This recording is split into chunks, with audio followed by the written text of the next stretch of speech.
Dope. It's none other than this guy.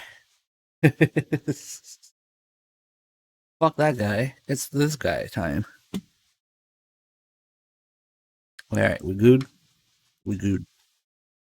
Let's see. We might get internet fart here and there, but whatever.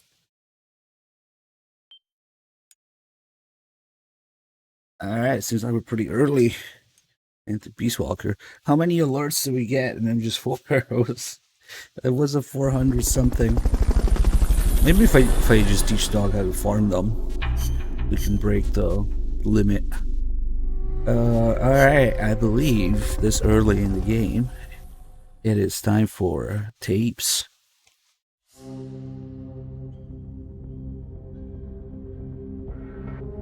Let's see. Done this one already. Kinda wish you could go to the tapes menu without having to select the mission, but it's no big deal, I guess. Alright. So we got these. Oh, it's almost time to do the in-depth version of how Miller met Snake. And then we'll do the political tapes later. None of Paz's tapes are done. Okay.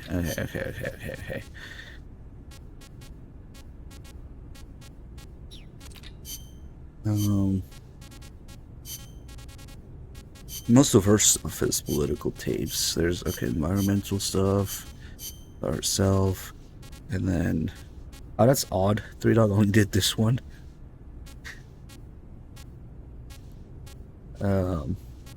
Well, the location-based tapes, I like to do them as we go, so we don't get backlogged on them. We won't have to seal for a while. Okay, let's do these, and then we'll do Miller Playa del Alba means Snake. Beach of Dawn. The morning sun is so beautiful over the Caribbean. Beach of Dawn, huh? Perfect place to start a mission. The clear blue water, the white sand, the swaying palm trees. You cannot get more South American than here. It is paradise on earth. Yeah, guess I should have packed my Hawaiian shirt. The coral reefs and mangrove forests protect the small fish in the area. Sea turtles come to lay their eggs on these beaches. We are not the only ones who enjoy this place. It is heaven for more than just humans.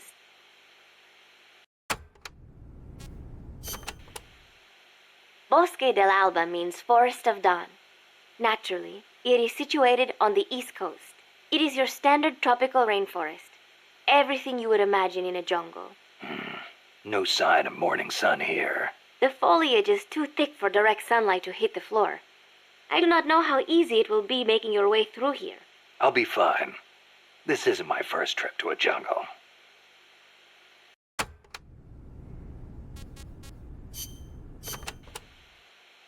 My mother was the one who named me Paz. She said it was an expression of her wish that the country stay at peace. It is a pretty common name in Central America. My mother always used to tell me, never make war. Always help keep the peace. I remember. Your grandparents. Yes. They died in the Civil War. I think that is why my mother hated war so much. That's another thing you've got in common with Kaz.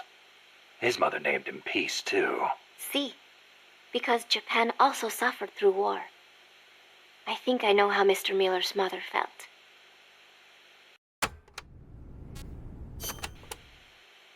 You like the peace sign, huh? See, as a gesture, it connects every peace-loving person. Here, you try it, Snake. Peace. No thanks. It doesn't suit me. Too bad for you. You know, the V in the peace sign comes from the V in victory. When did it start standing for peace? I am not completely sure, but I guess it came out of the protest movement against the Vietnam War. Oh, and do not turn your hand around when you do it, especially around British people. It is insulting.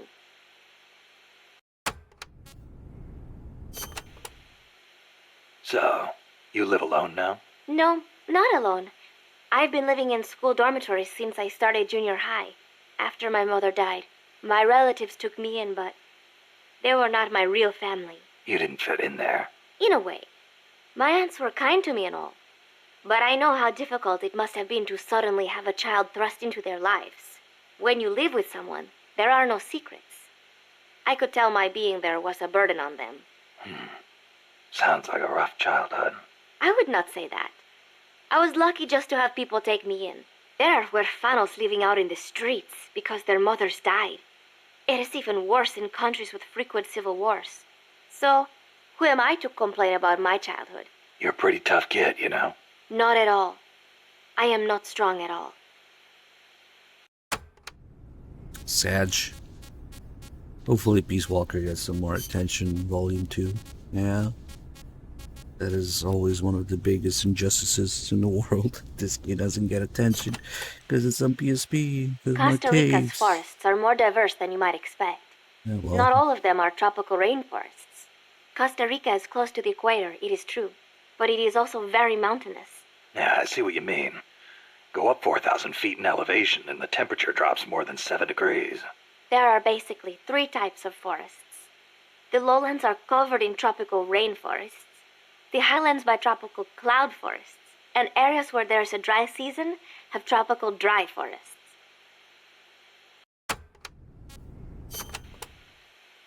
The lowlands along the Caribbean coast are mostly covered by hot, humid tropical rainforests, what most people envision when they think of jungle. The closely packed trees spread their branches out at great heights to soak up the sun. Their shade makes it dark near the ground, so be careful. Of course, with so little light, few plants can grow on the ground, so it might actually be easier to walk. So even if you could photosynthesize, it wouldn't do you any good. Photosynthesize? People cannot do that. Most people, anyway. I was gonna throw in some little MGS3 reference. I don't know what the Crisis Core treatment means, Genesis. I just know that Final Fantasy VII gets too much attention in spin-offs and remakes. Costa Rica is said to have about 87,000 species of living things. That is about 5% of all the known species in the world. A tiny place like this? Huh. I'll be damned. I want to protect that biological diversity. When diversity is lost, the environment weakens. Just look at the plantations. I think I know what you mean. It's like trying to assemble a unit from similar guys. It usually doesn't work out. Throw a few square pegs in there and everything falls into place. There are so many species here that a lot of them have not even been classified yet. I am hoping I can help do that someday. Kind of like a parataxonomist. Here comes the paramedic reference. Say that again. Parataxonomist. Someone who helps a taxonomist. Oh. Huh. I thought you were going to say it had something to do with parachutes. You're weird. The Development Corporation of Costa Rica, or CODESA, was established 2 years ago. Since President Oduber was elected this year, the state has been putting a lot more effort into development. Oh, I see. The corporate state, so to speak. Growth is good and all, but there is one thing that bugs me. What's that? I cannot help but wonder whether CODESA is not just a front for the CIA. You mean what the professor was saying about the CIA mercenaries posing as security guards? They were using CODESA as camouflage? I am worried that development is going to destroy the forests, but I do not suppose it has anything to do with this.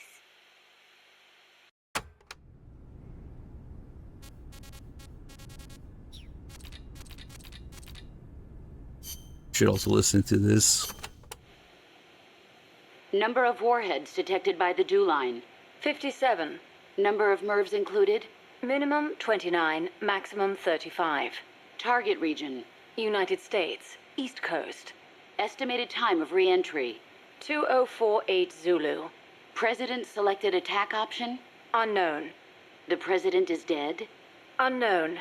Communication has been lost. I select Offutt Air Force Base as my target. Offutt? But that's a U.S. base. What on earth do you mean? Based on the projected number of incoming warheads, Washington, D.C. is presumed destroyed. The president is most likely dead. The U.S. government's control lost. I realize that. So why not retaliate? With both sides destroyed, global anarchy would ensue. Recovery would be difficult.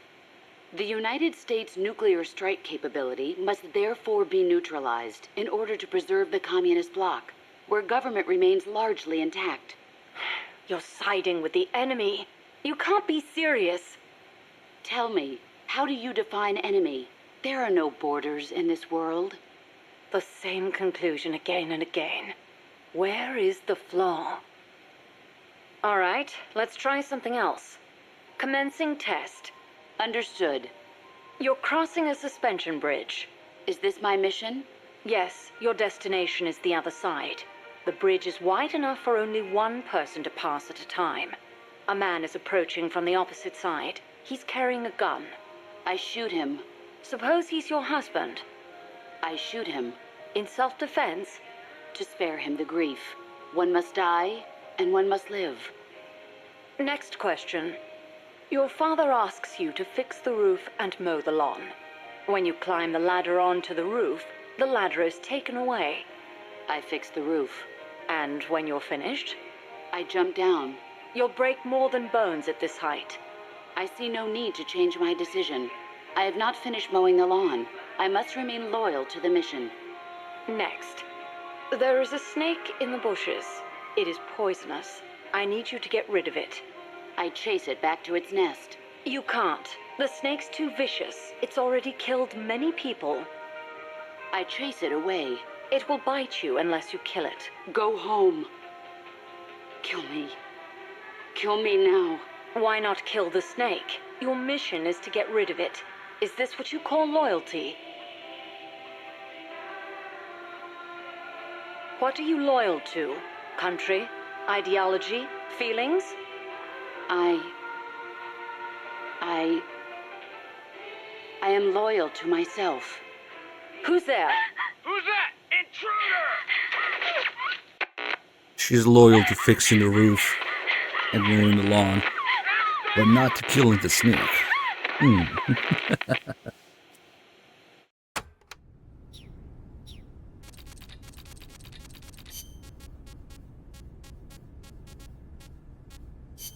What do we do here? We did these. Alright, it's almost time to put a big disclaimer on the screen about how Miller met Snake. Oh. Alright, so, okay, hold on. Let me type this out.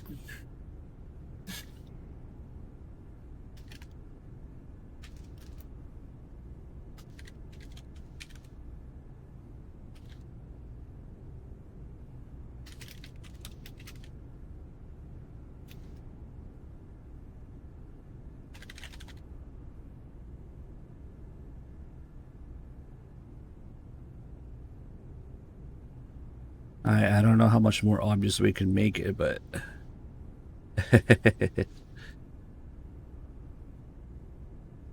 okay. So in Peace Walker, we only get a tiny version of this. It's only the first couple minutes worth, and clearly it's in English in the English version. But this is actually the beginning of the big radio drama about how Miller met Snake. And it's a Japanese exclusive radio drama that for the longest time we didn't have official translation for, but then in Japanese Ground Zeroes it was actually included. So I actually had a Japanese version of Ground Zeroes on my PS3 just for that. Seeing how you can have English subtitles in the English versions of Ground Zeroes Phantom Pain, then we actually got official English subtitles for the radio drama that was included only in Japanese Ground Zeroes. So we're going to play this, and then we're going to switch to that. And you'll see that the beginning is similar, but then that one goes into much more detail. Life's funny sometimes, isn't it? What brought that on? We first met as enemies on the battlefield, and now here we are fighting side by side. You mean Columbia? Yeah. After I quit the JSDF, I made my way there and got myself a position as a drill sergeant for a band of revolutionaries, despite the fact that I'd never seen a day of combat. I see you had the gift for talking business in Spanish even back then. Oh, come on, stop it. You're making me blush. Unlucky for me, though, you were in the service of the Colombian Army. I remember it like it was yesterday. It all happened in an instant. You guys ambushed us, and half my unit was taken out. My mind went totally blank. I couldn't keep it together. My whole unit was wiped out, and I was left half dead from a bomb blast. Then, as I was leaving, you yelled out at me. I came all the way from Japan to be here. My place is on the battlefield. Then you asked for my help, saying, I want to be the one to end it. I remember being surprised that there were still samurai in Japan. You guys came over to me. I had a grenade hidden under me, but even then you were too fast. The second I pulled the pin, you grabbed the hand I was using to hold the grenade with both palms. I didn't want it to go off. I'd heard samurai were a proud bunch. I wanted to know why one of them would stoop so low as to try to take his opponent with him. And I said, I'll never lose again. We'll never lose again. Yeah. We'll do whatever it takes, but we'll never be beaten again. Then, I passed out from the blood loss. When I woke up, I was in your camp's infirmary, stuck full of tubes. Why'd you save me? Your enemy after I tried to kill you. Because you swallowed your pride and fought with everything you had. I just didn't want to lose. You found a way to fight back, even in the face of death, even when you knew you were going to die. That's the mark of a true warrior. It's not about gain and loss, or victory and defeat. I looked at the way you lived your life and saw the path I needed to take as a warrior. Wow, I never knew that. And that's why you... I realized then that the battlefield doesn't only divide people into allies and enemies. Sometimes it tells you more than just who's an ally or who's an enemy. Sometimes it helps reveal your true comrades. Like you and me, huh? That's right. And 2 years later, here we are. All right. So let's actually remember to save this time.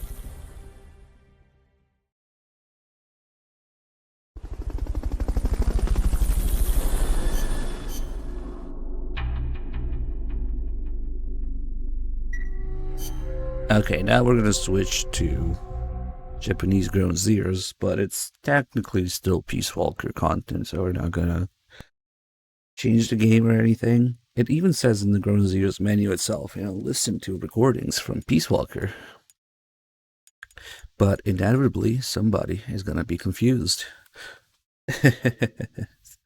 Did you skip Peace Walker? Oh, I see the Peace Walker is done.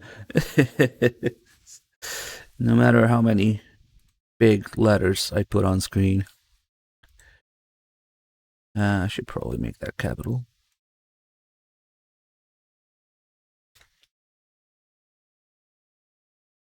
This is not a Peace Walker asswipe.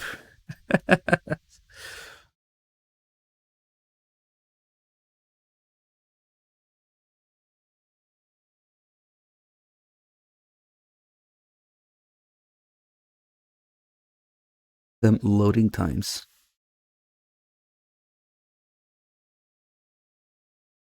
720p, 13 FPS. But we're only here for the subtitles, so who gives a shit?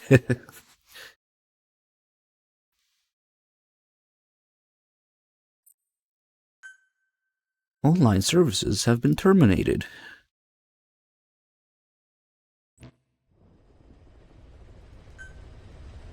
Yeah. Why does it still ask me to log in? There are no online services anymore. Alright. Here we go. If we go to tape archives here, there's an extra menu. There's Paz's Diary, which is the same what we'll get in Peace Walker, end game. But there's also Peas and Kazuhira Blues.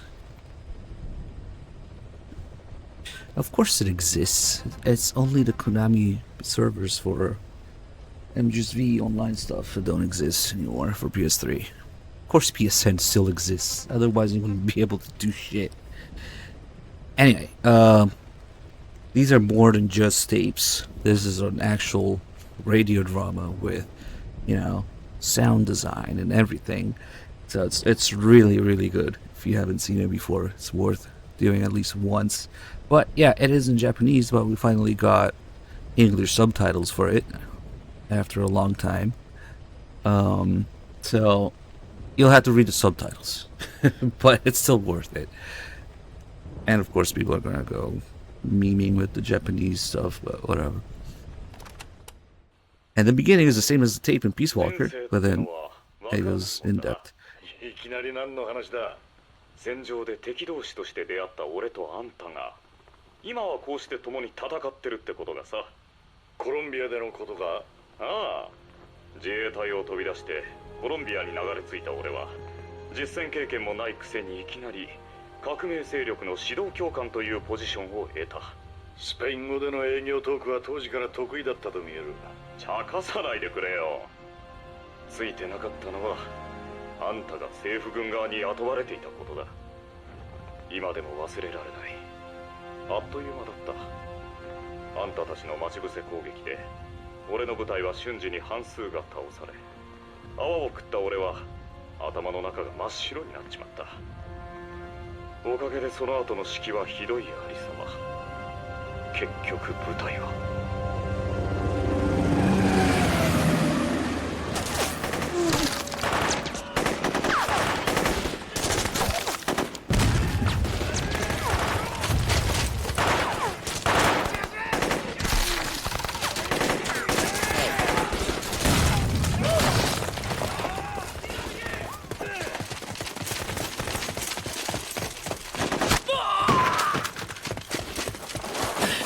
待ち伏せだ。どうします、教官。ミラー教官。ああ、教官。二手に分かれる。お前はついてこい。待ってくれ。俺はあっちだ。言うことを聞け。あんた俺を大鳥に。違う。急げ。走れ。こっちだ。教官、そっちは。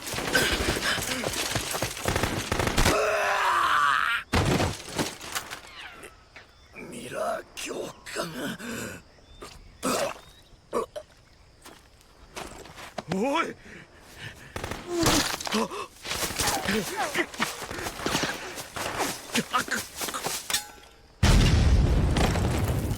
仕掛け爆弾か。畜生。しまった。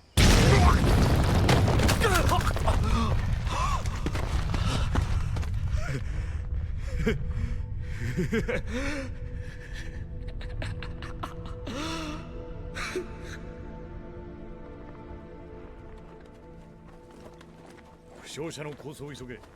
鹵獲兵器は可能な限り持ち帰るんだ。遺体は道端に並べてタープをかけてやれ。おい大将、武器を捨てろ。両手は頭だ。英語はわかるか。手が聞こえん。手が上がらない。大将、いらんことは考えるな。お前の部隊は全滅だ。俺は日本から来た。自ら望んでやってきた。それは戦場が俺の居場所だからだ。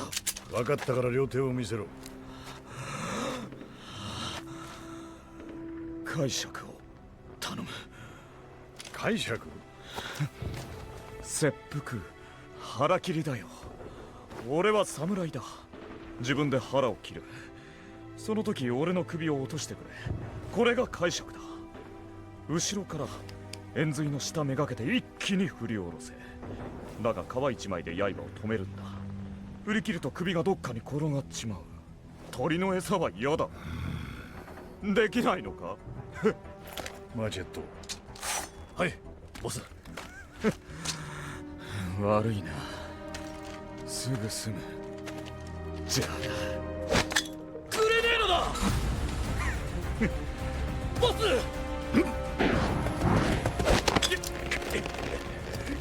安全レバーが外れなければ手榴弾は起爆しない。手を離せ。そうはいかん。ボス。待て。お前自爆しようとしたな。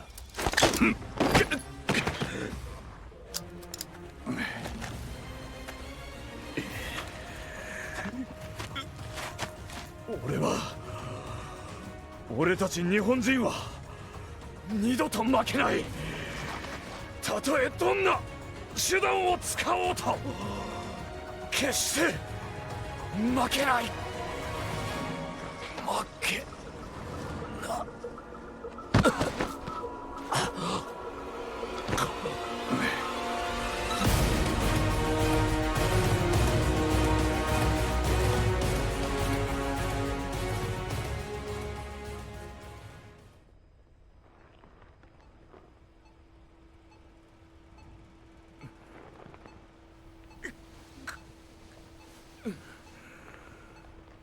野戦病院、いやテントか。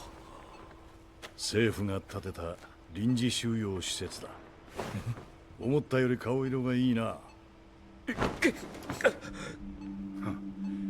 動くのは無理だ。日中は暑いだろうが我慢してくれ。帰れ。話が終わったら帰る。武器もない。お前も手榴弾はなしだ。帰れ。永久に痛みを忘れさせてやってもいいんだぞ。こっちも仲間をやられたからな。ほら、差し入れだ。開けてみろ。何しに来た？尋問か？違う。お前のことはもう知ってる。和平ミラー。日本陸上自衛隊出身。戦争をしない軍隊か。軍隊じゃない。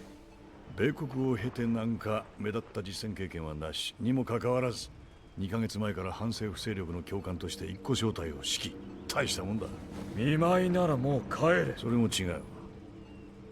そっち座るぞ。静かに座ってくれ。スカウトに来た。お前を仲間にしに来たんだ。仲間？そうだ。どうした？本気だぞ。革命軍には俺のクライアントがいる。支払いも悪くない。まるでビジネスマンだな。この国の混乱は当分続くだろう。なのに政府軍にくら替えしろってのか？そいつも違う。どう違う？政府当局との契約は昨日で切れた。お前とやり合ったのが最後だ。そうか。あんたも俺と同じ金で雇われた。金のためじゃない。俺たちはみんな自分のために戦う。つまり金のためだろ。日本が奇跡の経済復興を遂げるわけだ。お前の説得には時間がかかりそうだな。いらないよ。もう帰ってくれ。お前回復したら監獄入りだそうだ。連中の尋問は過酷だぞ。何しろ俺の仕込みだ。それが？例えばフランス人がインドシナで好んで使った爪の間に薄い竹べらを差し込むってやつだ。爪？こいつはひどく痛い。大の男が赤ん坊のように泣きわめく。垂れ流すぞ。脅しか？だが生き物ってやつは痛みだけで死に至ることはない。両手両足爪は20枚ある。そいつを1枚ずつ時間をかけてじっくりいたぶる。それが終わったらまだ爪がなくなっただけ。人間の痛点はまだたっぷり残ってる。歯なんてどうだ。28本あるぞ。お前親知らずは？差し入れ開けてみろ。これはおむつ？その時役立つおしめだ。笑えね外見てみろ。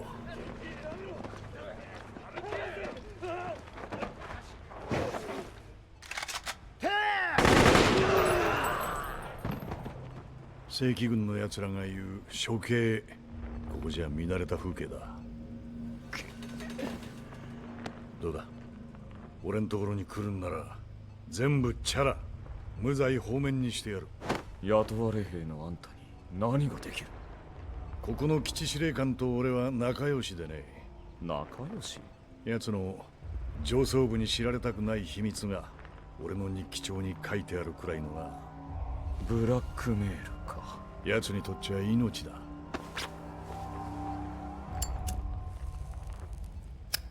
おい、病室だぞ。お前しかいない。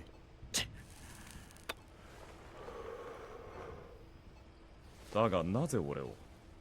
ここを抜け出したら現代復帰するかもしれないんだぜ。いや、噂を聞いた。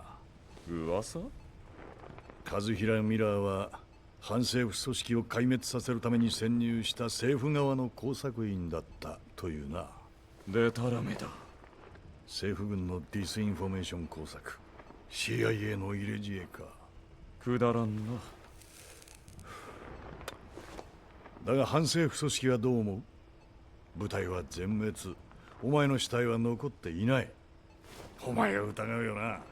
あんたか。あんたがその噂を。いや、だがどっちにしろお前はもう戻れない。反政府軍は裏切り者和平ミラーへ報復に出るだろう。単独のフリーランサーとしてはやりづらくなるな。少なくともこの辺じゃ。かといって出国も命がけだろう。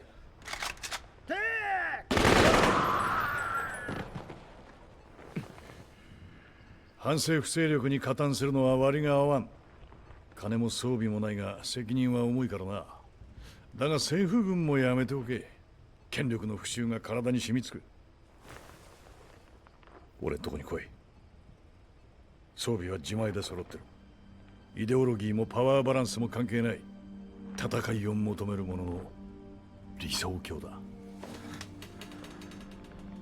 俺があんたにつくだって？いくら雇われでも敵方のあんたに？戦うことしかできない人間がいる。生まれつきか誰かにそうさせられたか、戦いにしか生の充足を得られない奴がな。だが何のために戦う？国？家族？金か？俺はどうでもいい。だがそういう連中が同じ境遇を持った奴ら同士が仲間になった方がいい。殺し合うくらいならな。勝利か、さもなくば死か。俺はあんたへの負けを認めてない。そうか。あんたにつく理由がない。お？そうだ、勝負をしないか。勝負？あんたが勝ったら仲間になってやるよ。だが負けたら俺を逃がしてくれ。何をする気だ？あんたと決着をつけたいだけだよ。どうだ、傷を治して1週間後だ。勝負の内容と場所は俺が決める。いいだろう。おい、俺が勝って自由になったら噂を流す。あんたは工作員で反政府勢力に情報を流してるってな。何がおかしい？尋問はあんたが受けるんだ。こいつもあんたが使え。分かった。何か必要なものがあったらここの連中に言え。俺から伝えておく。そうするよ。あ、そうだ。ん？脱走は考えるな。ここの兵隊は従順だが気性が荒い。下手に動いたら勝負は永遠にお預けになるぞ。ああ。じゃあまたな、和平ミラー。おい。ん？俺は金のために戦ってるんじゃない。じゃあなんだ？いや、あんたに話すようなことじゃない。なんて呼べばいい？俺か？ああ。ボスと呼べ。俺はスネークだ。スネーク。1週間後だ。ああ、これここは置いとくぞ。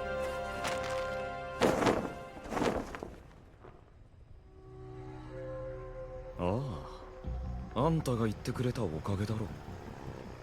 キャンプの兵士たちは協力的だったよ。監視役の兵士はついたが、病院の敷地内なら自由に動けた。監視役はこう言った。ボスにそうしろと頼まれたからな。目がまっすぐだった。不思議だ。あんたはもう政府軍を離れている。だがこいつは未だにボスと呼び、しかもそのことに喜びを感じている。自由に歩き回ったおかげで残念なことも分かった。脱出は無理だ。見張りは厳重。24時間隙がない。ま、想像はしてた。勝負に向けてと称して必要なものを調達してもらった。ゴーグル、時計、森、マッチシューティング用のセミカスタムガバにまで OK が出た。気前が良すぎる。だが兵士は言った。ボスに銃は無駄だ。一瞬で撃てなくしちまうからな。手品でも使うのかと思った。だがそいつは笑って試してみればわかると付け足した。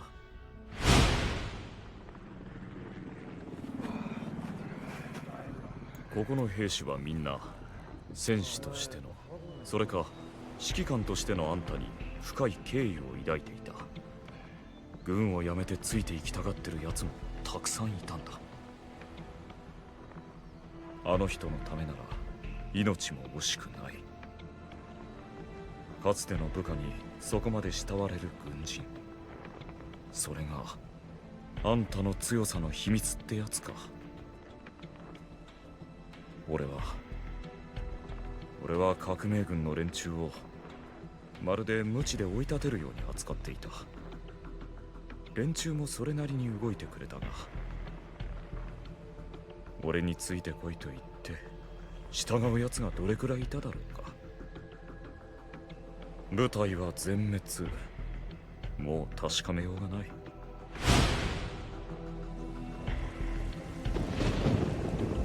最後の準備だ。取り寄せたスポッチを打賃にしてミエールって呼ばれてる地元の行商人に手紙を渡した。しばらく観察していたが、兵士はみんなこいつには気を許していた。酒瓶をちらつかせるとミエールはその名の通りミツバチのように寄ってきた。よし、行け。宛先は俺が目をかけていたゲリラ戦士たち。優秀で信用できる。あの時は居残り組だったからまだ健在のはずだった。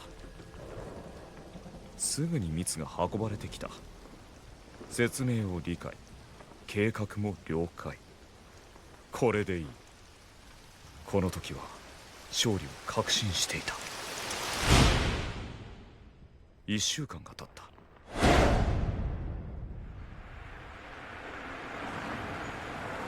よし、この辺で止めろ。あんたも降りてくれ。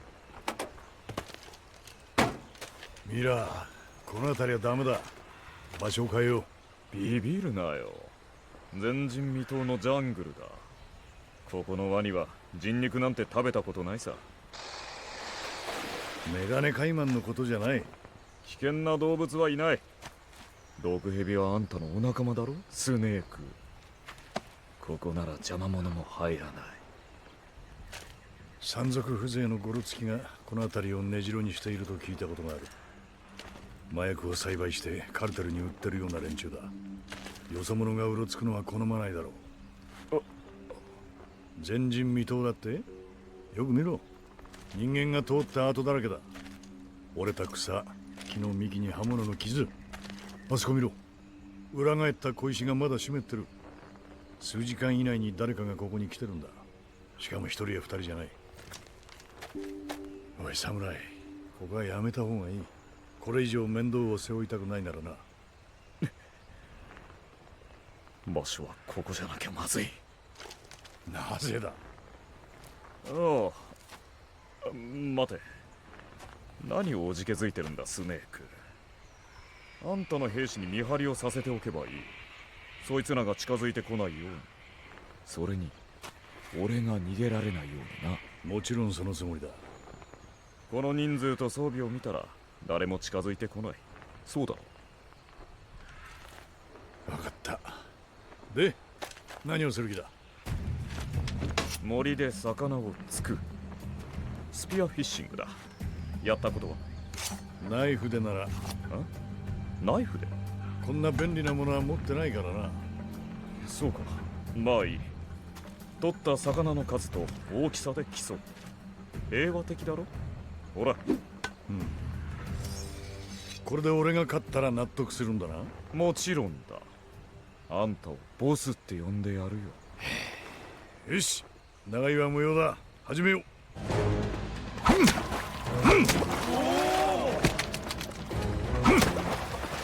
う。よし、来た。こりゃ。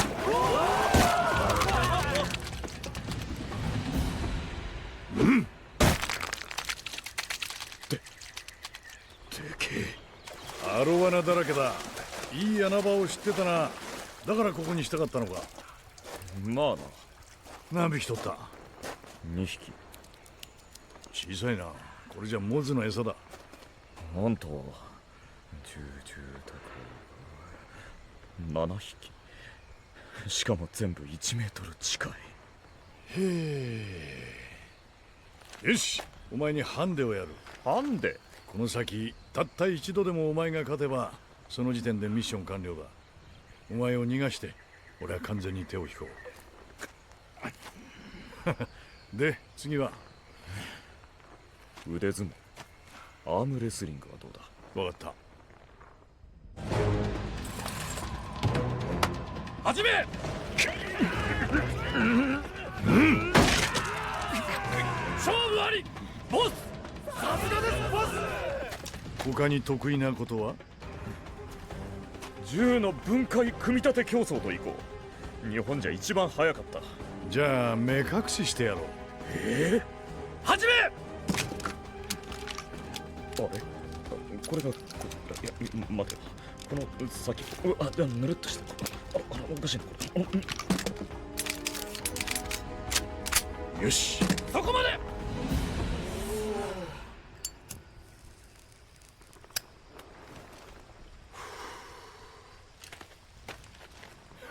なんだそりゃ。月着陸船か。次は早食いだ。早食い？何を？あれだ。さっき取った魚アロワナを。そう。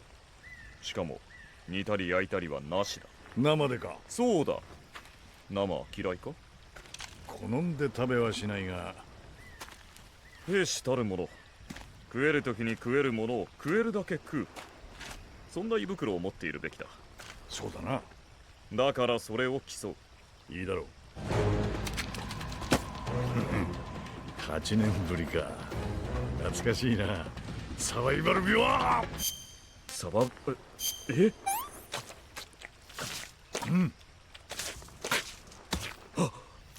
そんな一息に。ああ、うまい。あんた生魚食えたのか？ローフィッシュを食べるのは日本人だけだとでも思ったが。いや、日本人でも魚ごとかぶりつくことはあまり。う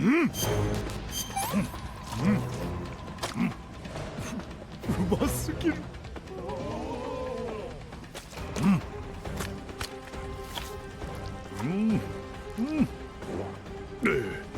何してる？お前も食え。ああ。最高だ。腹渡まで食ってる。この柔らかいとこがうまい。あ、寄生虫が。よく噛めば死ぬ。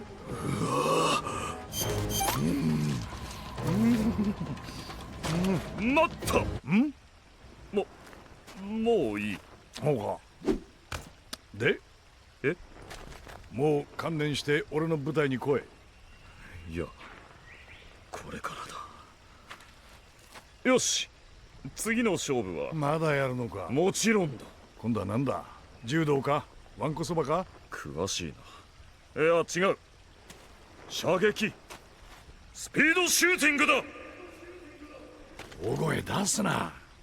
順番に銃を撃って6つの的を打ち倒した時間を競う。分かった。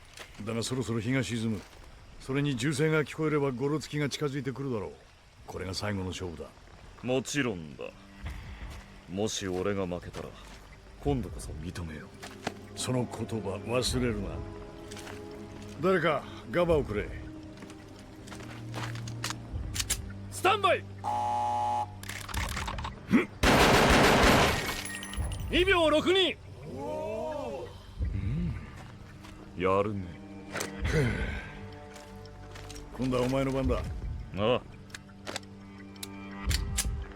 だがターゲットはスネーク、あんただ。囲まれた。よう待たせたな。やっとお前たちの出番だ。さっきの大声は合図か。こいつらは山賊じゃないな。俺が一番信頼してる奴らだ。あらかじめここに集めておいた。だからお前はこの場所に固執した。まあそんなところだ。さっきまでのお遊びは日が暮れるまでの時間稼ぎか。楽しかったよ。だがあんたの飼い犬になる気はない。飼い犬？俺のところに来いと言っただけだ。同じことだ。覚えているか。俺は金のために戦っているんじゃない。ああ、何のためだ。俺には夢がある。私には夢がある。キング牧師か。そんな器じゃない。だが俺も世界を変える。変わる世界にこうする。新しいビジネスを作る。経営者だったとはおみそれした。この冷戦はじきに終わる。敵味方の区別がつかない混沌の時代が来るだろう。その時俺は必要な場所に必要な兵員、物資、整備、情報、あらゆる軍事力を派遣する。国も主義も思想も関係ない。世界中にだ。民営化された軍隊が世界情勢と経済を動かす。俺はこの来たるべき時代のポイントマンになる。傭兵の口利き屋なんて珍しくない。そんなケチなもんじゃ。あんたの説得には時間がかかりそうだ。いらないな。どうだ、あんたこそ俺の下で働かないか。こいつらと一緒に。そのゲリラ兵たちとか。そう、教官をやってた時に目をつけた精鋭たちだ。最も信頼できる俺のビジネスの立ち上げメンバーだと思っている。どうだ、あんたも加わらないか。それは難しいな。交渉決裂か。残念だ。俺を撃つのか。命を取る気はない。無事に逃げたいだけだ。来る。くそ。俺の銃のスライドがない。これのことか。いつの間に。お前らこいつを捕まえろ。いいぞ。おいおい、違うって。俺じゃない。スネーク、離せ。ミラー教官、すみません。なんだと。ミエルだ。ミエル、ミツバチ。お前が治療中に手紙を渡した相手だ。なぜそれを。あの手紙をあいつは真っ先に俺に見せたんだ。あれもあんたの仲間か。で、俺は宛先のメンバーを回った。するとこいつら俺のところへ来たいと言ってくれた。裏切ったのか。決断をしたってことだ。あ？はい、ボスです。それにしてもお前、監視役が一人だけだと思ったのか？諜報活動はまだまだだ。忍者の家系じゃないからな。だが兵士の選別眼は悪くない。お前が選んだこいつらはみんないい兵隊だ。お前が政府軍の工作員だっていうブラフの件もすぐに理解した。どうやって抱き込んだ。正面向かい合って話をしただけだ。さあ、これでお前も観念しただろう。そうか、カリスマの違いってわけか。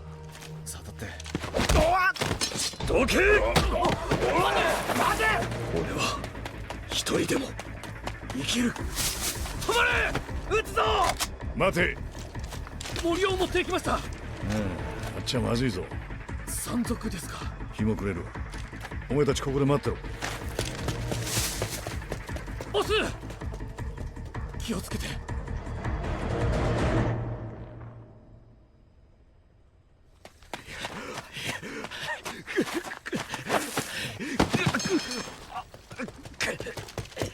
さあ、諦めろ。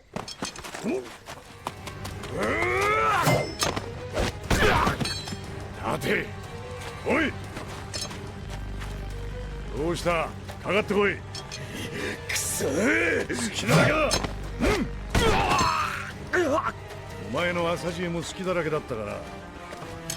くそー、いいぞつけ、俺を刺してみろ。正面から堂々と突っ込め。ダメだ、先がブレてるぞ。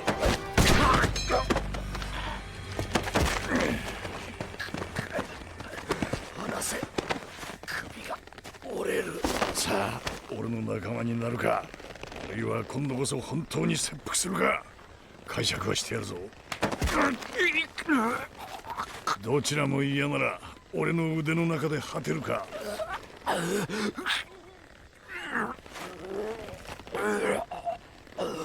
さあ、どうする。分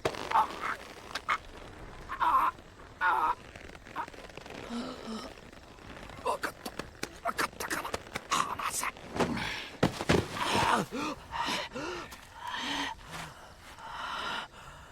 あんたからは逃げられない。まさに蛇に睨まれたカエルってわけだ。観念したが、あんた強すぎる。しかも俺の部下まであっさり手なずけちまった。じゃあ降参するな。いや、俺は負けてない。なんだと。まだ最後の決着はついてない。俺は負けていない。お前まだ。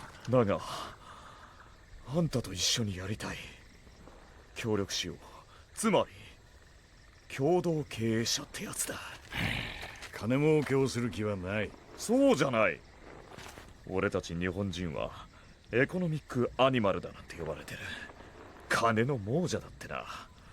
だが違う。誰も心を動かされない者に金を差し出したりしない。俺はその期待に見合う価値を売る。それに見合う対価はもらう。だが俺の目的は金じゃない。なんだ。認められたい。証明したいんだ。俺には夢がある。あんたにも夢がある。俺のは夢なんかじゃない。俺にはわかる。あんたとならそれができる。そう確信したんだ。だが運営は俺に任せればいい。あんたが望む主義も思想も国境も越えた軍隊。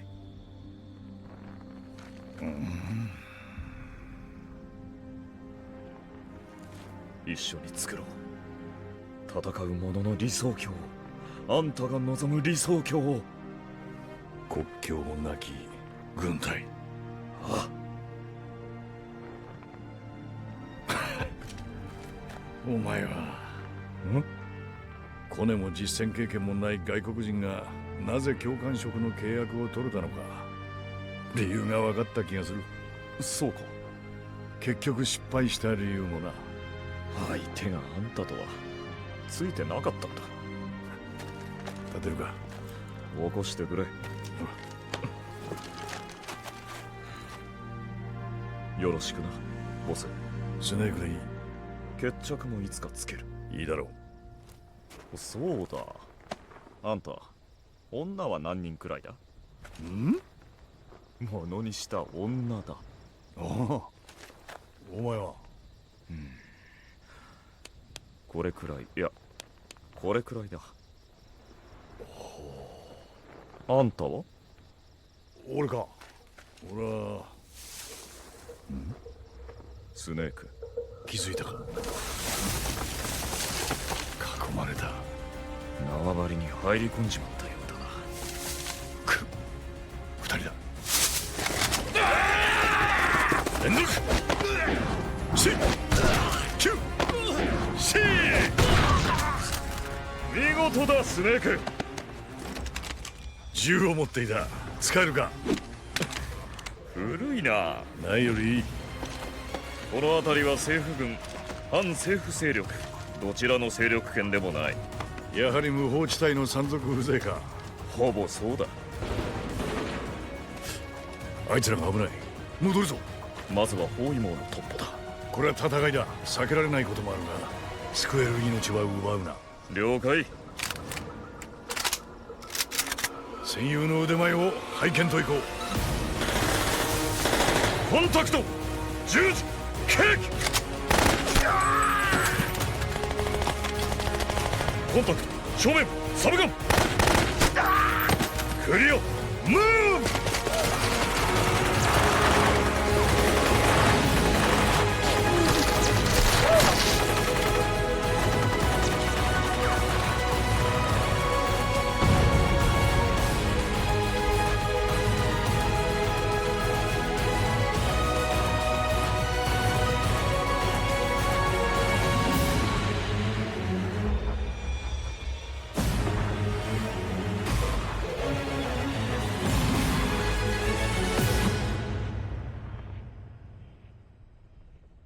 Alright, so as we can see, Miller did beat Big Boss in one field with the ladies. Oh, this many, that many.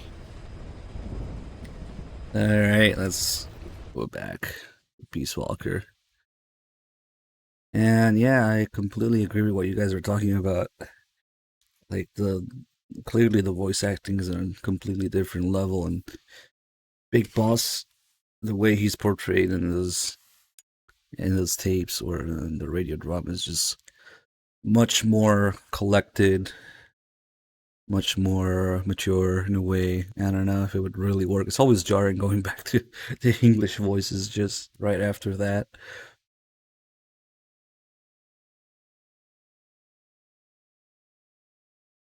It's hard to imagine Hader doing that, yeah. Like he's much more in control and everything, if that makes any sense. We don't really get a good representation of the relationship between Miller and Big Boss as much in English, I think. We're lucky to have the subtitles. Yeah, I don't think I want to listen to that, Din.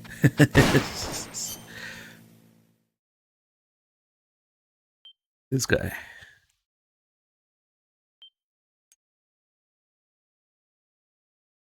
Even though Big Boss is, much more experienced and well-read in Peace Walker, most of the time,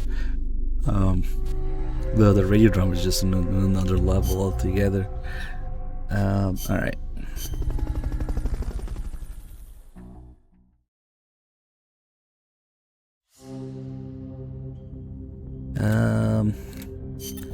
Let's see. What's left here? I think got all the political stuff. We'll do that later. Yep. Let's move on. Snake, I rigged that radio so you can contact our young lady friend Paz. Is she okay? No need to worry. She's tougher than you think. Still just a kid. Which is exactly why she could be an effective source of information. Besides, that little Angel de la Paz is the one who gave us this mission, right? I guess. I'll put her on. Snake, Paz, where are you? Ciudad Colon. A school. The teacher told me to stay here until things quiet down. Teacher? Oh, him. He's... Yeah, that's probably good advice. See, he has a radio in his room, so we can talk anytime. Pretty fancy for a teacher. Promise me, Snake, that you'll bring back peace, and... I know. I'll contact you if I find your friend. Thank you. Snake, if you need to know about Costa Rica, the geography, the climate, the wildlife, anything, just ask me. I know about its history and laws too. We learned it all in school. Got it. I have a question. I'll ask. What? In school, I also learned that peace is an unnatural state for human society, and that war is a constant threat to our relationships with others. That's right. So, to achieve peace, we have to create it ourselves. Crying about it won't bring it about or make it last. Each one of us must go and seek it out. You won't find it without making sacrifices. No offense, but I don't know what peace is. Never felt what it's like. Never even been interested in it. Snake? Oh, sorry. Listen, Paz, I think your ideas are admirable, and I hope they turn out to be right. Yeah, me too. Peace is in your name. Who better to help bring it back? Thanks, Snake. I will be here whenever you need me. See you later. Snake, use your radio to call people, but stay alert. You're in the middle of a mission and can't afford to let your guard down. Got it. Need to know more about Costa Rica? Haas can help you out. Good to know. We'll follow their transport route. This should take us straight to their main base. From what I've seen, it looks like nukes. Agreed. The key thing now is to confirm whether those spears really are what we think they are, and if so, why they're here. Follow the transport route. Find the nukes. That's what I'm thinking. First, we should make contact with the Sandinista Comandante. They can tell us more about what's up ahead. But it looks like their hideout's already come under attack. We better hope they're still alive. Snake, infiltrate that cabin and secure the Sandinista's Comandante. Neutralize any guards by knocking them out, putting them to sleep, or even using the Fulton recovery system. You choose how to handle it, boss.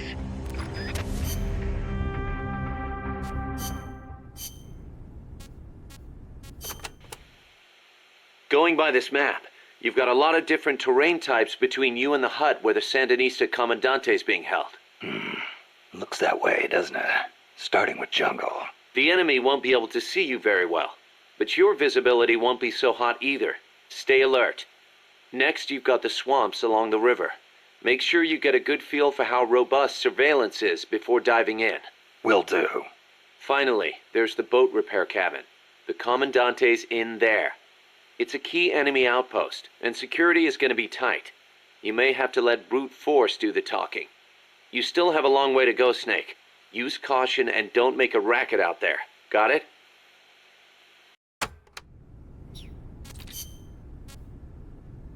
Not sure why the game thinks all these political tapes are about this mission. Yeah, we'll do the location tapes.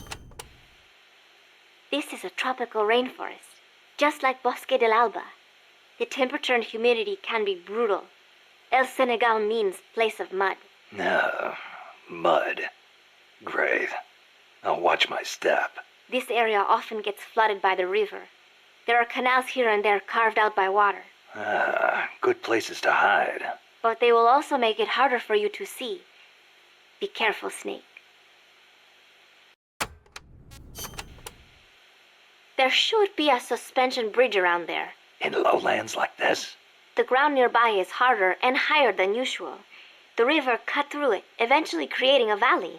There might be another way to get across the river somewhere. I wouldn't want to run into someone on the bridge. The valley tends to be misty, so you might not be able to see the water from up there. Fall and it will leave more than a bump. I'll be careful.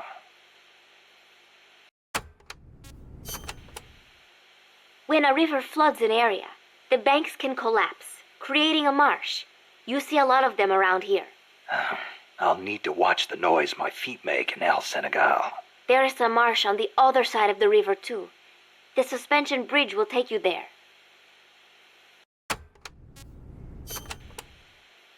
The river running through here is Rio del Jade, or the Jade River. Jade? Are there minerals around here?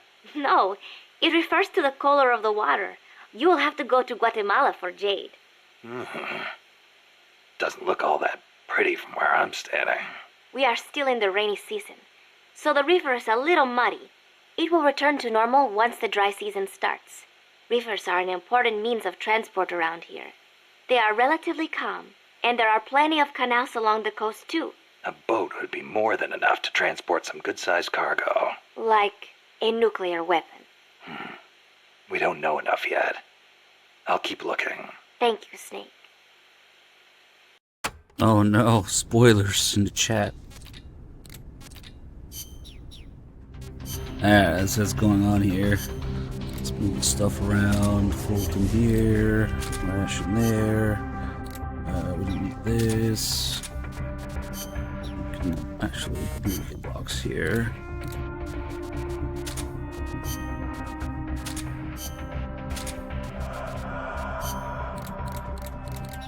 Shit, I should have checked if we started the smoke grenade development. Probably not.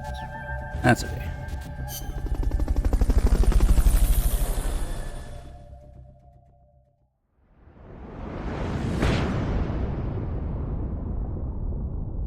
Chapter 1. Imagine having chapters in your game.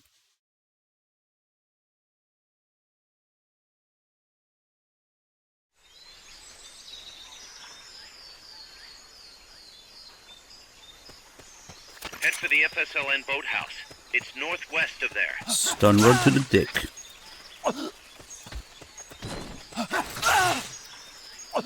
You can use the radio you just picked up by pressing the start button to open the menu window. You know you can assign the radio to the select button by right, choosing it's probably options from the scuffed menu here. window. Good call. This is Miller, hearing you loud and clear.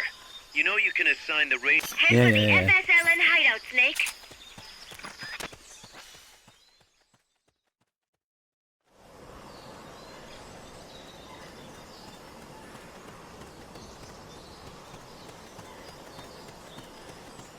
The boathouse is to the east. Head eastward.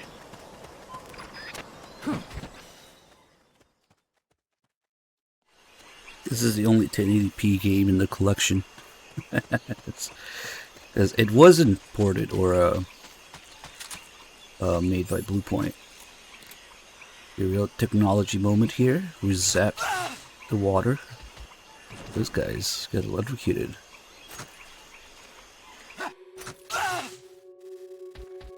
That's not as powerful though. I guess because of the distance and resistance.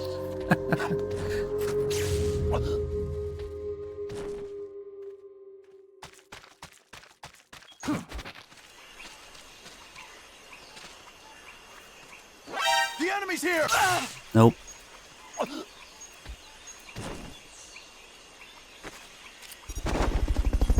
Start getting these ones. Snake, help us reclaim peace. Reclaim piss. Not enough room, huh? We'll keep it here at the base. That almost looks like a dinosaur's footprint. What could have... Our future is in your hands. Dinosaur footprints? Nah, it must be some sort of large bird. Head for the FSLN hideout, Snake. The boathouse is to the east. Dinosaur footprint? Dinosaur footprint? The boathouse is to the east. We're counting on you, boss. Stay out of the water. That's beyond the scope of this operation. The river there runs down from the mountains. It is pretty deep. Even big ships use it. I wish there was something I could do. Be strong, Snake. Maybe they move cargo from the coast over the waterway. Their waste fills the river, too. This cannot be allowed to continue. The boathouse is to the east. The boathouse is to the... Head for the FSLN. You're doing great, Snake. Immortal fish. The boathouse is to the east. Head eastward. The boathouse is to the east. We're counting on you, boss. I really like how this game has both tapes and interesting calls here and there. You know? It's really hard to get the calls though. You can't pick who to call. The boathouse should You just be gotta close spam by. it. It's kind of annoying. Neutralize the security detail and make contact with the Commandante. And this game has no swimming or real water, but at least they tell you that it's because, you know, it's not part of the mission.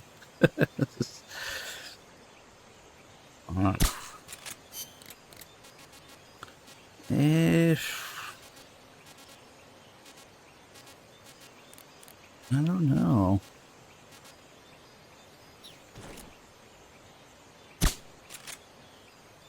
Forget what I'm used to.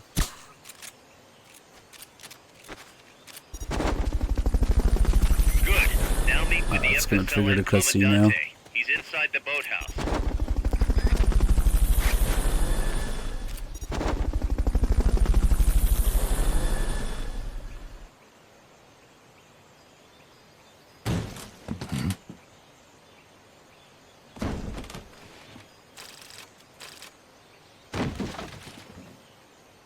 That low poly face. Ugh.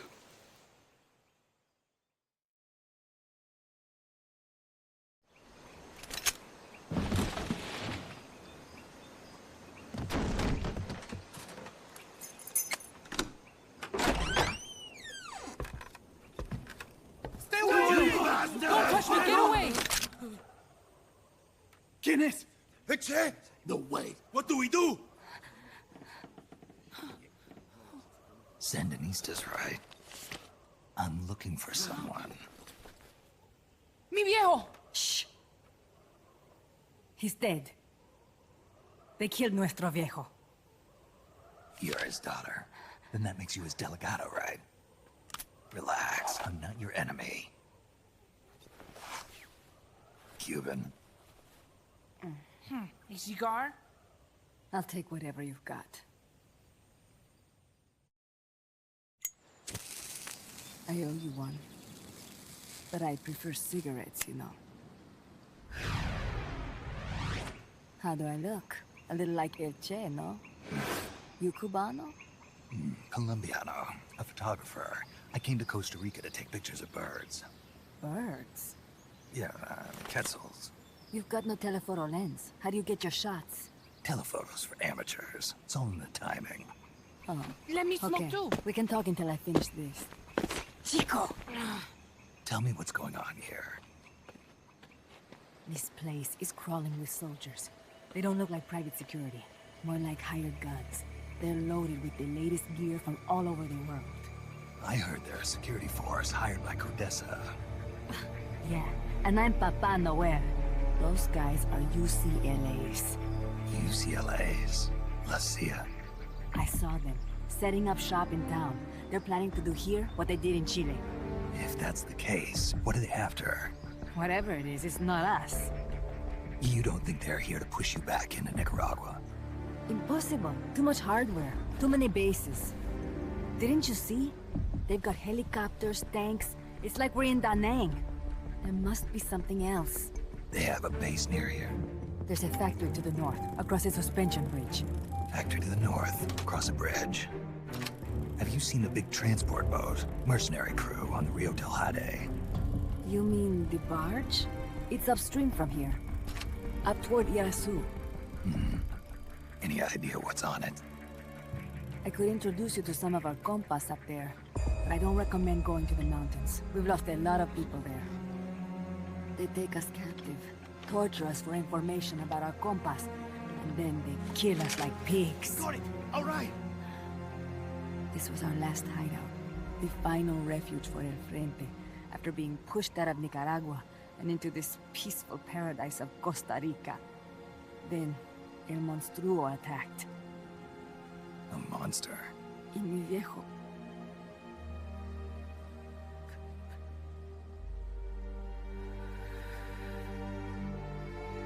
Mi viejo. Papá. He was la esperanza. Our hope. Now that Papa's gone, my sister's la comandante de la revolución. Do not listen to him. Papa was a hero who fought by Sandino's side. I am only his daughter. You need a special talent to become cacique. It takes someone great to unite all of Las Compas. Sorry to interrupt, but leaders don't choose themselves. Neither do heroes.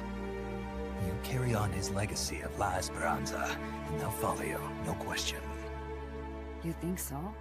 My compas trust me, but not one of them calls me Comandante. Amanda! See what I mean?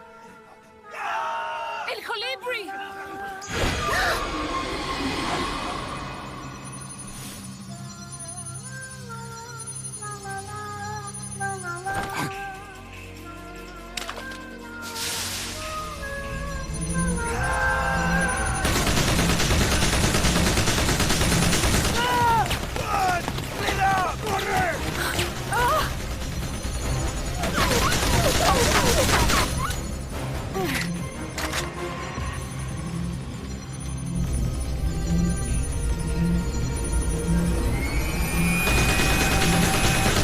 Get down!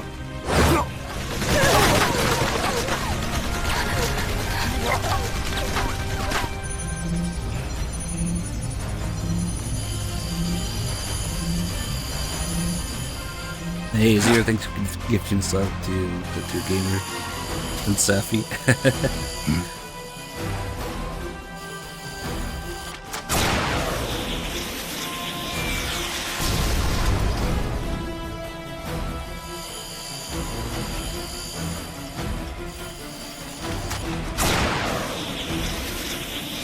I'm really glad that they kept Ashley Wood in check for this. Yeah? After the graphic novels and portable ops, ugh. No. Let's have Shinkawa keep him in check, yeah?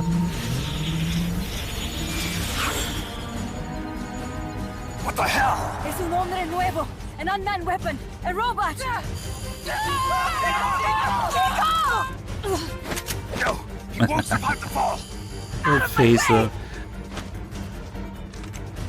Better for him to die at the hand of a compa and suffer their torture.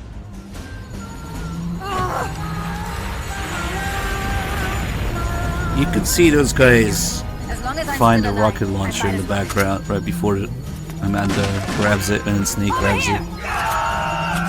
Fine, Chico! Venceremos! Maybe they were researching it.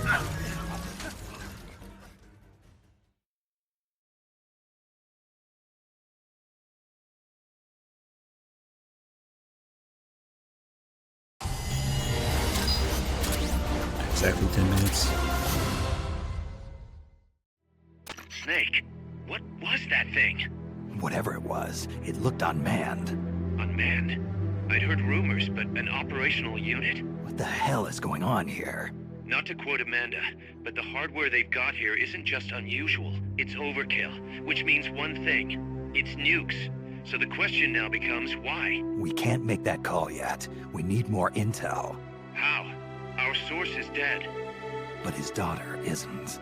Good thinking. We can follow her. Head for the next outpost and make contact with Amanda if she's still alive. Roger.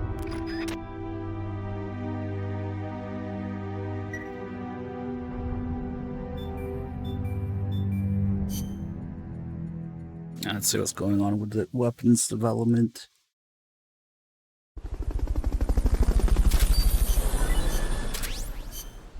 Definitely want that 1911. And shoot.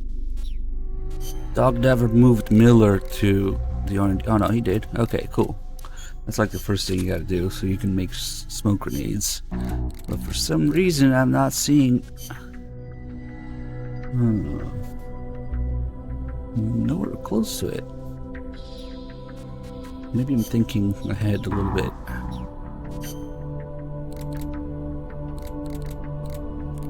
You don't usually need to mess around with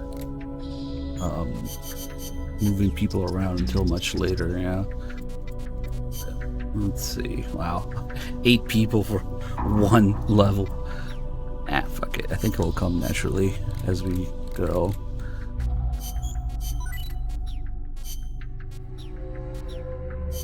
Okay.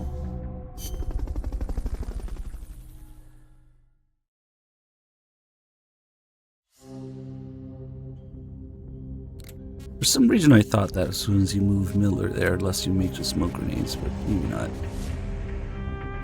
Okay, time to make some... time for tapes. And I know there's a lot of tapes. It's the beginning of the game. And every time you save or recruit an important character, you know, they all come with their own tapes. It's almost as if the characters actually have a background and personality and motives in this game. But it is a little bit overwhelming, especially at the beginning of the game. I get that. But remember, this was supposed to be a portable game. So it's not really intended to be experience like this where you just sit down and do everything in one go at a desk, but I sure hope they don't do that in a main console game, right?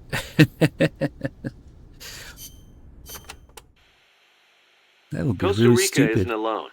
All of Latin America is getting swept up in the superpowers' Cold War. The whole ideological split between East and West. In the end, it's just a greedy scramble for wealth by the ruling classes. The Western bourgeois stand to lose everything if their countries go communist. After all, the communists want to abolish private property altogether. So the capitalist rulers desperately tried to halt the global spread of communism. Hence the phenomenon of red baiting. And the communists, for their part, didn't exactly stay true to their principles. They tried to escape class-based society. But between Stalin's autocracy and the rise of the nomenclatura, They ended up creating one anyway. Once people have power, they stop caring about equality. That's where communism, where society in general reaches its limits. The rulers only care about their own gain. The opposing side becomes a risk factor that threatens the profit, and thus the ongoing struggle between capitalism and communism was born. And now, nuclear deterrence is part of the picture. Exactly. You have to start a new save because there's some little things that only play once.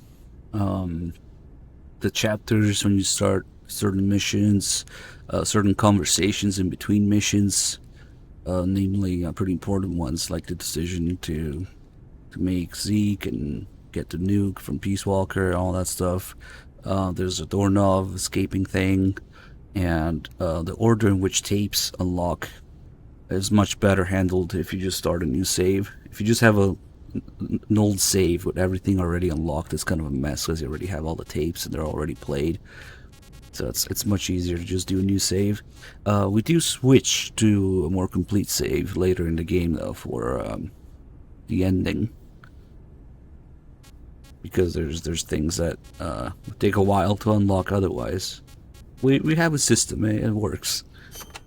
We only got to play one extra cutscene from the cutscene viewer. Even with peace guaranteed by MAD, there's always the risk of an accident. Nobody wants the world to end on account of some machines malfunctioning. On the other hand, thanks to deterrence, we haven't had a world war since 1945.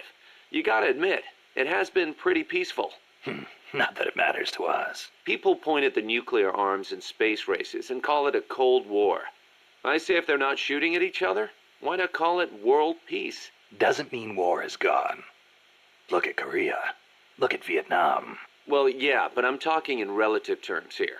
Besides, if war died out completely, we'd be SOL. We're not warmongers. And yet, we can't survive in a world that's at peace.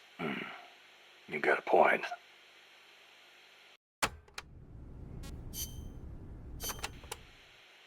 So it's been more than 10 years since the Cuban Missile Crisis, huh? I don't think we'll ever forget it. No kidding. Those 13 days starting October 15th, 1962, were probably the closest we ever came to all-out nuclear war. The Russians deployed nuclear missiles to Cuba. America responded with a naval blockade. Then Russia shot down an American spy plane. I was still a teenager back then, but I remember what it felt like to be one step away from nuclear war. The adults were freaking out. If it wasn't for the Cuban Missile Crisis, there might never have been an Operation Snake Eater. And what's the matter, Snake? It's not like you to get all hypothetical. I guess not. It was the reassessment after the missile crisis that paved the way for the hotline between Moscow and Washington, and also for détente. That's irony for you.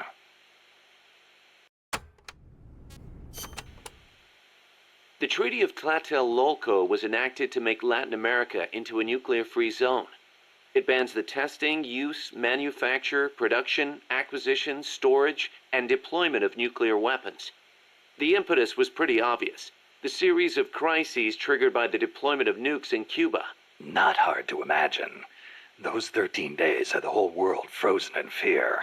Of course, the country that started it all, Cuba, hasn't actually ratified it yet. Still, the treaty's backed by over 20 countries. Anyone flouting it risks becoming an international pariah. True. Opinol would investigate, no doubt. I heard they used Japan's 3 non-nuclear principles as their model when they drew up the treaty. I think the Treaty of Tlatelolco might have been their way of asking nuclear powers not to use nukes against them. That's the biggest difference between the treaty and the 3 principles. I guess you could call it a 4th principle.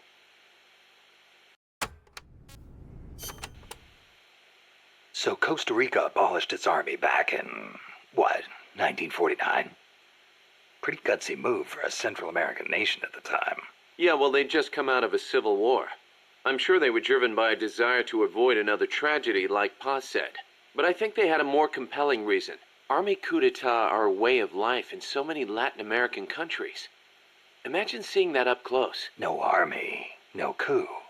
Makes sense. Plus, their economy was in ruins. So they honestly didn't have any money to spend on an army anyway. Yeah, but weren't they on less than friendly terms with Nicaragua? Yeah, and in fact, Nicaragua did end up invading.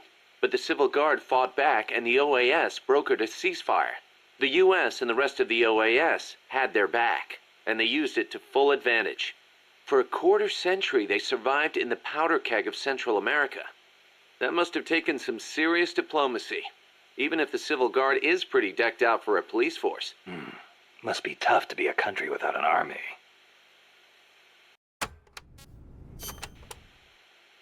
Hey, Snake, mind if I ask you something? Since when did you start asking permission? So, you used to be part of a CIA paramilitary unit, right? That's right. Ever do any ops in Central America? No, not personally. But there were other units who did all kinds of stuff. I remember the Bay of Pigs invasion back in '61. The papers had a field day with it. Operation Zapata. That was the CIA code name. The whole thing went south. Then there was Che Guevara, being hunted down in Bolivia. I heard the CIA had a hand in that, too. There were several units similar to mine.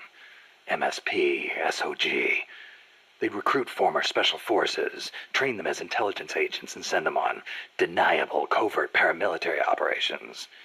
One of those units trained the Bolivian army in counter-guerrilla tactics. And then had them shoot El Che. So the story goes.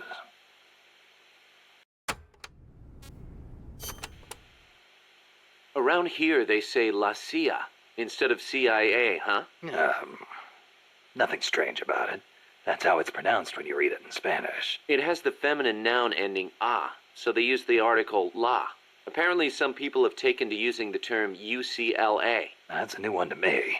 What's it mean? It stands for Unilaterally Controlled Latino Assets. Meaning they're local agents? Yeah, that's the idea.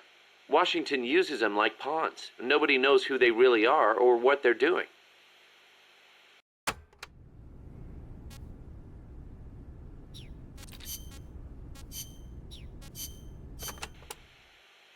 Paz, you said Costa Rica has no army, right? Correct. Article 12 of the Constitution declared that the Army as a permanent institution is abolished. It does permit us to organize armed forces for national defense based on inter-American treaties. Only temporarily, then. In effect, yes. But in the years since the Constitution took effect, Costa Rica has not once raised an army. Paz, how does your country defend itself without an army? Especially in a rough neighborhood like Central America. With the right kind of diplomacy. If we live up to our ideals and earn the respect of other countries, the international community will support us. The 2 times Nicaragua actually did invade, the conflict was resolved diplomatically under OAS auspices. Doesn't that leave you depending on the U.S. after all? American influence is unmatched, it is true. San Jose was critical of American policy at the time, but America supported us all the same. It was because we practiced peaceful diplomacy. That is what I like to think. That's one way to approach it, sure. But there are countries out there who will use force no matter how bad it looks. Maybe so. I know my way of thinking probably looks naive to you, but it is not like we expect peace without working for it. Diplomacy is a battle in itself, and we have to make the effort to seek out causes of misfortune and nip them in the bud. It was that kind of thinking that got me trapped in their base. I'm not blaming you. You haven't done anything wrong.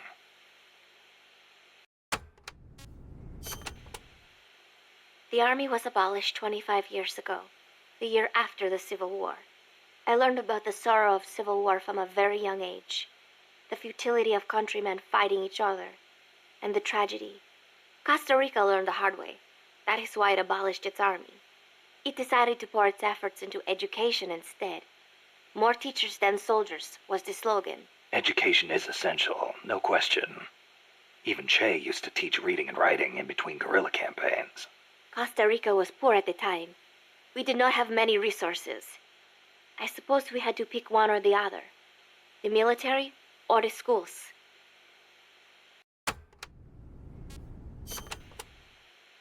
Kaz was telling me Japan has a peace constitution, too. That is right. Apparently, when Costa Rica was drafting its constitution, they looked to the Japanese as a model. Only, Japan's constitution renounces war itself. Unlike Costa Rica. But Japan has a self-defense force, right? That I do not get. I think I will ask Mr. Miller about it next time I see him. He said he used to be in the JSDF. Huh. You're a curious one, are you? Don't study too hard.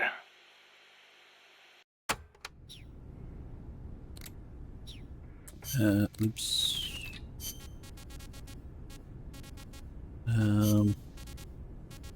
Yeah.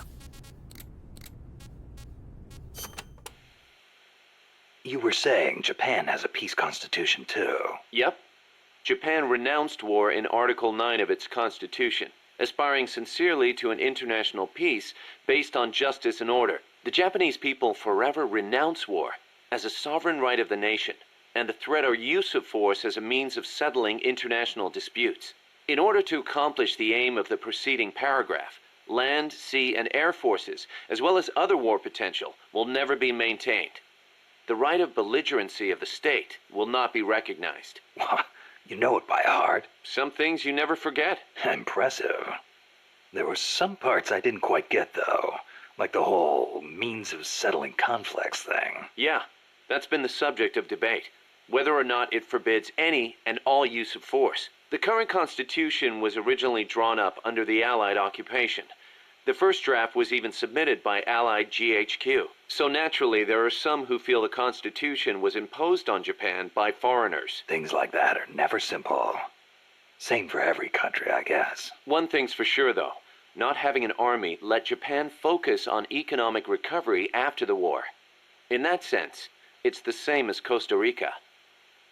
Just wait until I start talking about Che Guevara. People fucking lose their mind. Missing a bit of context there. Kaz, you were in the Japanese Self-Defense Force, right? I thought that Article 9 you were talking about earlier prevented Japan from having an army. Yeah, and that's another subject of controversy. The Self-Defense Force is an organization for the purpose of defense. Article 9 of the Constitution does not deny Japan's right to self-defense. Therefore, the SDF is constitutional. That's Tokyo's official stance. Sounds complicated. Call it what you will. It's a distinctly Japanese way of interpreting things. The U.S. has military forces stationed in Japan, right? Right.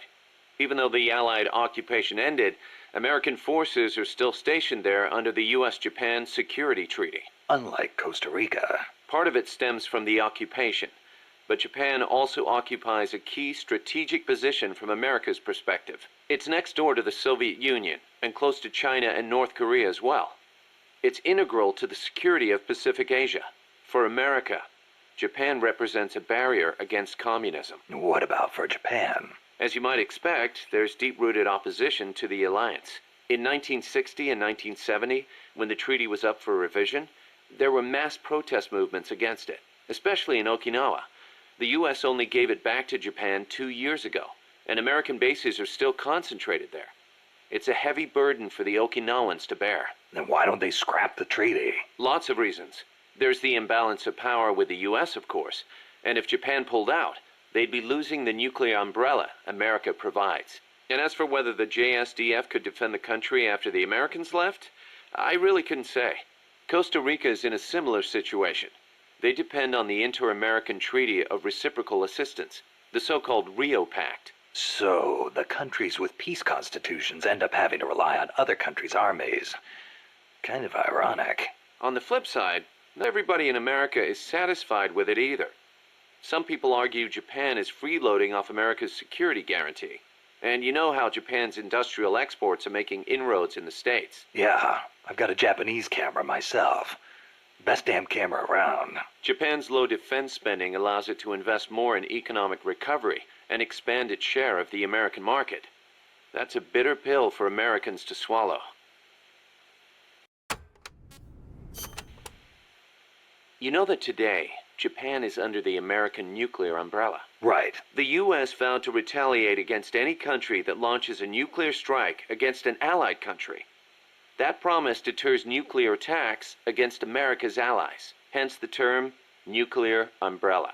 But suppose the Russians nuke Tokyo. Would America really nuke Moscow in return? If they did, the Soviet Union would undoubtedly retaliate. Would Washington really be willing to risk having a bomb dropped on itself in order to avenge Japan? I'm not so sure. Don't tell me you're still worried about Japan. After all these years? It's not that. I just... To be honest, I'm not convinced either. But Moscow faces the same dilemma. Maybe Washington wouldn't retaliate on Japan's behalf. Then again, maybe it would. So you're saying Moscow wouldn't want to risk being attacked either? The whole concept of nuclear deterrence is entirely hypothetical to begin with. When you get down to it, it's all smoke and mirrors.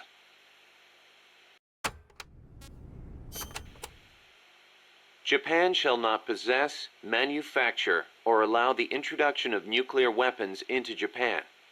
Those are the 3 non-nuclear principles set forth by the Japanese government. Allow the introduction? That's funny. Some of the U.S. warships that visit Japanese ports are armed with nukes. Or are you going to tell me they transfer them at sea onto other ships every time they visit? You raise a good point, Snake. But the Japanese government doesn't recognize it as such. The introduction of nuclear weapons into Japanese territory would need to be agreed upon in advance. America hasn't made any such agreements. Therefore, they aren't bringing nukes into Japan. That's the official excuse. Doesn't sound like much of an excuse to me. I don't blame you. Keep in mind, though, Japan suffered actual nuclear attacks. Anti-nuke sentiment there runs deeper than you think. I suppose the government's not really in a position to admit that sort of thing.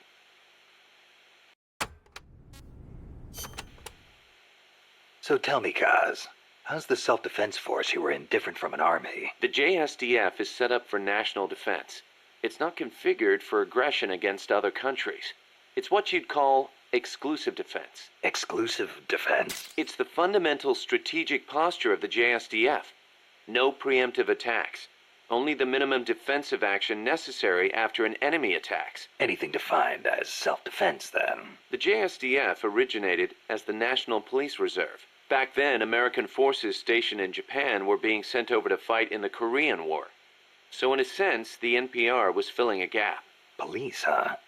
Reminds me of the Costa Rican Civil Guard. Yeah, exactly. They're also dispatched to provide disaster relief. The year before I joined, they had a hell of a time trying to rescue some buses that got hit by landslides. Dunia Business, thank you for sponsoring up. So why'd you quit the JSDF? Because I didn't have a reason to be in Japan anymore. A reason? My mom had died 3 years earlier, so I didn't have to care for her anymore. With her gone, there was no point hanging around in Japan. Yeah, but a man with your talents could have risen pretty high in the ranks, I imagine. I don't know what they made of me. Could be it actually alienated me from the brass. And personally, I could never get used to the idea of exclusive defense. Meaning? On a strategic level, I can see how a country could go with the exclusive defense model used by the JSDF. And I've got nothing against my fellow soldiers who believe in it. On a tactical level, though, it just rubbed me the wrong way. To put it simply, I was itching for a real fight. I figured. And I felt as long as I was in the JSDF, I'd never be able to stand shoulder to shoulder with my father, who was in the U.S. Army. Seeing Yukio Mishima's suicide didn't help either. Yukio Mishima, the guy who wrote The Temple of the Golden Pavilion. The way he questioned the status quo hit home with me. Not that I admired his vision or anything, but it did get me thinking, that's for sure. Okay, and go back to has tapes. Finish these. What was that you were saying? Peace is not the natural state of men. You said you learned it in school. That is right. They are the words of the German philosopher Immanuel Kant. In 1795, he wrote a book titled Perpetual Peace. Kant argued that it is precisely because peace is unnatural that we have to make it ourselves. How? Like that guy named just for Perpetual Piss. Is the concept starting to sound interesting now? Not really. I belong in a more natural world. Is that so? My grandparents died in the Civil War. If only we had been at peace, they would not have lost their lives. You actually wish for war? It's not like I want to hurt innocent civilians, but if someone attacks you, what are you supposed to do? A country needs the strength to defend itself. Otherwise it faces invasion, oppression, political subjugation. If they would simply stop using force to tangle with each other, countries would not need force to defend themselves. And how would you guarantee that? I... Sorry, but you have to understand how the world works in order to protect the ones you love. That's not to say ideals aren't important too. They are.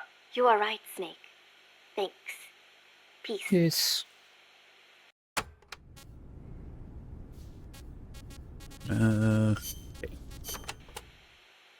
Costa Rica means rich coast in Spanish. Is it true that Columbus was the one who came up with the name?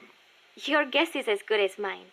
But it is true that Columbus landed his ships near Limon back in the age of exploration.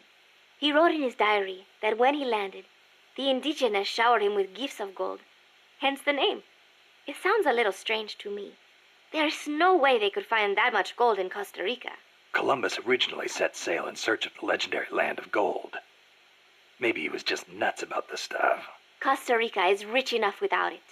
Look at the forests and the animals and the peace-loving people. That is what I want to protect. I know how you feel. The piss-loving people. Democracy took root in Costa Rica before anywhere else in Central America. Sure, we had coup and dictators and all, but never a total meltdown. That is, until 26 years ago. The Civil War. Yeah. I understand you lost your grandparents. It started with a dispute over alleged fraud in the presidential election. What I do not understand is why friend turned against friend, when they could have talked it out instead. Yeah, that would have been nice. Even today, some buildings still have bullet holes from the Civil War. A quarter century later, and it is a tragedy we Ticos cannot forget, must not forget. It was the year after the Civil War that the army was constitutionally abolished.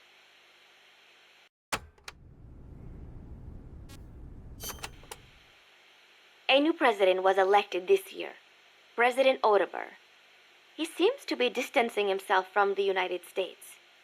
He has limited the privileges granted to American banks, lifted the sanctions on Cuba. Our last president was so pro-US, people suspected he was in bed with the CIA. You think the CIA is doing this because it feels threatened by the president's shift in policy? It is possible, but would they really bring in such a huge army just because of that? Part of our job is finding out. Exactly. Thanks, Snake. Peace. So, are you a student at the University for Peace, Paz? No, I am still in high school. But Professor Galvez lets me visit his office and study with him every now and then. International law, security, conflict resolution, human rights. We study all these subjects and then use them to build the foundations of peace. Yeah, I get it. I just never heard the UN had a University for Peace before. Oh, that. Well, to be precise, it is still being set up. They have started conducting research, but the UN has not passed the necessary resolution yet. Professor Galvez couldn't wait that long. Oh, right. Costa Rica abolished its army and has also hosted the Central American Court of Justice. It is the perfect place to build a university like ours. Don't you think? Well, if you're playing at your own pace, you don't have to play all the tapes in a row. Yeah, you can just do it whenever you want. That's kind of the point of it. But since we're doing it as part of a non-stop marathon, you know, we would do it all at once. I understand it's a little overwhelming, That but coffee you guys it's brought not us really is pretty intended. damn good. Isn't it? Costa Rican coffee is the best. The Central Basin has all the right conditions for growing coffee. It is high in elevation, with steady temperatures and well-drained volcanic soils. The professor certainly seems attached to it. The coffee we drank on the boat coming over was awful. It put him in such a terrible mood. Well, how come I never hear about Costa Rican coffee then? Because it gets bought up by wholesalers and mixed with beans from other countries. It is really a shame. Such wonderful beans, and nobody knows they are from Costa Rica. Huh. They should launch an ad campaign or something. Right. I hope one day people will recognize Costa Rican coffee for what it is. I'm with you there. Although it is true that it's a little hard to go through Peace Walker your first time. You kind of have to chew through it, but I'm of the opinion that once you do, Like, once you experience everything the game has to offer, it's impressive, really, especially for a PSP game. It's just people kind of stop digging before they find the gold, in this game. Oh, we do have smoke grenades. I must have been looking at grade 2 smoke grenades. Never mind.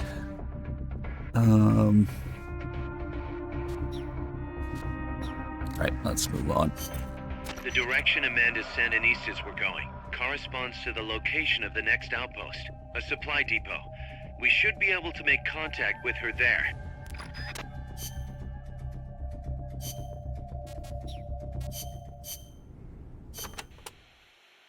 Can I ask you a favor, Snake? If you ask nicely. To make MSF bigger, we need to do some recruiting. Yeah. What's your point? I want you to avoid killing enemy soldiers as much as possible and send them back using Fulton Recovery. Not much we can do with a corpse except give it a funeral. Obviously. Put him to sleep, knock him out, hold him up even. And if you do have to fight, try to leave them near death instead of dead.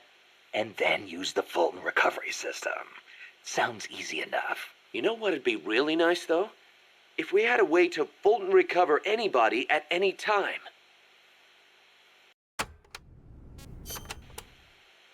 To get to your next objective, you'll need to backtrack along the way you came for a bit. Don't get too comfortable just because you know the terrain. The enemy knows you're out there now. They'll be out in greater force than before. Proceed with caution. Refrain from using firearms unless absolutely necessary. Looks like I'll have to cross the river. Yeah. There's a suspension bridge you can use. It's the only way across. You'll have to be a little creative to keep from being spotted. So, I cross the bridge, go through the swamp, and come to a banana plantation. Complete with its own factory by the looks of it. It's going to feel a lot different moving through that area compared to the forest. Stay on your toes. Got it. Also, you may encounter Sandinista prisoners along the way. Try and save as many as you can with Fulton Recovery. I'll keep an eye out.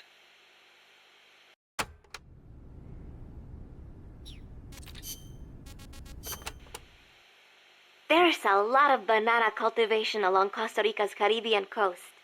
The area is dotted with banana plantations.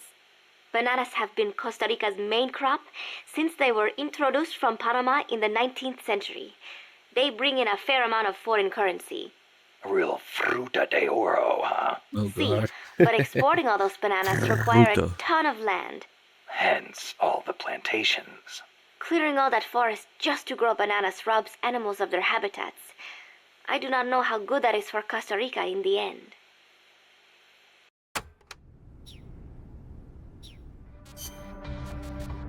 You see, Snake, bananas have more uses than just eating them.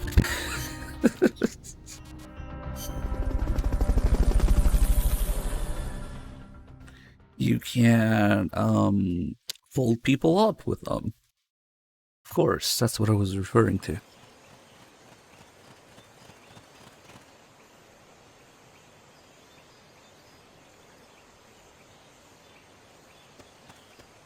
Careful. They've got reinforcements coming. Yes. It is I, 3Dog. Suck my balls. Snake, try to make contact with Amanda.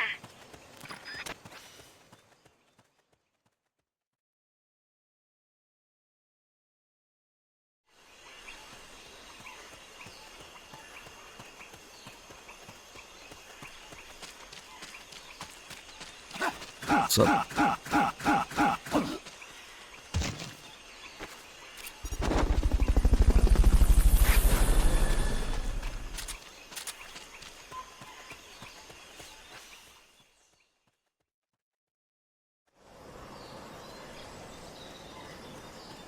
I don't even think Dog has an Irish accent. I don't know. Hurry.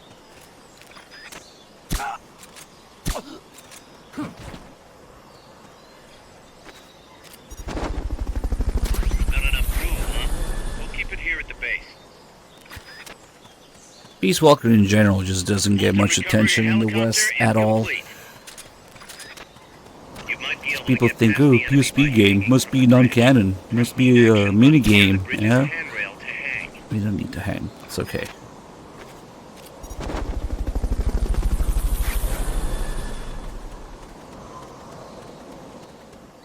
Like I was saying, it's hard for people to chew through this game's content. They never really get the full picture of it. It does take quite a bit of dedication to see everything the game has to offer. So I guess you could say it's not for everybody, but it's just impressive what they did with it.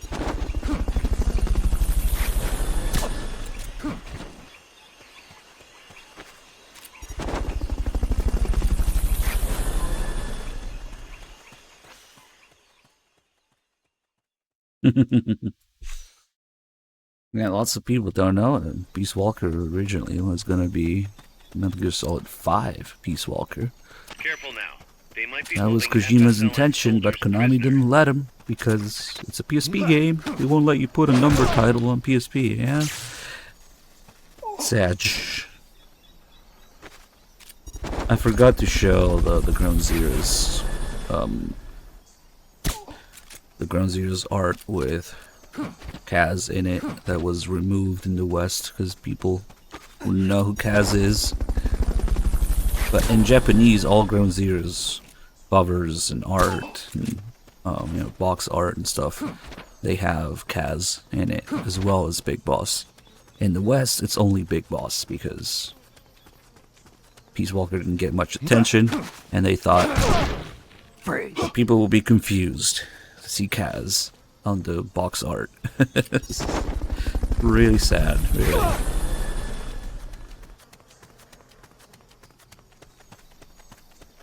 Fulton recovery helicopter is complete.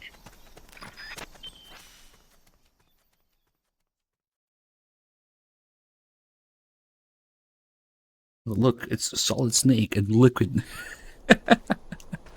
I could see somebody looking at Ground Zero's Japanese art and be like, oh, that must be Solid and Liquid Snake.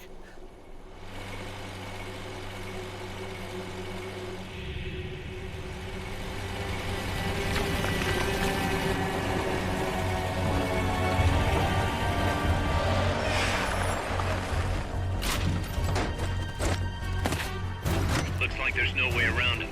You up for this, Snake?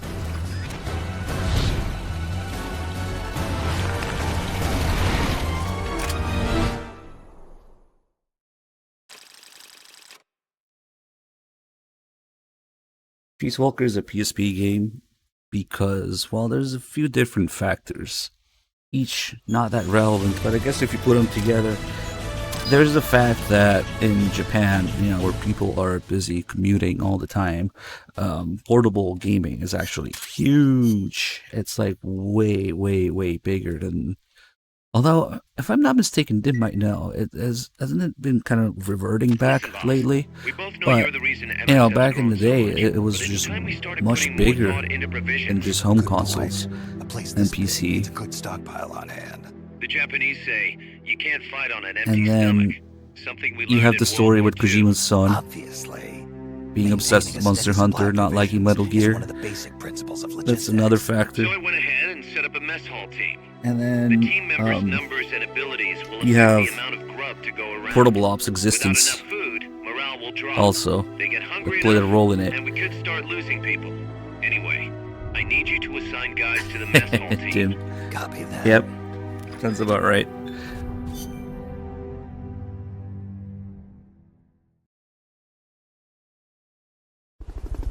Right. Yeah, I remember hearing something about it's reverted a little bit in a way. Yeah, of course, Sony fucking murder their portable consoles. RIP. We don't need this stuff.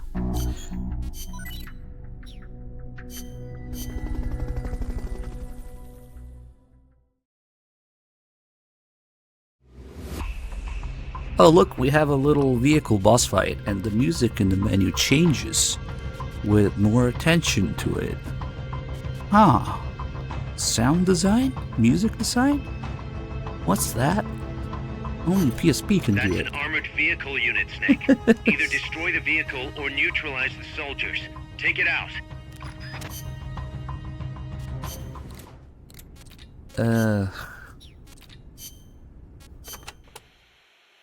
Panama disease was rampant here about 20 years ago, putting a lot of banana plantations out of business. Panama disease? It is caused by a type of fungus. Apparently it killed off almost all the banana species that used to grow here. How could that happen? Cultivated bananas do not produce seeds. You have to remove and transplant part of the stem yourself. You plant them in the fields. So you've got acres of identical plants? See, when one plant is infected, the disease spreads quickly. Species lacking genetic diversity become weak. They grow different bananas today, one said to be resistant to Panama disease. Clearly Paz is liquid because she's blonde and she's talking about disease resistance and genetic factors, symmetry.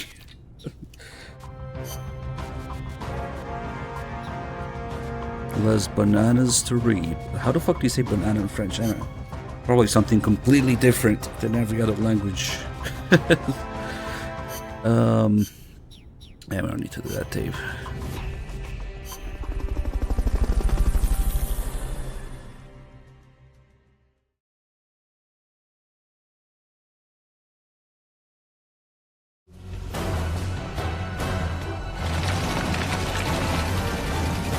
Yeah, I heard about that Red Pirate.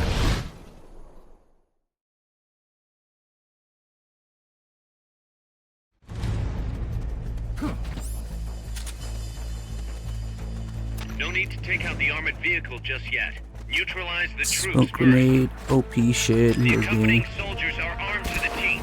Watch yourself.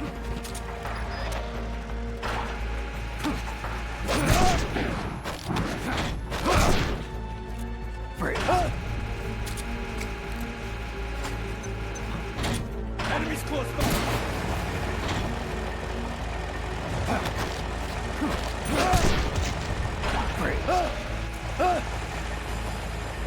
Alright, now we got these 4 guys to start with. And then the vehicle is gonna drive around a little bit, stop, look around, and then drive some more and deploy the next 4. The story missions, the story vehicles are really cute. This gets much more involved with the optional stuff and the co-op stuff, but the story vehicle missions are just very, very basic. And the funny thing about these guys is when they're climbing out of the vehicle, they can't actually see or alert for a while until their animation for climbing out is complete. But you can hit them before they come out. So it's just kind of silly. The door's open and I can zap them before them even seeing me. I really wish like that wasn't a thing, yeah? They could have easily changed it, maybe for the HD edition, I don't know. Right, because now bananas have no seeds, right? You have to manually plant the stem or something. These guys can't see me until they come all the way out.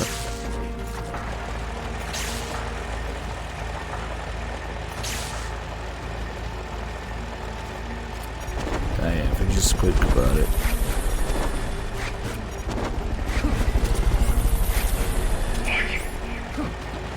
That's gotta be the leader. Can you take him down? Get his helmet. Now it doesn't matter if I get an alert. That's what happens when you drive with your feet. Can't aim.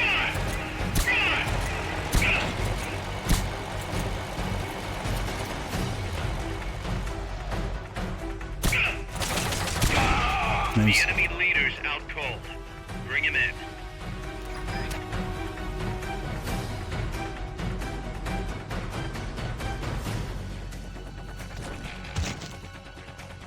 Solid banana, liquid banana.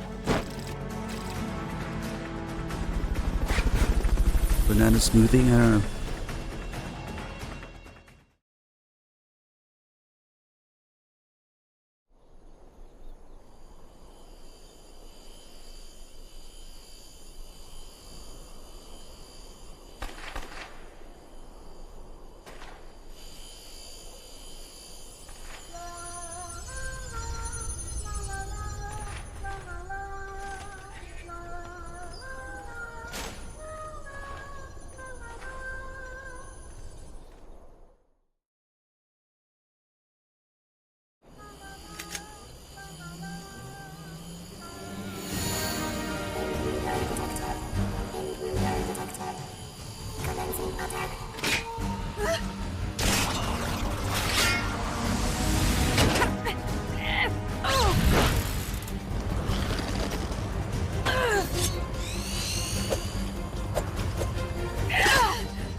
fall! Shoot El Chico Libre!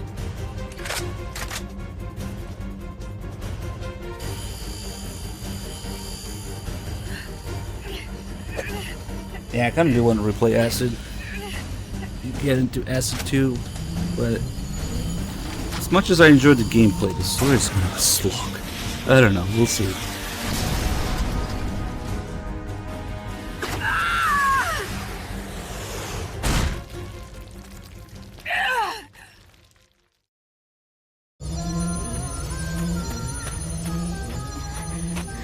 Amanda. Chico. What? What is it? Can you roll me one? Tobacco. Oh, yeah. Chico.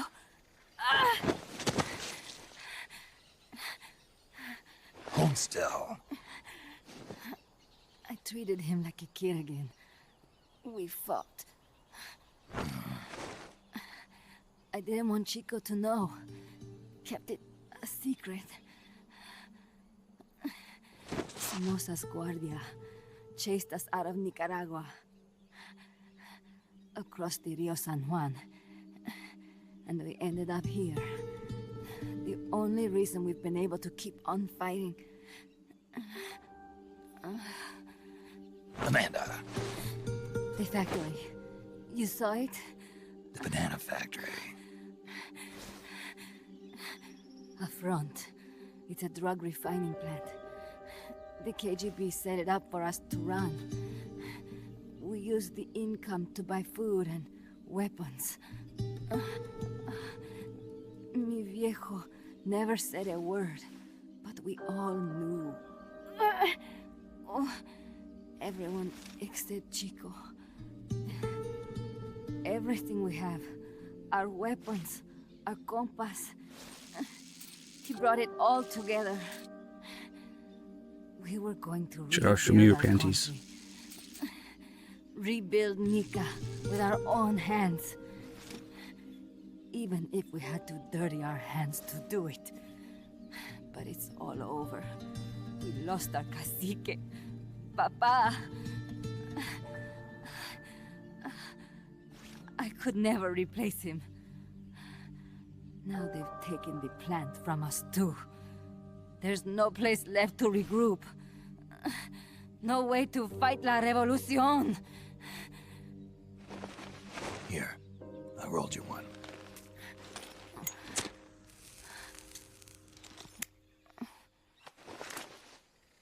What about you? You're going after that cargo? Yeah, Must be important, looks that way. It looks like it could be nukes. What? Nukes? Madre de Dios. No time to waste. We must get to Irasu. The transport route leads there. It must be where they're holding Chico and my compass, too. Whenever Chico and I argue, he goes off to be by himself. That's why he knows more than anybody about their bases. Chico. You're pretty worried about your baby brother. This is why I'm not fit to be a leader.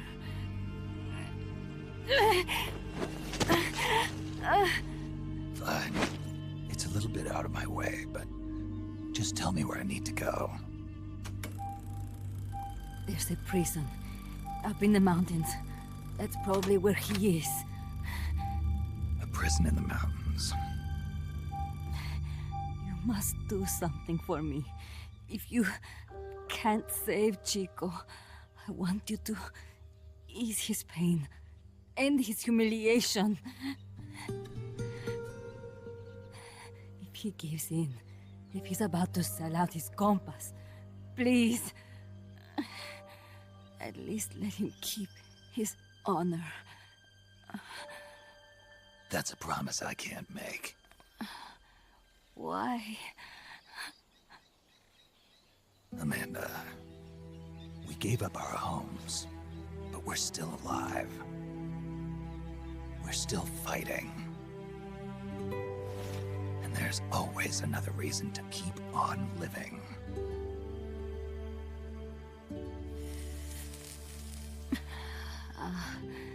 I feel alive again. Amanda, join my unit until you've healed up. Your unit? Yeah, Who are you? Why are you here? I'm Snake.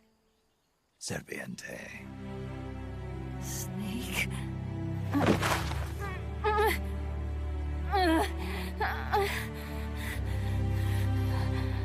Could it be the great cacique has come to lead us?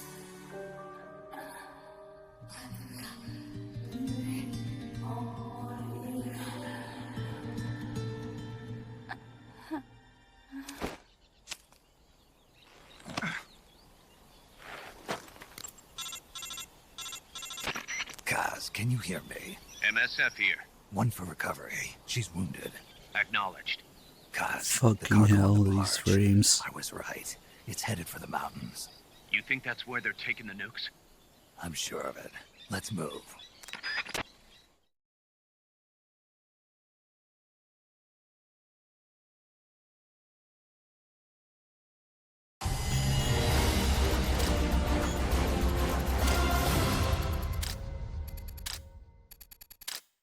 Okay. Probably create a little bit of delay.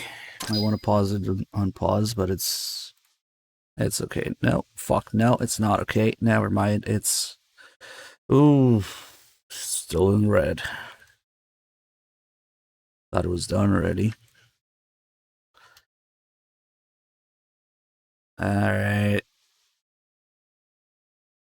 Man, the only reason I got an A is because you watched the cutscene. Time matters. Okay, let's try it out again. Bit rate goes up. Frames go down. Nope. Maybe it's okay now. All right. Pause and pause. Oof. Sorry about that. No. Fuck. Are you serious? Every time I turn my head and then look at it again, it does it again. Fuck. Come on. I think it's. Oh my god. Unbelievable.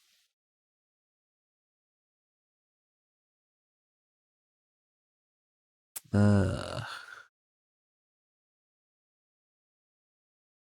right.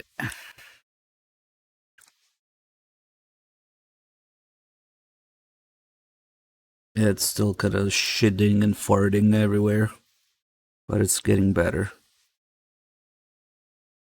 It can barely hold on with shit bitrate too. Oh my god.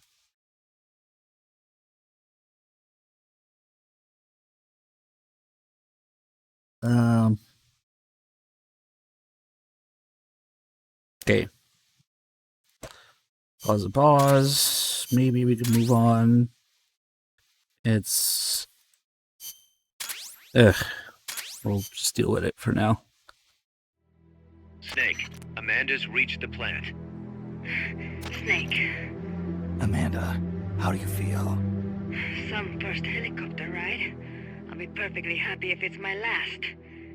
As you can see, she's doing fine. I set Amanda up with her own frequency, so call her anytime you need to. If you have any questions about American bases or mercenary units, or about El Frente, just ask. And please, do not forget my compas and Chico. Don't worry.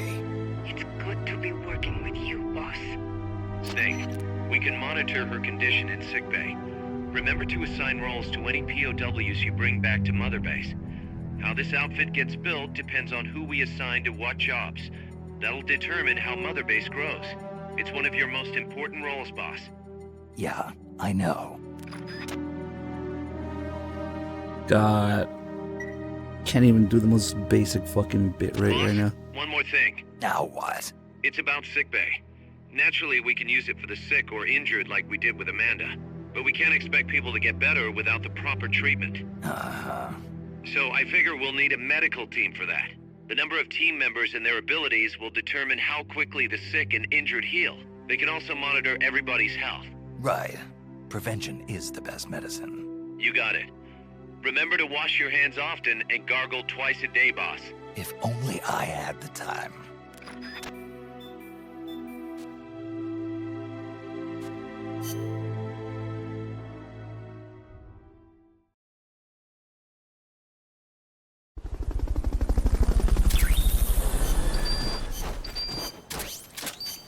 Alright, now we got Amanda. And she's injured, so that's why we made the medical unit in sickbay right now. So all of her stats are down. She always has the bandage even way later when she's covered. Besides, it's her leg that's broken.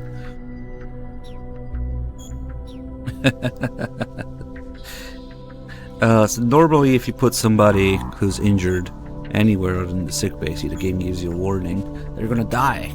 But Amanda's unique character, she can't die. So even with a broken leg, she can be in the kitchen. We could make tortilla chips now.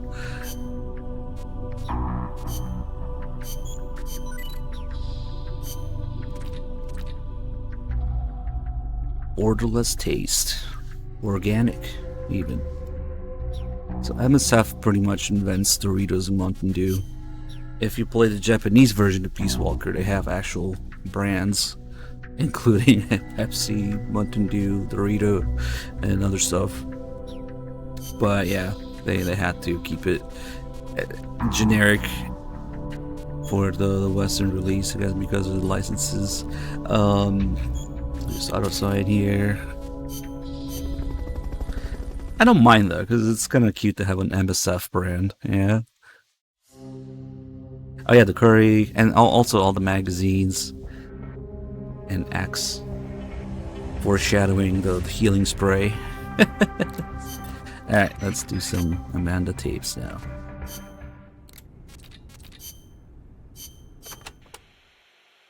Since it was founded, my country has not once been able to choose its own path.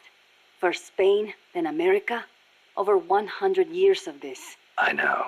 In the 19th century, an American mercenary named William Walker seized power in Nicaragua. I'd heard he exploited rivalries between the political parties. Even after we expelled him, the Americans sent in their Marines under the pretext of quelling political unrest. And the real reason? To intimidate the government and thwart the construction of the Nicaragua Canal.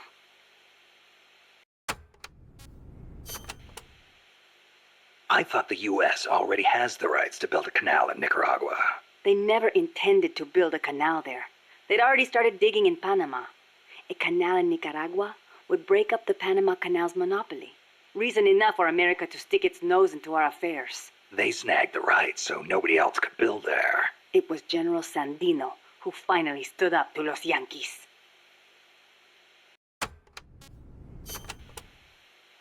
General Sandino waged a guerrilla war against the Marines, at last driving them out.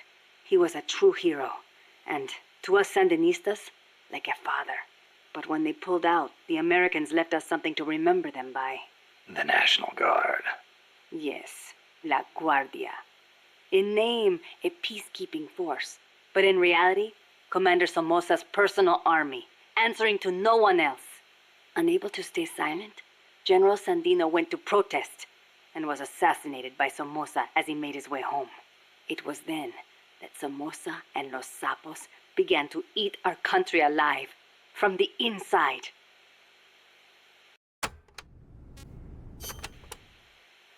It has been 40 years since the Somoza family became the rulers of Nicaragua. With La Guardia at their command, no one can challenge them. You came here on the run from the National Guard, right? See, they took everything. Our land, our homes, our jobs. Now belong to Somoza. See, the law too. He's even got the judges in his pocket. You defy him, you face death. Everyone bows and scrapes before La Guardia. Even then you might get a beating if they are in a bad mood. And you're trying to change things. That's not all. These Somozas have used their power to line their pockets. They confiscate people's land and hand it to members of the Somoza family. By now, close to half the farmland in Nicaragua is theirs. We were powerless until... You remember the earthquake 2 years ago? Yeah, I heard the capital was hit pretty hard. We lost Managua, our capital city. People sent aid from all around the world. Tears of sorrow turned to tears of joy. Yet almost all of it was embezzled by the Somozas. They sold out those who'd lost everything for money. They feasted on our country's suffering. Public resentment is at the boiling point. The Somozas' days are numbered. We will see to it.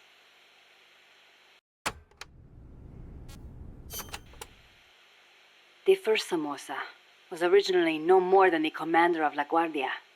Ordinarily, a man of his station could never hope to become president. But the president at the time had no power to back him. The only one with the strength to oppose him was General Sandino. No, better to say the general was the only one who dared oppose him.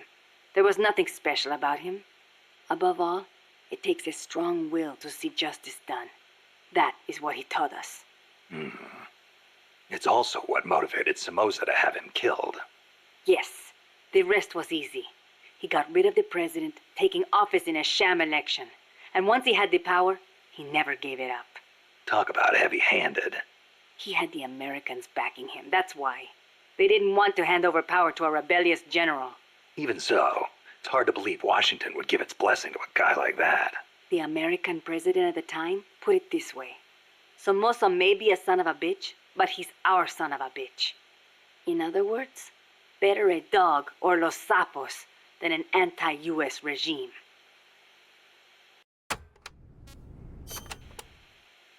The Managua earthquake struck 2 years ago, the day before Christmas Eve. Giant cracks opened up in the streets. Sleeping children were crushed in collapsing houses. No chance to escape. No visit from Santa Claus. Thanks to Somoza, the old houses could not even get rebuilt. It was a nightmare. I heard the epicenter was right in the middle of the city. Even today, it's too dangerous to build on top of the fault line. The city center is still in ruins. And to make things worse, Somoza stole the recovery money. We must not fail. We owe it to those who lost their lives. We will defeat Somoza. The Republic of Gamers. Aces gear only. Oh god. Imagine gamers running country. We are Sandinistas, the heirs of General Sandino's will. Sandino, the father of modern guerrilla warfare. To you, maybe. To us, he's more like a real father. That why you named yourselves after him? Of course. La Frente Sandinista de Liberación Nacional. The Sandinista National Liberation Front is named in his honor. We share the general's goal, to take back our country's freedom. In his day, from America. In ours, from the despot Somoza. Times have changed, but the song remains the same. Patria libre o morir. That is our slogan. El Che used to say the same thing, you know. Patria o muerte, the slogan of the Cuban Revolution. So, you're fighting for a socialist revolution too, then? No, it's not about ideology.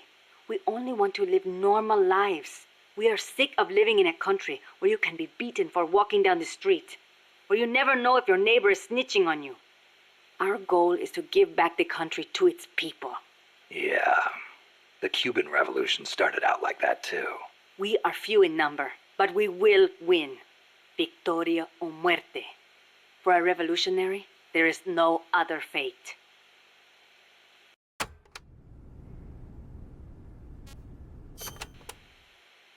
Augusto Cesar Sandino, general and hero of Nicaragua.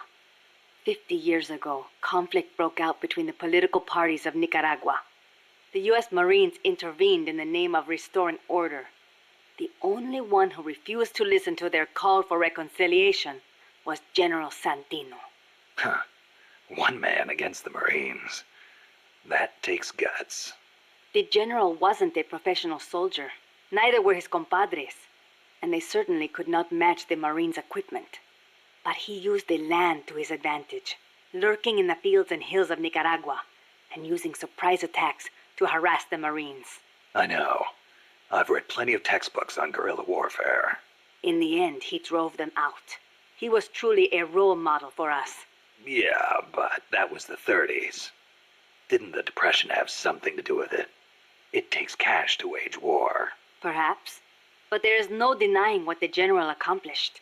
The people hailed him as the General de Hombres Libres, the General of Free Men. They loved him. And then he was assassinated by Anastasio Somoza Garcia, commander of La Guardia. The father of the current Somoza. Somoza had the Americans' backing. That is the way things were. The general may be dead, and the times may have changed, but his will lives on inside each of us.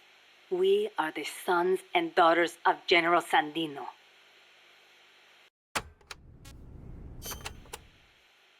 Hey, how's the watermelon business these days? Not bad. I hear the compas back home are hanging in there too. Good to hear. You know our nickname. I'm impressed. No wonder they call you boss. You used to hide your weapons in hollowed-out watermelons, smuggle them right past the National Guard. You even transported pineapple grenades that way.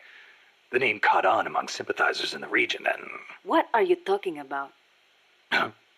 They call us watermelon sellers because the general's name sounds like the word for watermelon. Sandia. Really? Si. Damn it, Kaz.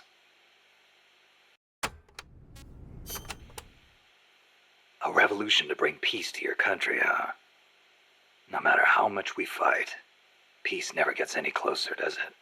I do not like it, but it is the only way. If we do not fight back, they'll just keep exploiting us. You want proof? Look at our country's history. Revolution is a means and not an end. I know. When the revolution is victorious, I want my country to be at peace. But to bring peace, we have to first eliminate that traitorous scum. It's an old saying. We make war that we may live in peace. Who said it? Aristotle. You know your history. I had a good teacher. It has always been like this. People making the same mistakes over and over. And still, all we can do is fight. I hear you. If you've got a goal, you've got to keep moving forward.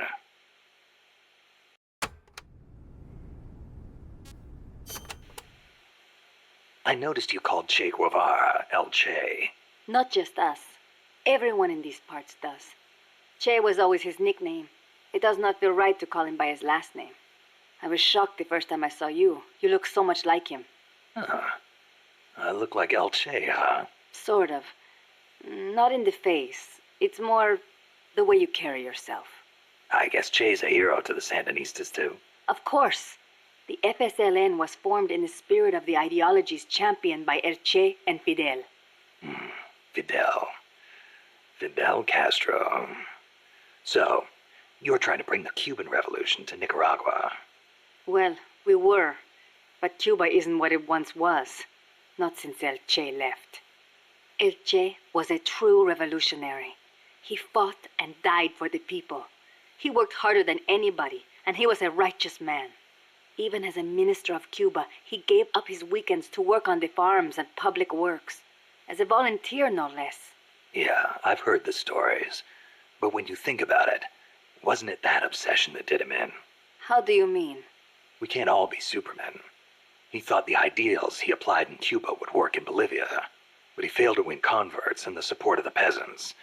And it cost him his life. Maybe you are right. But at least he did not steal from those peasants, no matter how hard things got. Yeah, I can sympathize with that. There's plenty of guerrillas out there who'd rob their own people to feed their revolutions. If we had a comandante like him, the Sandinistas would find the will to fight.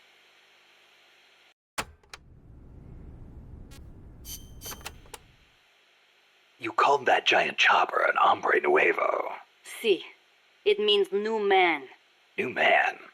There was nobody piloting that thing. It must be controlled by machine. Yeah, it seems that way. No human being could pull off those crazy maneuvers. But it's not crazy. It's smart. It sings, too. When we first saw it, one of your men said, pilot must be an hombre nuevo. Me? I do not like the name. Why? Hombre Nuevo was what El Che was striving to become. What all of us who joined the Sandinistas strive to become. That's why. An Hombre Nuevo is one who finds joy in virtue and voluntary labor. It makes me furious to see that name given to such a monster. I'll bet.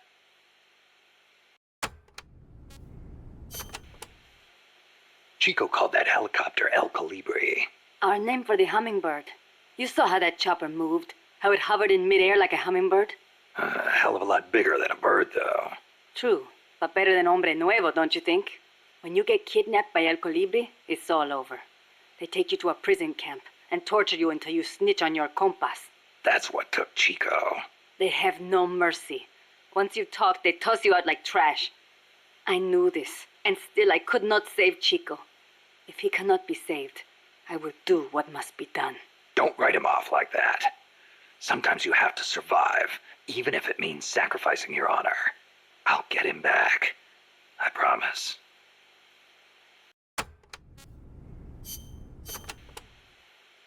The land in our country belongs to us, and yet it does not belong to us.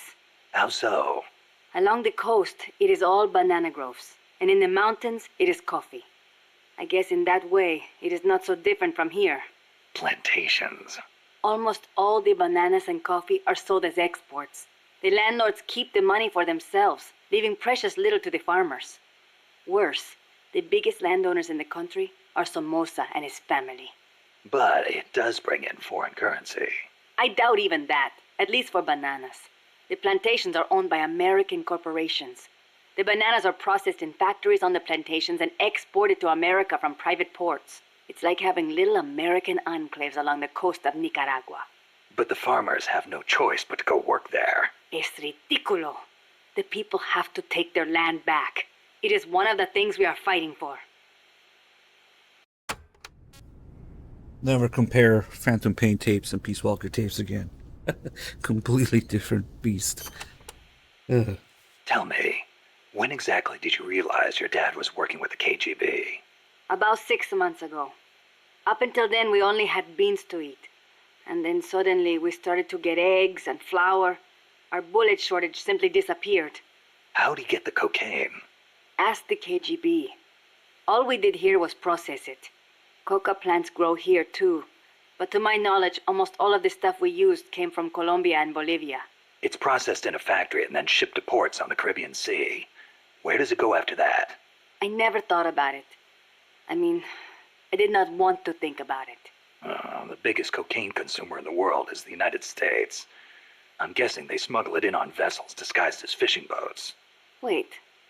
La CIA uses that route too. Are you telling me they're selling cocaine to their own country? Looks that way. Those bastards are turning their own children into junkies? Are they insane? No, just afraid. Afraid of a communist Central America.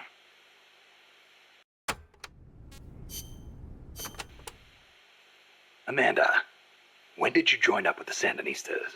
About a year ago, when I went into the mountains with mi viejo and his group. I thought your dad was with the FSLN from the start. No, he fought alongside General Sandino, but after that, he retired for a while. He found a job, got a wife and a house, and raised us kids. Then one day, some Sandinista students came by. And he felt the old fire in his belly. Something like that. All he did was help them escape from La Guardia, though. But then La Guardia showed up. They broke into our house and began pushing him around, shouting questions. I'm guessing he kept his mouth shut. No matter how hard they hit him. Our house was trashed. After that, he was on their list. They harassed him day and night. It was only then that he gave himself over to the Sandinistas. He kept it hidden from us at first, so we would not get hurt. He sounds like a good father. He was. But my mother got fed up with it. She left us. I don't blame her. Why didn't you go with her? It was a hard decision for sure. But like my father, I could not let Somoza get away with his crimes. But most of all... Chico. He is too much like his papa. One way or the other, he was going to stay. and I could not leave him behind. Soon enough, La Guardia drove us out, and we found ourselves in the mountains. It just kind of happened. Well, for an accidental revolutionary, you sure put up a hell of a fight. The mountains make men into warriors. The training is harsh, but it brings us that much closer to being hombres nuevos. Chico couldn't ask for a better sister. I can see why they picked you to be Comandante.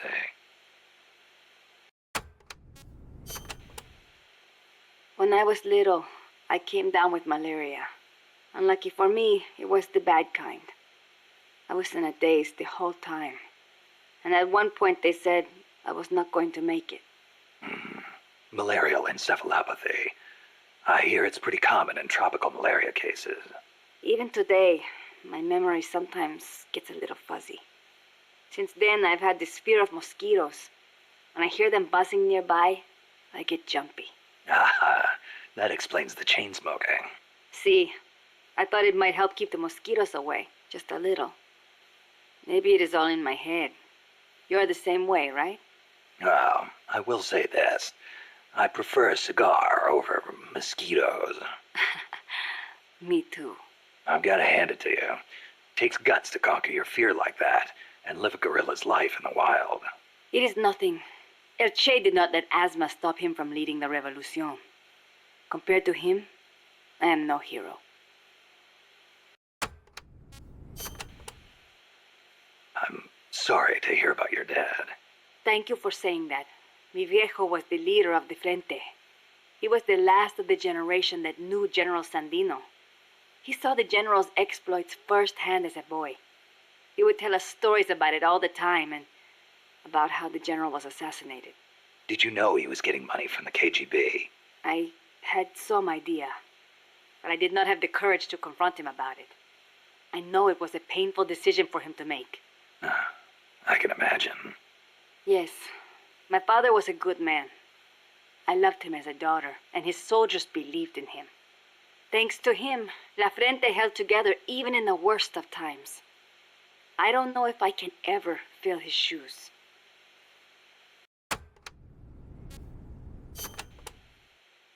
Chico's 12, right? Right. Isn't he a little short for his age?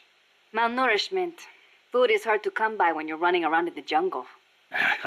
He's got quite an appetite. I know.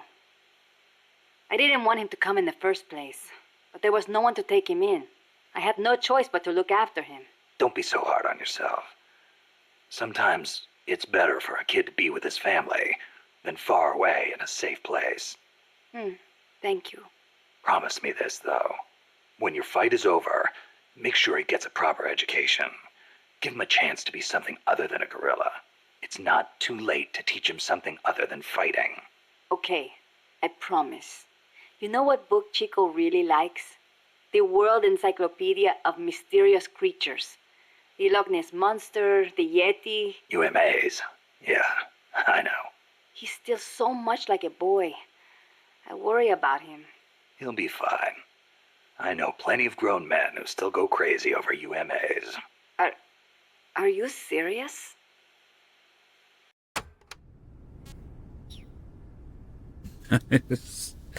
Let's see. We should have a few more militapes now. Yeah, there we go. Nothing to start talking about Che Guevara. People gonna lose their shit. So I hear Amanda mistook you for Che Guevara, Snake. That's not too bad, huh? Yeah, right. I'm not even worthy of polishing his boots. Don't be so modest. From where I'm standing, your men see you as a great man. As great as the century's most complete human being. That's Sartre, right? Well, there's hardly been a more iconic figure of his times than Che. Oh, he was more than that. He was a true revolutionary and a great warrior. I'm with you there. Can you believe that when he first went to Cuba with Fidel, they had only 12 guys with them? But they rallied. They brought in new recruits, won the support of the peasants, expanded their organization. And in the end, they overthrew the Batista regime. People flocked to them because they were honest. They won because they were strong. Those are the qualities that make men great. You know, we're kind of in the same boat they were back then. Here we are, a handful of mercenaries taking on an army backed by the United States. Yeah, we've got a long way to go. But we've got to keep on going. It's not just about winning in battle. You need to think about recruiting people and growing this operation. Got it. Boss, did you ever read Che Guevara's book, Guerrilla Warfare? I can't remember if I got to that one or not. You should have. That's why I lent it to you. A lot of the guerrilla tactics it covers apply to sneaking missions too. Che was one of the first people to articulate the theory of guerrilla warfare. T.E. Lawrence, Lawrence of Arabia, was another one. And Mao Zedong and his On Protracted War. Theory aside, Nicaragua's General Sandino was one of the first to put guerrilla tactics into practice, which explains why the Sandinistas named themselves after him. If you think about it, guerrilla warfare itself has been around since ancient times. There's only so many ways a small group can upset a large army. There was a samurai in Japan who excelled in guerrilla warfare. No kidding. Tsunoki Masashige. He was a warrior who lived in the medieval era. He used unconventional tactics to help overthrow the Kamakura shogunate. Like what? Trojan horse-style maneuvers and decoys to confuse the enemy. The best one was when the enemy was climbing the castle walls. He dumped boiling water and human excrement on them. Huh, sounds great. Let's put it in the MSF playbook. You're not serious, are you, boss? Why not? We've got plenty of crap to unload. Yeah. I'll think about it.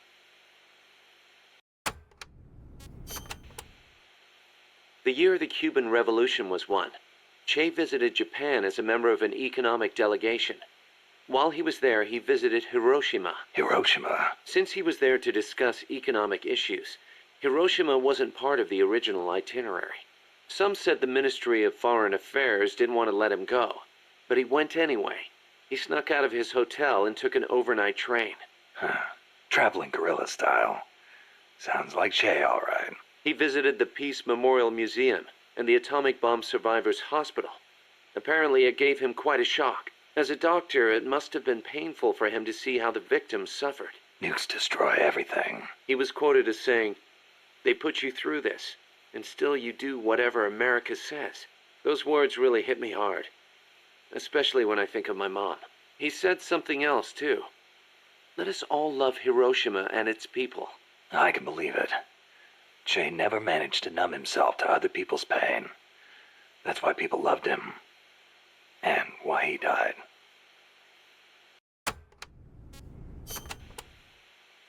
That bandana you're always wearing, that thing's a real antique. Ever think about getting a new one? This one's fine. Come on, we can't have our boss wearing a raggedy old thing like that. It was a gift, okay? It wouldn't be right to get rid of it. It was. Okay then. Speaking of which, Che supposedly had a black scarf he used to take everywhere with him. A scarf? One of his comrades gave it to him when he broke his arm in battle. Che used that silk scarf as a sling, and the comrade who gave it to him became his second wife. Alida, right? Even after his arm healed up, he never went anywhere without that scarf. What about you? You get that bandana from someone special? No, nothing like that. It's important to me. That's all.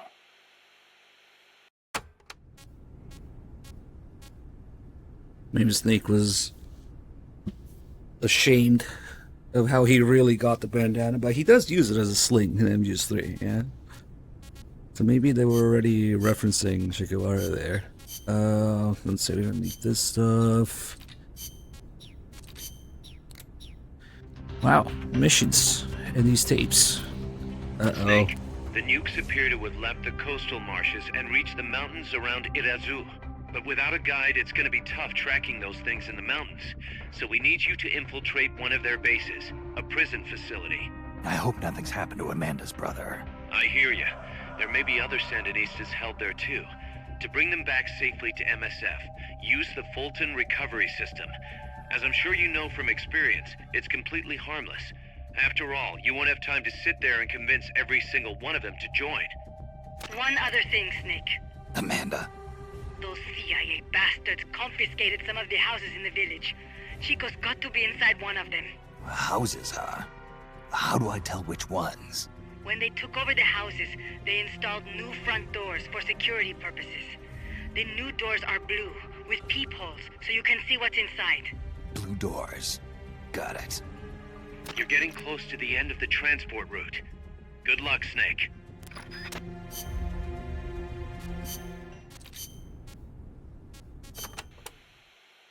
Areas with a distinct dry season, like the Pacific coast, have tropical dry forests. During the dry season, the trees drop their leaves. It gives you a clearer view, but at the same time, there are fewer places to hide. So be careful. Sounds dull. It is not really. A lot of trees flower during the dry season, including my favorite, the tabebuya. It has these amazingly vivid yellow flowers.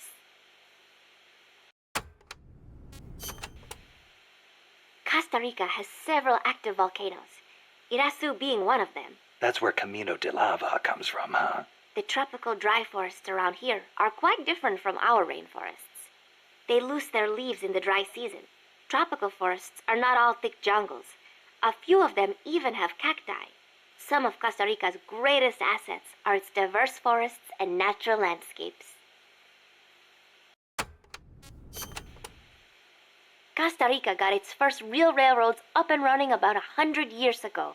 Their primary purpose was to move coffee harvested in the Central Basin to the Caribbean coast. They built railroads here 100 years ago? That's impressive. It was even more difficult than you would imagine. Thing. Later, they Piss and started poop using the grenades. railroads for shipping bananas too. There still might be some branch lines around here. Aldea de los Despiertos means Village of the Awake. Weird name. The area is littered with coffee fields, and there is a factory nearby. The villagers are fans of coffee, so... Nah, they don't get much sleep, huh? They've got a sense of humor, all right. I cannot believe they would take over a place like this and use it as a prison. It is unforgivable for both the CIA and the thugs they employ. All the villagers wanted was to live in peace. What gives the CIA the right to crush them like that? They don't care about anyone's rights but their own. It's just the way some people are. You really think so? Don't worry. It just gives me the right to teach them a lesson. If you just imagine that the water gun in Phantom Pain is filled with piss instead, there is your piss gun. His big medic does put it in his pocket to reload it, so maybe he's just pissing in it. Amanda, how do I get to the prison camp? First, head up the narrow mountain path. The path will gradually open up and you'll come to a fork in the road. Watch yourself up there. You'll be lower than the surrounding terrain, so if you head down the middle, you'll make for an easy target. Yeah, thanks for the heads up. Take the leftward path to reach the prison camp.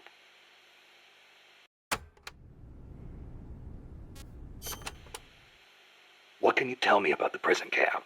Well, it used to be a village until they took control of it. It's a maze of paths, so watch out for soldiers on patrol. I'll be sure not to stop and say hi. Use the paths carefully, and you should be able to stay out of view. Where are they holding Chico? One of the houses, most likely. You can peek through the doors. Just press the action button when the icon appears. You could also listen to any sounds inside for clues. Good idea. Guards will still be on the move while you're looking inside. Make sure you don't get caught. And Snake. I know. I'll bring him back. Thank you. I know I can count on you.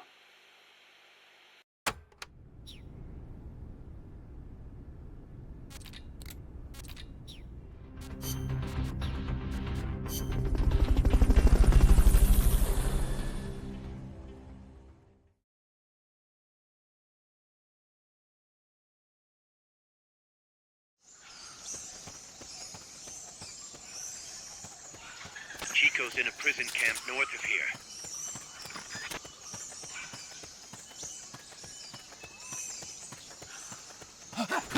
Could just not have Chico and solve a lot of problems. Snake! Help Chico! Fulton Oh, recovery subject confirmed onboard helicopter.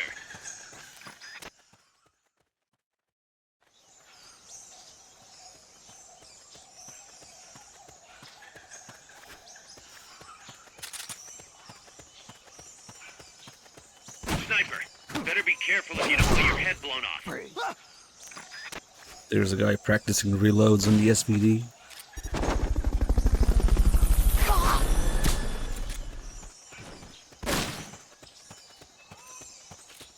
Fulton recovery helicopter is complete. There's got an SVD with a bunch of one-round magazines. Just reloading after each shot. You can hear him grunt like that when he misses. He's practicing there. When he misses, it's like, ugh.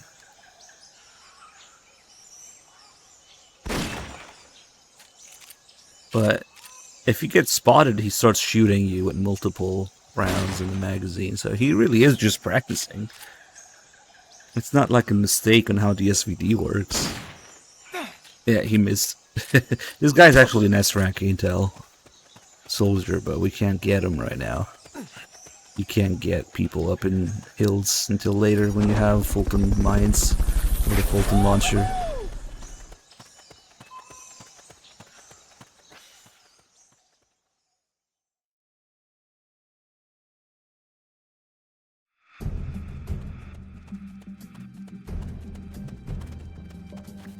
Chico's in one of these houses.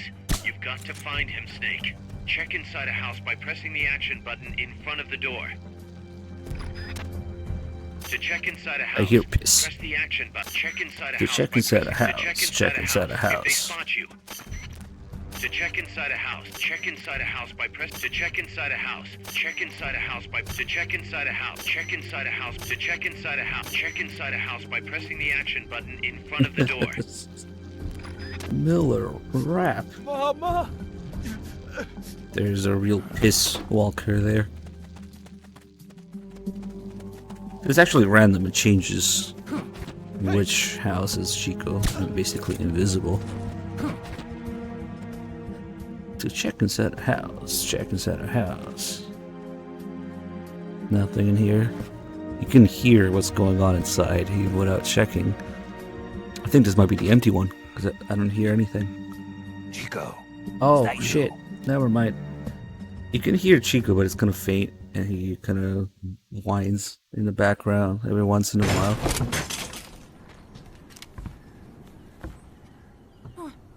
Who's there? Chico, it's me. Joy. Put a bullet in him. That's right. A war photographer. Huh? I thought you were here for the birds. Yeah, the birds of the battlefield. Whoa. Is that chess? Can I see it? Wow, the same kind of chair used. You can't keep it, kid. Here, have these instead. Those photos. Huh. Oh no, Amanda! She's safe. Don't worry. You sure? We're patching her up back at my place. She's hurt? I said, don't worry. It's just a broken leg. You got any cigarettes? Hey, cigar, huh? Hey! Not for kids. Chico, do you know where they took the cargo? Cargo? What cargo? Let me rephrase that. How do they get stuff from the coast up here? Oh, that I can tell you. When the cargo gets to the harbor, they first send it up the marshes on a barge. Then, they load it onto a jungle train past the banana plantation and transport it by rail. The train stops here. When it gets to the train terminal past the coffee plantation, they reload it again. This time onto a truck, which disappears into a tunnel heading toward the mountains. Disappears? Chico, what's on the other side of that tunnel? Nobody knows. None of our compas ever got close enough. He's protected by a spirit. Spirit? Yeah, a giant monster. El Basilisco. The king of snakes? No, really, I saw it. I was camping up there one day, and just as I was waking up around dawn, I heard this loud noise. I opened my eyes and saw an enormous shadow. Must have been 30 bara at least. He was walking, on legs as big as trees. Where did you see it? At the terminal near the tunnel, but I only saw it that one time. What exactly were you doing there? Well, me and my sister got into a fight. And you just happened to go camping. Juno, their train should be arriving at the place I saw El Basilisco right about now. Is it far? No, really. Go past the coffee plantation, and it'll be to the north. What are you chasing? Something that could keep the world in balance. Or destroy it. Huh? I heard that place was a narcotics plant before those guys took it over. But you already knew that, didn't you? Look, I get it. Even revolutionaries need to pay the bills. Still, must be tough for a kid like you to swallow. You're damn right it is. The route they use to transport stuff is the same one mi viejo used to smuggle drugs. He sold the drugs to the Norte Americanos and used the profits to fund the army. They tried to keep it hidden from me. Is that why you went camping? Yes. I managed to sneak into the plant a few times and I tried to set it on fire. Everyone treats me like a child. I couldn't stand it anymore. I'm not a kid, I'm 12. Couldn't do it though, could you? Chico, growing up means choosing how you're gonna live your life. To do the right thing, you sometimes have to leave the things you care about behind. Parents, family, your homeland. But mi viejo.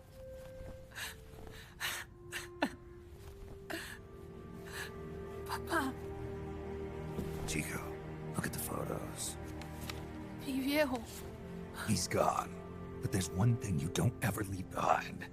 Your memories. Keep them safe. You want to get out of here, Chico? I do, but... Come back with me. Your sister's waiting for you. I can't go back. I can't face everybody. You told them where your compas are. I see. Nothing to be ashamed of. Pain gets the better of us all.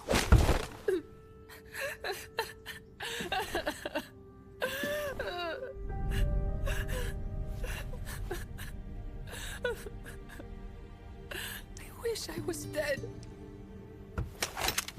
Okay then. I'll put you out of your misery. What? Any last words? Squirrel eater. Hey, mate. You are only going to kill a man. I thought it was morning again for a second.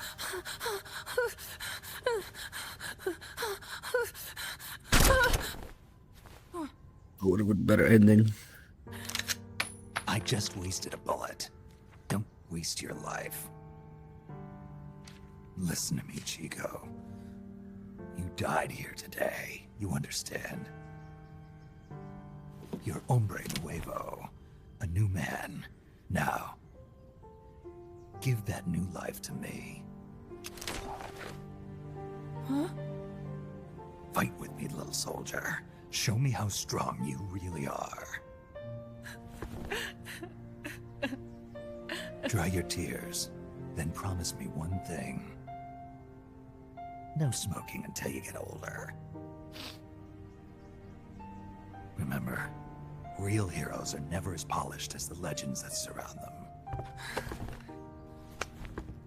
You got it, boss. Snake is fine. What's that? Ah!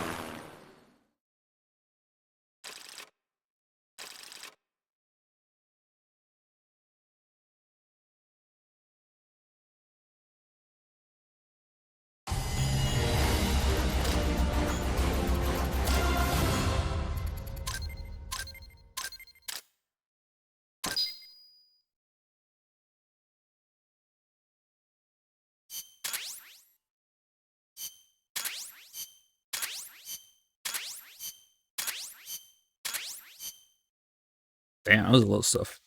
This guy. Chico made it over. Snake! Chico. Yeah, it's one of the best scenes. Don't give me that. You say you're gonna give me a new life, and then you nearly kill me. I take it you didn't enjoy the trip. What's the big idea?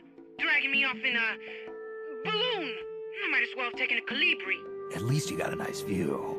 Or are you No, afraid of heights? Phantom Pain ruined the series and the Fulton. Wish you would explain it to me first. Would you have agreed to go if I did? Thank you for saving us, Snake. Amanda, a word of advice. What? Stop treating him like a child. Yes. Yes, I know. You're right. I shouldn't. Amanda, you're coming back after your leg heals, right? Of course. We still have work to do. We, huh? Are you sure you've got Chico's future in mind when you say that? What do you mean? We're sworn to our father's cause, to helping the revolution succeed. Revolution or no revolution, you pick up a gun and sooner or later you're going to hell. Are you prepared for that? I am. If the alternative is giving up the country I love, I'll take hell. Really? Well then, you're gonna have to stop treating Chico like a brother and start treating him like a soldier. You're right. Welcome to hell. Snake, can I ask you a favor? Shoot. You find any prisoners from El Frente, you bring them back alive. Cause... You're trying to make amends for talking. Not just that. Because they're compas. All right. But first, I've got to catch up to that cargo. I'll do whatever I can to help. Call me if there's anything you need to know about the area. And what? Let me know if you encounter any wildlife you've never seen before. Never seen before? What, like that basilisco you were talking about? I'm talking about UMAs. UMAs? You know, like ancient dinosaurs or legendary monsters. One day, I'm going to be a hunter. Is that right? Okay. I'm going to be a hunter with tits and a sniper rifle. Right. I'll be in touch, Chico. Okay, Snake. The enemy's cargo is headed for the next outpost, a rail terminal. Chico says no one's ever set foot past there. Their main base is probably on the other side of that tunnel. Unless we catch those spears before reaching it, they'll be in enemy hands. You've got to stop them. Hurry, Snake.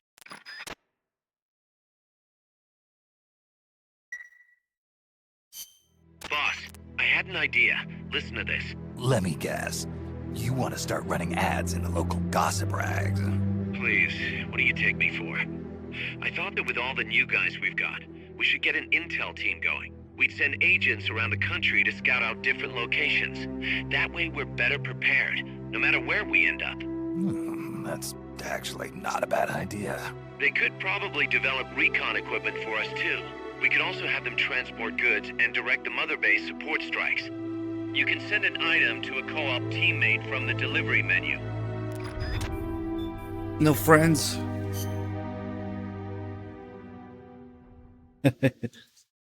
Let's see. Oh, that's right. Chico tapes. Who doesn't love that?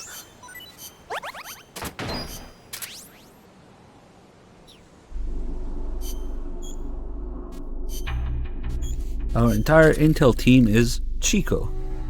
So we're sending him out to investigate and report right after he got captured. Let's see. Yeah, we need a C4.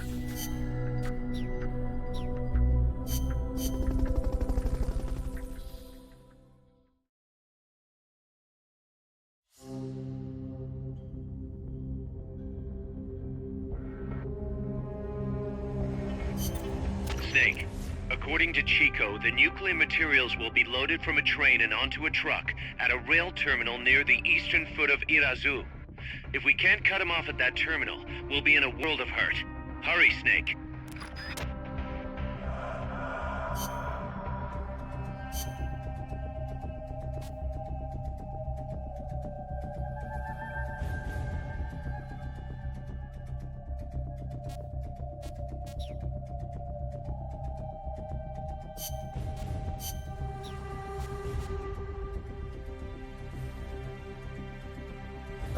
Oh, that's right. Never mind. We won't do the monster stuff for now. But no, actually, they kind of sneak that into the location tapes, the geographical stuff, later. So okay, let's just do all of these. The supply staging point is at the eastern foot of Irasu. There's a rail terminal there. They'll probably transfer the nuke from the train onto a truck. Gotcha. I'll have to catch them while they're moving the cargo. But you might run into El Basilisco. Keep your eyes peeled, Snake. An 80-foot-tall walking behemoth. The CIA's new weapon? Could be. Too bad it's not actually a dinosaur. I think they're testing it up at the base on top of the mountain. I met a guy in Russia who described it as a metal gear linking infantry and artillery. Metal Gear. I've got a bad feeling about this. Like maybe it's connected to everything that's happening here somehow. The nukes? You don't think... What else could it be? If it is up there, I'll just have to improvise. Either way, I won't know until I get there. Watch your back, Snake.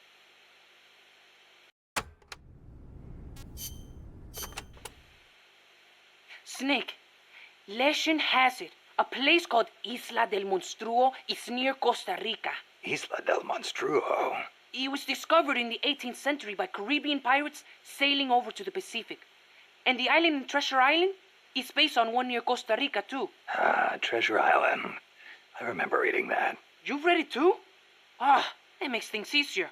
In Nicaragua, we too have a story about a group of pirates that encountered a flying monster out at sea. Some even say they landed on this monster island, though we still don't know exactly where it is.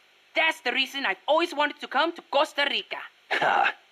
I see. Ooh, I heard another story about a talking cat that lives somewhere in Costa Rica. They say it'll take you to this place. Interesting stuff. Want to know more about the island? Maybe later. If I'm headed that way, you can fill me in. Okay, just let me know.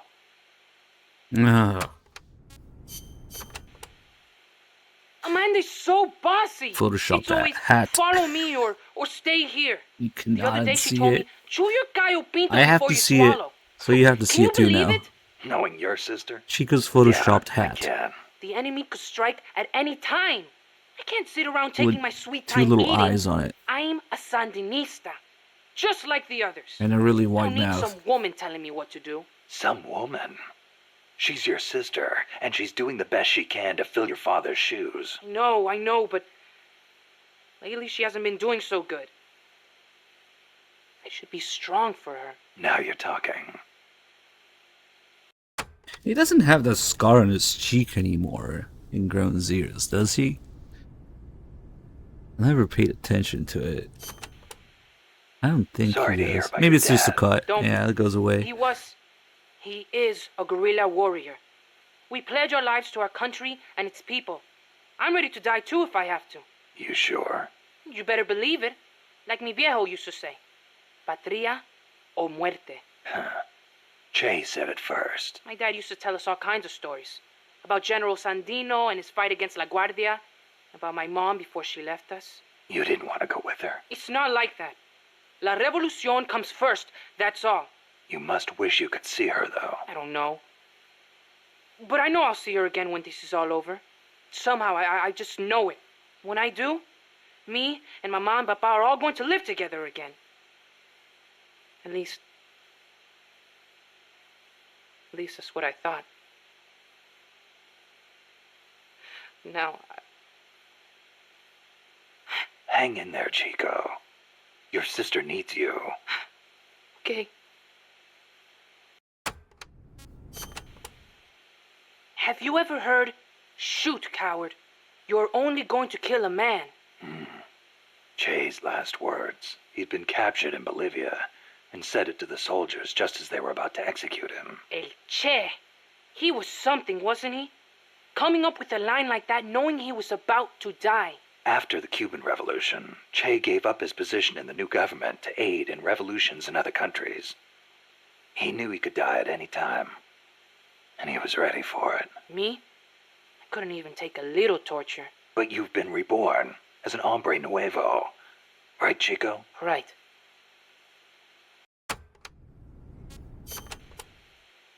Don't you ever get lonely, living away from your mom? Not really.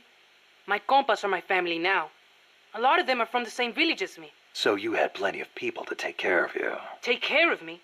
I'm a warrior, like any other Sandinista. We look out for each other. That is how it works. Sorry. Guess I misspoke. Now we're scattered because of that colibri. Wonder where everybody went. Hey, Snake. If you see any Frente prisoners, please, you gotta get them out, okay? Those guys are solid, every one. You could use them in MSF. Hey, Snake. Are there any jobs for me here at Mother Base? I can do anything. You don't have to work, you know. Don't treat me like a kid. I'm a man now. Okay, then. What are you good at? Let me think. Everything! Pull me on any team. I can pull my own weight. Well, you are young. You'll probably be a fast learner. I'll think of something. Anything you need, boss. You'll see. I can fight as good as anybody. Yeah.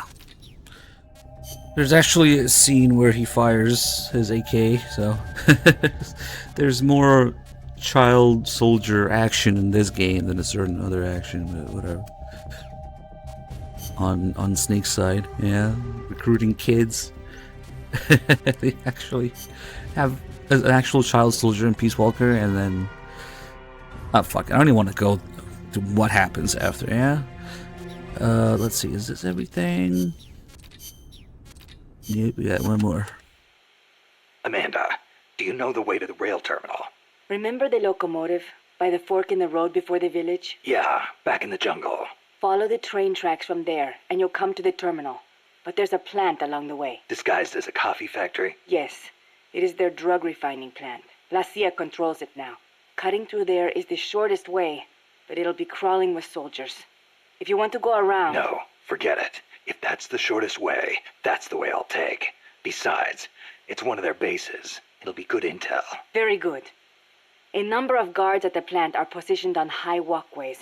Be sure to study their movements before you advance. Or I could just snipe them first.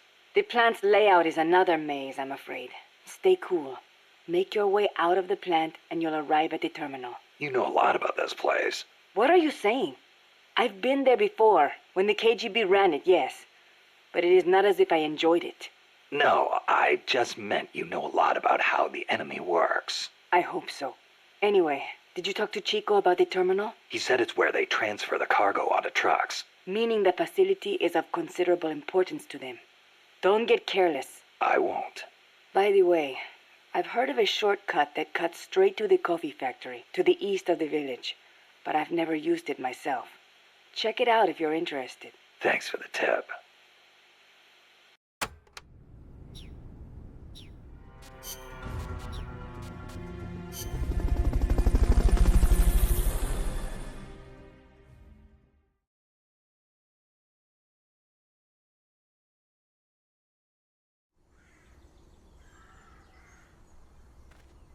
The train terminal is on the other side of the coffee factory. Head for the factory first.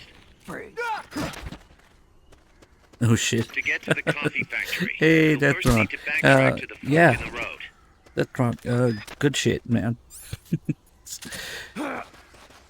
We'll take the shortcut Amanda was talking about here. I'm basically invisible.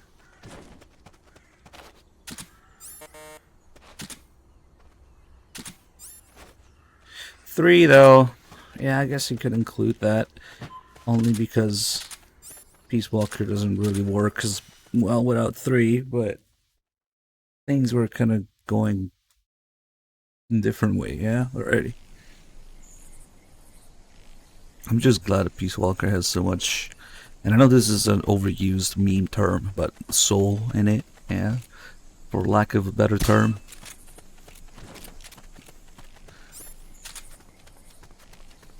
Like, you can tell they wanted to do this, unlike certain other games in the series.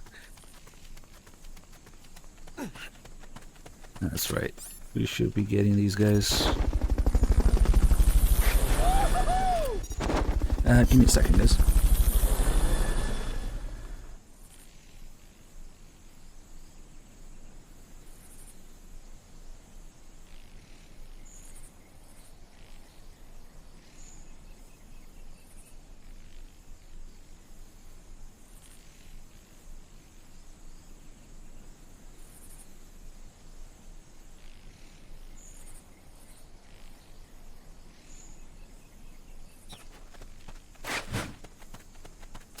Fulton recovery subject confirmed onboard helicopter.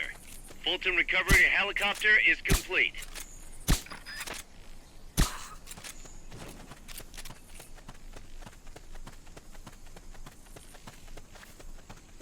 What was that?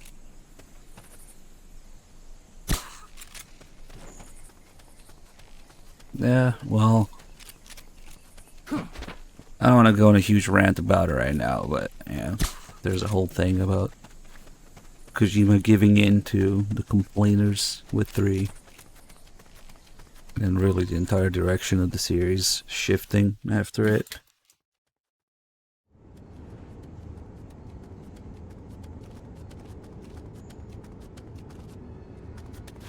Pass through the coffee factory to reach the train terminal. I just wonder what we would have gotten if people didn't, you know, the MGS2 backlash wasn't as much as the thing. It influenced everything.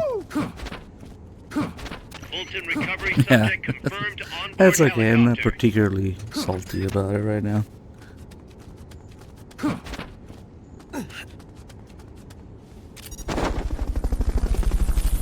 And like I always say, it could be a little bit of both sides, you know?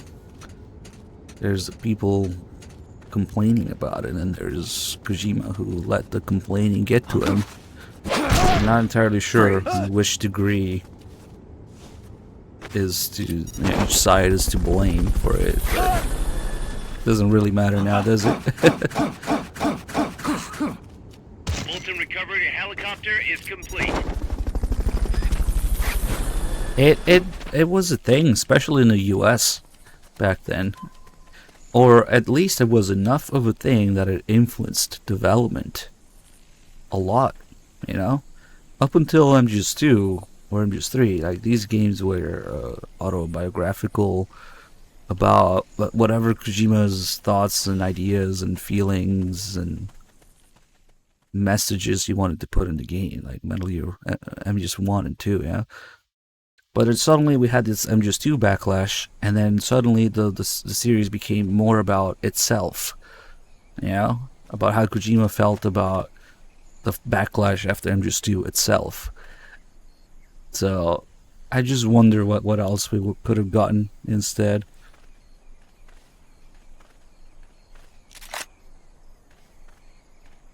The boss failing to pass on her will. Yeah. Just like Kojima fails to pass on MGS2, all that stuff. You've heard him talk about it a million times probably by now. Looks like we're just in time. And suddenly it became all about how people disliked MGS2. I'm like, god damn it. Could it be about anything else that Kojima wanted to talk about?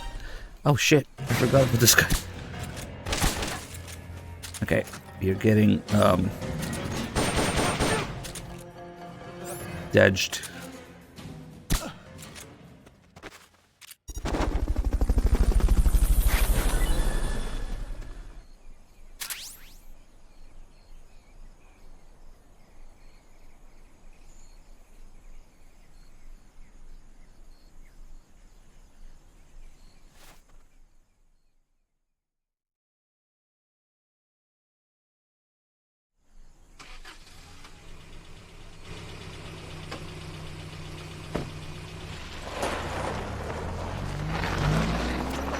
Check out the cargo.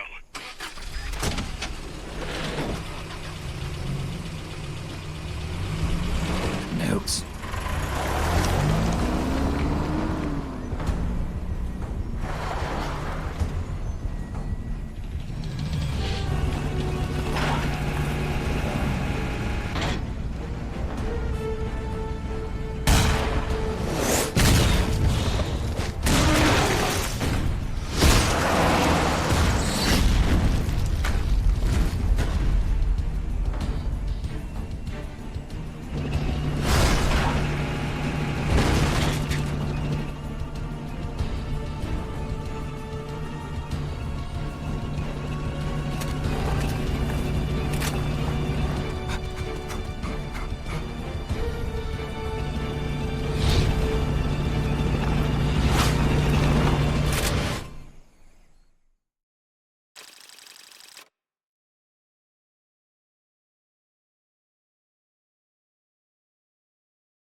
Okay, people are starving.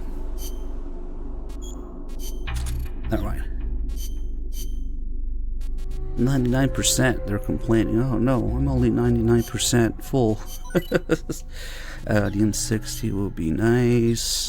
This one's useless.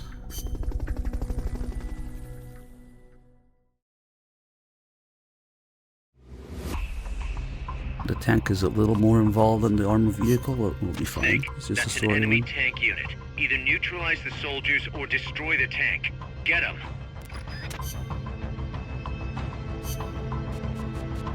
Smoke grenades is all you need. Okay.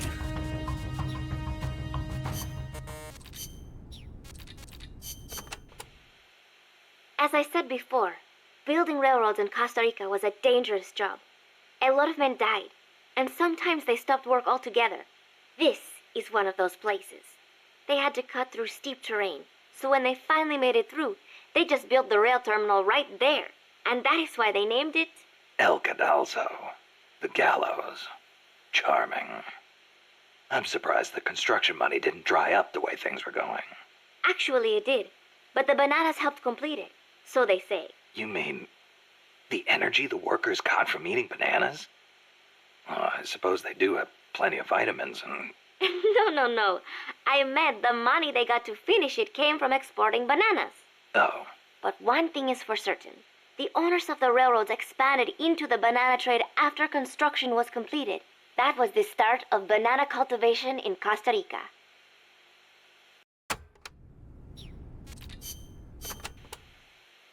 An enemy tank. Is there somewhere you can hide, boss? There are train cars, but they won't hold up against a gun like that. Even a freight train? Incredible. But they keep me out of sight. Temporarily. Use them to look for an opportunity to hit its treads or the fuel tank at the back. But don't forget about that gun, huh? Or the soldiers. They may try to flank you. Right. You can also stop it by taking out all the soldiers. You can do it, Snake.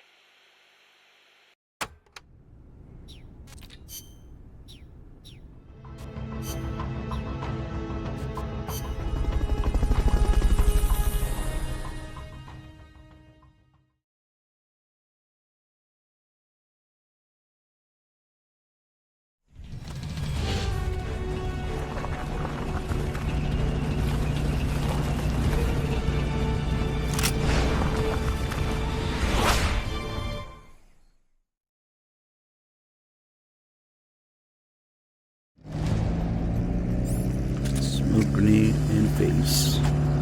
You don't have any supply markers. Are you gonna have enough Yes, ammo? yes, we'll be Maybe you should pull fine. back and reorganize things first.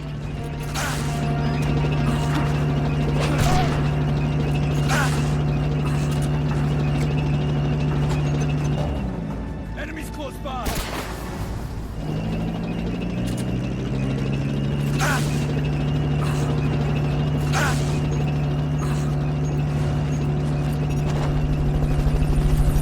Okay, so with the tanks, and the Fulton people, they spawn randomly from every corner of the map. So it's a little bit more dangerous, especially if you get 4 at a time. You have 4 people running around the map, might see you, and at first they'll go back to the tank, but if I make too much of a commotion here, eventually it'll come check on me. But it's okay, smoke grenades are OP. Oh fuck, I actually hit that guy. That works, I guess.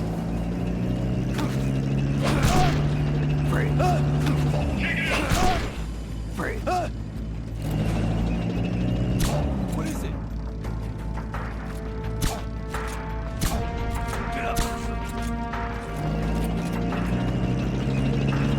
There should only be a handful of people.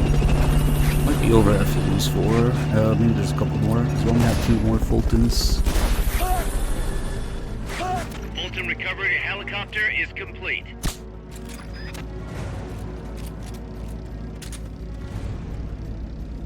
Where are we going?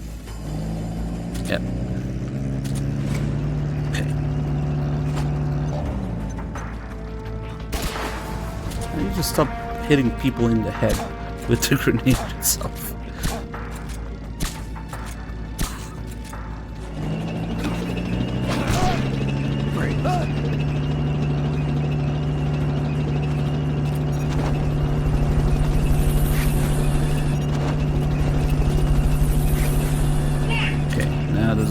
if I get caught. That's gotta be the leader. He's all by himself.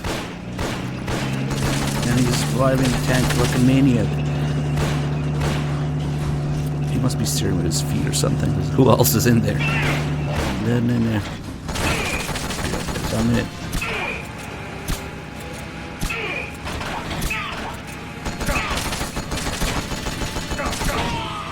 That takes care of their leader. Recover him and it's mission complete.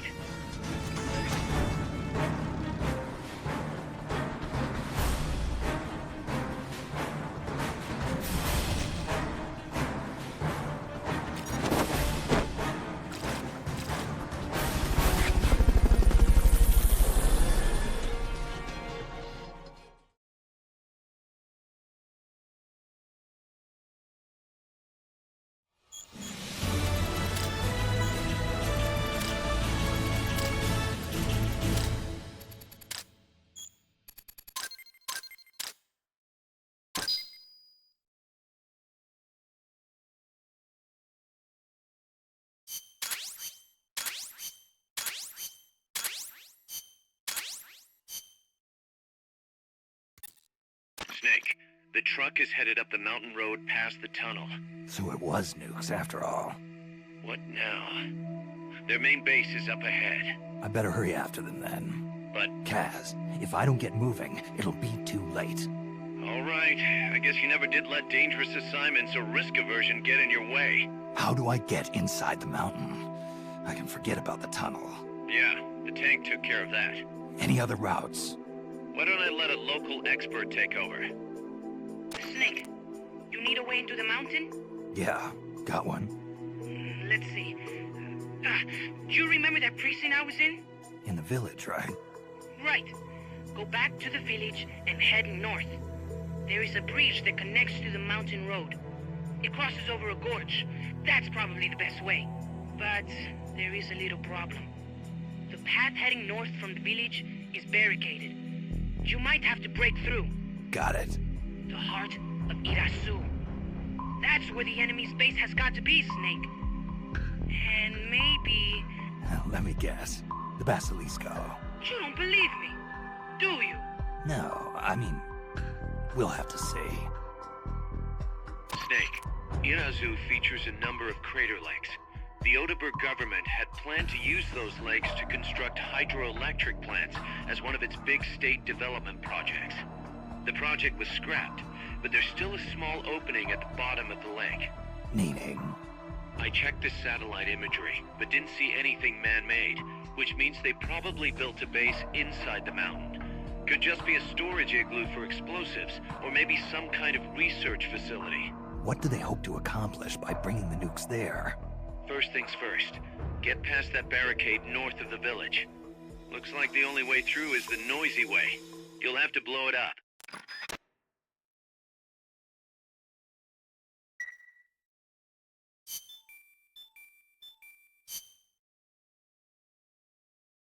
Let's see if we got any of these fools.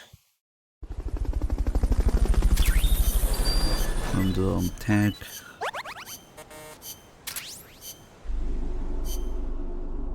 Yep. A solid magazine.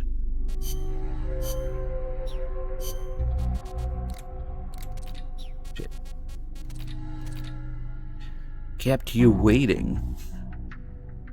Philanthropy presents Solid Magazine. UMA cited. The infamous Bigfoot abducted by UFO. What? Area 51, an extraterrestrial playground. There's a space there for some reason at the bottom. An extraterrestrial playground. Breeding to become a galaxy without borders. Did they seriously misspell galaxy? Come on, dude. Galaxy. Kept you waiting. Speaking in the dark because people refuse to see. I have no idea what that means. But okay.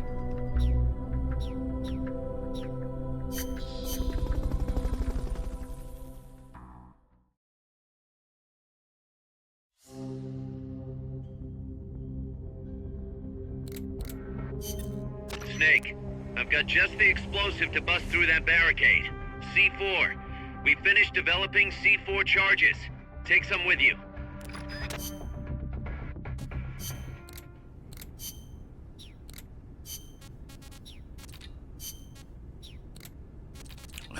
Do we have... Yeah, it's the same stuff here.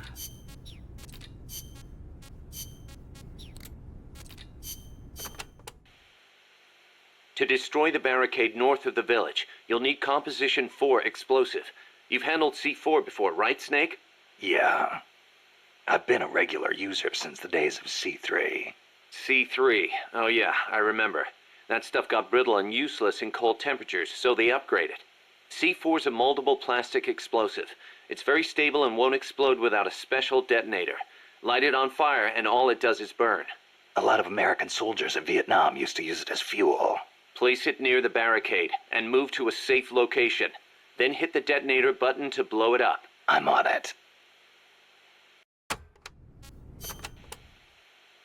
Those giant footprints near the terminal. What do you think they were, Kaz? It beats me.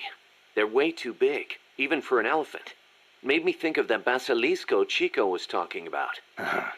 Hope it's not for real. Same here. If they really do have that kind of weapon, we could be dealing with a basilisk in more than just looks. What do you mean? There's a medieval encyclopedia that describes the basilisk like this. The basilisk is the king of snakes. All snakes fear the basilisk and flee at its sight, lest they be slain by its foul breath. A snake to take out a snake, huh? I don't mean to scare you or anything, but it never hurts to be careful. Will do.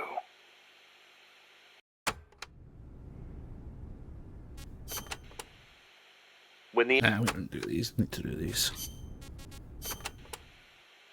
La CIA has taken control of this coffee factory too, all to produce its drugs. It was famous once for its fine beans. Cafetal aroma encantado. Enchanting aroma, huh? See, once we have thrown the mercenaries out of Costa Rica, I know it will make wonderful coffee again.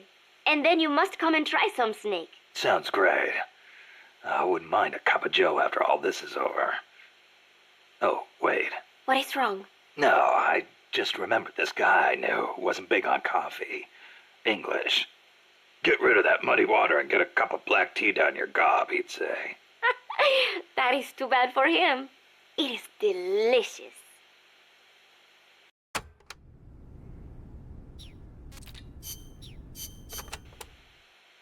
Amanda, do I have to take the fork in the road back to the village? People say there is a shortcut.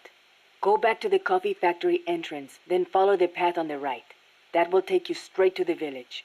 They may have increased security in that area, though. Not surprising after what happened with the tank. What do I do once I'm back at the village? Destroy the barricade at the north side. From there, you can reconnect with the transport route. I'll need C4 for that. The explosion will bring everyone running, too. There's probably going to be a fight, one way or the other. They might not see you if you stick to the narrower pathways. Then just climb over any obstacles. Don't let your guard down after taking out the barricade either.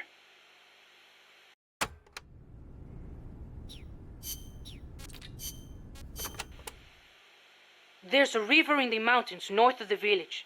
You'll see a water pipe running across that's got a walkway you can use as a bridge.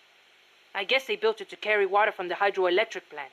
To get there, though, you gotta get past the barricade north of the prison. Got it. El Basilisco supposedly lives in the gorge up there, so be careful you don't get distracted and fall in the river. The Basilisco? Not the big monster I saw. I mean the real Basilisco. A real one? The legendary king of snakes? More like a lizard, I guess. It walks on top of the river. A lizard that walks on water? Man, you should see it. It's not that big, though. Only about 1 bada long. Pretty good size for a lizard. Yeah, but not nearly as big as a dinosaur.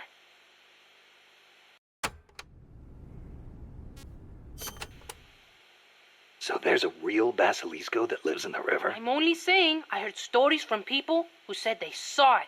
But I know lots of places to find it in Nicaragua. Do you want to go have a look? I don't have time for sightseeing. You don't like lizards? It's not that. I just think snakes taste better. Who said anything about taste? How about you? You like them? Not that way. They do look kind of like dinosaurs, though. You don't think that's cool? They're both reptiles, yeah. But there's a big difference size-wise. I'll bet there are still big ones around somewhere. They say mammals multiplied and ate up their eggs. But they can't all be gone. They've gotta exist somewhere out there. Dinosaur eggs, huh? And animals are always evolving, right?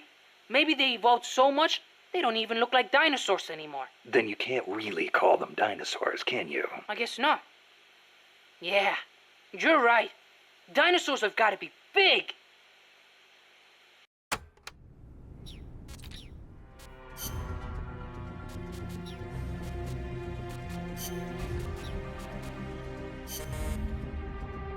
Of course.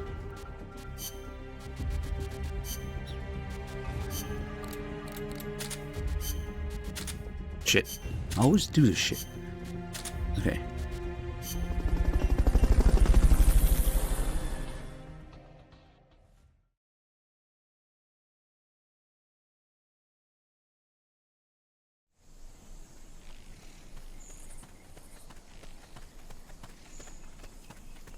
Go back to the prison camp. It's in the village where they were holding Chico.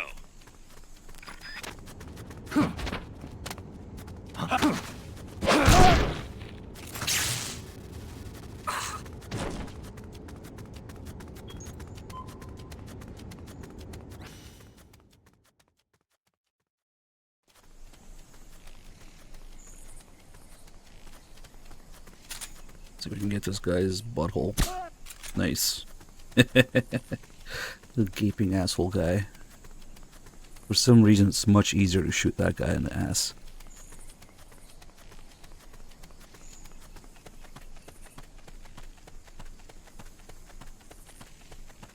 Is eating horse meat really that weird? I remember seeing it around as a kid. Butthole. Hitbox too difficult.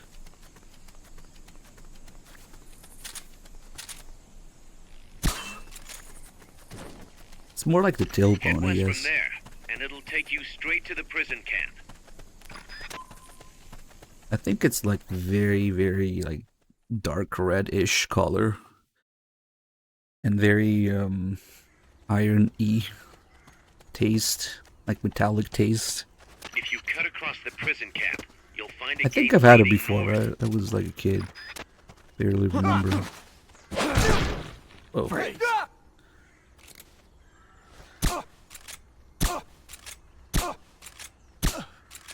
Oh, I don't think they were wild horses.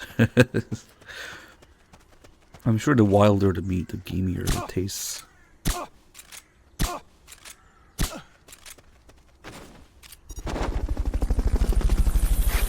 No, I haven't eaten snakes. Fulton recovery helicopter is complete. These guys have more stamina.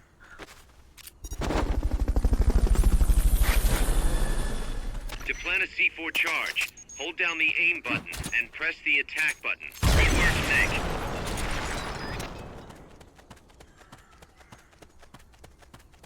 I would imagine it's kind of like a fish. You have to scale it. Excellent. De-skin it. I don't know. Skin it and scale it. Maybe. And then how much meat can there be, really? Is a snake basically just a giant muscle? That noodle that moves?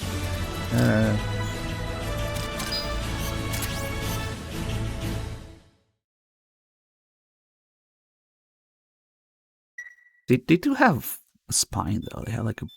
Because otherwise, how do you explain the just 3 credits?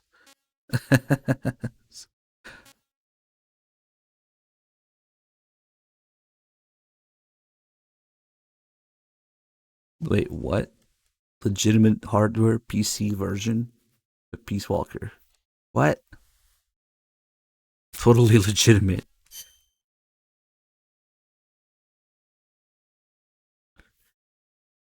Wait, there was a what now?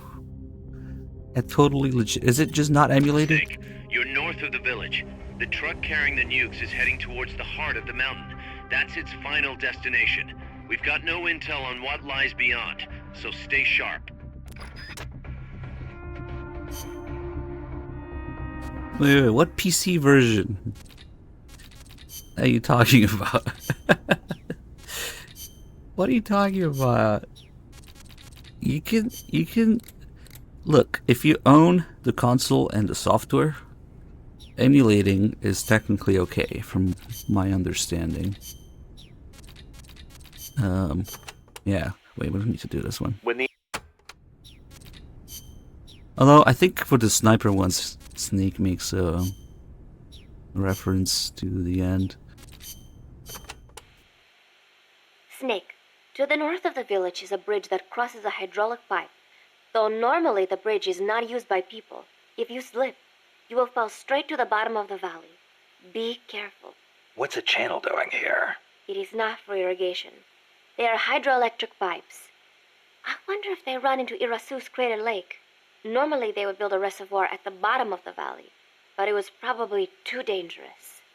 Los Cantos means Sword Peak.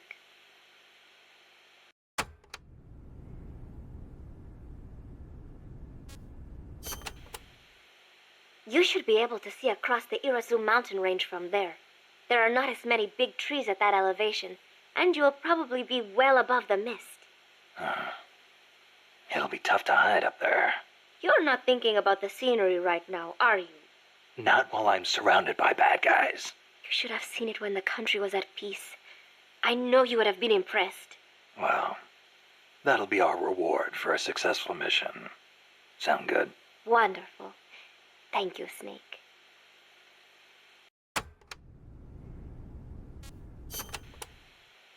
There is an old fort around there. What is it, boss?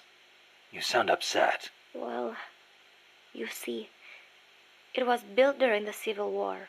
Let me guess. Disputes between Costa Rica's political parties escalated into all-out conflict. See, conflict that cost my grandparents their lives. The most senseless sort of war. Countrymen mindlessly slaughtering their own. That fort is a reminder of that senselessness. Sadly ironic, given who's occupying it now. That war was the reason Costa Rica abolished the army. Please, Nick, get them out of our country. I intend to.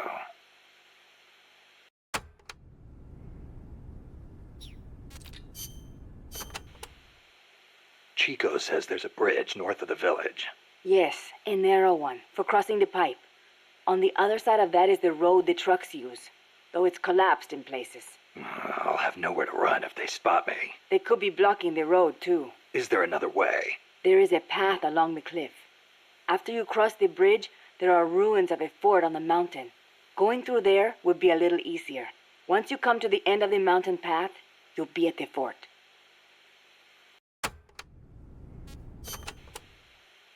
That fort was built during the Civil War. It seems La Cia's troops are occupying it now.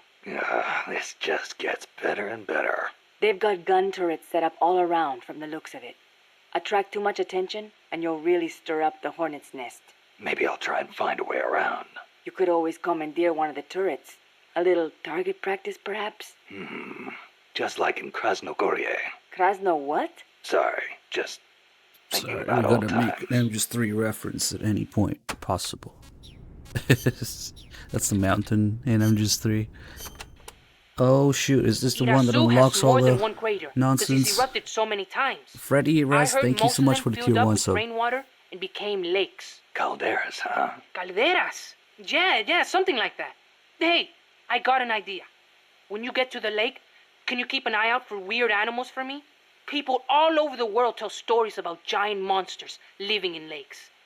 Nessie in Loch Ness, Nahuelito in Argentina, Ogopogo in Canada.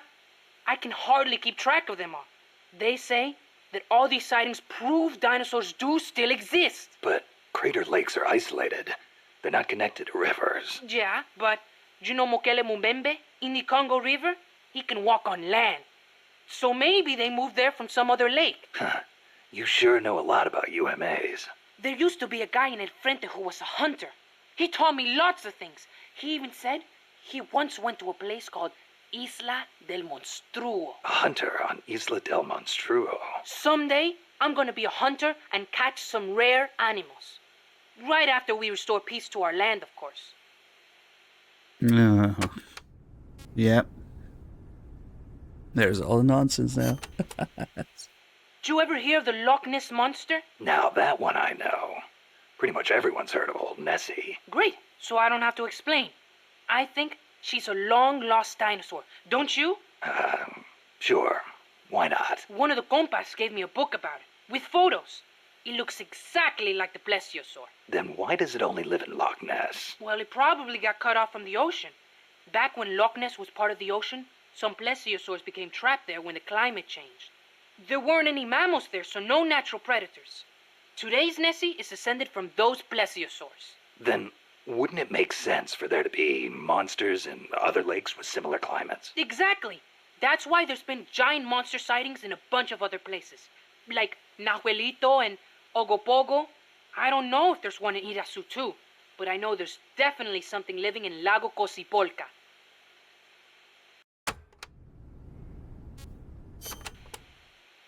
You mentioned the Nahuelito.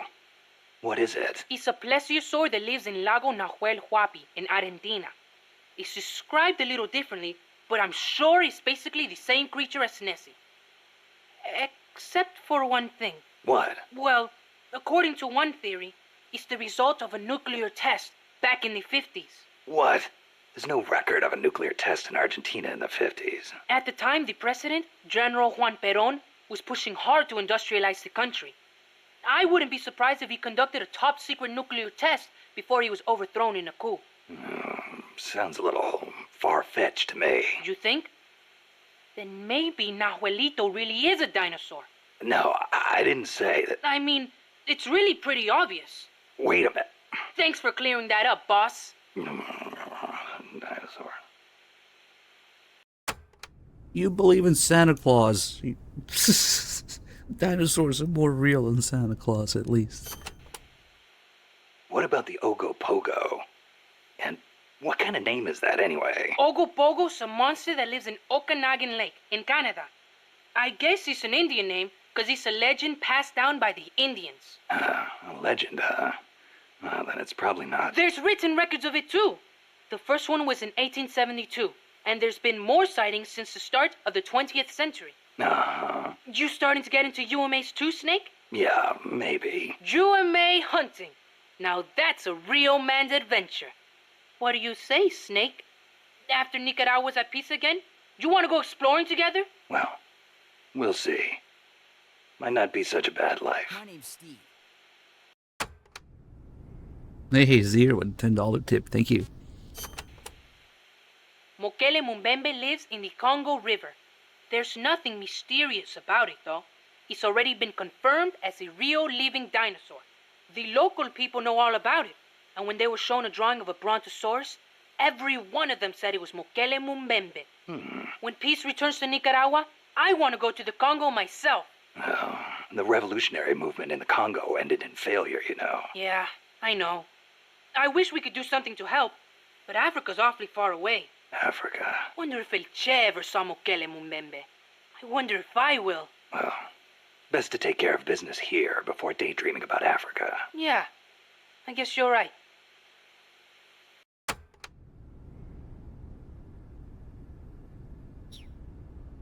Africa, huh? Yep. Surely Big Boss doesn't have any business in Africa. Oh, fuck.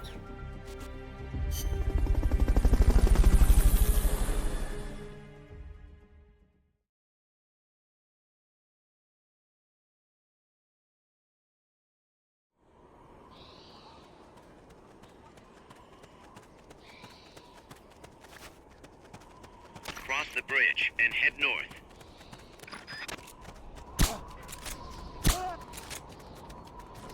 Oh, nice. I got his butthole. We can just ignore these guys, actually.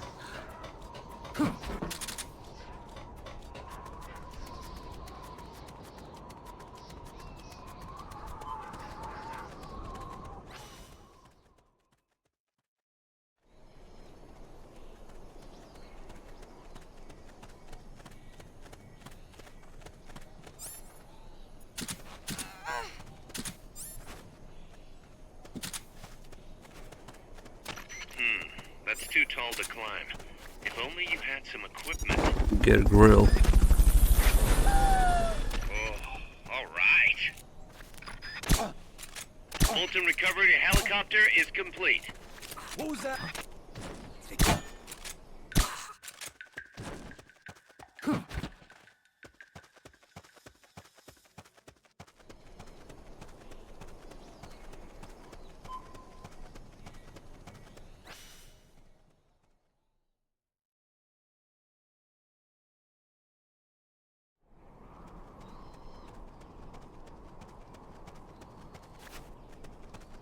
You have to get through that fort.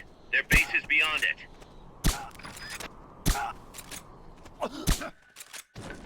We're under attack. Going to alert status. Oh, fuck. Understood. Dispatching reinforcements. Eh. Proceed with extra caution. Maybe we'll just go around.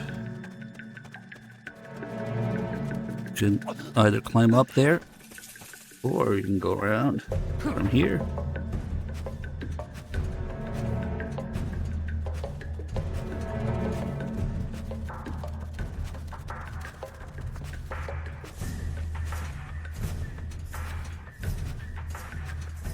Oh shit, these guys are coming down too.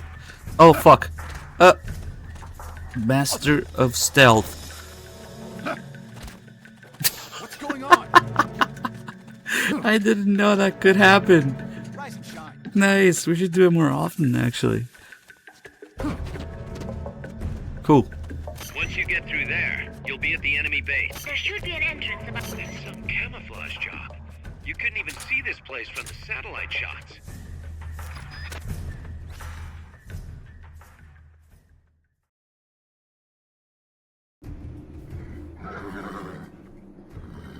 Kaz, I'm inside the facility. There's rows and rows of trucks here. If that's where they brought the nukes, then the truck we're after should be there. Snake, can you tell which one of the trucks brought the nukes? One Well, of them this must have one the is same license August plate as the one 24th, from the terminal. 1963. Who could that be? Mr. Kojima?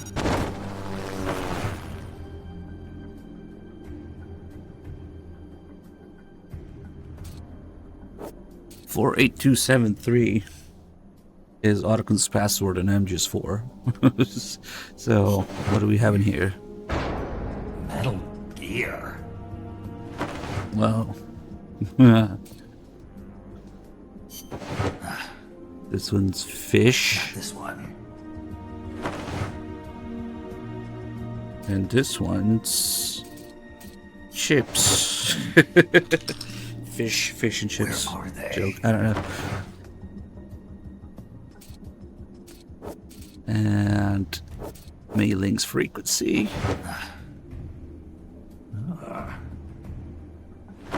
Time paradox. The correct plate, but doubled. Nothing. And then Ottai reference for some reason. Sunlight! Alright. This is the one. The exhaust's still warm. But the cargo's already been offloaded.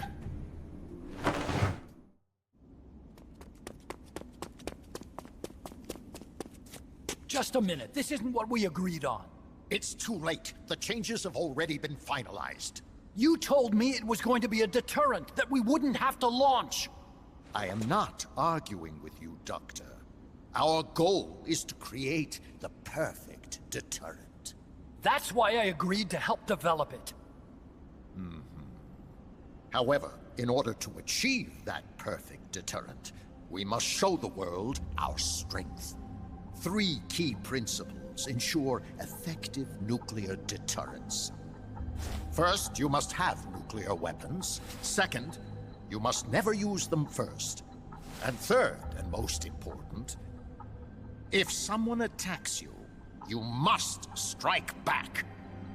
Unless we prove beyond a doubt that these 3 principles work in practice, the world will not accept our new deterrent. And the only way to do that is to show them we are capable of actually launching a nuke. But isn't deterrence supposed to stop nukes from being used? Exactly.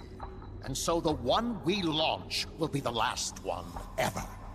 I won't let you use my creation like that.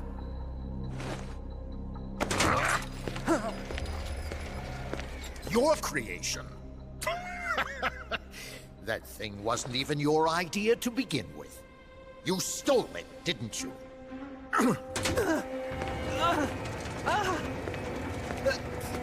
Stole it? You're one to talk. You got the idea for bipedal locomotion from the communists in the first place. You listen to me, Doc. Keep quiet. Do as I say. Not another word about stolen ideas. Should we succeed here, you'll be the toast of the scientific community. And your name will go down in history as champion of both progress and national security. The hell with that! Doctor! Unless we prove we're capable of launching, Peace Walker is useless as a deterrent.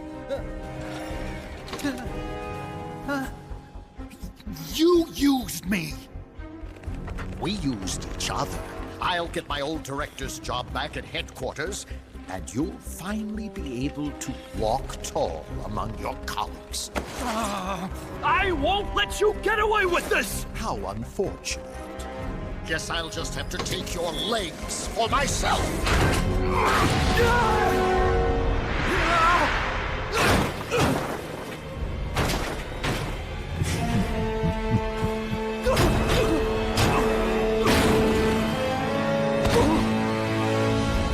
Peace won't just come to us, Doc. We are going to have to meet it halfway. V for victory.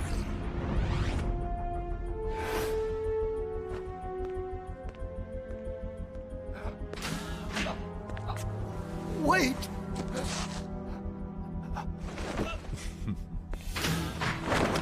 Hey, you okay? Don't do it! Snap out of it. Where are the nukes? He's gonna do it! He's gonna launch a nuke!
It's a totally not Shagohod that Huey totally designed himself.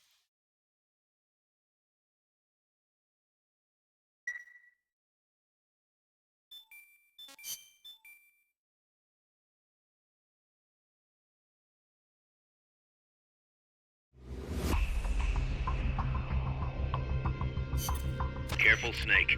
I've never seen anything like that, and I've got no idea how to bring it down. Maybe the scientist knows. However you do it, take that thing out.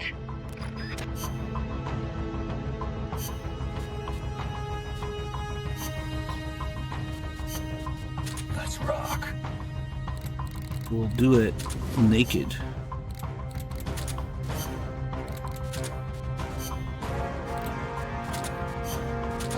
Very basic stuff here, but it should be okay.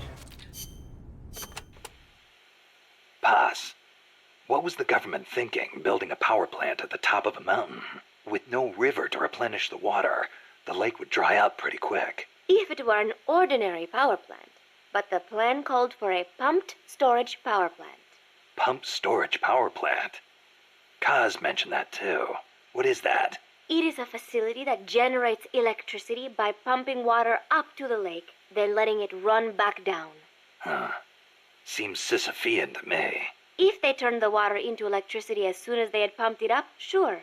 But a pumped storage plant acts as a kind of battery. A battery? For instance, they could pump at night when there is surplus electricity and store it for later use.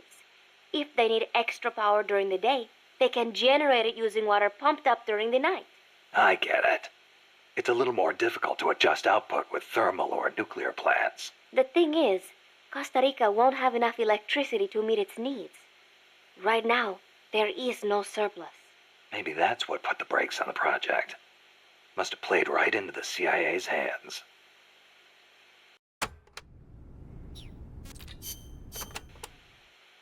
Watch out! It's El Galapago. It reduces its body weight by blasting air underneath it. That makes it a lot faster than any tank. It also has a tight turning radius. Any weak points? Taking out its boosters could reduce its acceleration. You could also try destroying its machine guns. I'll give it a shot. We've lost many compas to that thing. Send it to the scrapyard.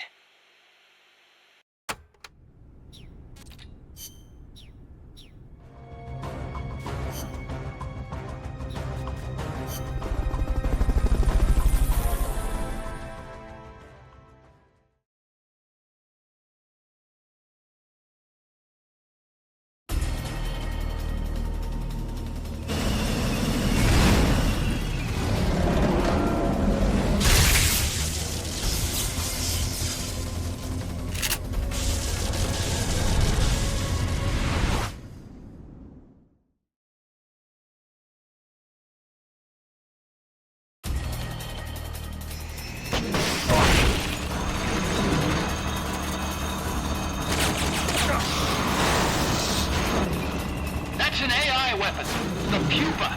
It's fast, so be careful.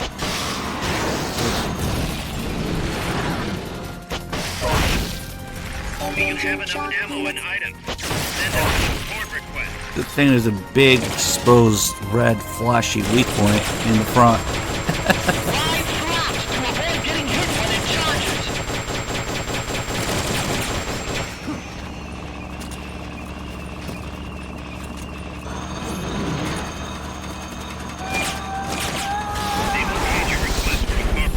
I don't know, I have a feeling Brandon would have died anyway, even if it didn't help Snake, yeah?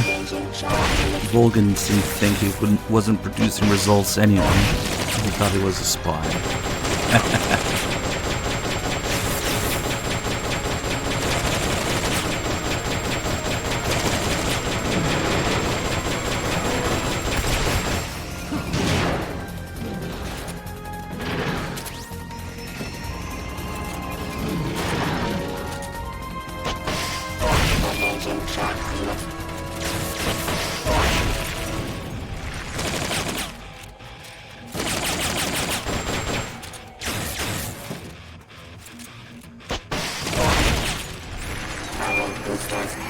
Yep.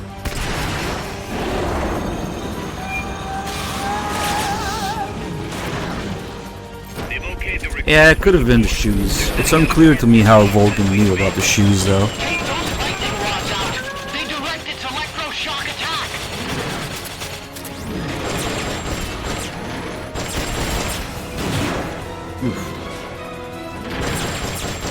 Destroy the treads on the left and right to stop it from doing its punch attack. Hey, Huey, why don't you shut the fuck up?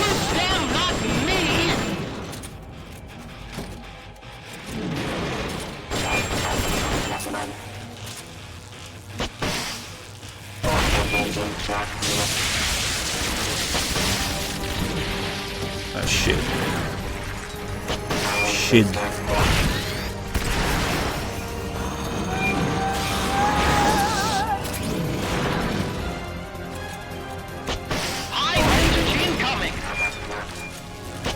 No, I'm good, thanks. Climb into the AI pod! Should be able to get in the AI pod!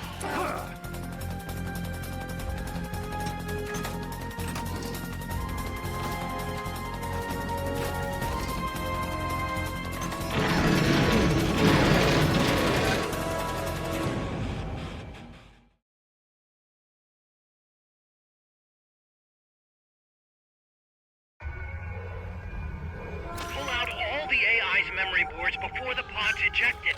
The black memory boards are locked. Go after the boards with icons over them.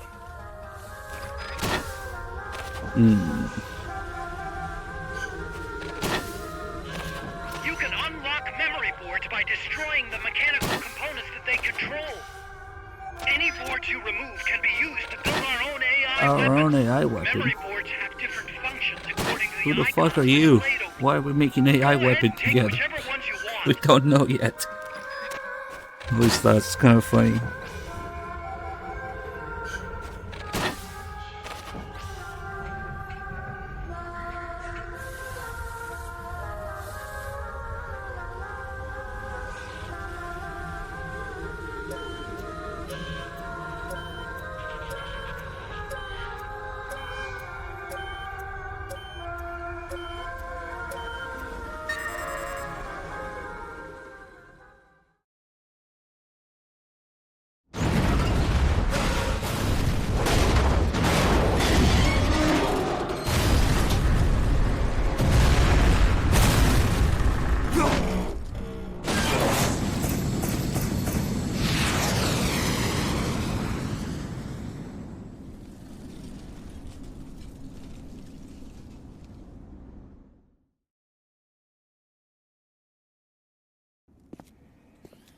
That was an unmanned weapon.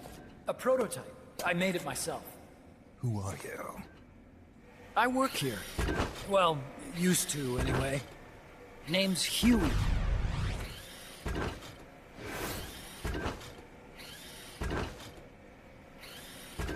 And who might you be?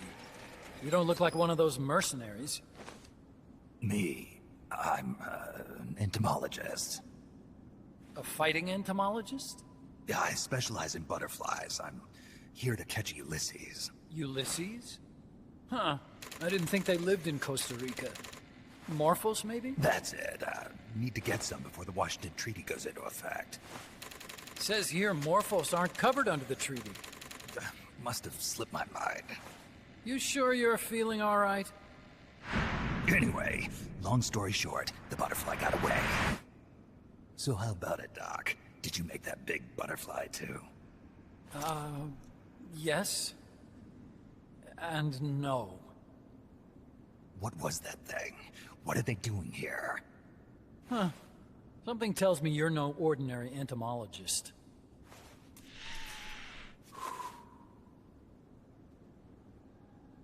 The nukes were loaded on that machine. The project's entering its final phase. Project? That's right. The thermonuclear warheads they brought in, the bases scattered throughout Costa Rica, the mercenaries, the AI weapons, the research we were conducting here. It's all for this. We used this facility to develop unmanned weapons. Unmanned? Robots. The one you just fought was a pupa. There's also a flying type called Chrysalis, and a treaded type, the Cocoon. Motor control, target detection, tracking, attack, capture, and transport functions are all controlled by an electronic brain. There's no need for a human pilot. They can only follow simple commands, though. Why build them here? Mark II on the desk. For the CIA. They invited me here a year ago. That's who the guy was. CIA's station chief for Central America.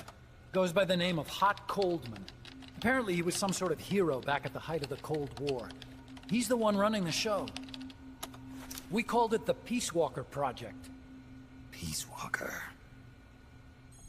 They're going to deploy a new type of nuclear weapon along the Caribbean coast of Latin America. A mobile, unmanned nuclear platform. Unmanned nuclear platform? A fail-deadly system that can automatically move into position and launch a retaliatory nuclear strike. It can move on its own, and stealth shields it from radar and satellite detection, drastically reducing the risk of it being destroyed in a preemptive strike. And this is the new deterrent? Supposed to be. The problem is the locomotion system. There's no dry season in the Caribbean. It rains all year round. The terrain is full of tropical rainforest. A lot of the time you can't even build a proper road. So I went back to where it all started. What's that? Legs. Walking power. A mobile launcher carrying a thermonuclear warhead even more powerful than the Soviet RDS-220s. That's Peace Walker. Chico's Basilisco. We did the assembly and field testing here. A walking nuke. I sort of borrowed the original idea from behind the Iron Curtain. The missing link between infantry and artillery. Metal Gear. Metal Gear. But they'd actually need to deploy dozens of them. Coldman needs funding for that. And to get it, he's planning a test, which will also serve as a demonstration for the folks back at Langley. Wait, he's launching a nuke to prove that his perfect deterrent works? In his words, to prove that if someone attacks us, we will strike back. Put simply, nuclear deterrence is the idea of using nukes to keep nukes in check. If one side launches nuclear weapons, the other is sure to launch theirs in retaliation, which makes launching an act of suicide. In the end, neither side can use its nukes. It's thanks to this doctrine that the world's two superpowers have avoided all-out confrontation. Nuclear deterrence has brought us peace. At the very least, it's prevented another world war from breaking out. But the theory of nuclear deterrence exists only on paper. In reality, there's no guarantee that either side would follow through with retaliation. There's the chance that a preemptive strike could destroy all the missile bases, render them unable to retaliate. But the biggest flaw in the theory is that the decision to retaliate has to be made by human beings. Let me give you a real-world example. Let's say Country X launches first against Country Y. If the people in charge of Country Y are like you and me, they're not going to be able to retaliate, knowing that they're effectively ending all human life. So then the weak link in nuclear deterrence theory is the uncertainty of retaliation. Bingo. And that creates a loophole Country X can exploit to launch the first strike. Which is why we designed the system to be unmanned. With Peace Walker, retaliation is certain. It chooses the appropriate target and launches a retaliatory nuclear strike, every time, without needing human input to make the call. Launching a nuclear strike against Peace Walker is tantamount to pushing the launch button against yourself. It closes the loophole in nuclear deterrence theory, rendering our friends in Country X completely unable to launch. What Coldman is saying is that to achieve this goal, we need to demonstrate that retaliation will be carried out by a machine. He will launch his nuke. And then his version of deterrence will be complete. And you believe him? I believe in peace through nuclear deterrence. Why? My father worked on the Manhattan Project. He put his whole life into that research. And all it created was this illusion of peace called deterrence.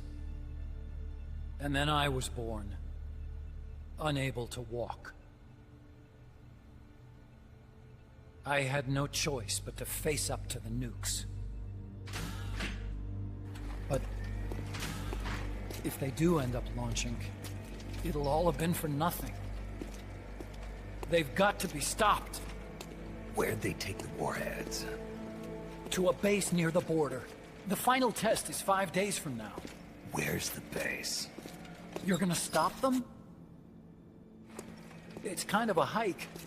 And besides, there's a surefire way to halt the project. You see, Peace Walker isn't quite finished yet. What do you mean? It's missing one last critical structural component. The AI. Its brain. The reptile pod, the electronic brain I was working on, can only follow commands like, go there, attack that. I guess you could compare it to the human cerebellum. But for nuclear deterrence to work, it must function in place of a human decision-maker. It needs something to analyze the huge volumes of data coming in and select an appropriate target for retaliation. Hence, it needs the high-level decision-making ability of a cerebrum. A mechanical cerebrum. The hardware configuration is modeled on the human brain, similar to the pod I worked on, but its role is completely different. Where's it being made?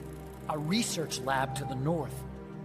An AI expert named Dr. Strangelove is developing it. Very hush-hush. Dr. Strangelove?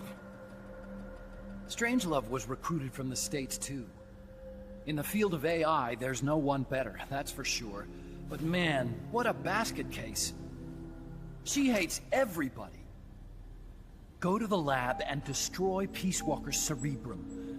I'm pretty sure they haven't finished the final calibrations yet. I'll lend you my ID card. It'll get you through security at the lab. Oh, and one more thing. What's this? A letter of recommendation? Yeah, it's from me to Dr. Strangelove. Don't read it, okay?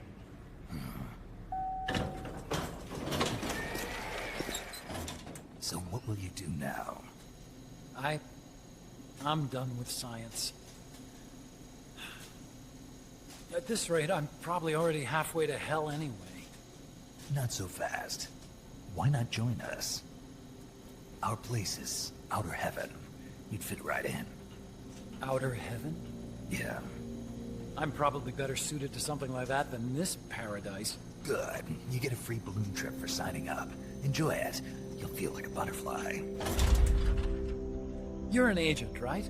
Who do you work for? Me. I was a Cold War tool, same as you. Now I'm not so useful anymore, so they cut me loose. I don't answer to anyone. Call me Snake. Snake? That name seems familiar somehow. It's probably just deja vu. See that there? Beyond the cloud forest? See those ruins? Yeah. That's where you'll find Dr. Strangelove's lab.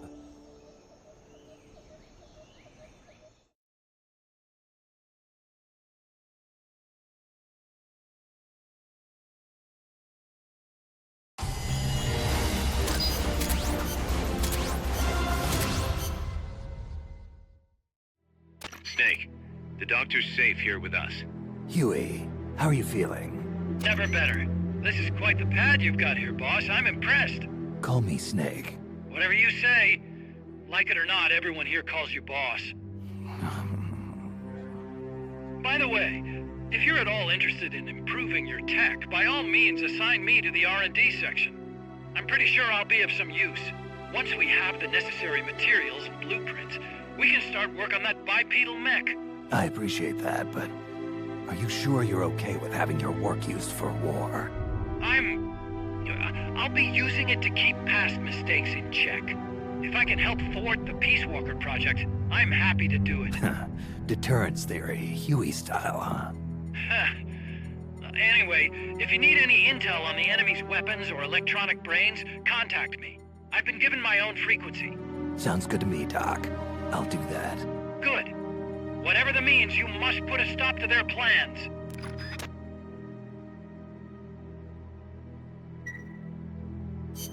Hey, boss, you mind if we powwow for a sec?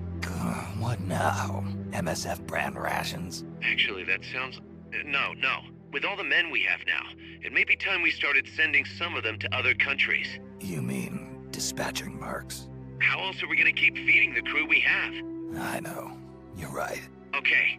To deploy troops, select Outer Ops from the Mother Base menu.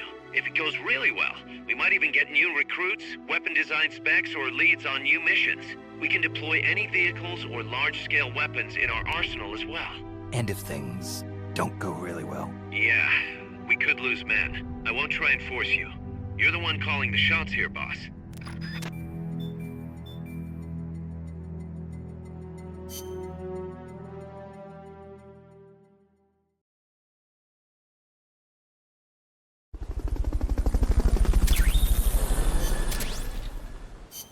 Hey, look who joined.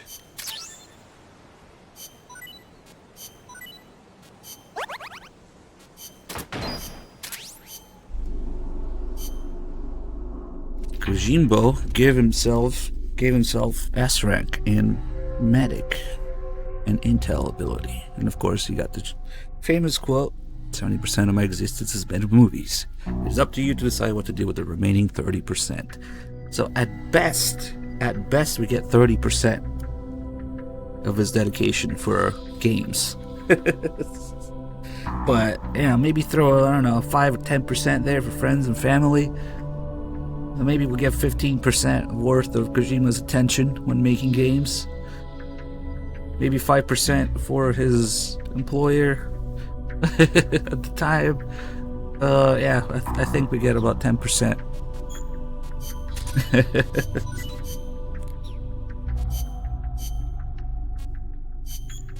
30% gameplay. Depends on how you look at it. Because this game has so many tapes. Yeah, if you only do the main story, it's mostly going to be tapes. But technically, it has a lot more gameplay than tapes because of all the optional stuff you can do. And you have to do all those if you want to unlock the last story tape. You know, the big twist story, the equivalent of the phone call you get in the other games, post credits. You gotta go through all the optional stuff for that, which we already did. We've already done, so it's okay. We'll just switch save later, but it's okay.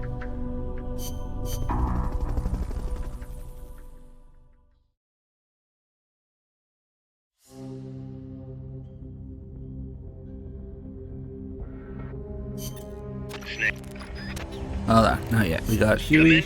Huey tapes are really good. Huey, Strangelove tapes, for me, they kind of carry the game, yeah. I guess Miller as well. It's just, most of this stuff is good. If you don't bitch about it being tapes, yeah. Alright, we're gonna do all these. Hey there, DJ. Doc, I'm starting to sense your feelings about nukes are a little different from your colleagues. How do you mean? Your little chat with Coldman back there. I told you my father worked on the Manhattan Project, right? You're familiar with it? The basics, yeah. It was the project that kicked off the nuclear age. That's right. Some of the finest minds of the 20th century, including multiple Nobel Prize winners, worked on it. They spent over $2 billion, and that's in 1940s money. It culminated in the successful nuclear test at Alamogordo on July 16th, 1945. And the first use in combat a few weeks later. Doc? I can't walk. What? My spine isn't shaped like everybody else's. I can't move my lower body, so I've never taken a single step, not since I was born. What's that got to do with your dad being in the Manhattan Project? As a result of his research, my father was exposed to high doses of radiation. It can't be a coincidence that my chromosomes are messed up. That's why I didn't want for these nukes to be another sword of Damocles. I wanted to give them a real purpose, to be a deterrent against war. Doc. And Coldman, we have to stop him, whatever it takes.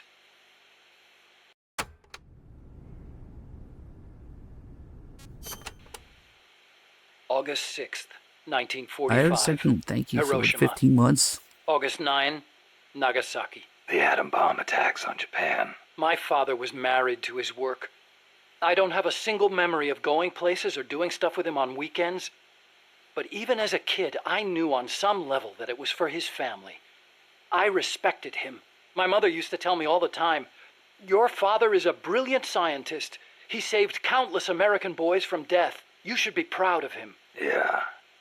You could say the war ended because of those bombs. When I was in the 5th grade, a Japanese student transferred to our class. She showed me photos of Hiroshima after the bomb. I couldn't believe my eyes. A city of over 350,000 people reduced to a scorch mark on the ground. by a single atomic bomb. Houses blown off their foundations, burned to ashes. The only things left standing were the skeletons of steel-framed buildings. And it wasn't just the buildings. Blackened corpses on the side of the road. Survivors covered head to toe in severe burns. Within a few months, over 70,000 had died in Nagasaki, twice that in Hiroshima. For years after that, I couldn't talk to my father. Couldn't even stand to look at his face. I know how you feel, Doc.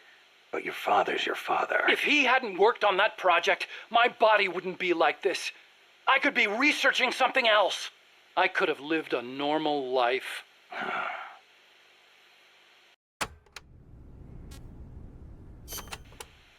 Yeah, I It love wasn't so Peace long ago Walker. the I'm world just fine. stood on the brink of nuclear war. Just over on the other side of the Caribbean. I was 17 at the time. I'd skipped a few grades and was a sophomore at MIT. I remember feeling kind of apathetic about the news that came in every day. It seemed clear to me that as long as they had a grasp of the concept of nuclear deterrence, there was nothing to fear.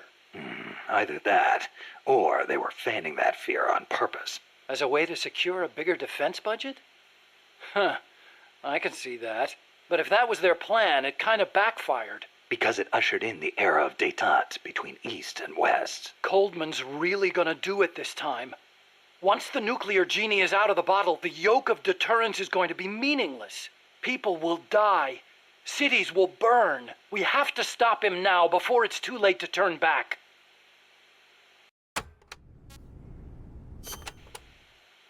So you've been doing nuclear research your whole life? No, not really. At first, I wanted to be an aerospace engineer.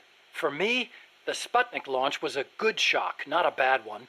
I thought the age when science was used for war was over, and that a glorious age of space exploration was dawning. The year I skipped ahead and got into MIT, Gagarin went into orbit, which made me more excited than ever. Of course, even back then, I knew the space race was just another facet of the Cold War. Moscow had a leg up on us, and we were desperate to catch up. I know. But for me, it was a happy time. I joined NASA, got to do the kind of research I loved. Our nation's prestige hinged on our work. They gave us whatever resources we asked for. I knew you could turn a rocket into an ICBM by fitting it with a nuclear warhead, but that didn't bother me so much. It didn't last long, though. The space and nuclear arms races took up enormous sums of money. America beat Russia to the moon, but that's where it ended. Then came détente. Exactly. NASA's budget was slashed as a result. My father being a nuclear expert and all, they put me to work on a more obvious deterrent. Missiles. At NASA, I'd been researching a locomotion system for lunar exploration. Tires aren't suited to driving around on the moon, you know. And that's how I caught Coldman's eye.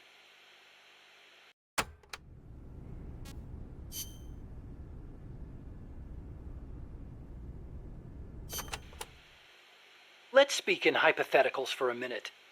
Say you wanted to make a clone of yourself. A clone? Paramedic had the same idea. It's science fiction. I'm just hypothesizing here. Okay, not a clone then. You have any kids? Nope. Wife? I've never been tied down. Okay then. So, we're still talking hypotheticals. Say you had a son who'd inherited your genes. Someone with the same combat abilities as you. Would you challenge him to a fight? Not to sound cocky, but I wouldn't want to do that. No telling who'd survive. I'll bet. You picked up on the Pupa 5000's combat patterns in seconds. Only with your advice, Doc. Well, if anybody could learn to do it just by listening, it'd be easy. But you're a born soldier. Yeah, you must have been born with genes geared for combat. Soldier genes, if you will. Genes geared for combat? I don't care how advanced their research is. You can't blame genes for everything. Blame genes? You think it's funny? What? You think genes have nothing to do with this body I was born with? I don't know. Look, that fear of facing someone of equal ability in combat, imagine that on a strategic scale. That's the concept of nuclear deterrence. The idea is, when all sides are armed with the destructive power of nuclear weapons, They'll avoid nuclear war in order to prevent mutual annihilation. Doesn't sound all that sophisticated to me. Exactly. It's so simple in principle. But because it's so simple, whether or not it works properly depends on the people involved. In that sense, what we're looking at now is a malfunction in deterrence theory. Coldman. You got it.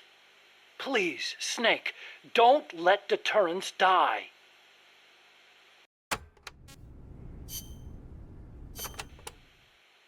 The aim of the Peace Walker project is to achieve robust nuclear deterrence across Central America by deploying a new nuclear weapon system along the Caribbean coast. Peace Walker is also the name of the system itself. A nuclear weapon named Peace. I can just see the look on Kaz's face. So why exactly does this new system need legs in the first place? Because it's a walker, an unmanned weapon moving under its own power and capable of launching a deterrent strike from anywhere. That's the whole idea behind Peace Walker.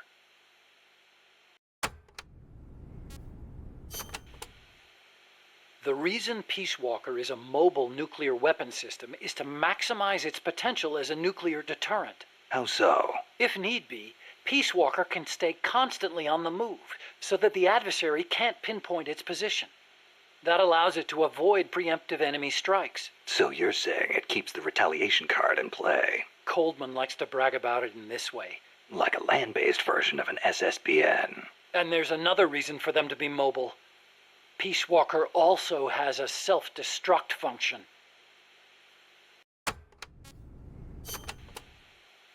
Why would Peace Walker need a self-destruct function? You saw it, didn't you, Snake?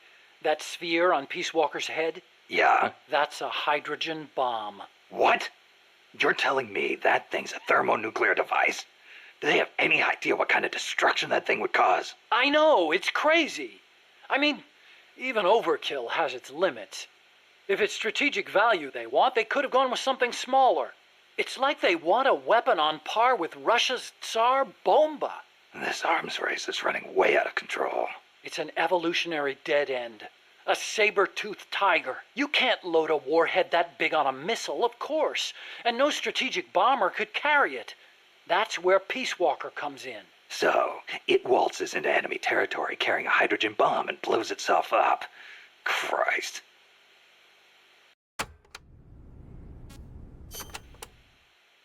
The biggest nuclear warhead ever actually detonated was the Soviet RDS-220, nicknamed Tsar Bomba.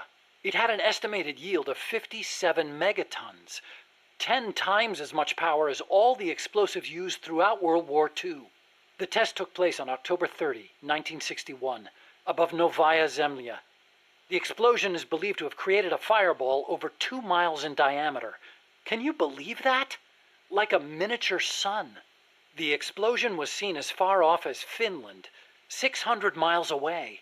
And some people even reported windows shattering. The shockwave traveled 3 times around the Earth. 3 times? Peace Walker is armed with a massive hydrogen bomb, even more destructive than Tsar Bomba.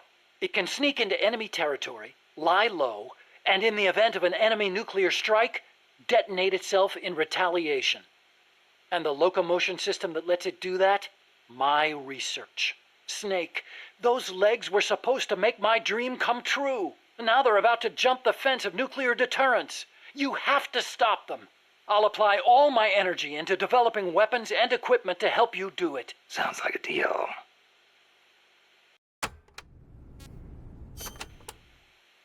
What made you put an AI into Peace Walker? Well, for one thing, because it can't be manned.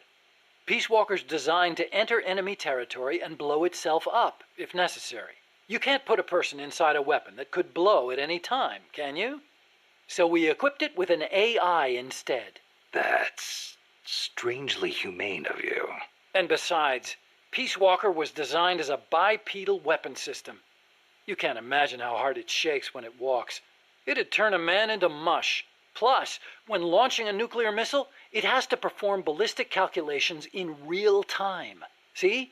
Because it's always moving. Hold on. If that's all it does, then a high-performance computer ought to do the job. It doesn't need intelligence. That's a very good point, Snake. Which brings me to the real reason. Peace Walker needs AI to make decisions regarding nuclear retaliation.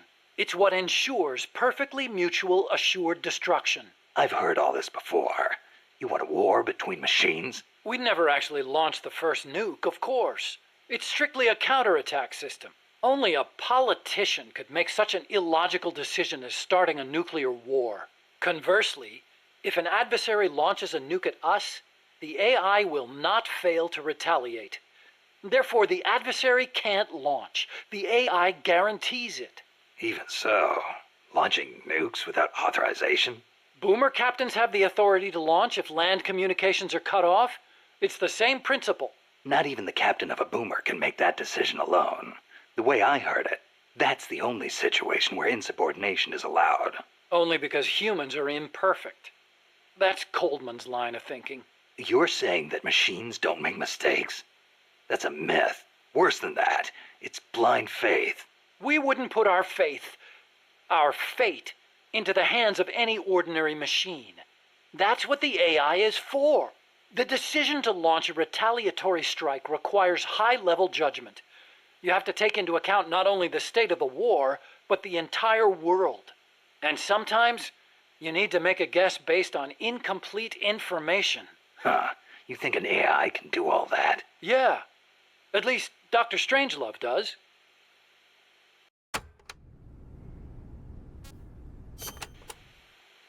Peace Walker is fitted with several close-range weapons. We'd also planned for it to be able to enter enemy territory and self-detonate. Wonderful. What exactly are we dealing with here? Well, the flamethrowers for one thing. One in the front and one in the rear. Then there are the S-mines. They're like cluster bombs. It scatters them from its leg hatches. If you see those open, you better clear out quickly. And finally, the rockets. These can travel quite a distance, so stay sharp. On the other hand, it can't fire them from too close.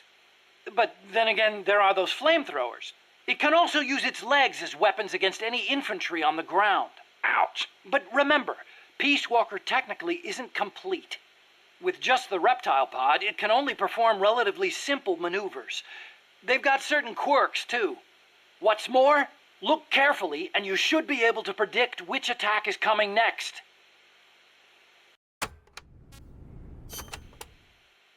Okay, but why does Peace Walker need to walk on two legs? I'd think treads would be good enough. You'd be wrong. As you know, the terrain in Central America is rugged and complex, especially along the Caribbean coast of Costa Rica. You've got jungles, swamps, mountains, and the only way to get across all that terrain, no matter how rugged, is on legs. Yeah, but wouldn't it be tough to cross a swamp, even on legs? It wasn't easy, that's for sure. The reason we picked Costa Rica as a proving ground is because we can test it on every type of terrain.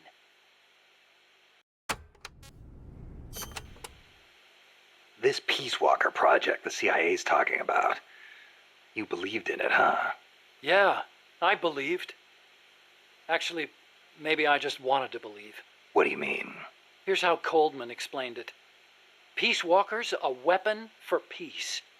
One to ensure true nuclear deterrence. It'd be the anchor to bring stability to Central America. He told me, the nuclear weapon system you've built will never be used. It will forever stand vigil as an icon of peace. And to achieve that, he needed my bipedal locomotion technology. To be honest, I was flattered. Flattered? Wouldn't you be? My colleagues in the scientific community have never taken me seriously. They told me bipedal locomotion was a pipe dream, that it'd never amount to anything. It was the first time anybody recognized my work. How could I not be happy? And besides, it was my chance to surpass my father. To create nukes for peace. Or so I thought anyway. But Coldman's really going through with it. Yeah. Makes perfect sense, really. No one would give the project any notice unless they could prove that an unmanned system is capable of launching a nuke.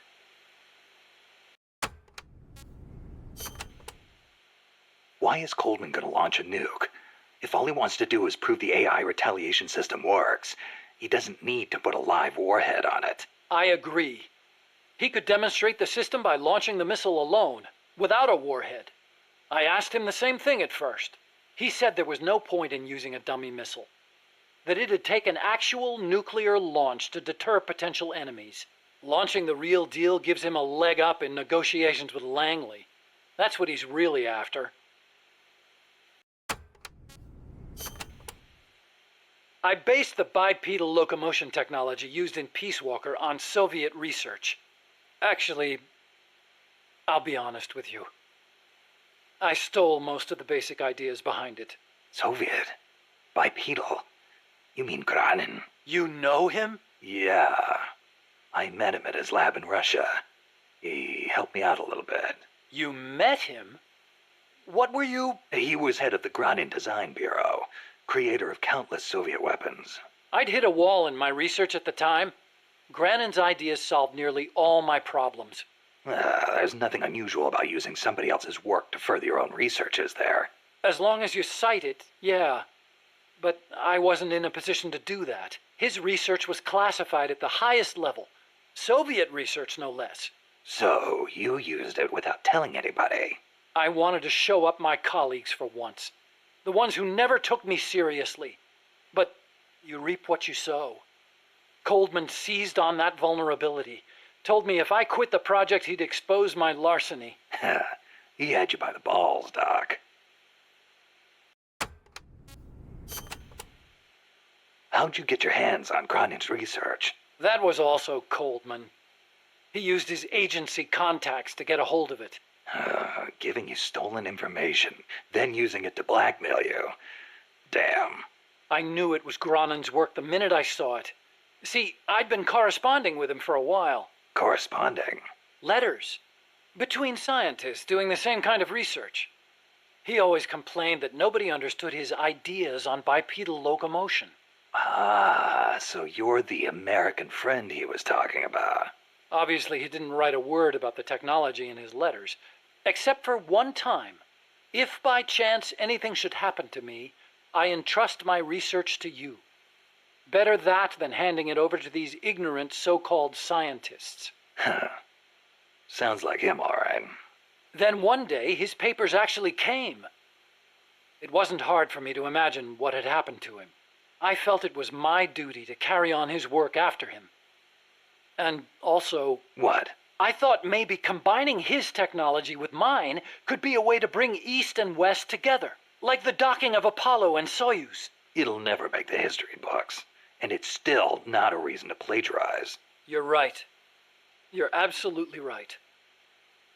I never had the courage to tell the truth, that's all. I always looked for excuses to cover it up. Until now. Huh? You told me everything. You're no longer a coward.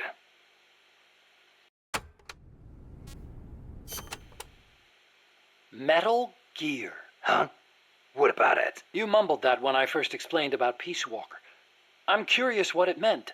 Exactly what it says. Metal Gear. Granin coined the term. Granin did? He thought of his technology as the metal gear that meshes infantry with artillery. I like the sound of that. Metal Gear.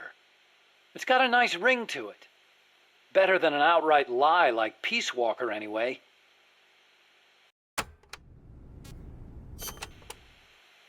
Those papers the CIA gave you, was there any data on the Shagohod in there? Shagohod? A nuclear tank that launches IRBMs. It competed against Granin's system for approval. Oh, the thing with the rockets.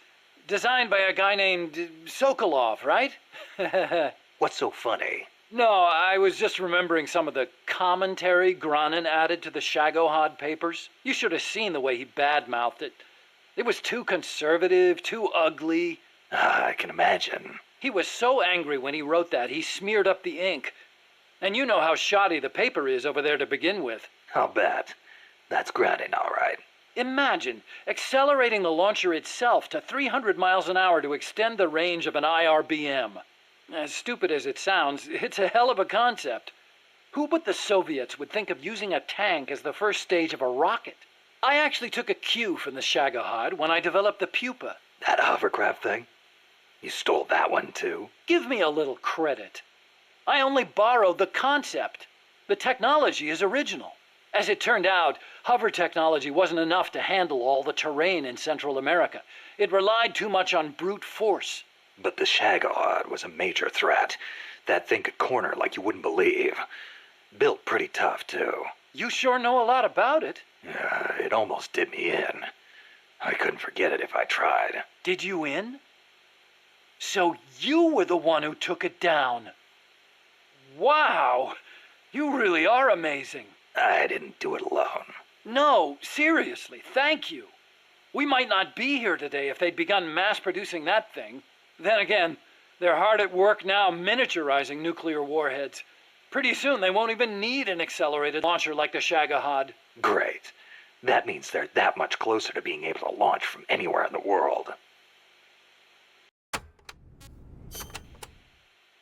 Chico called Peace Walker the Basilisco. Basilisco? Oh, right, Spanish.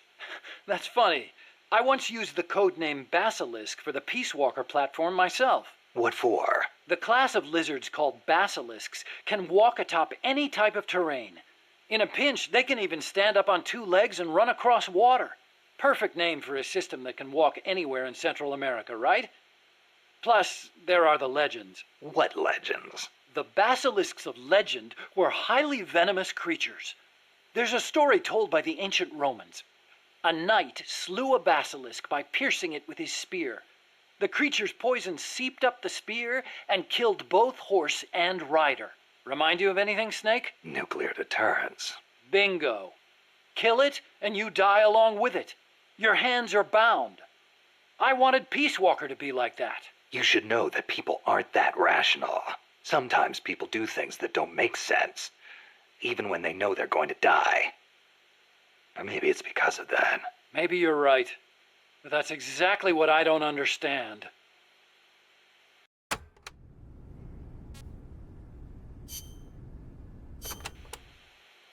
Hey, Doc, what was that you were smoking in the lab? It looked like a cigarette, but it wasn't lit. Oh, it's an electronic cigarette. I designed it myself. Pretty neat, huh? Electronic cigarette. Yep, a liquid in the filter that turns into vapor, and you inhale the microparticles. So that was vapor. I'd actually rather be smoking normal cigarettes, but not in that room. The smoke would wreck the precision equipment in there, ruin all its wiring. But the vapor is just steam. It doesn't contain tar or anything like that. So I can smoke it in the lab with no worries. Nice. Want to try one? Nah, I'll stick with cigars. Yeah, but... I don't like imitations. The real thing's always better. Okay. But you know, sooner or later, smoking's gonna become very unfashionable across the world. It hurts you and those around you. Electronic cigarettes might not seem so bad then. Yeah, when that happens, I'll think about it.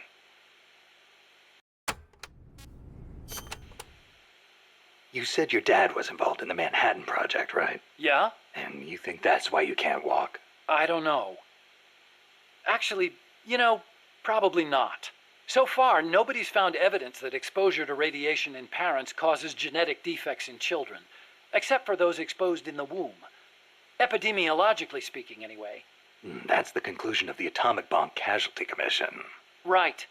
The ABCC commenced its study immediately after the war, and it's still ongoing.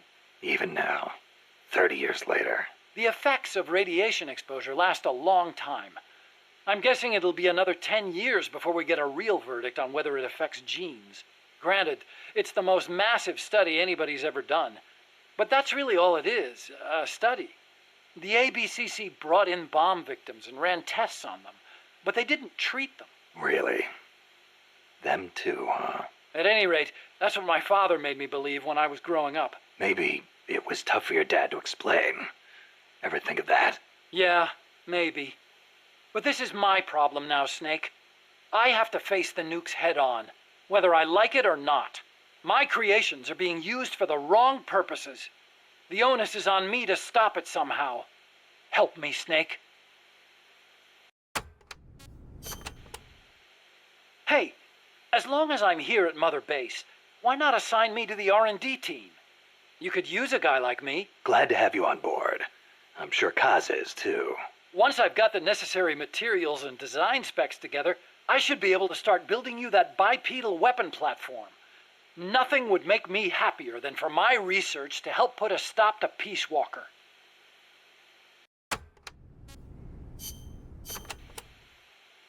So this Dr. Strangelove was at NASA, Yeah. Well, actually, Strangelove left for DARPA not long after I joined. and then the two of you ended up back together doing research at Costa Rica. Not exactly together. We coordinated on a few things, but the research projects themselves were separate from each other. We had it worked out so that Dr. Strangelove handled the mammal pod, Peace Walker's cerebrum, while I did the rest. That letter, something to do with your research? Huh? No, it's yeah, it's a report. Research findings. Research findings? Anything in there we could use against Peace Walker? Nothing. Nothing at all. Just don't read it, okay? Promise me you won't?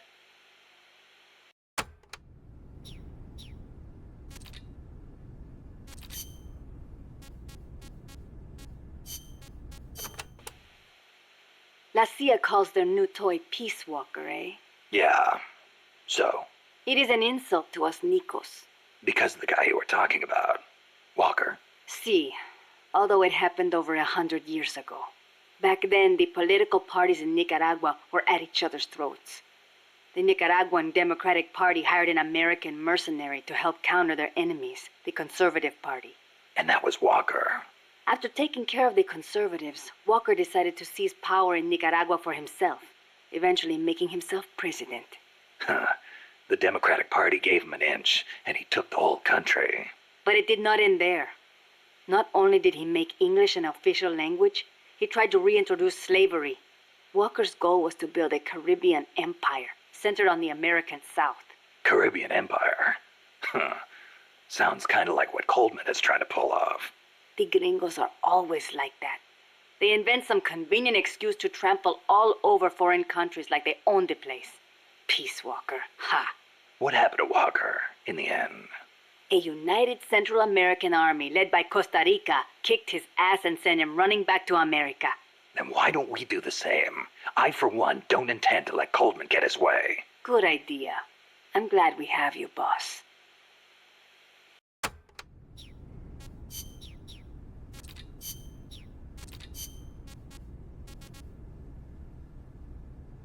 Holy shit. I think we're actually done for now. Alright, cool. Wait, no. More tapes about the mission. Oh, this is... Snake, I'm sorry, chapter Peace 2. Walker is the heart of the enemy's project. To prevent its completion, you'll need to either shut down or destroy the artificial intelligence that functions as its brain. According to Huey, that AI is now undergoing final calibrations in Strangelove's lab. It's inside a tropical cloud forest. Slip in and terminate that AI before they ship it out.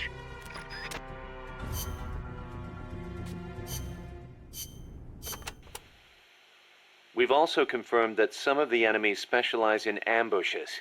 Amanda's crew calls them scouts. They'll blend themselves in with the terrain and the vegetation. Then, when they see you, they'll swoop in. They fight pretty much like commandos, and will use clearing techniques to flush you out.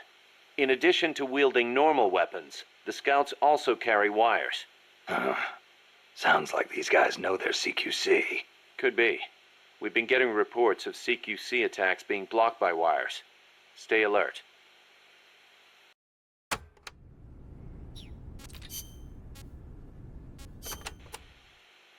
Are there any large-scale ruins in Costa Rica, Paz? There is a place east of Cartago called Guajabu.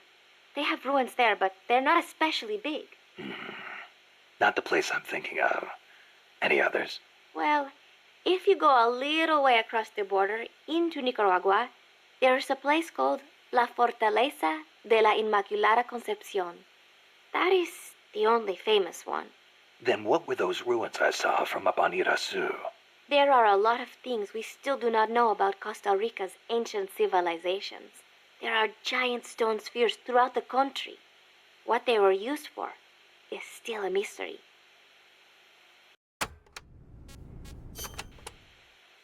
The cloud forests cover the central mountainous region of the country. They are perpetually shrouded in fog. You get wet just standing there. It is as if the entire forest is inside a cloud. Must make for poor visibility. It does, but beauty too. It is like being lost in some mystical green labyrinth. I'd rather not get lost, if that's okay. The forests are also home to lots of rare animals, especially bright-colored frogs. They like the humidity. You know that butterfly painted on Peace Walker? Any idea what that is? It is a morpho. A Pallades morpho, if I'm not mistaken. Pallades morpho. Uh-huh. It is the most common type of morpho in Costa Rica. Huh. It has these gorgeous metallic blue wings that shimmer in the light. You can see them even from a distance. You mean they reflect light? Correct. It is called structural color. Morpho scales have tiny bumps on them that interfere with the light and make them look blue. The space between the bumps corresponds to the wavelength of the blue light. Let me see if I get this. So if you could change the spacing, you'd end up seeing a different color. That is the principle. I heard somewhere it is being researched as a way to color cloth without dye. Think of the camouflage you could make with that. Is that all you can think of? Hey, it's important. What I don't get is why they'd put a butterfly on Peace Walker. Maybe because it looks pretty. I hope that's all it is.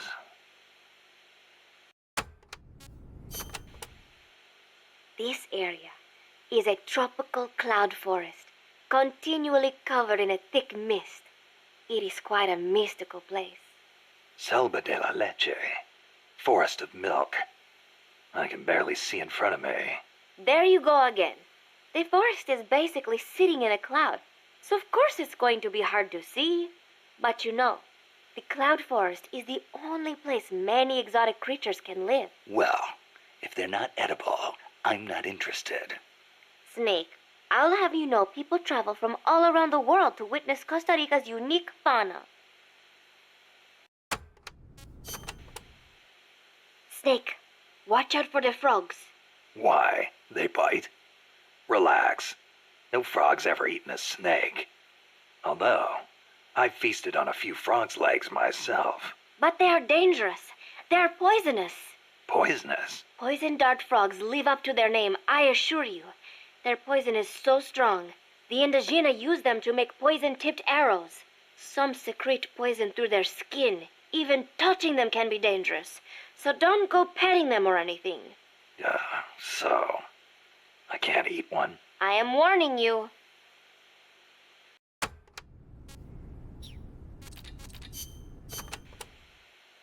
Chico, you know much about cloud forests? Not that much. All I know is there's a world of difference between a rainy rainforest and a foggy cloud forest. But they have some things in common. But like, for instance, you gotta watch out for poison dart frogs.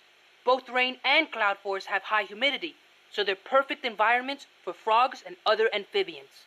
I mean, it's not like just touching a strawberry poison dart frog or a dying dart frog is going to kill you, but don't eat them, no matter how hungry you get. I can get all the rations I need from Mother Base. No jungle food for me this time. Seriously? You're not disappointed you don't get to eat wild animals? What do you think I am? Just kidding. In Colombia, though, there's a frog, the golden dart frog, that's lethal to the touch. How do you know all this? Come on. Don't you think poisonous animals are cool? Not if you get poisoned by one. Well, obviously. One more thing. When you get to the forest, be on the lookout for Bigfoot. I think I'll be okay there.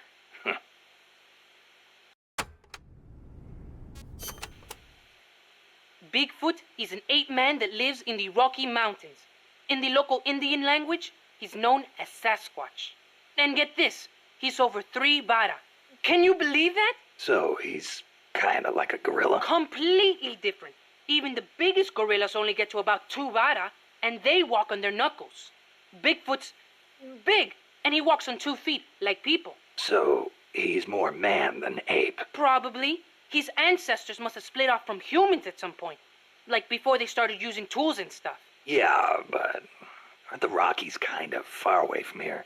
Not that far. According to Darwin, humans came all the way over here from Africa. Plus, there have been sightings in Venezuela of an ape-man called Mono Grande. Costa Rica has tons of plant and animal species. So I'd expect there to be at least one kind of ape-man. At least?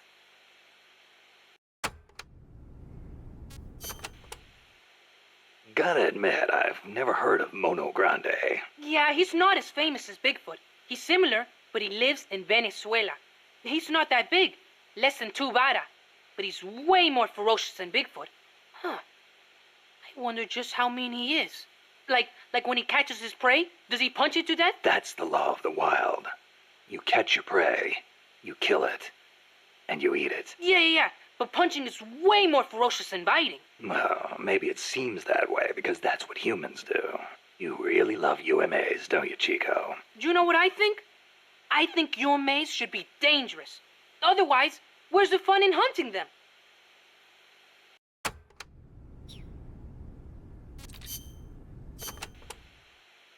From here on in, you'll be in a cloud forest. The ground is covered in vegetation. You'll have plenty of hiding places, but so will the enemy. I'll keep an eye out for scouts. Trying to force your way through would be suicide. Know the enemy's location before making any moves. Too bad you don't have some sort of radar. I could try night vision. Once you know where an enemy is, decide how you want to handle him. You could get into his blind spots. Or drop him from a distance before he even has a clue someone's around. An eye for an eye, right?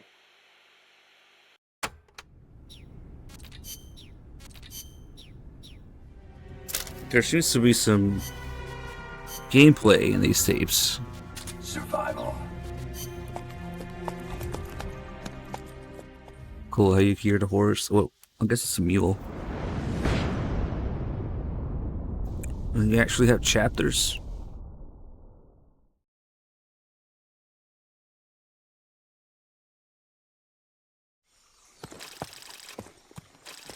Snake, how's the mule treating you? At this pace, I should be there by tomorrow morning. You've got to hurry. The AI could be completed any time now. It'd be nice to have a guide. Already on it. I've enlisted Paz to help you. She knows the jungle pretty well. Snake, I know you are an expert in survival, but you need to stay alert. You are in an ancient jungle so foggy, you can hardly see the trees. It is home to 2,500 species of plants, including 400 types of orchids. There are also 500 species of butterflies, and over 400 species of wild birds. The bedrock is solid enough that Mayan ruins have miraculously survived centuries of earthquakes.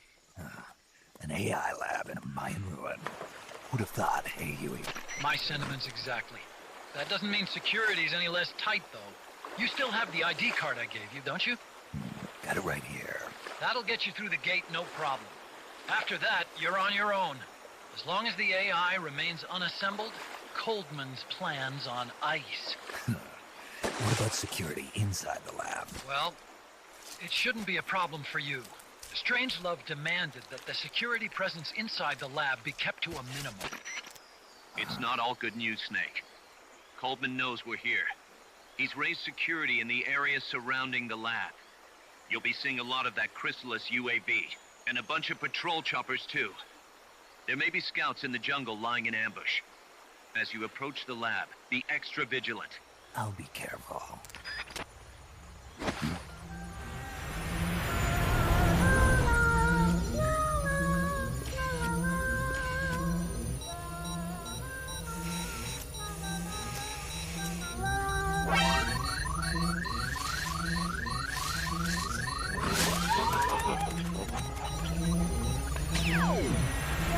They're looking for you. Stay sharp. Snake, Strangelove's lab is a few miles to the north. It won't be long before the AI is complete. Don't let that happen. It's a nice touch here that you start by sliding down the hill, just like the cutscene. And then Snake proceeds to eat raw fish anyway, after all that talk about not eating wild animals. Okay. This guy. I just heard footsteps. Nah.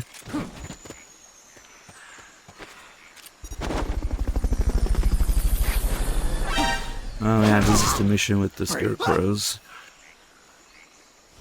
Fulton recovery subject confirmed onboard helicopter.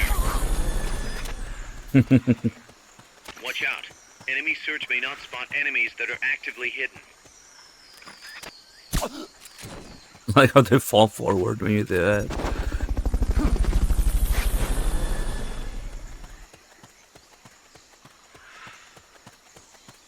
Fulton recovered a helicopter.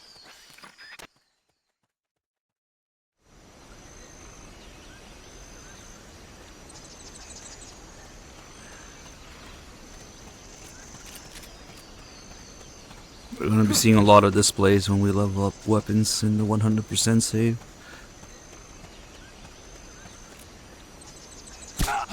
Oh fuck. Here he is.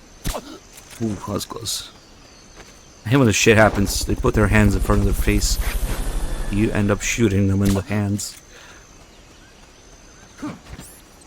Better do this instead. Surprise. That was supposed to be a surprise anal inspection, but you heard me.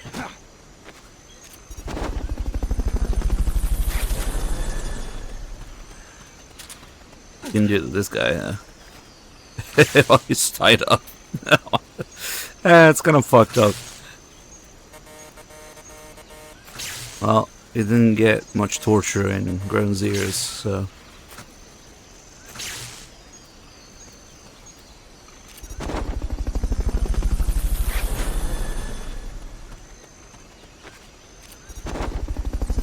Fulton recovery subject I've never been that far before. Be careful, Snake. Morsel butterflies. Pretty, aren't they? I wouldn't mind reading Huey's letter myself. Oh, that's right now everybody wants to read Huey's letter. The lab and destroy Peace Walker's cerebrum. You can do it, Snake! The lab seems to be located in a vast series of ruins. More or less, there should be a call for everybody who wants to read the letter. The lab seems to be... Head for strange. It'd be nice if I could cobble together a high-performance portable radar unit for you here at Mother Base. Sorry, but even just hearing a Colibri song makes Holy me shit, think that of is an violent. Some soldier, I believe in you, Snake. A letter to Dr. Strangelove. Huh. Wonder what that's about. It shakes the whole camera if you're too close to it. Holy shit. Promise me you won't read that letter. Yeah, totally. Sighting enemies would be a cinch with a pair of night vision goggles. Dr. Strangelove's lab can't be much further. Hurry.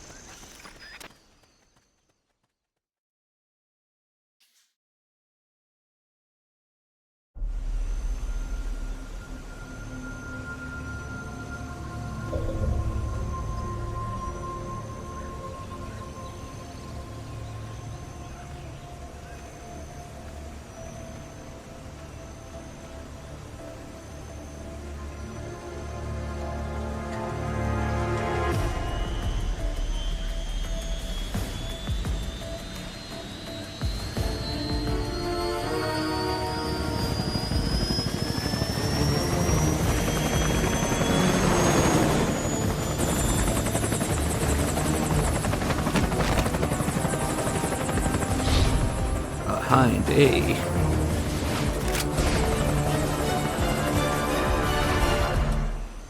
Why do peacetime don't have Russian helicopters? What's a Russian gunship doing here? But for real, I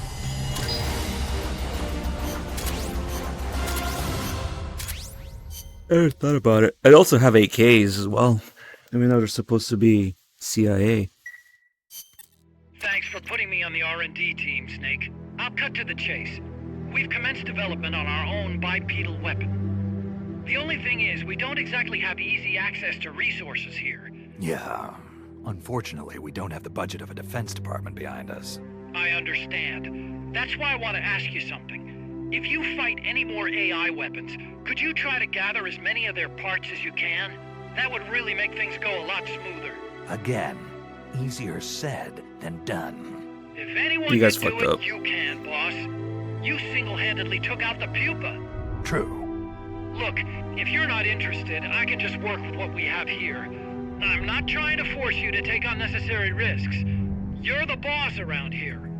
All right. No promises. But I'll think about it. Great. I guess that's Each true. AI weapon Thing, has a yeah. head part that serves as the core of its armament. Recovering a head part will allow you to use the weapon associated with that part. But those guys won't go down without a fight, so don't get too preoccupied with this stuff. Don't worry. I'm not about to risk my life for a bunch of scrap. I would hope not. One more thing. Our new bipedal weapon needs a name. Good point. We can't keep calling it our bipedal weapon. I had a talk with Miller, and we came up with Metal Gear Zeke. Metal Gear? Zeke? Yep. As you know, Metal Gear was coined by Granin. And Zeke? It's a name the U.S. military gave to Japanese aircraft that flew during World War II. Zeke was the Japanese Navy's best fighter plane. So are you okay with that, Snake? Sure. Fine by me. Miller was saying that an army without borders will need a deterrent against other countries. He's right. With Metal Gear, MSF can achieve true independence. Here's hoping.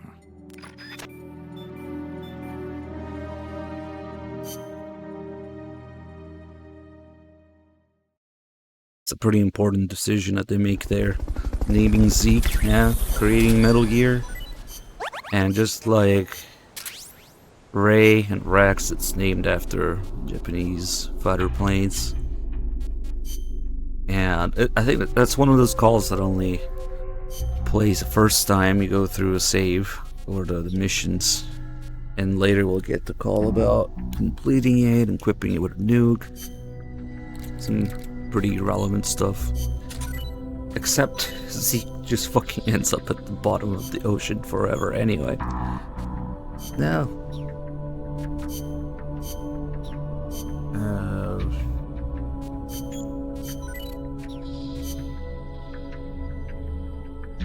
Okay.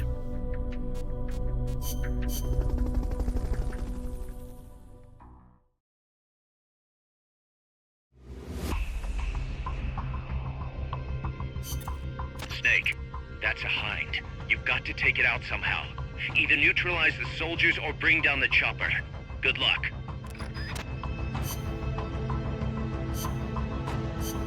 Let's rock.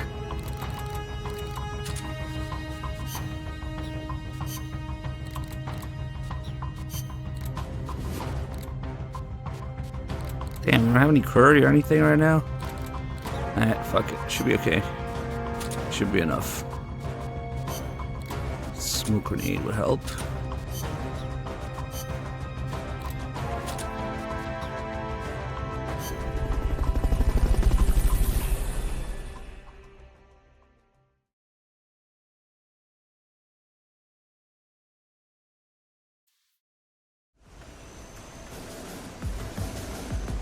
By the looks of it, this is going to be a stealth mission.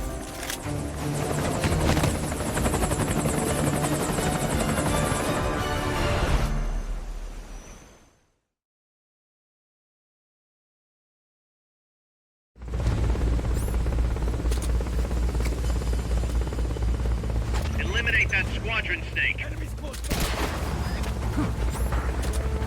They're trying to find you. Make sure they don't. Watch your back!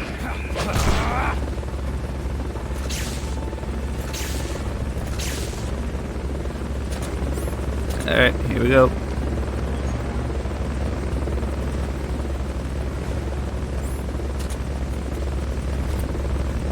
They've okayed your request for a cardboard box. It'll be sent out shortly. How do you not see me?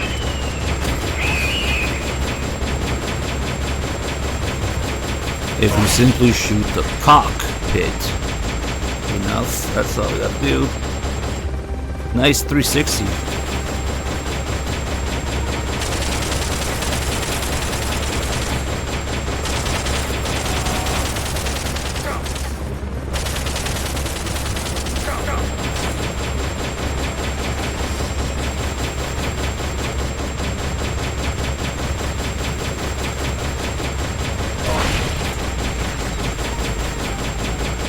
It kind of goes with the same music, the same beat as the music. Oh shit.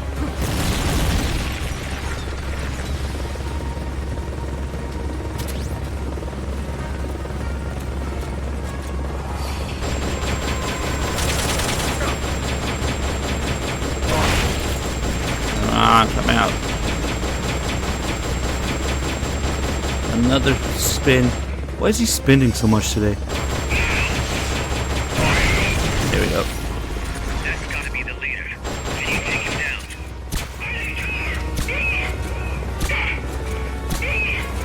down? Luckily, these guys receive special treatment and training to land helicopters in their sleep. Recover him and it's mission complete.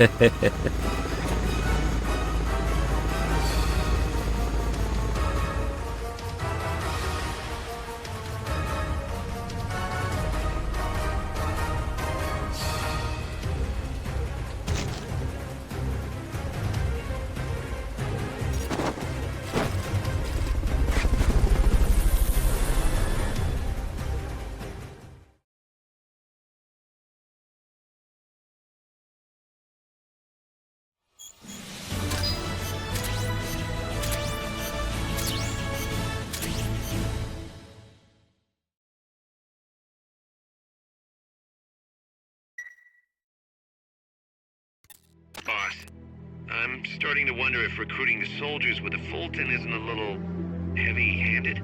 I already don't like where this is going. I think the voluntary approach could be more pragmatic. Technically, we're not a corporate entity, but at our size, that's not too far from the truth. We can't keep using guerrilla tactics to find new blood. To search for volunteers, select recruit from the menu, or select trade to exchange soldiers with other mercenary units. Yeah, provided we got the friends for that.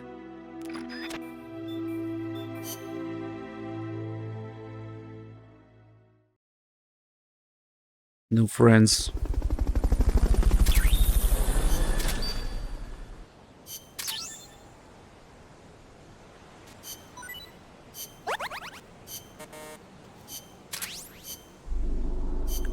See if we can start that. Well, what is it called again? The Red Eye? The Pre-Stinger? I think it's called something like that. Shit. Too poor. Wait, maybe we got some more. I should have Fultoned those 4 guys.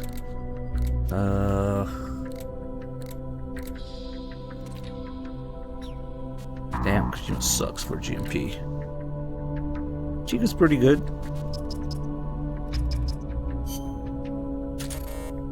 Oh fuck, that's right. I regret my decision.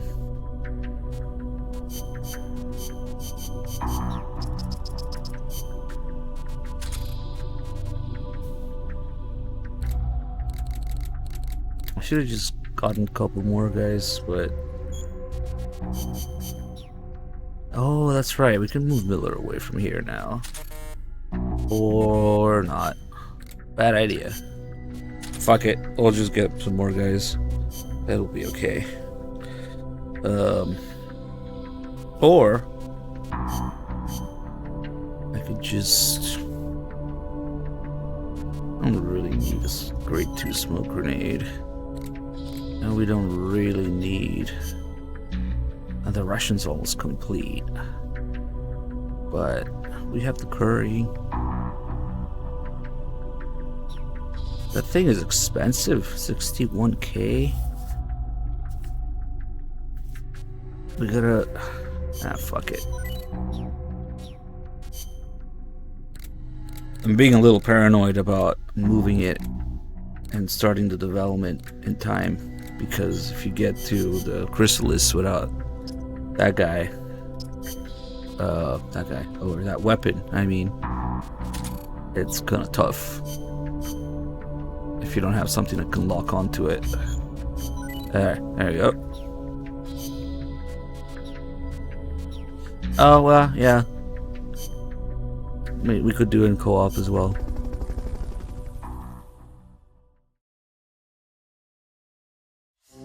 I'll probably just try to solo it. If we get the Peace Walker though, we can eat it. No, fuck. We need 4 people. I always forget that. For some reason. I'm like, oh, there's 2 of us. We're good. No, we need 4 people. So, 2 more, technically. Snake, infiltrate Dr. Strangelove's research lab and either deactivate or destroy the AI. The lab's built into some ancient ruins, so find those first.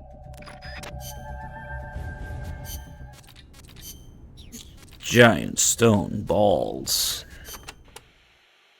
Catarata Is de it la here? Muerte Should be here means for next few missions. waterfall of death. Huh. How cheerful. I am sure it will be no problem for you, Snake. Especially compared to all the dire situations you've faced in the past. Yeah, easy to say now. We'll see what really happens. Sorry. Still, you have surprised me. Everything they say about the legend is true. I'm neither hero nor legend. But for some reason, I don't mind you calling me that. Thanks. Be careful, Snake. Peace. Selva de la Muerte, huh? Forest of Death. Wouldn't want to get lost here. Sure wouldn't. But do not worry. I will be your guide. Happy to hear it. By the way, Snake, you know much about sloths? Just the name. They are amazing.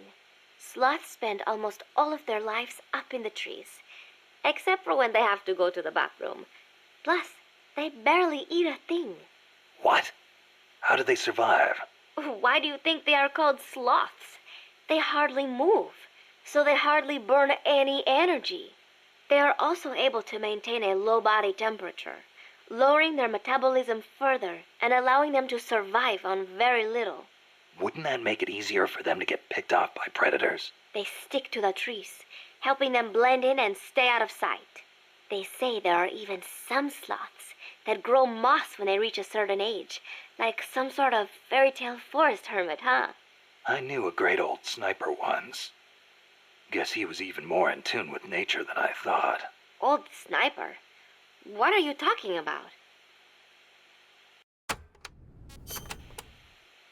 La Ruinas de Xochiquetzal will be around there.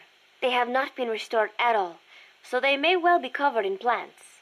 Xochiquetzal? An Aztec goddess of fertility and beauty. They say she was always accompanied by birds and butterflies. One theory states she was the mother of the god known as Quetzalcoatl. Quetzalcoatl. The Quetzal is said to be an incarnation of Quetzalcoatl, hence its name. I get it. Well, this place definitely matches the atmosphere of a cloud forest. Now, it may have seen better days, but that is still a temple, so be sure to show respect when you're inside. If the mood strikes me. Well, you've got no one to blame but yourself if Xochiquetzal strikes you down. Guess it's not time for giant stone balls yet. And I'll just do the Easter egg in the other The map. paths Fuck it. there are buried in vegetation. Work with nature to conceal yourself, and you'll be much harder to spot. A ghillie suit would be perfect Forget here. this guys say the In same any case, thing. take caution when advancing. Don't wear anything that stands out. The ruins are a labyrinth, so try and keep your bearings. I could use those walls to stay out of sight. Once a sniper is spotted, he'll move to another location. You shouldn't stick to the same place either. Oh, I know. I learned all about that in the Soviet Union. It is not necessarily a good idea to try to engage a sniper in close quarters combat. Finally, once you've found a place to hide, don't let them take you from behind. Don't worry. No one sneaks up on me. Well, you don't like the great variety of sand and grass, I guess.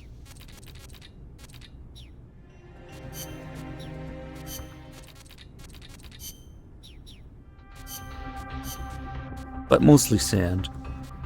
Stealth. So now we got the OP sneaky suit.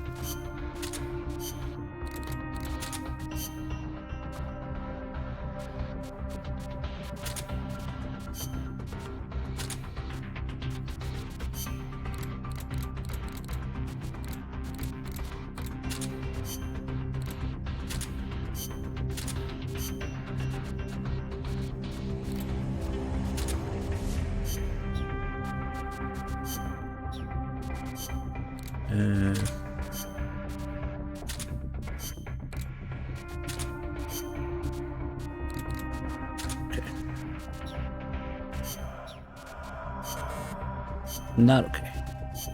I always do this, I swear to God, every single time.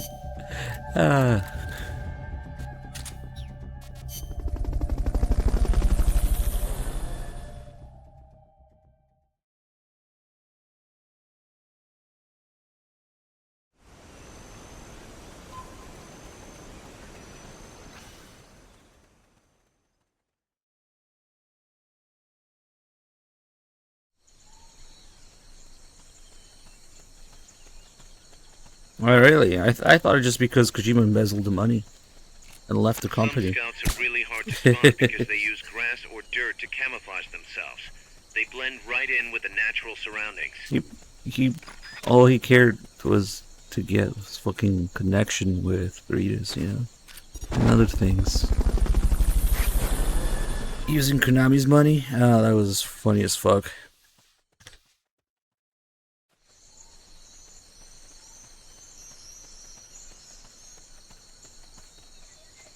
Fox Engine remake.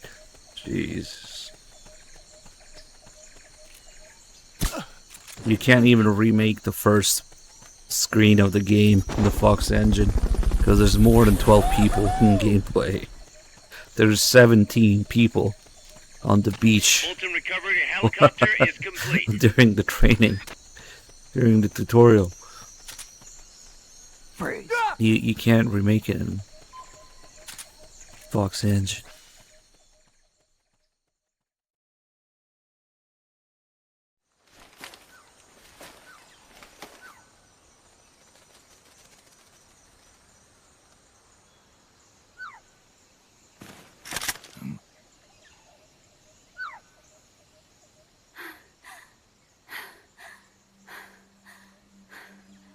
Hey. Tu m'as trouvé. C'est moi, le loup. French. Fini de jouer à cache-cache. Dis-moi qui tu es. Please, do not kill me. You know, soldier. I am a tourist. What's your name? Please. What are you doing here? Cecile. Cosima. Caminada. You're not one of the soldiers? Please, lower your gun. Who are you? I'm an ornithologist. A poacher? The gun's for self-defense. I'm looking for that one rare bird in Costa Rica. Which one? Snake's fucking flimsy cover stories. They're rare, but they're not covered under the Washington Treaty. The resplendent quetzal is red listed. Really? You know your stuff. I am an ornithologist myself. Well, we'll have to compare notes later. Here, drink some of this.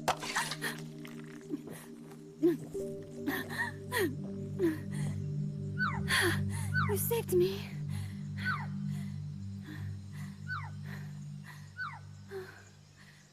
They told me this was a paradise. That there were more rare birds here than anywhere else. That there was no war here. That it was safe.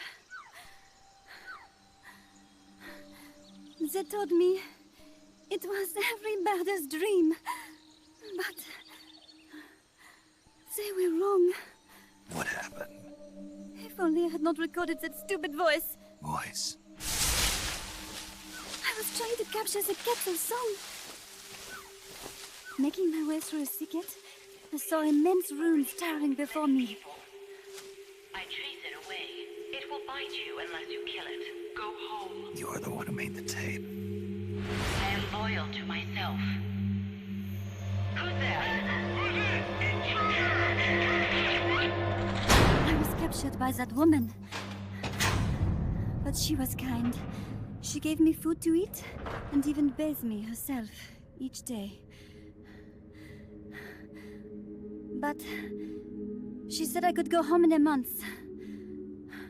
So whatever you do, don't take off the blindfold. Do so, and you will never leave here. Guess you didn't listen.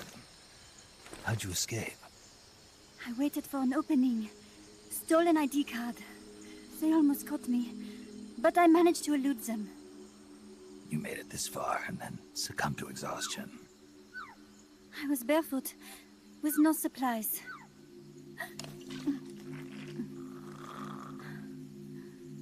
Oh, I am so sorry. I drank it all. That facility. Did you see anybody else in there? Well, there was another woman, but I never saw her in person. Because, you know, the blindfold. Oh, yes. She often sang. Sang? It was such a strange song. What kind of person was she? Could you tell anything from her voice? I don't know. I don't even know why I was held a prisoner. They confiscated my equipment, my supplies, my passport, money, everything. The only thing I was allowed to keep were my undergarments, so that I would not be able to escape. And now, I am without even the means to prove who I am. I will not make it home to Paris like this. In that case, come to our place. Huh? You don't need a passport there. Don't even need a name. If you want to go back to Paris, we'll take you there anytime. What I want is a shower, a change of clothes, and a cigarette. I've got a cigar. It's Cuban. Not French cigarettes? I prefer unfiltered. Fresh out. But come back to my place, and you can have all the French cigarettes you want. It sounds like heaven. Close, but not quite. Outer heaven. It is sounding better all the time. So, you must have gotten a look at the facility when you escaped, right? What's in there? Lots of machinery. A big computer, like you would see in the university. What about the room where you heard the voice? Anybody in there? I don't know. There was a tube. A large tube in the back. When I approached it, I heard a voice. What did it say? Jack. Yes, it simply said Jack over and over. Jack. Listen, you've got to get me out of here. I really need a shower. Wait here. I've still got business to take care of. What? You're not thinking of going in there, are you? You can't leave me here. Relax. I'll have some friends pick you up. This is Miller. One for recovery. A civilian. Snake, we don't have room for any more civilians here. Not even for a blonde Parisienne. A what? So she's, pretty foxy? See for yourself. If what she's saying is true, I think we've found Paz's friend. The missing one? I'm thinking that she's the one that made that tape. Have her listen to it when she gets there. So she's safe then. Good news. I'm sure Paz will be glad to hear it. You bet. Snake, the ruins are just up ahead. Head north. On my way. What about me? Stay put. Ever wonder what it's like to be a bird? Huh?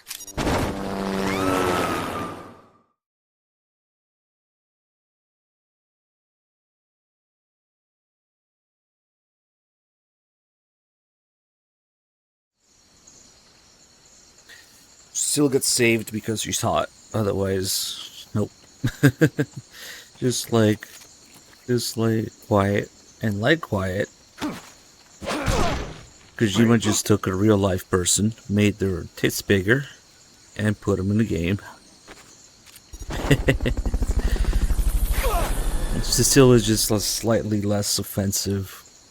No, a largely less offensive version of Quiet.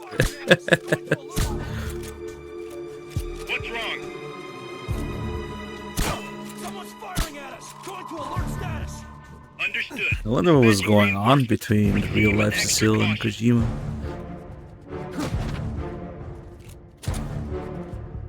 Oh fuck. Wait, it's just one guy. Never mind.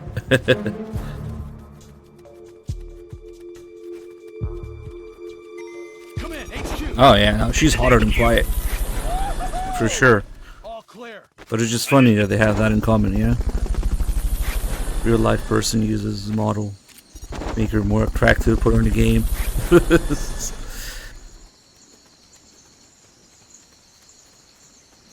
Fulton recovery helicopter is complete. Did I get the guy here? Okay.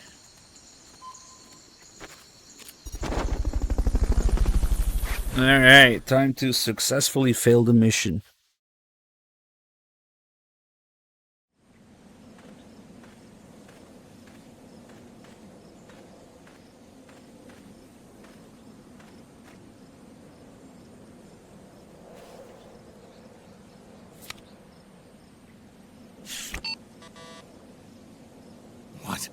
It won't open. Mission complete. And how? Open. Damn. Damn. Mission complete. What's wrong with it?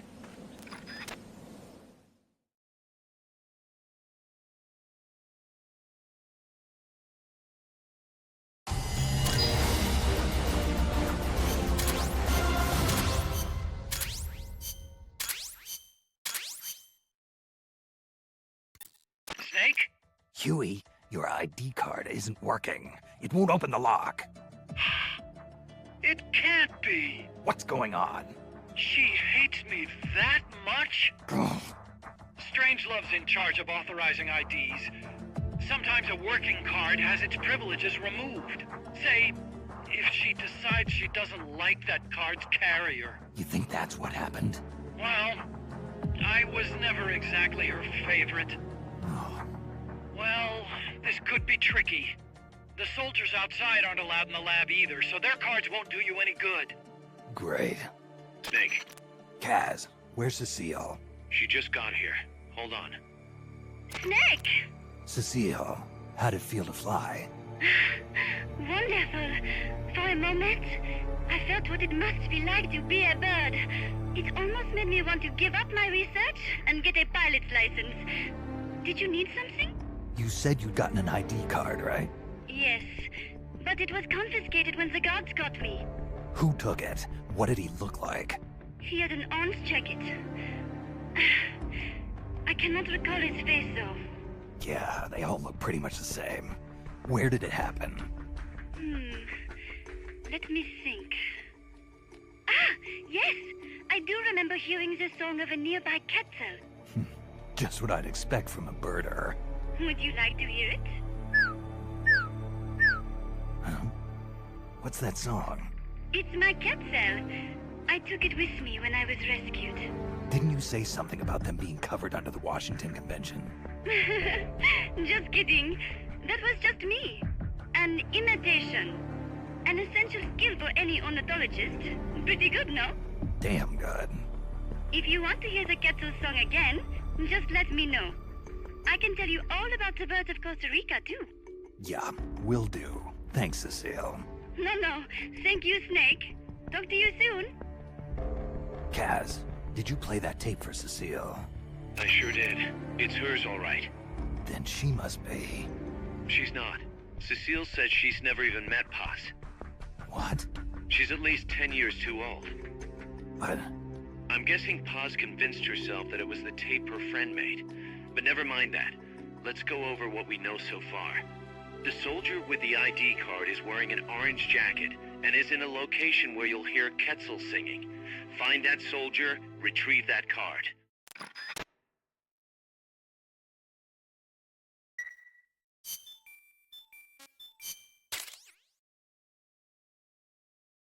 Oh, Slip with a tier 1 sub. Thank you. Snake, to gain access to the lab, you'll need an ID card. You can get one from a guard in an orange jacket stationed in an area where you can hear Quetzal singing. To get the ID card from the soldier, do a body check. You've got to get inside that lab before the AI gets shipped out. Get a move on.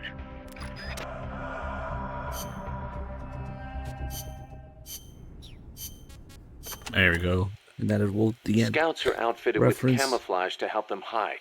Some of them look kind of weird, like they've got seaweed growing all over them. Ah, ghillie suits. Not much difference between them and any other scout in terms of combat ability, but it does make them harder to spot. I'm sure it does. You've come across these before? Yeah, the Soviet Union. The first time, it took me a full hour to find the guy and take him out. Kaz, do you know what they shine? Shine? Like how? Like, from their heads. Their heads? How about their hair? Do they have a lot of it? What are you talking about? How the hell would I know? How about a parrot? Did anybody hear a parrot squawk? A parrot? Look, Snake, you're talking to the wrong guy. I mean, Cecile's the bird expert. Wait a second, what am I saying? You're not making any sense to begin with. Never mind. It's a long story. I'll figure it out another way. Forget about it. Yeah, I'll do that. Anyway, we've already love that lost little too many pause he good does people there. to these surprise encounters. Make sure you don't end up like one of them. Wait. That doesn't make any sense. You could... I do not know if I recall such large ruins being there. Well, didn't you say there's a lot we don't know about Costa Rica's ancient civilizations? You talked about some giant stone balls, too. What are those? Oh, the stone spheres of Costa Rica? They are an assortment of giant spheres carved from stone that were discovered in the jungles of Costa Rica about 50 years ago. What's so special about that? What if I told you some of them are nearly perfect spheres, and that they were carved out of granite, which is quite a hard substance? Could be good for laying a trap. And if they're spherical, they roll easily, too. Snake! There it is, the giant stone balls. Snake, be careful when going through areas you've passed through before. The enemy could be waiting to ambush you. And do you know how to identify the soldier with the ID card? Yeah, Cecile told me. He's in a forest with some Quetzals wearing a orange jacket. He'll be from the lab, probably out on patrol. Do a body check to see if he's got the card.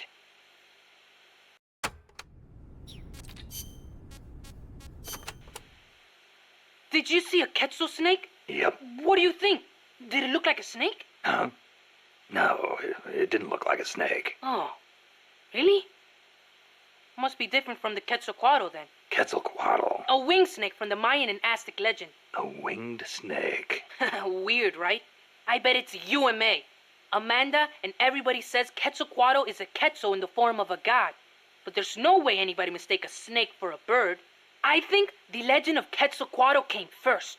Somebody saw it and adopted it as their god before they saw the Quetzal. After that, somebody saw a bird that looked like the image of the god, and so they named it Quetzal. You mean it happened the other way around? Well, if you ask me, the Quetzalcoatl was probably a pterosaur that survived. I mean, it's got wings and it's a reptile, so it probably looks kind of like a snake, right? Pterosaurs live on in Africa even today. They're called the Congamato and the Elitsiao.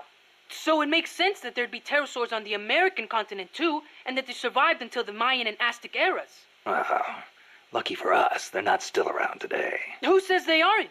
The dinosaurs supposedly died out 65 million years ago, and the Aztec civilization only rose about 600 years ago. If they managed to survive 65 million years, surely they couldn't be wiped out in 600.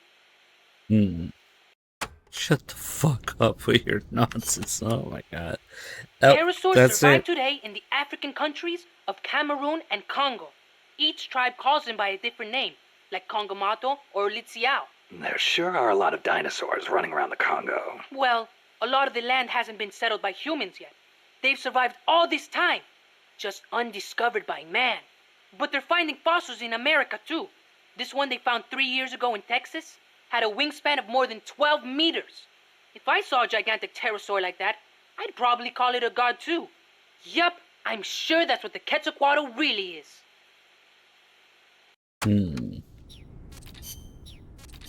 Yep.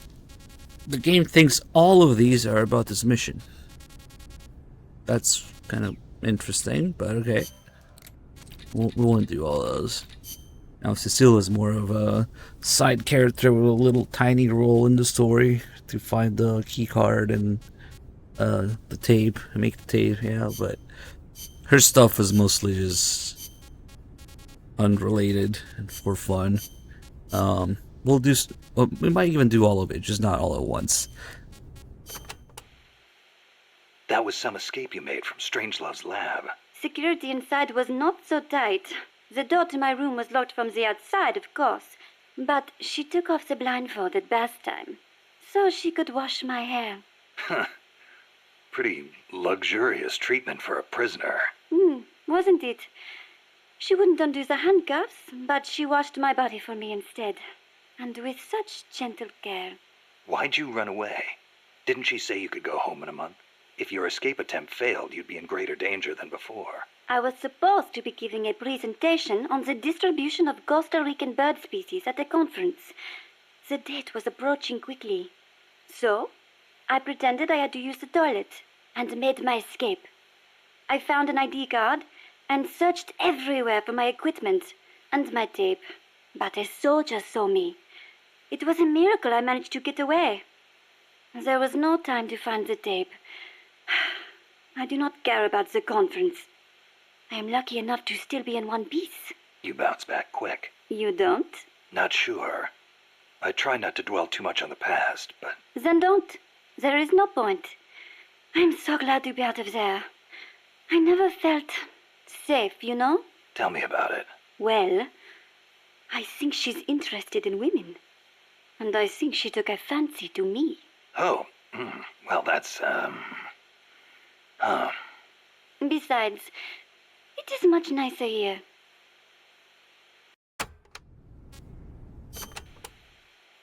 Was it just the two women in the lab? Most of the time, oui. And one of them, you only heard her voice, right? Yes, that is correct. Such a wonderful voice. It sent chills up my spine. What was the other woman like? Ah, don't even think about it. She's not the slightest interest in men. No, it's part of my mission to... Only teasing. Let me think. I believe she was in her 30s. Pretty, with a good sense of style, but austere in her tastes. A very unusual woman. And she was doing research on AI. AI? So that is what she was up to. You know, she did say something interesting. That people should not be going into space. That it is too dangerous. An automated control system for rockets, then. She said something about wanting to get closer to her dying wish. I think she must have been talking about an old lover. Lover? You mean another woman? Huh, my! Aren't we curious about women and other women? You want to hear the terrible things she tried to do to me? That's not what I meant. It's all right. You can be honest. You two seem to get along awfully well together. No, not at all. I think you're hiding something. Never mind. Aren't you supposed to be looking for the Quetzal? Here, I'll demonstrate its call for you.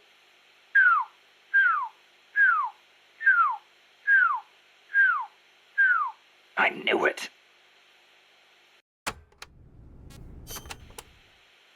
Let's go over this one more time. First, I need an ID card to get into the lab. That is correct. From the outside, it looks like any other rune. But on the inside, it is a state-of-the-art research facility. And your ID card got taken away from you by some guy in an orange jacket. Exactly. I had a Quetzal singing nearby. It has not been that long since it happened. It could be tricky if he's out on patrol, but if he's a stationary sentry, you don't think the Quetzal's moved? Its nest is probably nearby. I do not think it will go away anytime soon. Good. I'll get on looking for that soldier.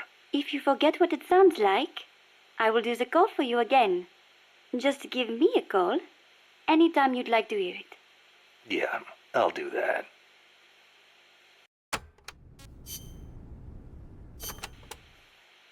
Let me get this straight. You were in Costa Rica as a bird watcher? Yes, I was. Not for pleasure, though. I am a researcher, after all. I am studying the distribution of Latin American bird species.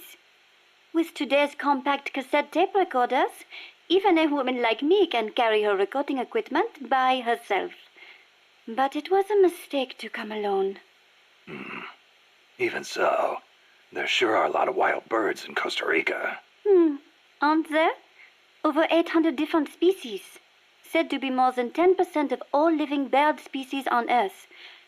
How many can you name, Mr. Ornithologist? Hey, I was just trying not to scare you. You should at least have a basic knowledge of Costa Rica. How about this? I will give you a thorough education, Mr. First-Time Ornithologist. Okay. Start by telling me about the Quetzal.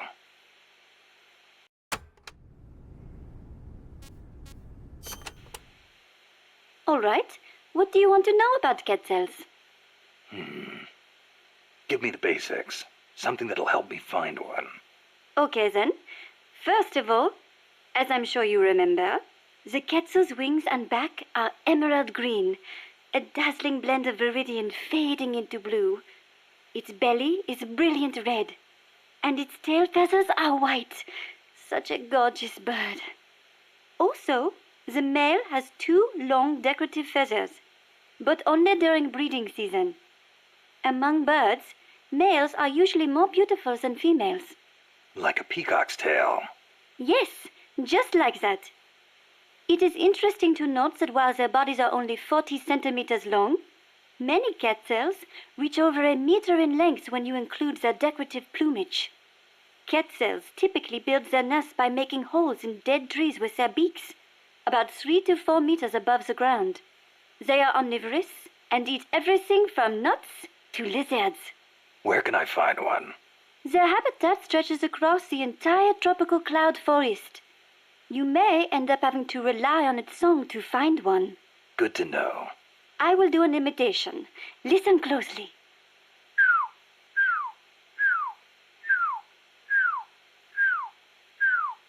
Hey, not bad.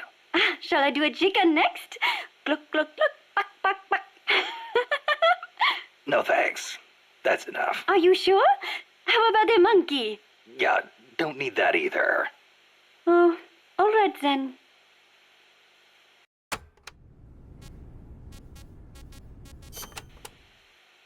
Cecile, what's that machine you said you used to make those recordings of yours? Cassette, something or other. A cassette recorder, or a cassette denske, as they say in Japan. Yeah, that. What is that thing anyway? A portable recording device released last year by a Japanese company, Sony. It uses compact cassettes, making it far lighter than open-reel machines. It still weighs 5 kilograms, but the exercise won't kill me. It is user-friendly too. All the buttons have markings on them, allowing you to operate it without looking at it. Can you imagine missing the shot of a lifetime simply because you blinked? Oh, that would be devastating. But where'd they come up with Densuke? Sounds like a Japanese name. Allow me to field that one. Kaz? Densuke is a nickname that comes from the name of an old manga character. Was he some recording nerd too? Don't give me that. Recording atmospheric noises is an exhilarating art. There's nothing like capturing the real world in action on tape. It's just like taking pictures with a camera, only with a microphone instead of a viewfinder. Sure. Listen to a tape with your eyes closed, and the scene just bursts to life in your mind's eye. Tell him, Cecile. Absolutely. When I listen to the sounds of the birds in my apartment, it is like I am back in the forest where I recorded them. See? She's a Parisienne. She knows what's chic. If you say so. And what do you like to record, Monsieur Miller? Me? Steam locomotives, no question. The roar of the engine, the throaty steam whistle. More animal than machine. Don't get me started. Steam locomotives are a dying breed in Japan. I wouldn't mind going back for a bit and making some new tapes while I still can. You are less civilized than I thought. Less civilized? I detest those beasts. The noise frightens off all the birds. Then there is the smoke. I much prefer the peace and quiet of the forest. Cecile, wait. That came out wrong. Sure it did.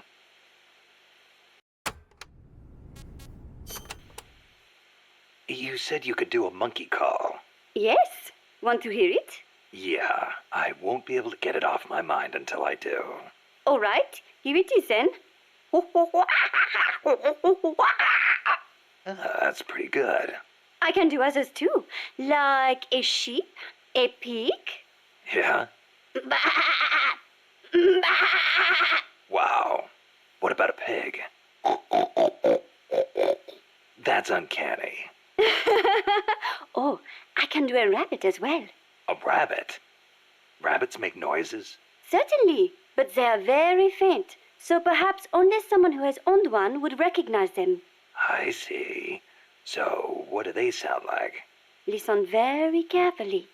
Okay. Seriously? Rabbits sound like that? I assure you they do. Listen again. Never heard a rabbit do that before. They do. I swear. Alright, we'll do the rest of the bird stuff later, but we gotta do this one. Never heard the name Cosima before. Then again, I don't know many people from France. Is it a common name? No, not that common. But Wagner's second wife was named Cosima Francesca Gaetana Wagner. Huh. You know, Kojima is a common last name in Japan. Kaz? It's just funny how, you know, I'm part Japanese and Cecile's middle name is so close to Kojima. It feels like destiny unfolding. You think so? Oui. That's a beautiful name you have. Cecile Cosima Caminades. Wait a second.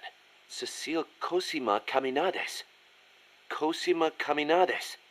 Hey, that's close to... Close to what? Your name. It sounds almost like the sentence Kojima Caminandes in Japanese. And what does it mean, s'il vous plaît? Well, kami is the word for God in Japanese. Nandesu.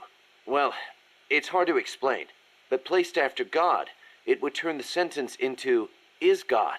Okay, so? Kojima is God. Cecile's name is a message. I don't believe it. Kojima is God. Kojima is God. Kaz? The guy does not have a bit of an ego problem. No. He means that literally. He's the god of Metal Gear universe because he decides what happens. Right? Oh, fuck. I forgot. Oh, that's right. The ID card.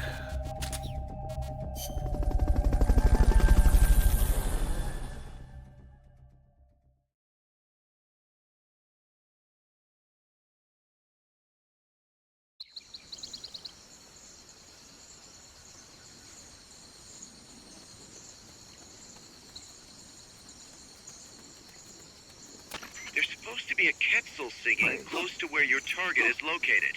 Keep your ears open. This shit is so OP.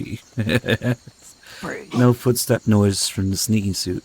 And pretty good second best camo index in the game, so it's kind of insanely OP. Yeah, in Japanese they all start chanting it together.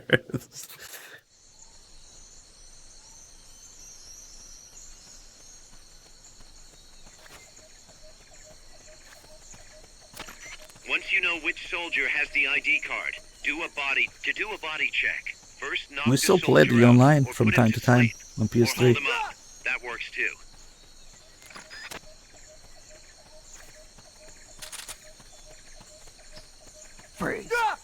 Hopefully I don't fuck up the sound effects and like crashes and colors, resolution, whatever, if they re-release this. At least we won't have to worry about the controls, I think. People still play MGO 2 and 3, I guess. 3 is the most accessible one because it's still there officially. But it's also shit, so there's that. MGO 2 is just, yeah, it's fan-made. Private servers are brought back. But it's much better. And it's much more accessible now than it used to be. And they're still coming up with like updates and changes, new things for it. So it's worth looking into. As long as you have friends to play with. That's also another thing that we do from time to time. Because if you just go there by yourself and start joining random games, it's just a bunch of veterans now. That will just completely destroy you. I guess your ass into you. I mean, honestly, that's gonna happen no matter what, because that game just has but a bit of a learning curve. But it's still fun. So from time to time, we have a bunch of people who just do it once in a while. You just look up the Save MGO website. All you need is a PS3 or a computer and can emulate MGO2. Yeah, everybody has to go through the phase of getting their ass into them in that game, yeah. Shit, this guy really is the last one. This guy can be in 3 locations. We already checked 2 of them. So he's gotta be all the way back here. People do it on emulator all the time, but I don't know. Keep in mind that emulating MGO2 is not as demanding as emulating MGS4. Because the online is like lighter, there's no cutscenes, you know, there's only a few environments compared to the game. So even though MGS4 is kind of ass to emulate, MGO2 is viable, I think. Of course it all depends on the hardware, but I just play on PS3 and I don't want to mess with that. No! We're gonna get a game over now! Or... Oh, that's how they handle it. I thought it was a game over. If you Fulton him instead of searching him, they just spawn another guy. It must be in one of the other 2 spots now. Oh, I thought it was gonna give me a game over because it fucked up. That guy definitely had the card, but I didn't search him. Was it on PSP? Is that why I remember it being a game over? Wait, they changed that? Really? Why would there be a CAS line about it then? Don't tell me they recorded it for HD. Wait, where the fuck is he gonna spawn now? Fuck. I actually don't know. Because I already checked all those other guys. That's really odd that they changed that. Yeah, but those what about those guys who were there earlier? I just put them to sleep. What if you don't Fulton them?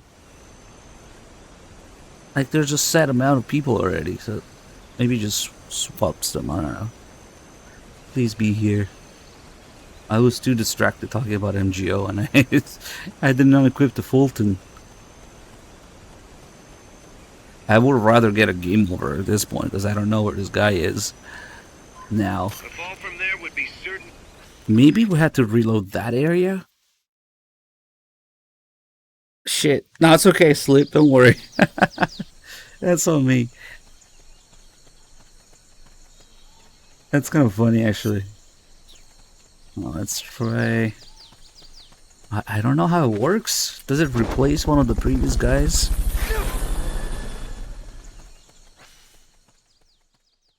Shit.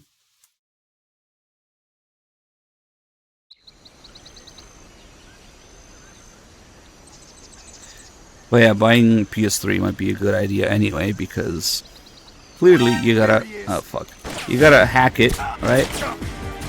So you might as well play all the games on it. Ah, that's right. Frogs. Counterattack. Ooh, that was weird. Whatever that was. Veg.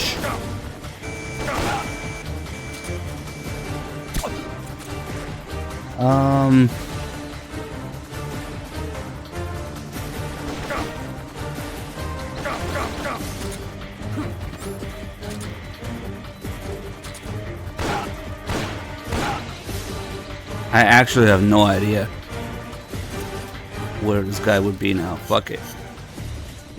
I really fucked that up.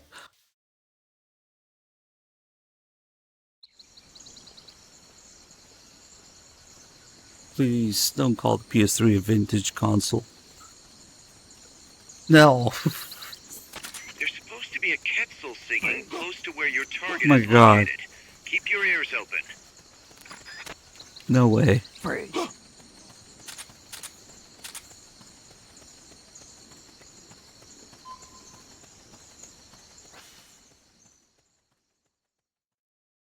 Say what you want. It's still 720p, 60 FPS gaming. it hasn't moved much. Once you know which soldier has the ID card, do a body check. To do a body check, first knock the soldier out, or put him to sleep, or hold him up. That works too. Yeah, just feeling like old Snake. Freeze.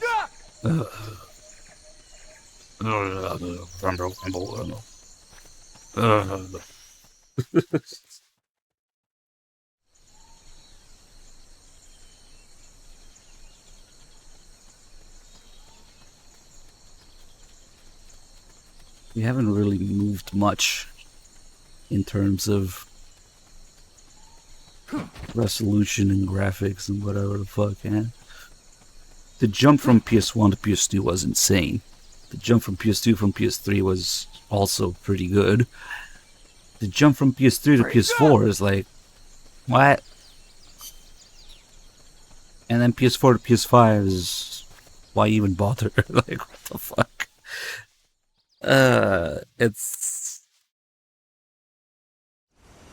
It's odd, really. We plateaued. Shit, I bet he's all the way to the back again. Freeze.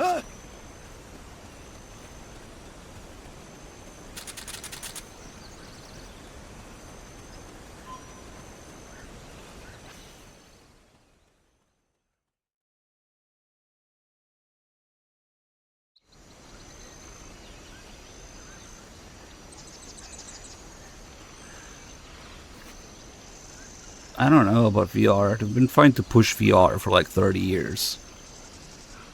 But it's not a thing. Freeze.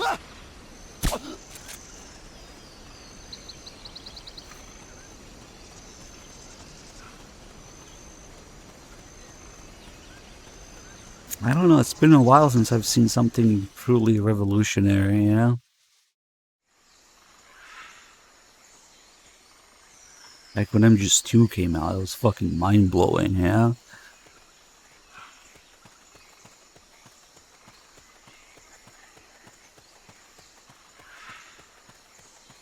Who was my favorite character other than Snake? I mean, I guess it would be Raiden.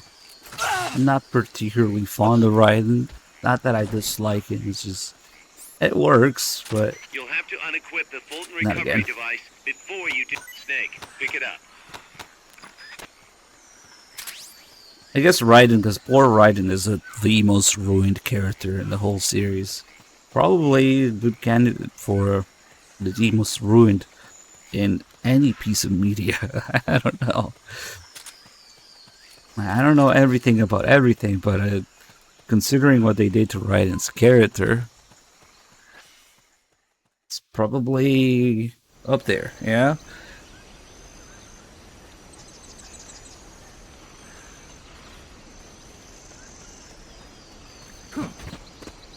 Basically, hold on, I forget what the...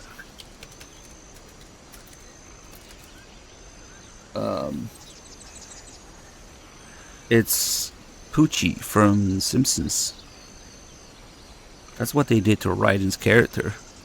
I forgot what he was called, I had to Google it. Basically, what they did to Raiden's character is the same thing. Raiden went back to his home planet because of the audience reaction, you know?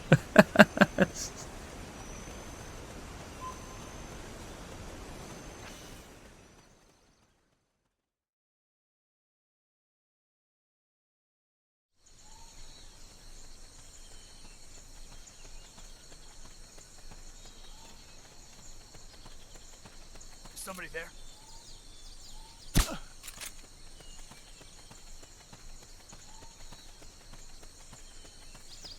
It's actually a pretty good comparison. I should bring it up more often.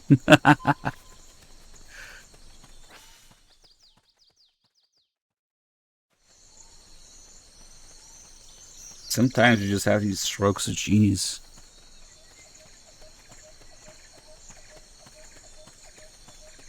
somebody there? Nope, I'm completely invisible. No.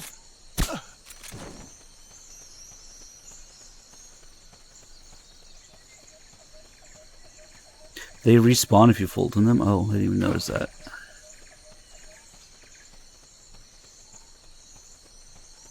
It's worse in Phantom Pain. You should see how the grass works in that game. Maybe somebody has the clip from not too long ago.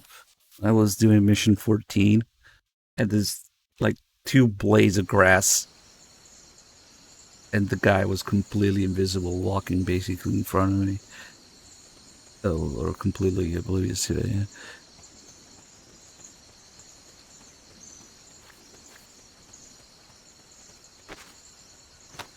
Wait, no, don't tap his ass.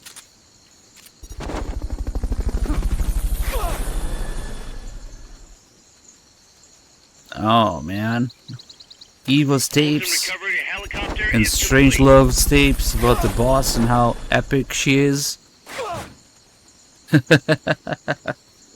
recovery subject confirmed on board heli. Jeez, I get it. She sacrificed everything. She invented everything. It's Kojima failing to pass on the series. The boss fails to pass on her world vision, her message, her legacy, just as Kojima did. Excellent. It's open.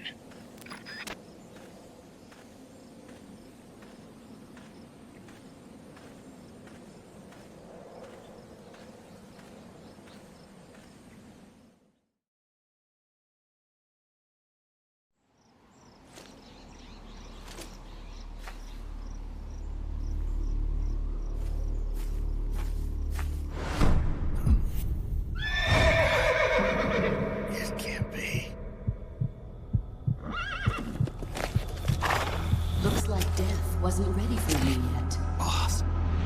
And who might you be? You. Dr. Strangelove, I presume. I've been waiting, Snake. Yes, waiting without joy or pleasure. Waiting for the one I despise.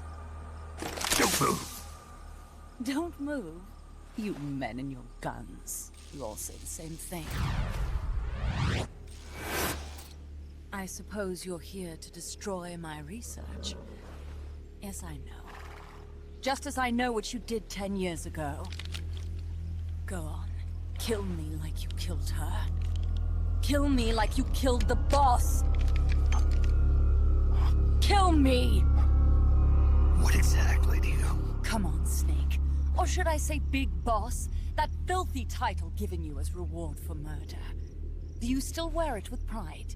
You chose a shadowy country over the mentor who made you what you are. You brought despair to good soldiers everywhere. You used the pretext of a mission to kill a true hero. Is that what you call loyalty? Answer me! The boss. Well, what do you have to say for yourself? She betrayed America. She stole a Davy Crockett and then defected to the other side. She used an American nuclear weapon to attack Soviet territory. The only way for Washington to prove its innocence to Moscow was to eliminate the traitor themselves. The boss's death was the only thing that could have prevented all-out nuclear war. Is that what you call the truth? It's the truth as it was told to me. So the truth is that you sullied the reputation of your mentor, the woman you loved most in this world, before you buried her. It was my mission. Huh. So that's the conclusion you came to in order to live with yourself. What's the boss to you? I'm the one she abandoned when she left this world. I won't rest until I get answers from the woman I loved. You and I are the same. We are the walking dead. Would you like to meet her? The boss is gone. Not so fast. You'd like to meet her, wouldn't you? I can arrange it. You took her life. I gave it back. You what? Care for a sniff? It's only snuff. You're a cigar man, aren't you? Well, there's no smoking in there, so if you want to meet her, you'd best partake now. Follow me. This is my baby, my Morpho butterfly. It's neither pupa nor cocoon, but an imago. A complete individual, in the fullest sense of the word. Is someone there? We have a visitor. I'll introduce him. Don't try anything foolish. As long as we're in here, I can reduce you to carbon at the press of a button. Who are you?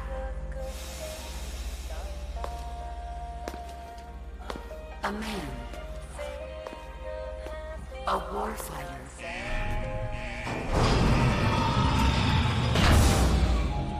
Boss, is that you? I call it the mammal pod. Mammal pod? For my participation on the project, I demanded access to all information on the boss. Everything the CIA had. Her personal history, military records, physiological data, correspondence, the files for every operation she took part in, every decision she ever made at every possible turn, what she took and what was taken from her, her pain and her pleasure, her joy and sorrow, her life and death, and yes, even you. Why would you do that? Coldman sought an MAD-based AI that would deliver an effective retaliatory strike against the most appropriate target in response to a nuclear attack from a hypothetical adversary. An unmanned device to act as a deterrent capable of making the decisions and taking the actions that human beings cannot. I therefore concluded he required a cool, calculating machine programmed to inflict swift, sure, and utter annihilation upon the enemy. No retaliation. But he took it upon himself to come up with a different answer. He said he needed the thought patterns of the very finest rational mind, one that thought on a global scale, took both past and future into consideration, and reached the best decision, no matter how painful. And that's why you asked for everything they had on the boss. It was the logical thing to do. I knew of only one person who could be entrusted with the fate of the entire human race. What's your real goal here? To clear her name. Why was a legendary hero forced to betray her country? Why was she targeted for assassination by you, her most beloved disciple? I have no use for fabrications. I want the truth. The boss's last will. You must be dying to know yourself. No. She abandoned her country. Abandoned us all. Really? You think you understand her feelings? You're trying to recreate the boss's last will. Is that it? Why don't you ask her yourself, Jack? Jack? What? Jack? Boss. Jack! Boss. Jack! Go home. I'm not your boss anymore. Boss. Go home! No, Complete your mission, Snake. Extinguish that noble soul once again. If you can. You think she was calling him Jack? Nah, she's actually telling him to jack all the RAM. Or the car radios. As they look like. These old school car radios. To me, that's what it looks like. Jack all the RAM. Go home. I'm not your boss anymore. Go home. Why did you come back? You don't really need to get all of them. Go home. I'm not your boss anymore. Go home. You can't get all of them in 40 seconds. You better stay alive from now on. This is me buying all the PS3s in the world.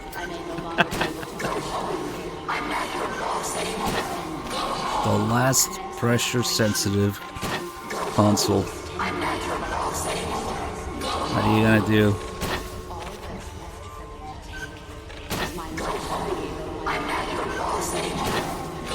Copium Galaxy, the PS6, will have pressure sensitivity with the Uber Master Collection. Or maybe backwards compatibility with pressure sensitivity. Yeah, okay.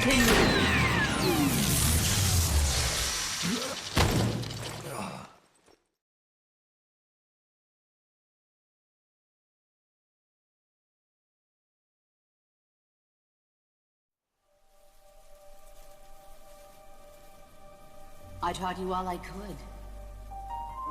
The rest you needed to learn on your own. Techniques, sure. But what about how to think like a soldier?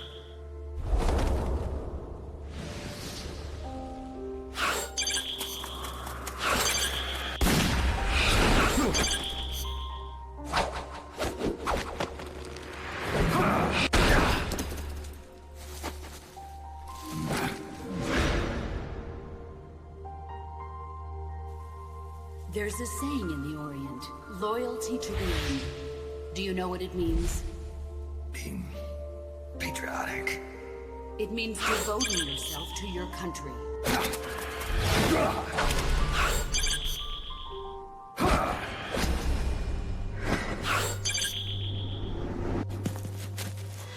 As long as we have loyalty to the end, there's no point in believing in anything, even in those we love. And that's the way a soldier's supposed to think. The only thing we can believe in with absolute certainty is the mission.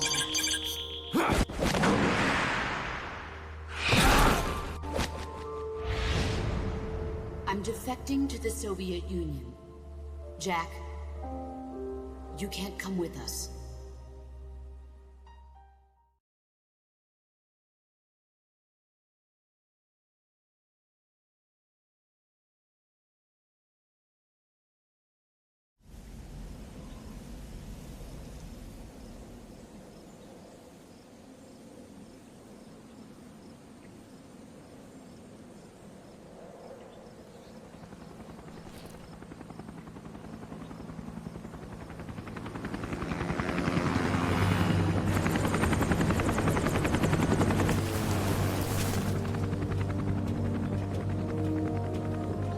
Damn, you still there?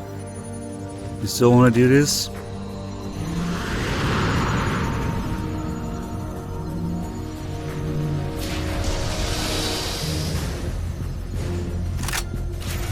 Alright, cool. We'll do it. It's okay, I've probably got a few tapes to do first.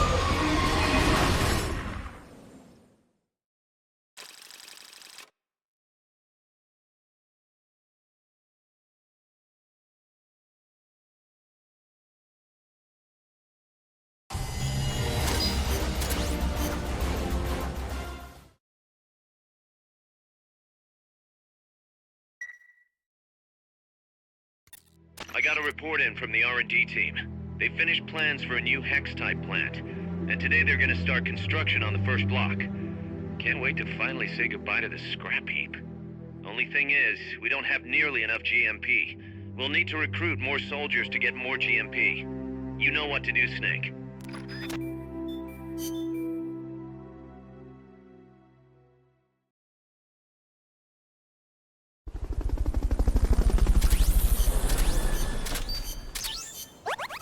That guy had a porn stash.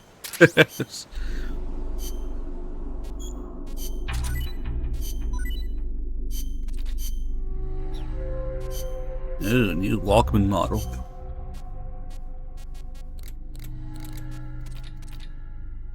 I can rotate this one.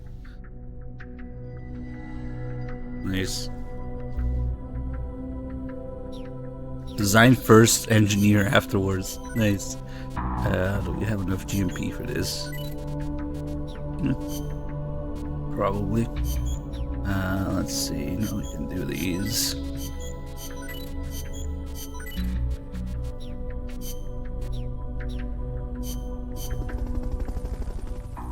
How long does he pass out for? Probably not that long. Snake, that's the Chrysalis weapon Huey was referring to. You know what to do. Alright, I'm gonna host this. Log in. You've been banned from PSN.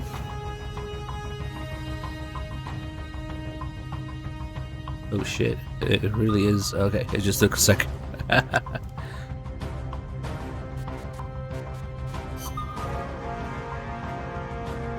Alright, we can do tapes while we wait for Dim.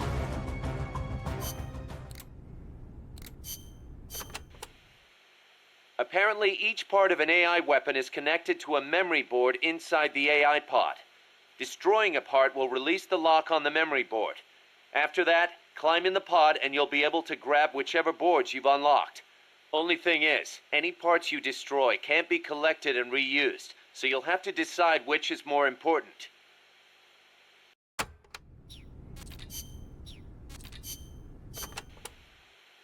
El Colibri may be powerful, but he can be defeated. Looks like you have a lot of places to hide there.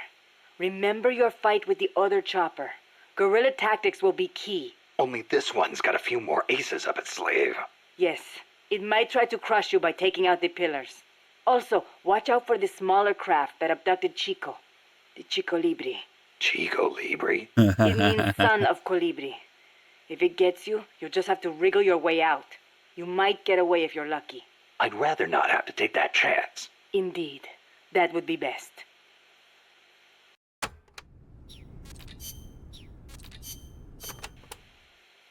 Being an unmanned vehicle, the Chrysalis can perform extreme G-force maneuvers that standard aircraft can't. It'll be difficult to counterattack once it's coming at you. I should mention that it's also equipped with a railgun. A what?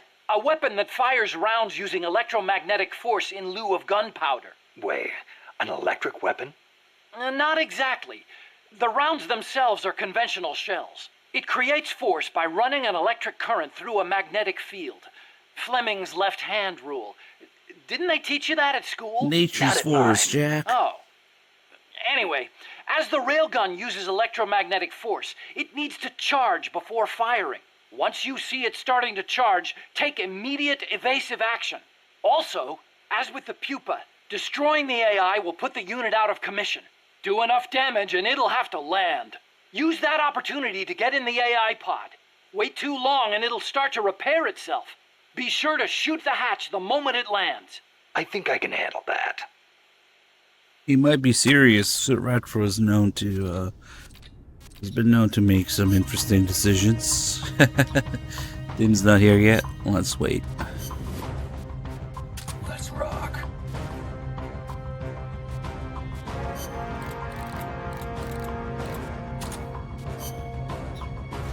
It's like, I don't even need to bring anything. We're just gonna one-shot it. Let's lurk the friends list. See if he's on his way.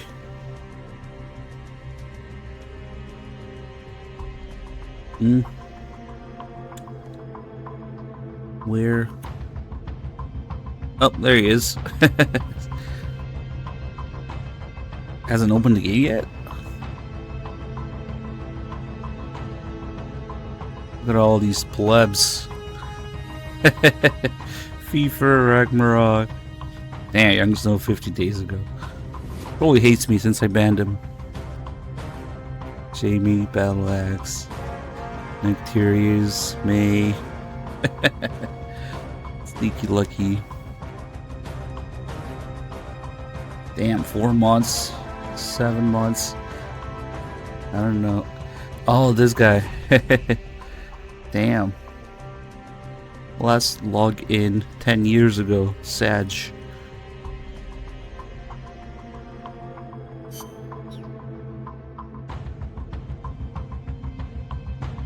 I don't know who some of these people are, but okay. FIFA Elite Gamer. There you go. Now we can lurk.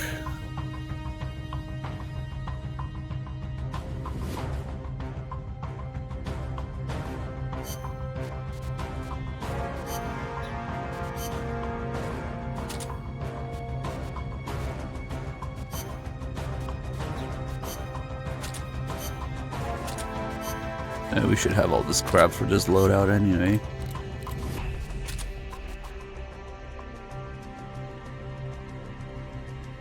Yeah, Tim's on his way.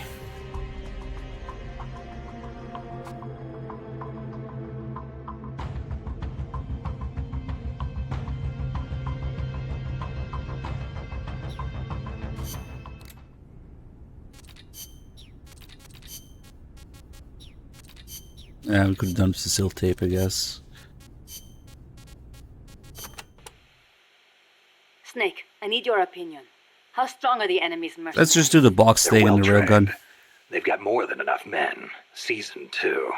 A lot of them probably saw action in Vietnam. They're a tough bunch. And armed to the teeth. I don't think I've ever seen a mercenary force field that many tanks and attack choppers. It shows how much cash they have to throw around. And connections. How did they get access to such weapons? How do you think? They're backed by the one and only CIA. And here we are. Half of us farmers and the other half students. Children even. And weapons. We're so short on guns we have to steal them from the enemy. As much as I hate to say it, we're always going to be on the defensive. I know. And mi viejo. Without him, we... Yeah, I know. I don't know if we can win. Can we, Snake? Stop feeling sorry for yourself. But... Amanda. What? Listen to me. Don't ever let your men hear you talk like that. You're their leader, and a leader has to stand tall, even when times get tough, when it feels like the fear and uncertainty could crush you. You're the one your comrades look to for reassurance. That's what a leader is. Don't forget it. Snake. If you're looking for comfort, go find a church.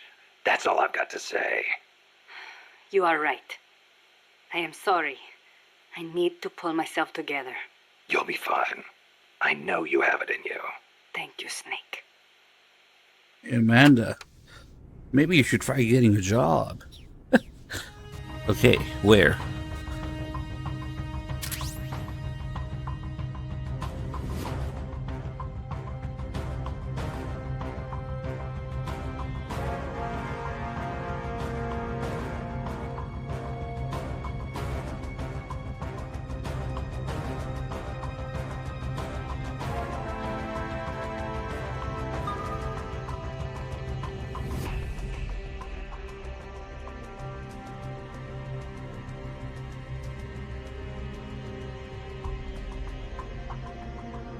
Except take you back to the people in a body bag. Oh, you didn't bring the railgun? Alright, fuck it. It's okay.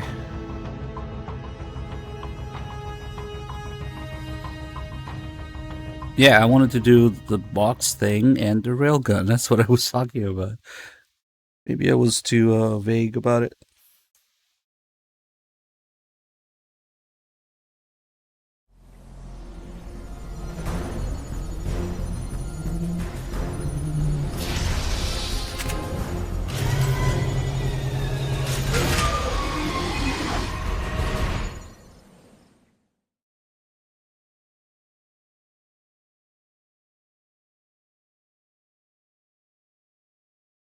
That's okay, it will go down anyway.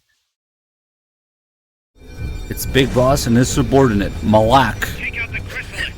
How does it feel to be Malak?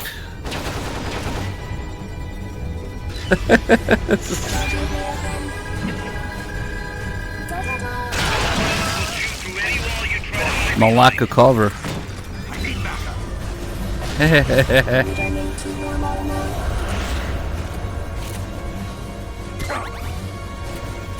See what we can steal. Careful you don't lose sight of that chopper. The chopper had a red Steal the actual Stinger. be able to see that through the fog. The best feature of this game's co-op: stealing people's weapons. It still didn't do that much damage.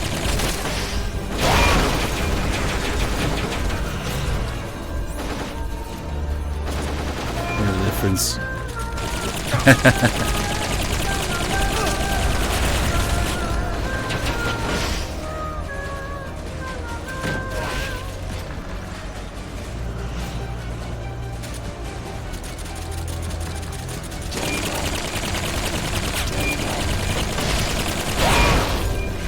Okay, we should give it a second.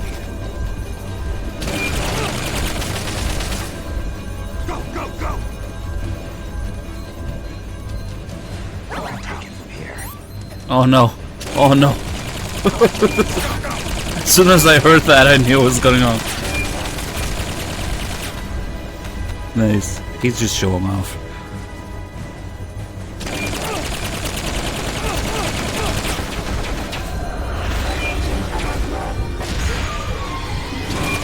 Kidnappers, please.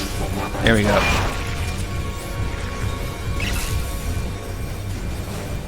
I guess I'll get kidnapped.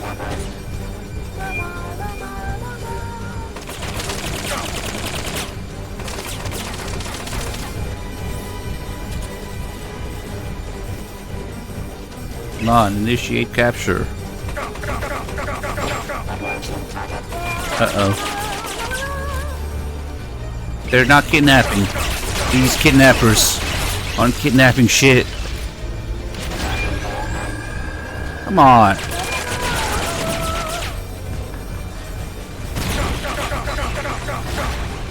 They're not kidnapping shit.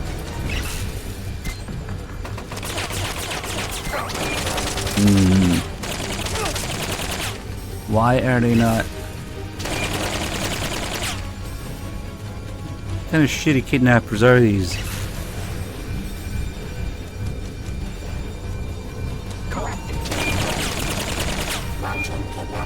Maybe the next one will be better.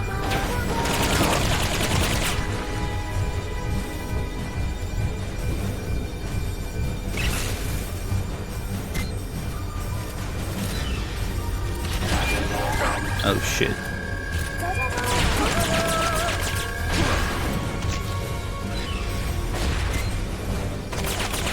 I don't know why.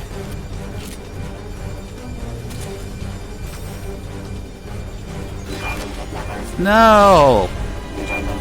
That sucks. Why didn't the kidnappers kidnap?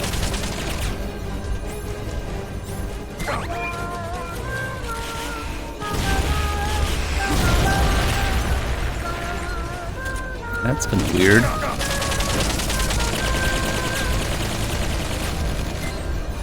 Should we wait for the next one? Should we restart it? What should we do?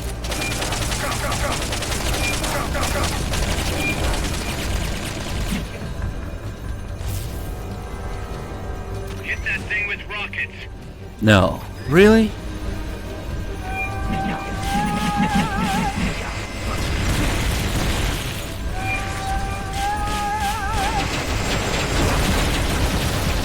Alright.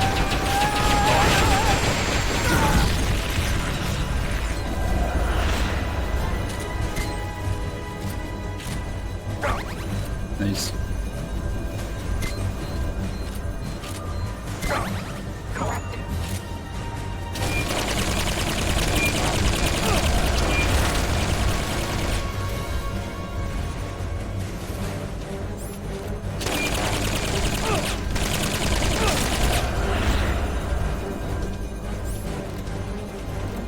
Might have done too much damage.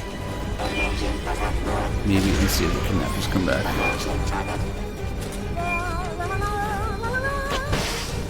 Ah, fuck it. I think we missed our chance.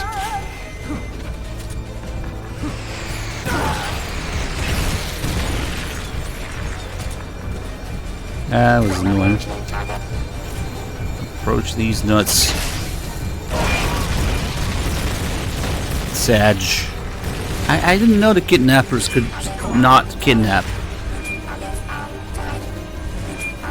Ah, well, fuck it.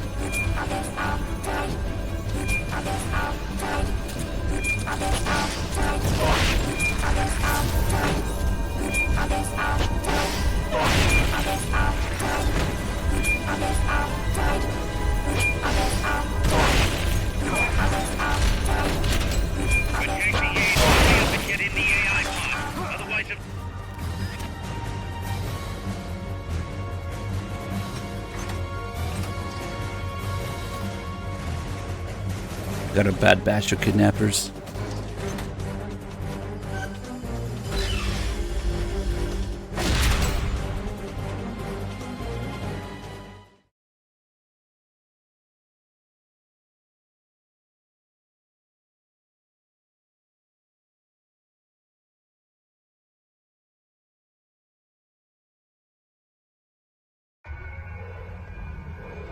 Oh, look at all this stuff. Memory boards. Pull out the memory boards. All the unlocked boards will have icons over them.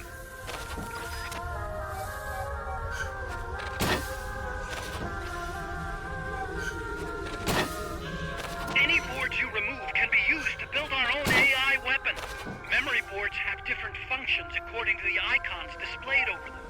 Go ahead and take whichever ones you want. If you attack parts on the exterior of the machine, the memory boards that control those parts should light up. You can tell what a memory board does by looking at its color when it lights up.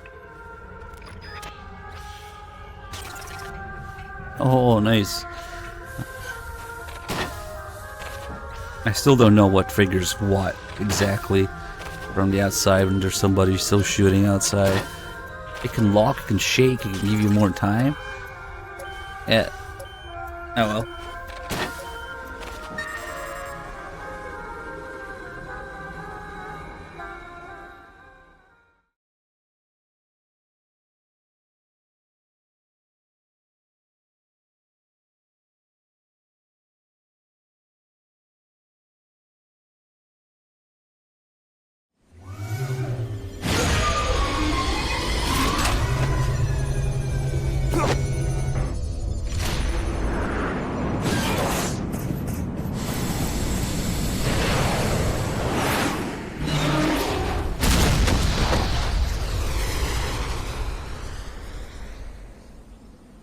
That was kind of odd that the kidnappers didn't kidnap.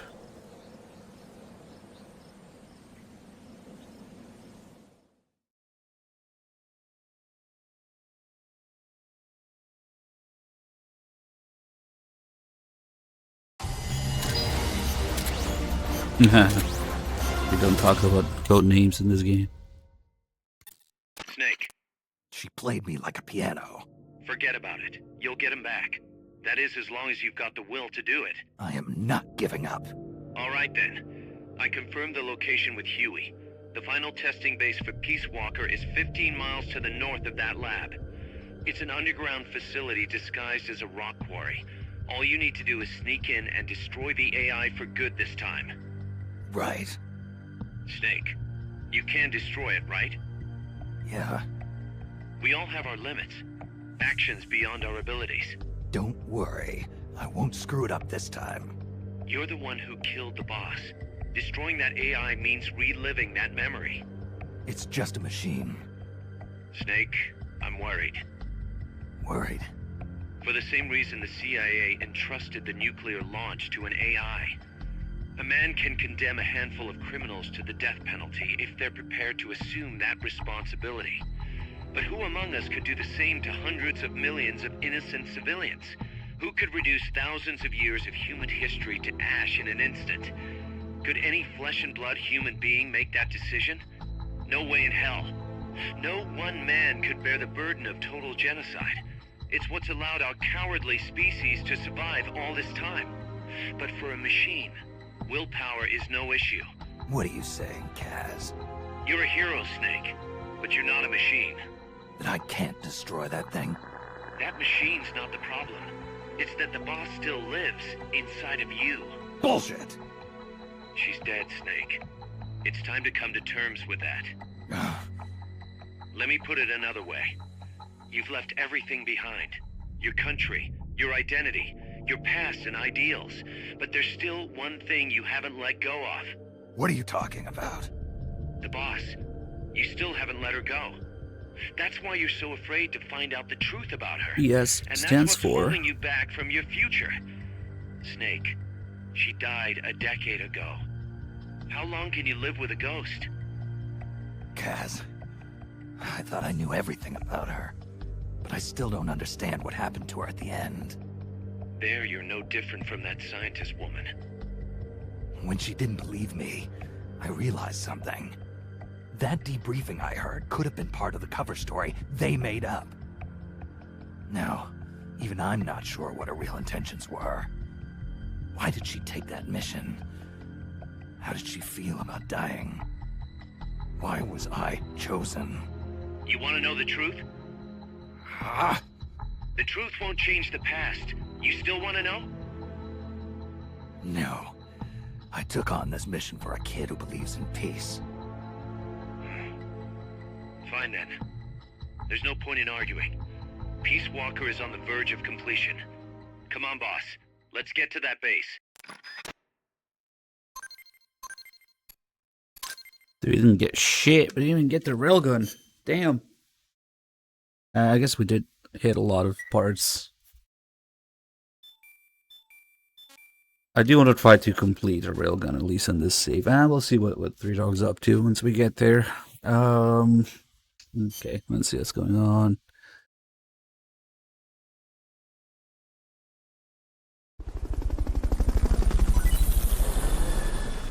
Yeah.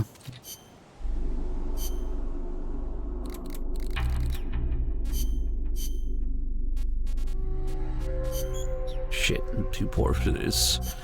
We must cut funds to the Walkman.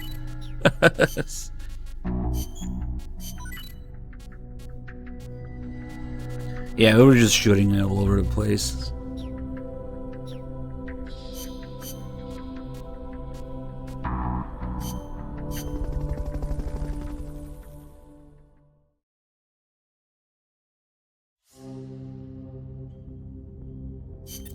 Snake, the Peace Walker platform and AI have been shipped to the final testing base.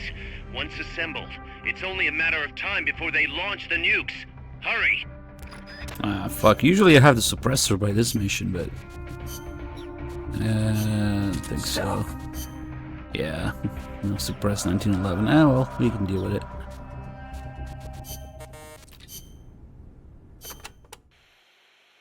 So tell me, what do they mine around here? Gold, if I am not mistaken. Gold? No kidding. I wonder what would be the fastest way to... I do not know how much success they have had. You do not hear of anyone still operating mines around Was he here. thinking of stealing the gold there? Generally speaking, people here are not too thrilled with outside capital coming in and taking away the country's natural resources. 4 years ago, a group of protesters hurled stones at the Parliament building when people found out the country had been bestowing mining rights to foreign companies.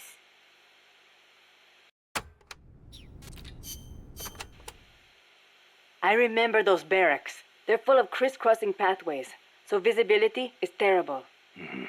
Perfect for sneaking. That may be true, but it will also be easy to lose your fix on where you are. You could end up bumping into enemies when rounding corners, too. I'll be careful. You'll get a better view on the roof, but naturally you will be more easily spotted, and there are few places to hide. If you are going up there, get a quick lay of the land and then come back down. The soldiers there do not have access to many long-range weapons, most likely because of the terrain. A sniper rifle could be really advantageous there. I'll keep that in mind. Good luck, Snake.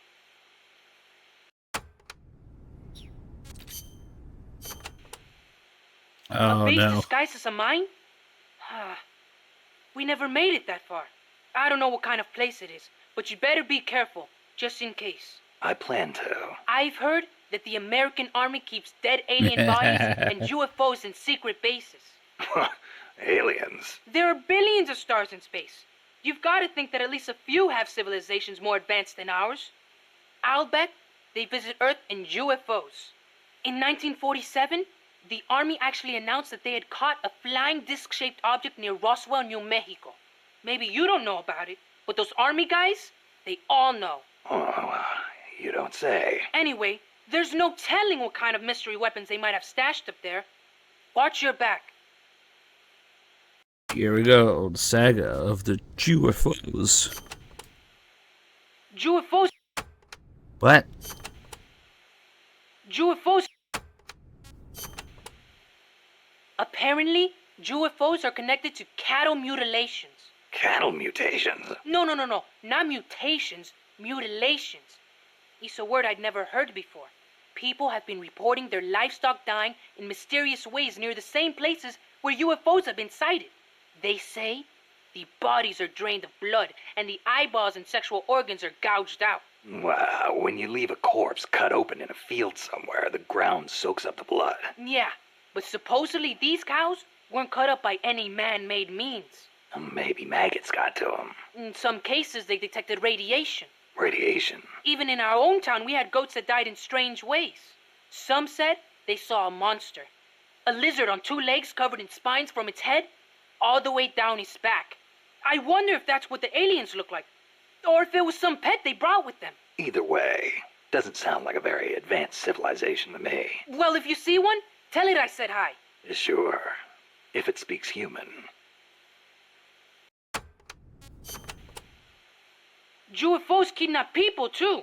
You know, alien abductions. You've heard of the Hill abduction, right?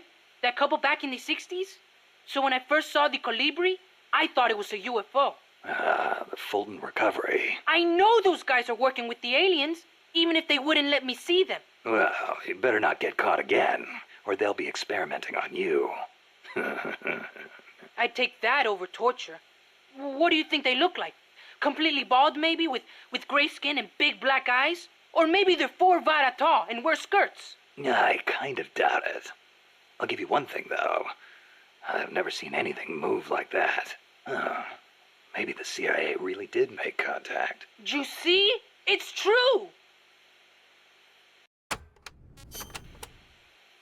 You want to know something? I once met an alien cat. An alien cat? Yep.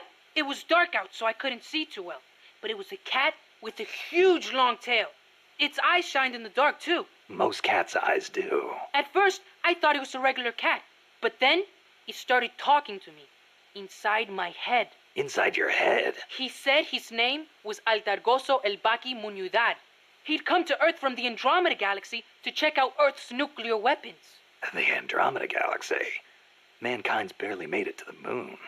We couldn't possibly launch nukes that far. Elbaki said he was watching over us to make sure we don't destroy ourselves with nukes until the day we humans are ready to join the Space Federation. It's a shame. This is supposed to be the era of détente, and still we've got people pulling stunts like bringing nukes into peaceful countries. If something ever went wrong and set off a chain reaction of retaliation. I know. This planet could destroy itself at any time.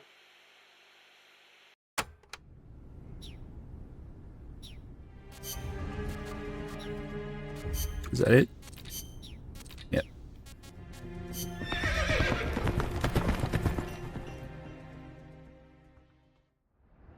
Oh, that's right, we got the horse now.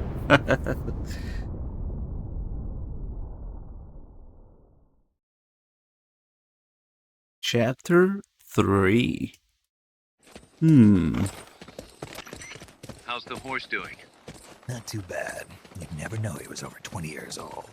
He was hers, after all. Seems like some part of her became a part of him.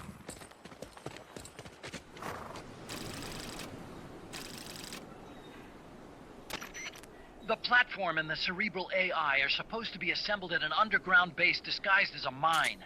If my guess is right, both of them have already arrived and are being readied for final testing. Destroying the platform will be difficult. I suggest getting up close and destroying the AI instead. Whatever you do, I'm begging you, don't let my Peace Walker launch a nuke. Hurry, Snake! Just keep watching before you ask about the horse. Some people seem to get confused by it. Yeah. No spoilers, but you might want to see what happens. Due west of your current position. Move out.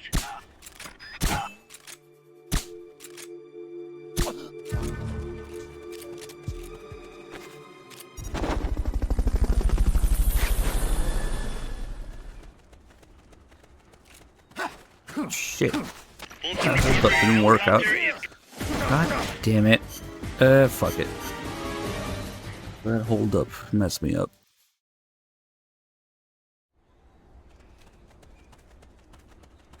Peace Walkers in a base due west of your current position. Move out.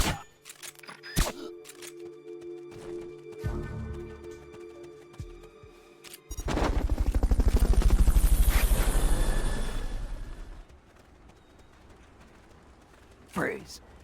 Fulton recovery subject confirmed onboard helicopter.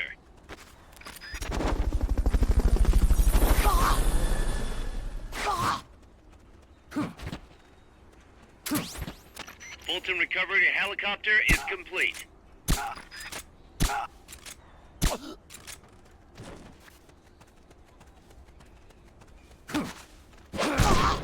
Freeze.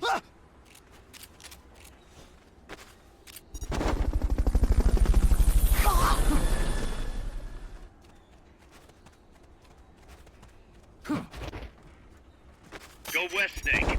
West. Shut up. Not all enemies will be on the ground. Watch for hostiles on the roofs, too. How do I get to the other side? What is that thing called when you do that flip? Rolling? If That you do that, flip? I think you can jump over to the roof.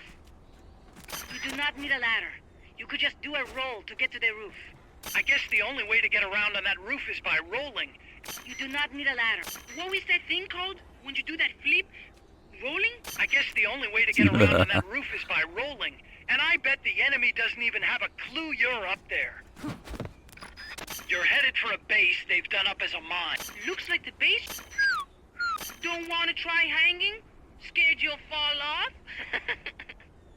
Don't want to try hanging? Don't want to try hanging? Don't want to try hanging? Don't want to try hanging? That roar was amazing. It was like something out of the circus. I would not mind seeing that again. That roar was amazing. That roar was amazing. It was like something out of the circus. Holy shit. I would not mind seeing that again. There's some straw below you. You can dive into it with the action button.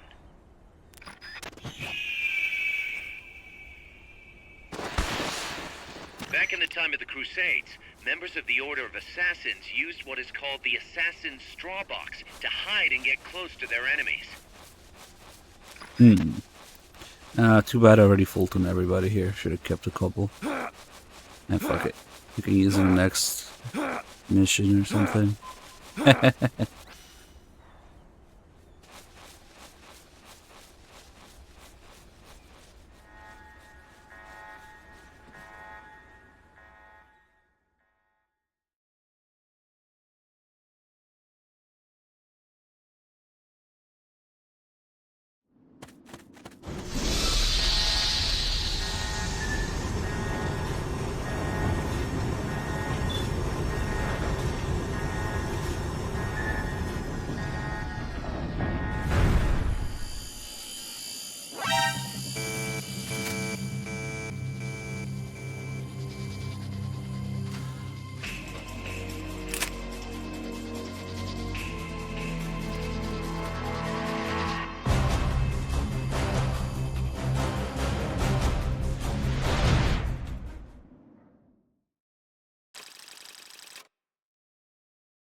Shit, can I really not develop the suppressor yet? Come on.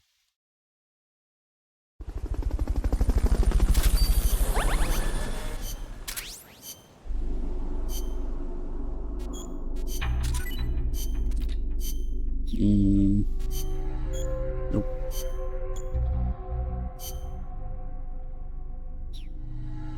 Please just let me out. Okay. What's it gonna take for this thing?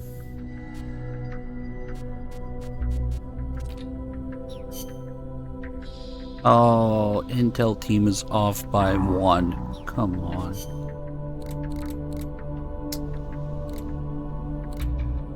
I should have put Kojima in there.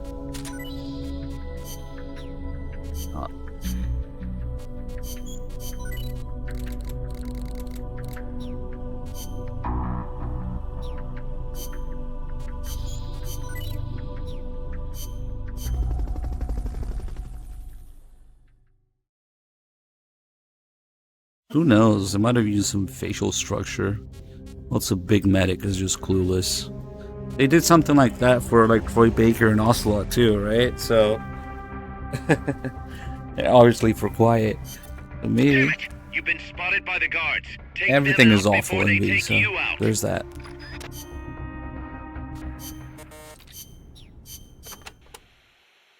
They must have had to clear a considerable amount of forest to open up that mine. No doubt. So much for any hiding places, too.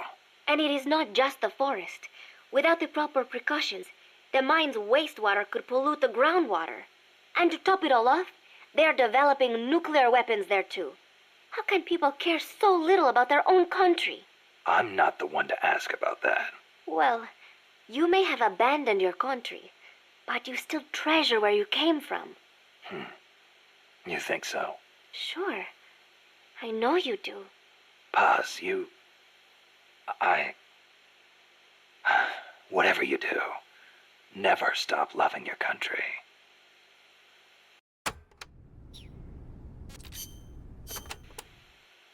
Take a look, Snake. That place is as wide open as a soccer stadium. Best to use a long-range weapon you can snipe with. I can see several exits. Right. Don't get too focused on any one of them. Copy that. Go get 'em, Snake.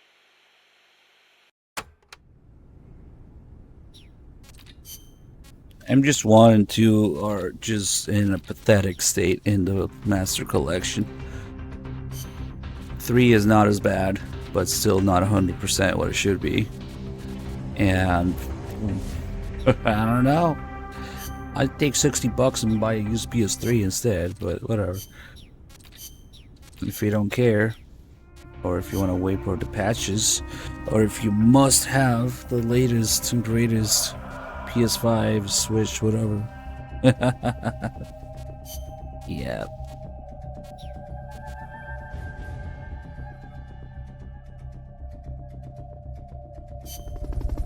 Fuck, I didn't grab the right gun. And we can make do with the 1911.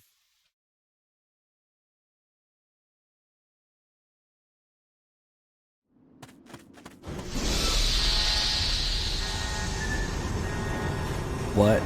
Is it already on sale? Is it $20 now? No way.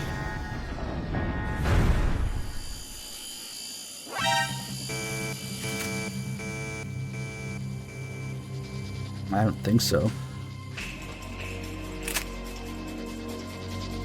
I think you might be looking at an individual game, which is not worth buying for 20 each, because there's more than 3. God, people need to read. There's no turning back now, Snake. Wipe out the enemy. Or maybe it is. Does it come with you know, the bonus stuff in Metal Gear 1 and 2? Or are those also $20? Because if it's just 1, 2, and 3, yeah, but fuck, yeah, okay. It's kind of dumb that they sell them separately like that. Now you capture me, of course. I already deleted MGS2 from my PS4. You're crazy if I think I'll play MGS2 with those controls. You're out of your fucking mind.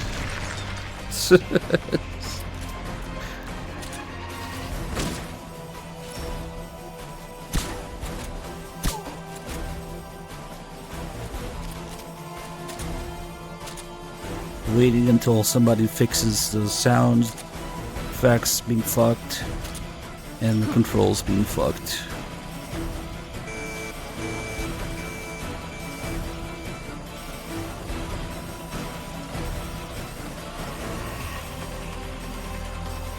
Also, it's way more prone to crashes.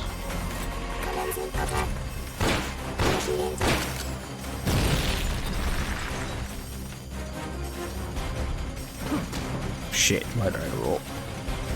Hold on, guys, wait for me. God damn it, I fucked it up. They're jumping back down.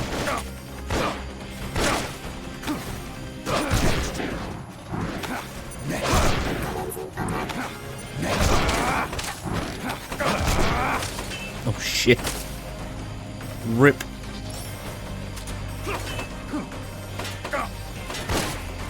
Yeah, I don't know what the fuck happened with this ladder either. I'm sorry.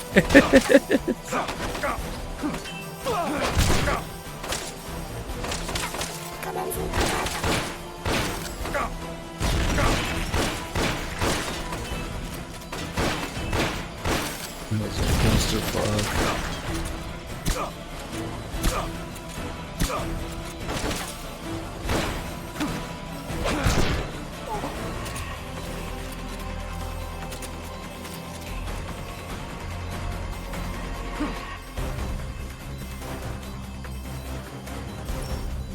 I've seen more crashes and freezes in 2 days in the Master Collection than I've ever seen on PS3 in 12 years.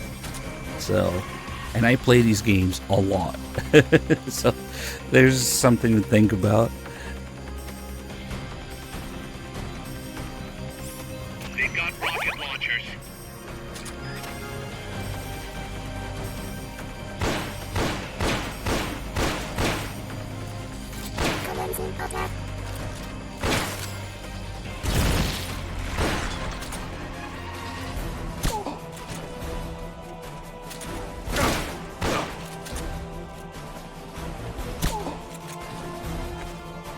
Not stopping power.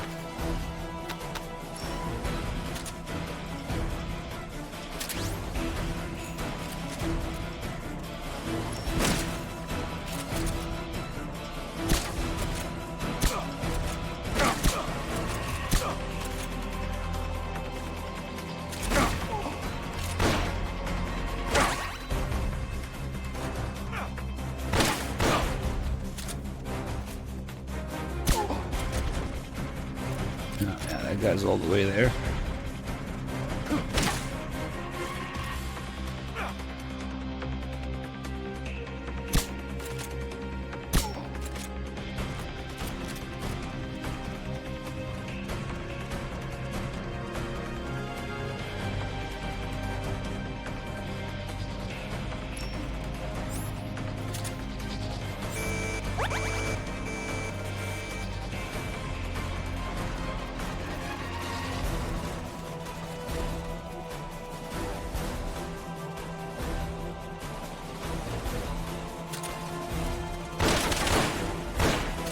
Oh, he doesn't care. Alright.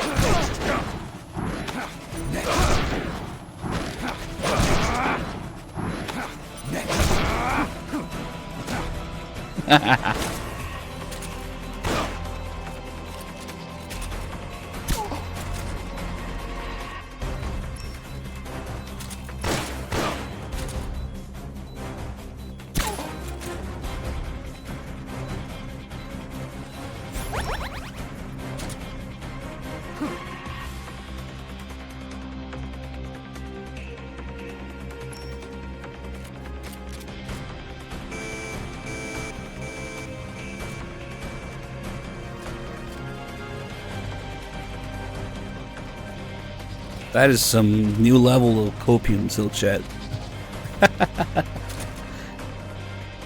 Your copium is superb. Where did you learn to speak it?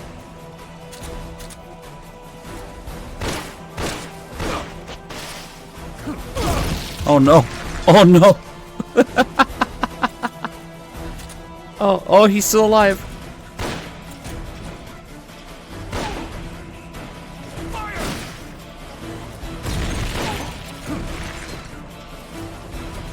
Man, be careful with that thing.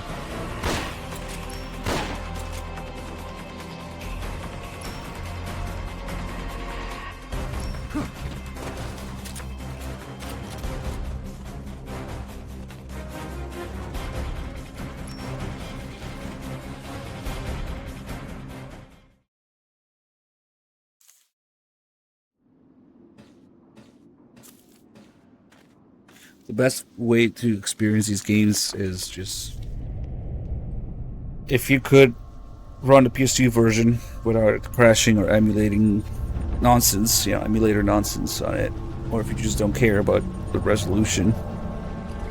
Yeah, the PS2 is still the best way to do it. 480p, I wish it was 480p.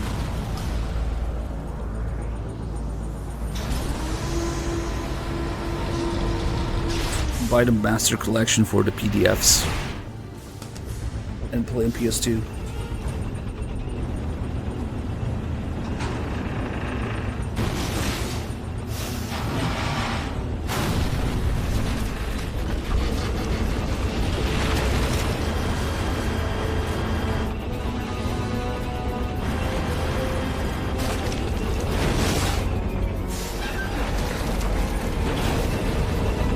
the fuck was Shinkawa thinking when he designed this thing? How many machine guns do you want? Yes.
That's what I should have brought. Thompson, whatever.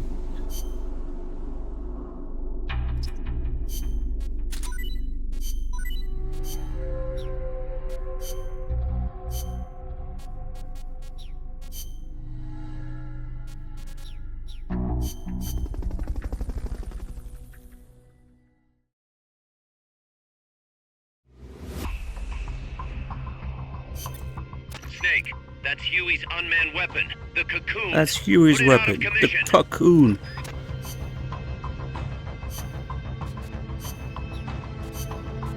Oh man, this might take a while.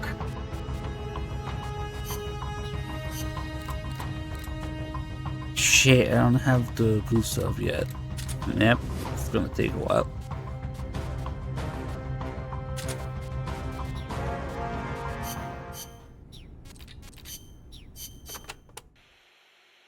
That is El Escarabajo, the beetle. Even we don't know the Escarabajo's weaknesses. That's not what I wanted to hear. You could try asking that scientist, Huey, right? This is just common sense, but once it fires a missile, it must take time to reload. And moving a machine of that size must require the release of considerable amounts of heat. Another option would be to take out its weapons. Sorry I wasn't much help. No, you've given me some ideas.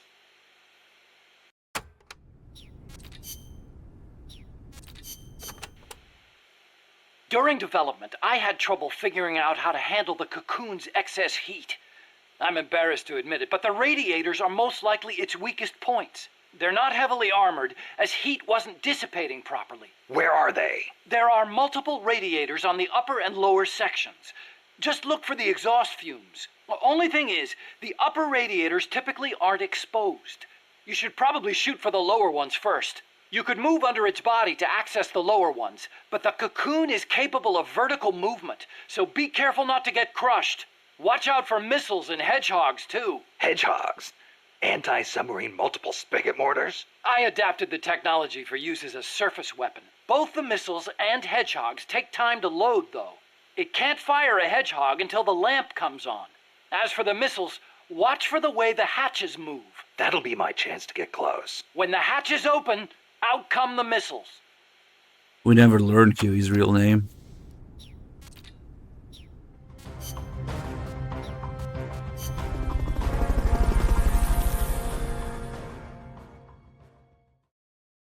Just kind of weird when you think about it.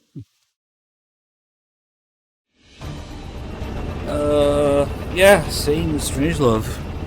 But I was thinking, for example, Chico, they gave him a name before Ground Zeroes.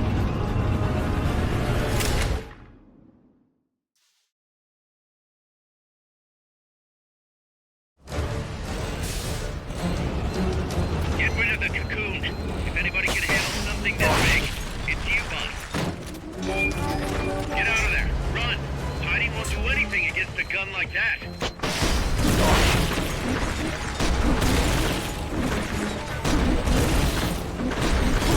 Oh, you asshole. Shut in front of me. Nice.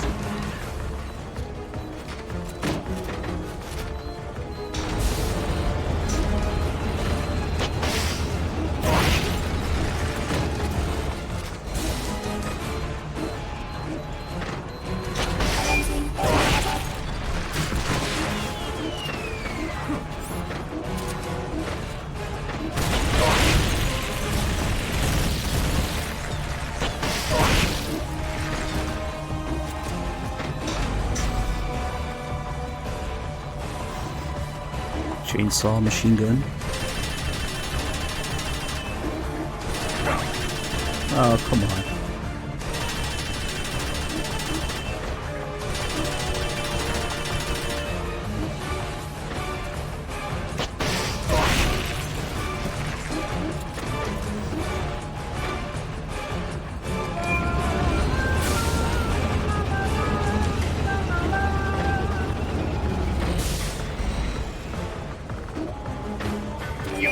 There you go.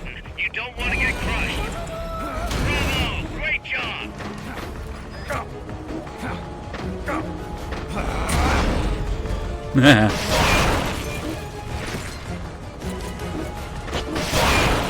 That's nothing. It gets even crazier later. Oh shit.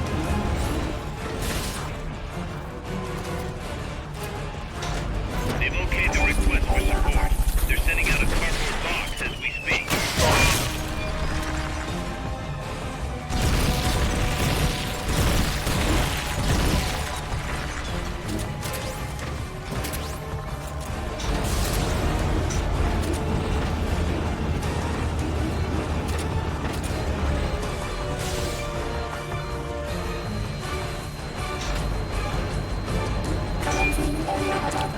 Fuck.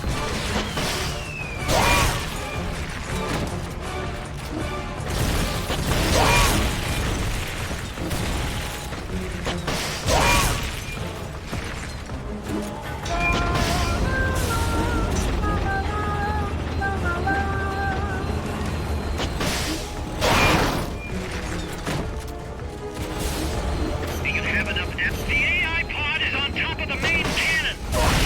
Yeah, I noticed. You won't be able to get onto it when it's moving like that. First, stop it from moving. Do you have enough ammo? This is better than the test! That thing can move! If I do say so myself. Wow. It's the size of that thing. It's like a battleship on treads.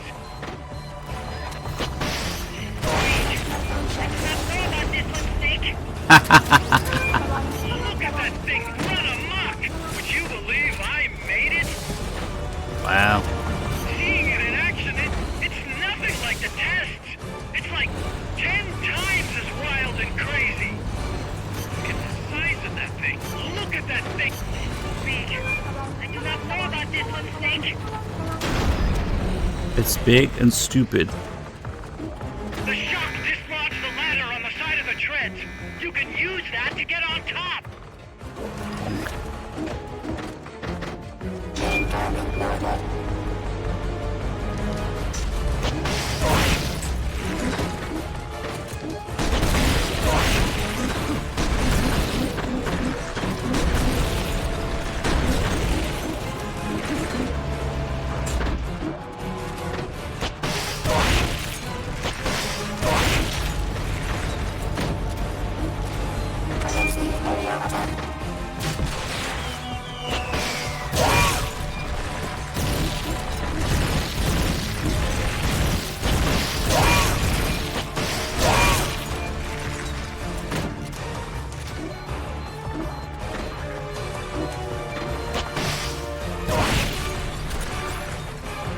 Can't really get on until we have enough ammo to finish it off up there. Or the health is low enough. Because you can't call for a supply drop once you're on it with the placed marker. Since you can't place it on it.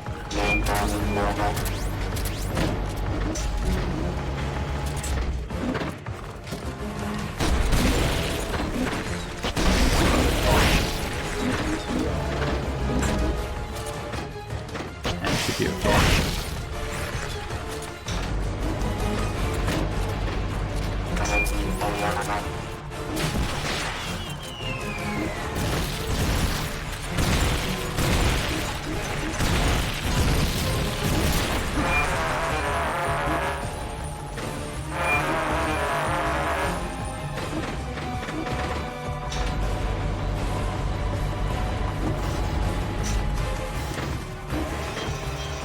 See the ladder on the turret?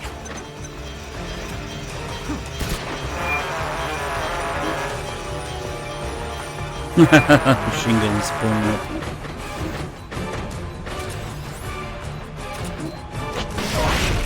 You're gonna want to take out that weapon before jumping on.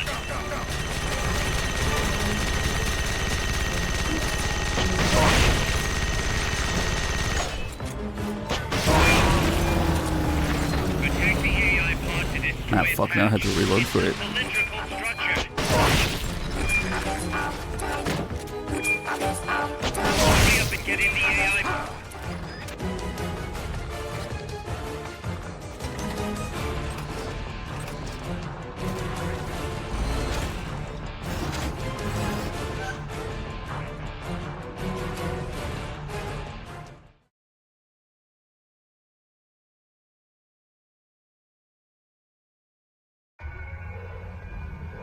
Pull out all the unlocked memory boards. Pull out the memory boards. All the unlocked boards will have icons over them.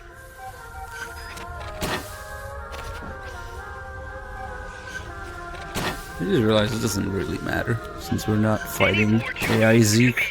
To build our own AI weapon. Memory boards have different functions according to the icons displayed over them.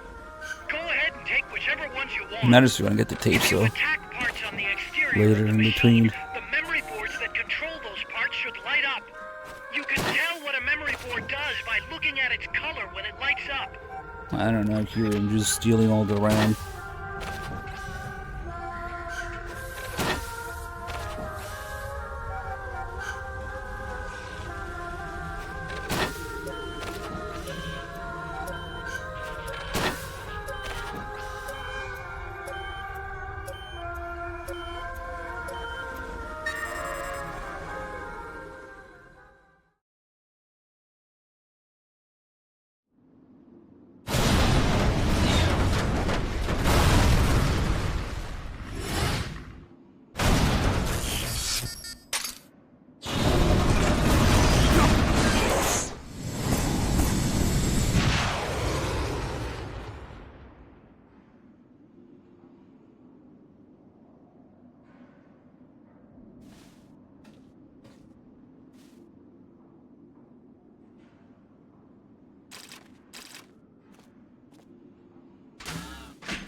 How convenient is that?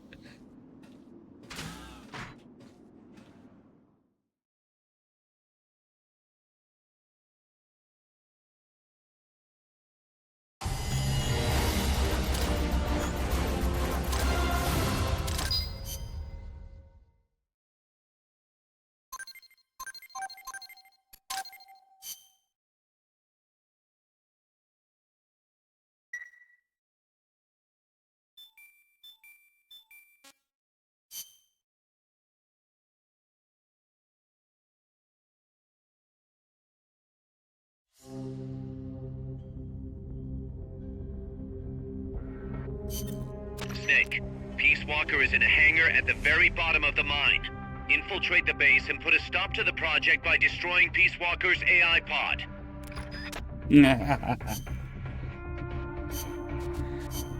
Stuff. Suppressor. Nice. Okay, cool. And I don't need to listen to this. Enemy. Wow, you made it all the way to El Basilisco's hangar. None of us has ever gone that far. I have no idea what the underground base is like. Wish I could say the same. It'll most likely be some kind of building, so... Plenty of places to hide. Right, but security will be extremely tight. Do not forget that the odds are stacked heavily against you. Yeah.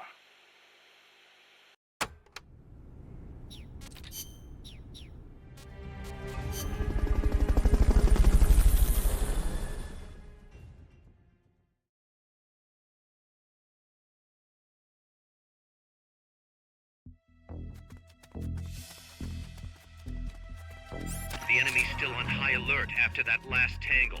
Don't get yourself caught. Blue team, search for the intruders. Gold team, guard. Hey.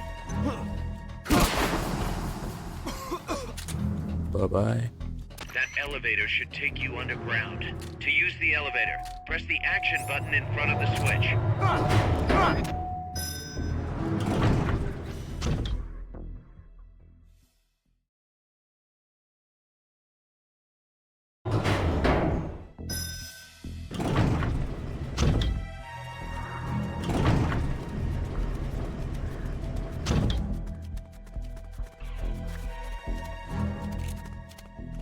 What is it? Freeze.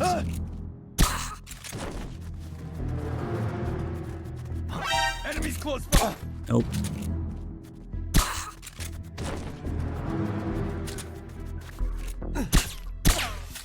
Shit. No. I was gonna come running that way. Somebody's here. What was that? Freeze. I think I see something. What is it? Oh man. Nice. Oh, somehow that worked. Fulton people indoors. Who cares? Fulton recovery helicopter is complete. Fulton recovery.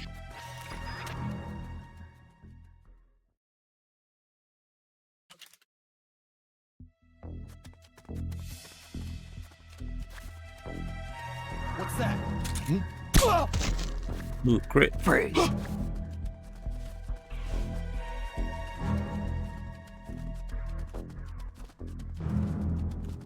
Freeze.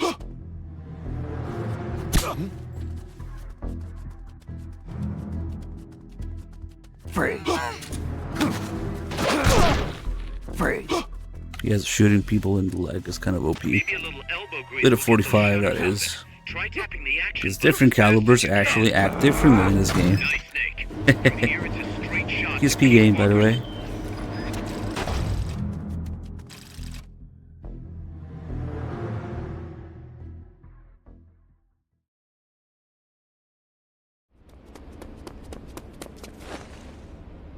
Initiate. What's the situation? We're waiting on acknowledgement from Reptile. It could be a while. Don't take all night. Ah, Colton.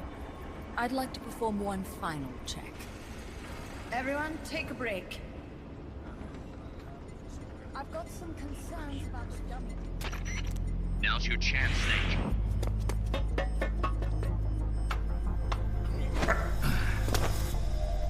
Jack, you've returned. What's wrong? Your body temperature has fallen. You're imagining things. Have you come to destroy me?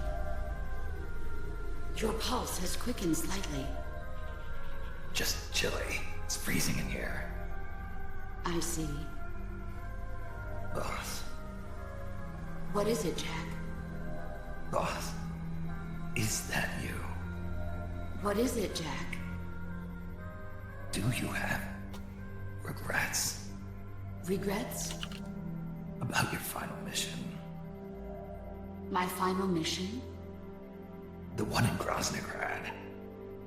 I've never been on a mission there. September 1964.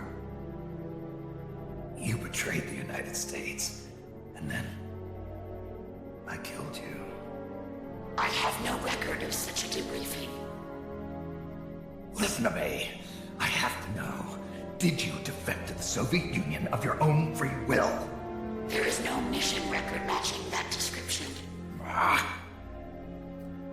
Jack. You're not the boss. The boss is dead. Don't do it, Jack.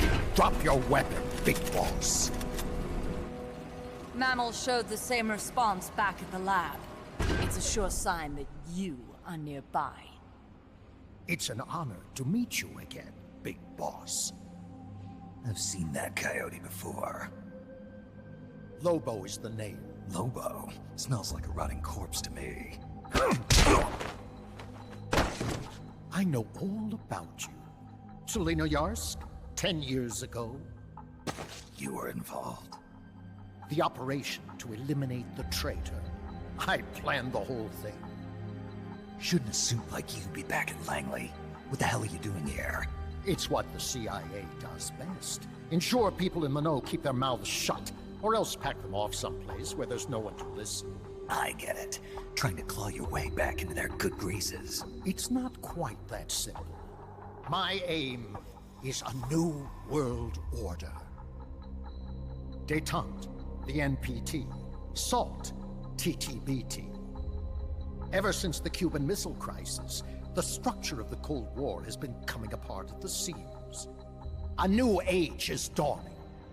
An age in which Peace Walker, an infallible nuclear deterrent system with the patience and cold logic of a machine, will play a vital role. That's your plan? Assigning humanity's sins to a bunch of machines? Quite the romantic. Remember the Cuban Missile Crisis, when the commander of a Russian sub refused an order to launch a nuclear-armed torpedo at an American destroyer? In retrospect, that man was a hero. He saved the world from all-out nuclear war. Humans are incapable of destroying themselves. But an AI wouldn't hesitate to push the button. Precisely. Making it the one real deterrent. People hesitate, lose their nerve. Isn't that why deterrence theory works in the first place? No. Machines don't make mistakes. Only men do. That's why a fully automated, mechanized deterrent like Peace Walker is needed. Once our system is embraced, Langley will again turn its attention to Latin America as the cockpit of the new Cold War. Honduras, Nicaragua, Costa Rica, Panama. Peace Walker will be deployed along Central America's entire Caribbean coast. All of North America, South America, and the West Indies will be within its range. We'll bring law and order to the entire continent. And you'll still be calling the shots. You still don't get it. The age of heroes is over, buried alongside the boss and her bankrupt beliefs. From now on, our only heroes will be machines. Surely no one understands that better than you. Except perhaps your partner. A deterrent for hire. An army without borders. You've invented a new system too, and an admirable one at that. That's supposed to be an offer. I'm not offering anything. If I'm to sell my new system, you and yours have got to go. Wait! Coltman, I have questions for him. Information critical to the completion of the mammal pod. Give him to me. Don't waste too much time. We've just received word that the SALT II talks are on schedule. We will launch on time. Snake, you are going to help me resurrect her. Shut up! The boss is dead. Bring him. Here we go. Pretty long QTE here.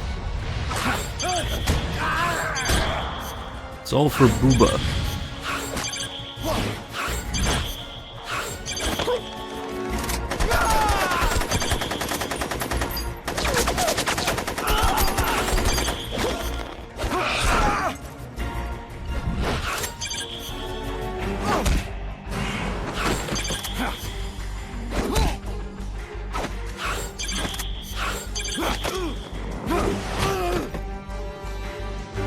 All of this so he could grab some Booba.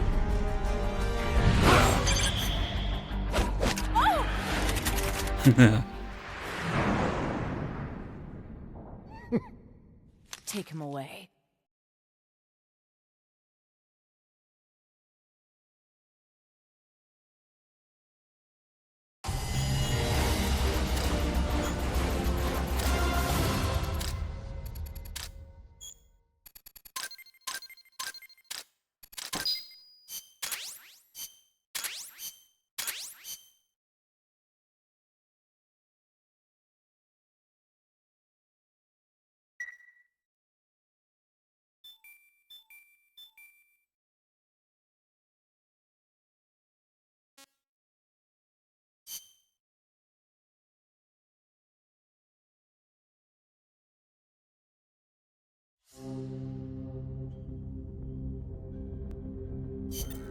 Snake, I hope you can hear me.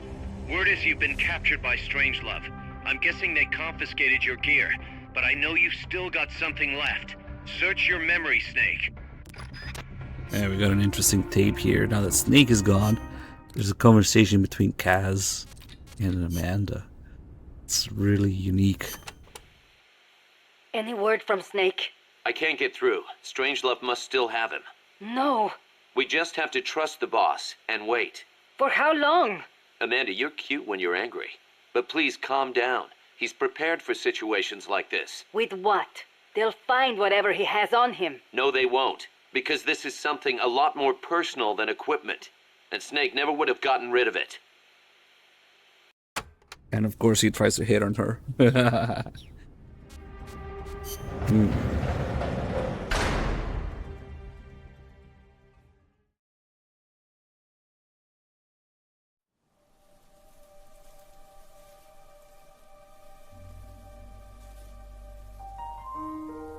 I didn't defect. I'm loyal to the end, to my purpose. What about you, Jack? What's it going to be? Loyalty to your country or loyalty to me? Your country or your old mentor? Your mission or your beliefs? Your duty to your unit or your personal feelings? The only thing we can believe in with absolute certainty is the mission, Jack.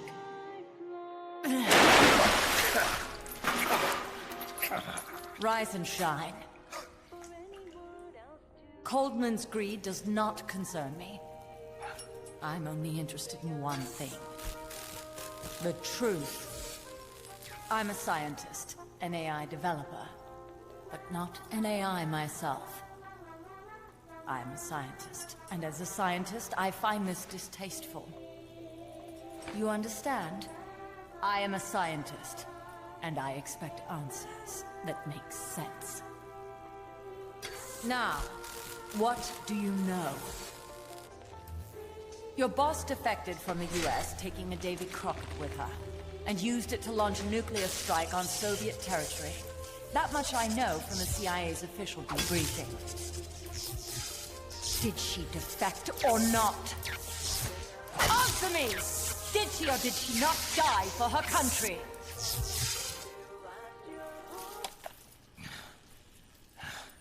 She sold us out. My orders were to take care of her. Liar!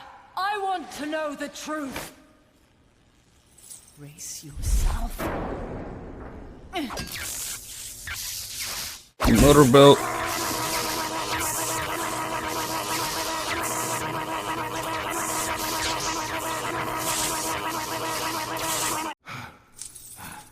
You hate me? Fine. Turn it up. It doesn't change the fact that I killed her. I know that. But what I don't know is your motive. Why would a hero, loyal to the end, betray her country? What really happened? What did you see? She betrayed more than just her country. She betrayed me, too. Then how do you explain that bandana? Why keep a memento of a traitor? What are you talking about? And what about that scar?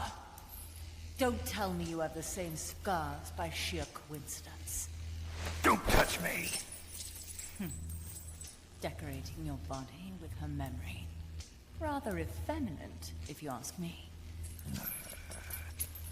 Answer me!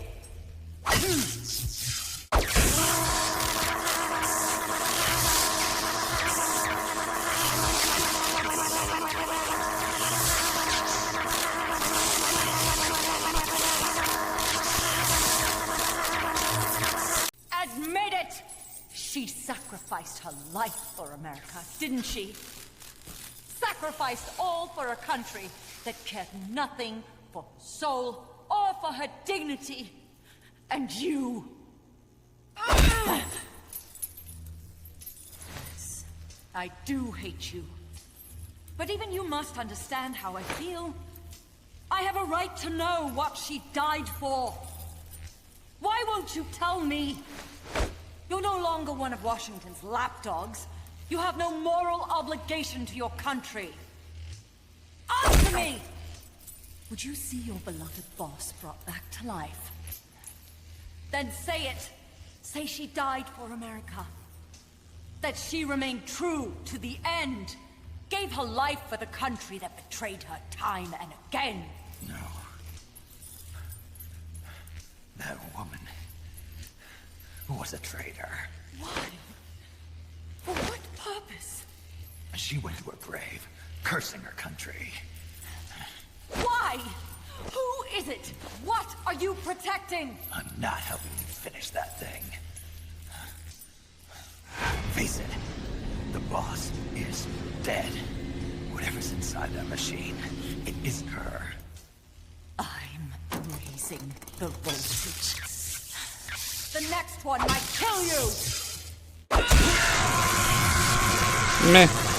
Charging my batteries.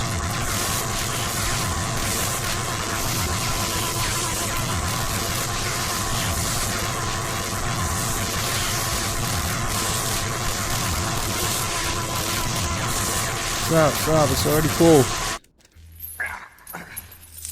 Why? Why not just give up? He's passed out.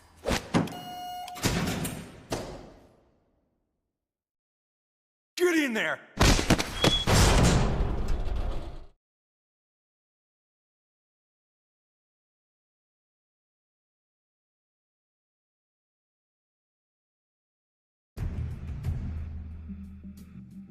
Alright, so in order to get a little bit more dialogue, there's 2 more torture sessions. And we do exactly nothing. Get them. Just spend time in here. There's some pretty cool additional dialogue between Snake and Strangelove. If you just fuck it up and wait too long in here. Couldn't you unlock that door somehow? Couldn't you unlock that? Couldn't you? Oh, that's right. We can do the foot tapping animation. It's funny as fuck. Yes, Lori. Back in 2010.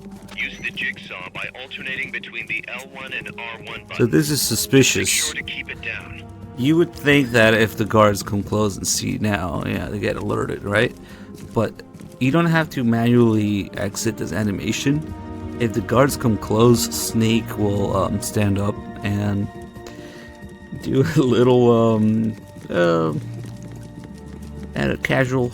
casual animation. That's funny as fuck. Oh, I'm just standing here. Yeah. No, don't go back.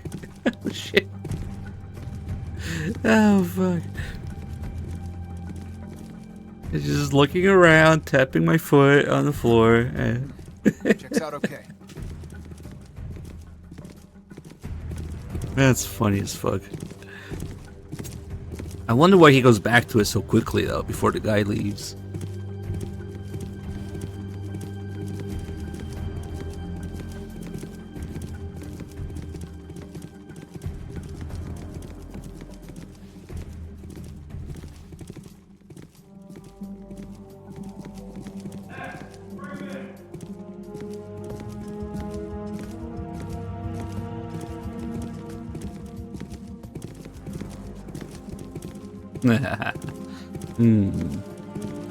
No, why do you go back so fast? Hello. Yeah, just standing here. Come on!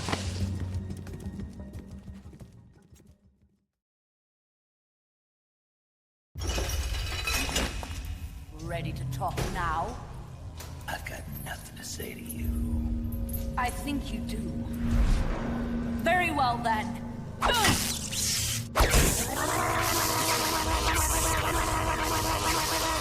Live recording of David Hayter motorboating Chris Zimmerman.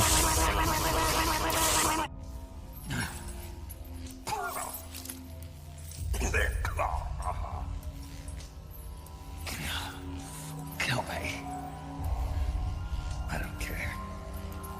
I killed her. No. That's how they recorded this, right?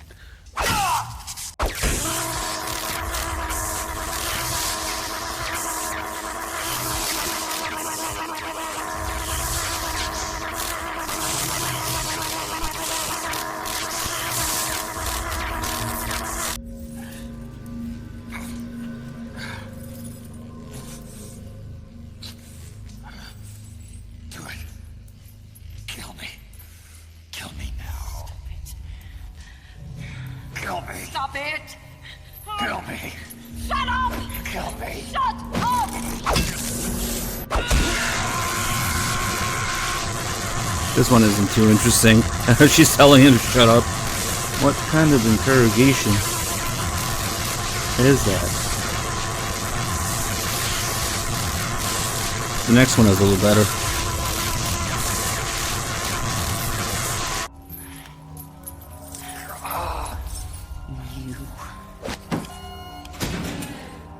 Take him away.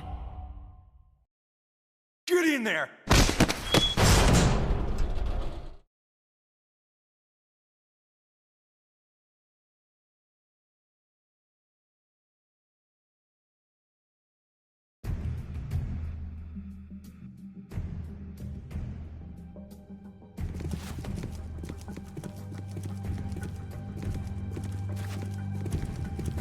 Don't be getting any ideas. Ooh, me? Never. Alright. I just want to do that. If only you could just stand there tapping your foot the whole time. Let's see what happens if I don't leave after that guy is here.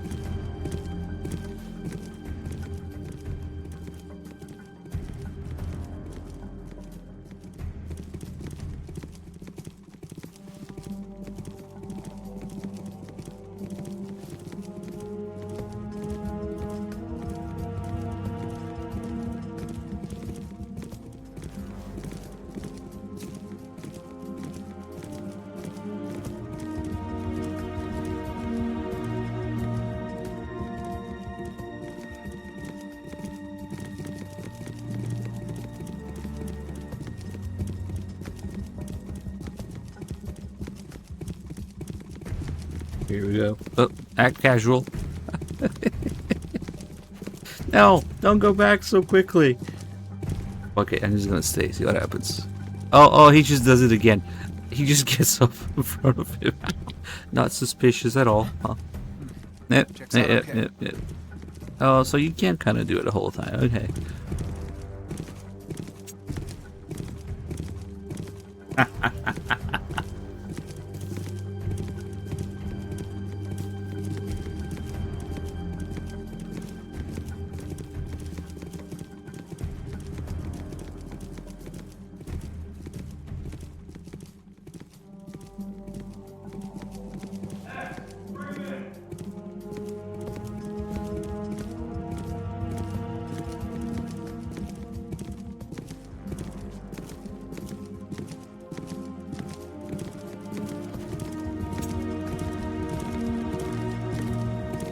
Hello. Nice weather today. Oh. Come on!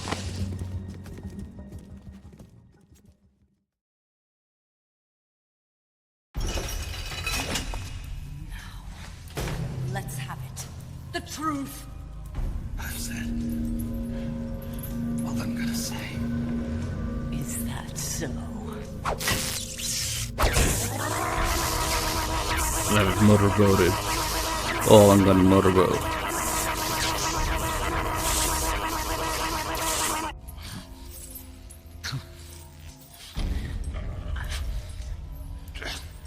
Up the voltage.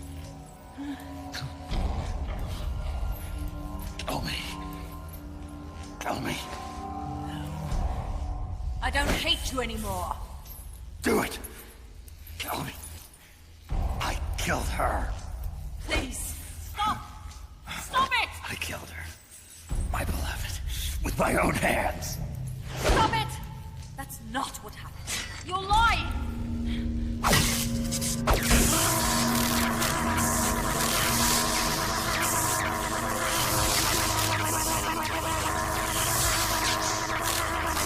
I'm just 1 and 2 are pretty fucking messed up.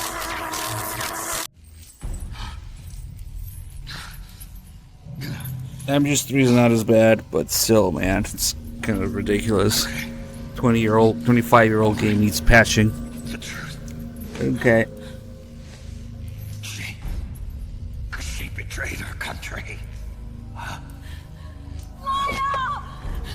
She's not a traitor!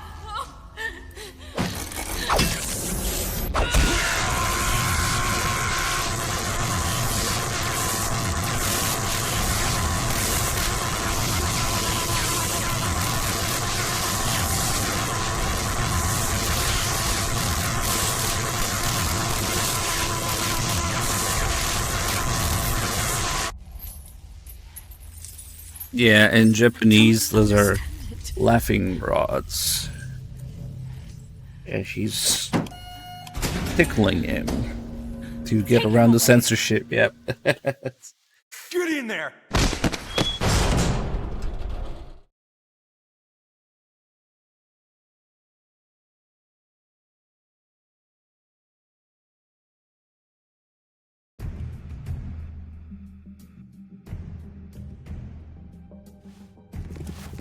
MGS1 torture is the same in Japanese MGS1.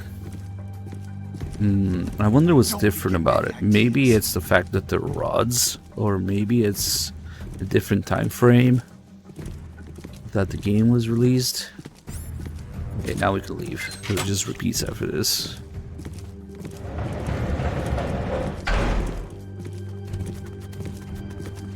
There's something about it that's different. It's a good question. I wonder what it is. Didn't might know. Shit, why did I roll?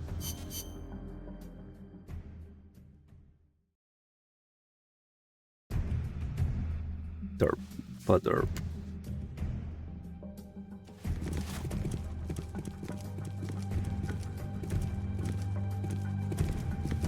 Don't be getting any ideas.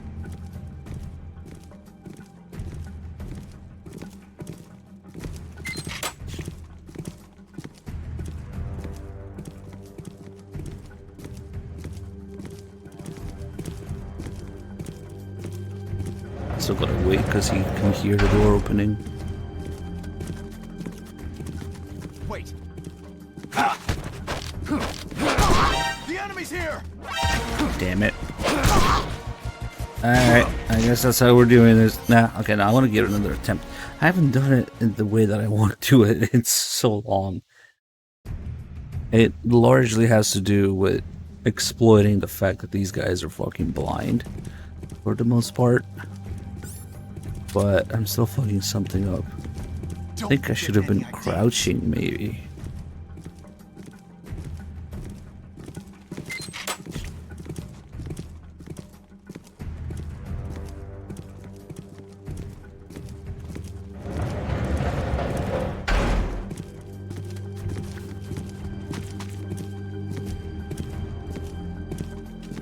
Wait. Behind this pillar, and this guy comes to check here. He finds the body of the other guy.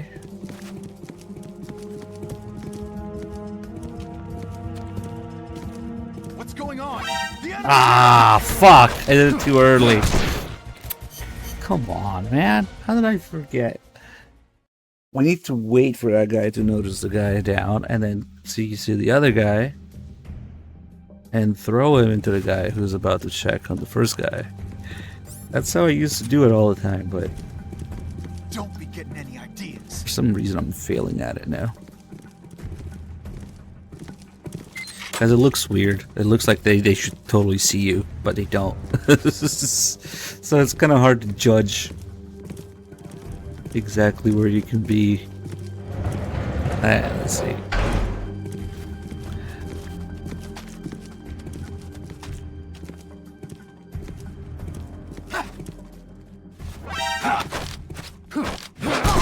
Nope. God damn it.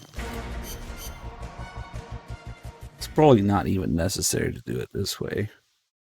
I used to do it all the time and now it's fucked. What am I doing differently? I might need to be behind that pillar to grab the first guy. Don't be getting any ideas.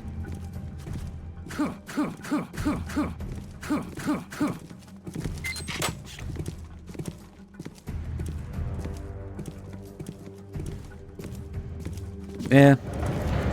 Usual Japanese game, PC release. Modders are gonna have to fix it. What's new? Wait.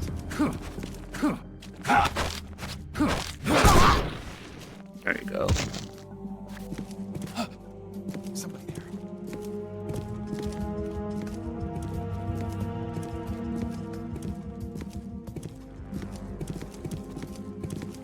What's going on?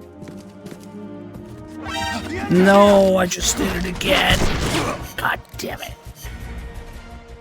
Okay, I was worried that guy on the right would go up, but he doesn't. He goes down, so we're good. We can wait for the guy to notice. Son of a bitch. Don't be getting any ideas. Couldn't you unlock that? Couldn't you unlock that? Couldn't you unlock that door somehow? Couldn't you unlock that? Couldn't you unlock that door somehow? We're counting on you, boss. I know it is not easy. I know it Now is they're not all picking up the radio. I know it is not easy. But I have faith in you.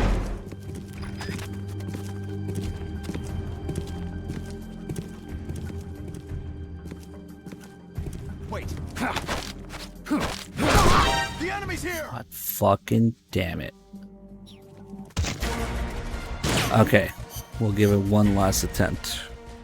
I really need to be behind that pillar.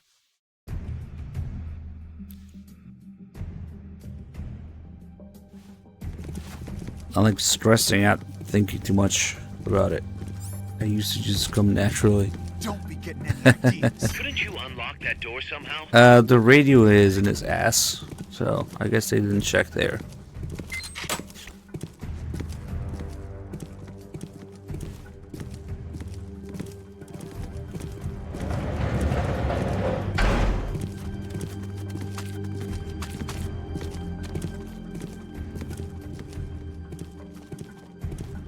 Wait. The enemy's here. That didn't count.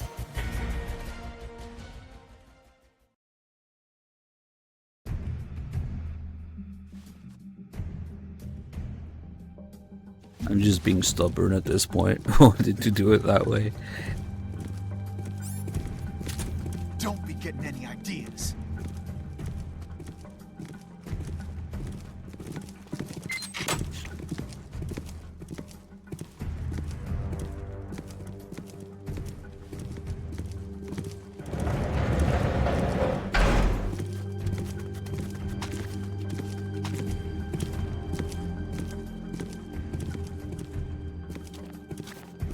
Wait.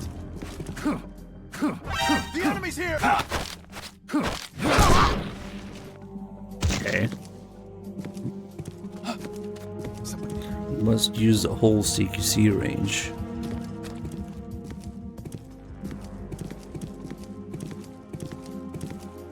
How has he not noticed? There you go. There must be hostiles in the area. No! I wasn't able to throw the guy into the other guy. I mean, it doesn't matter, but that's what makes it look cool, yeah? Damn. I can't do it anymore. Ah, well, fuck it.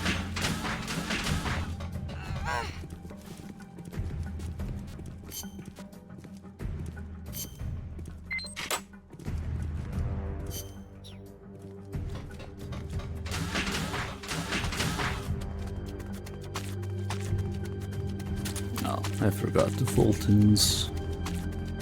You know, convenient indoor Fulton. There's a drill here with high medic skills.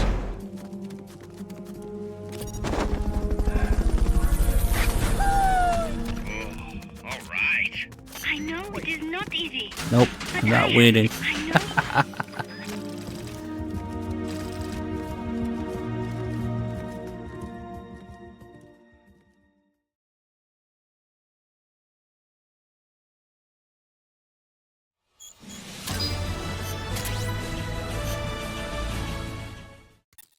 Snake, Yeah, it's good to hear your voice again.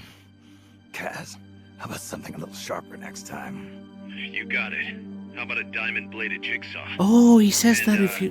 When's the next Interesting, time I gonna just be learned something new.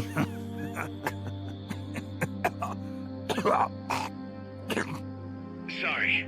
Hey, you okay? Yeah, my lungs taste like charcoal. No smoking for you for a while, huh? I'll be fine. The pain in my chest is gone. So that was just a copy of the boss's wound. That's right. The scar's gone now. Nice work. What's the situation with you? Everyone okay? Yeah, but there's a slight problem. I can't get a hold of Paz. Paz? I thought the professor was looking after her. So did I. Here's the deal. I started thinking, and I sent someone over to the school the professor mentioned.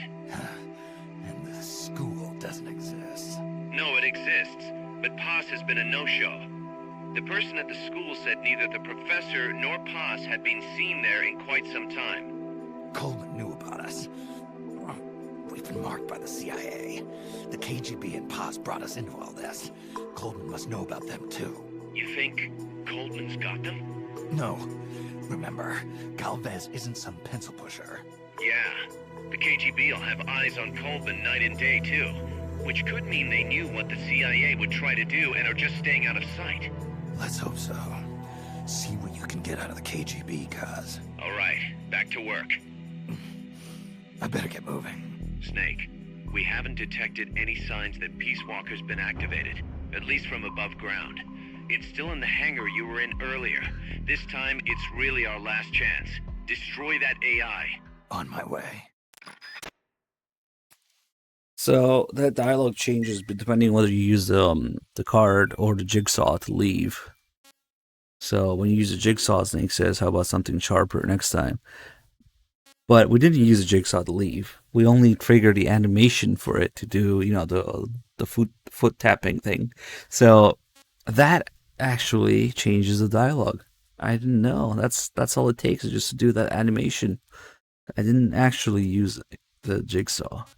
Huh. Interesting. I forget what he says if you don't use the jigsaw. Maybe you just skip over it. Okay, let's see.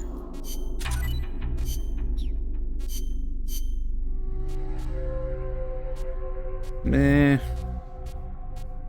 Nothing particularly useful here.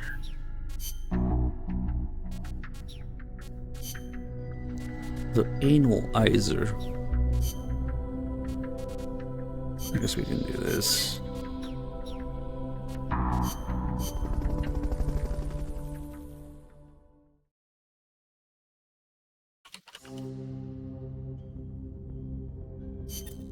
Snake, Peace Walker is being prepped for activation in the hangar at the bottom of the base. Get in there and destroy the AI before it's activated.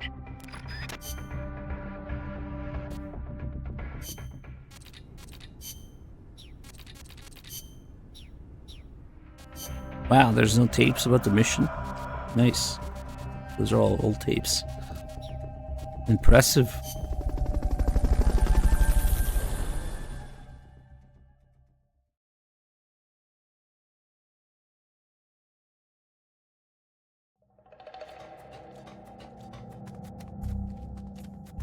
Time's running short. Get over to Peace Walker's hangar now.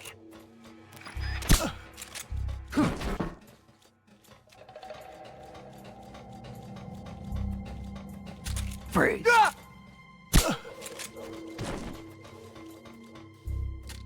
Hide until the elevator arrives. Don't let anyone detect you. This is just 5, not 6. You're just off by 1. Understandable.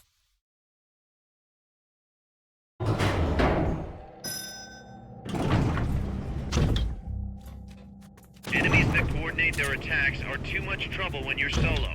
Just steer clear. What was that? Freeze. A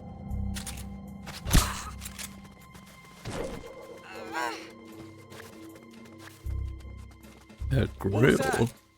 What is it? Freeze.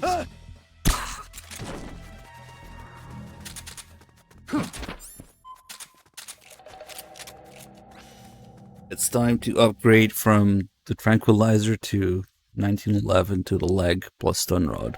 All right. Peace Walker can't be far. Hurry.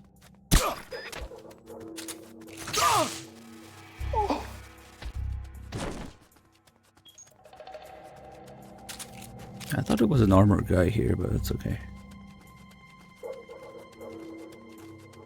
This guy's not even looking this way.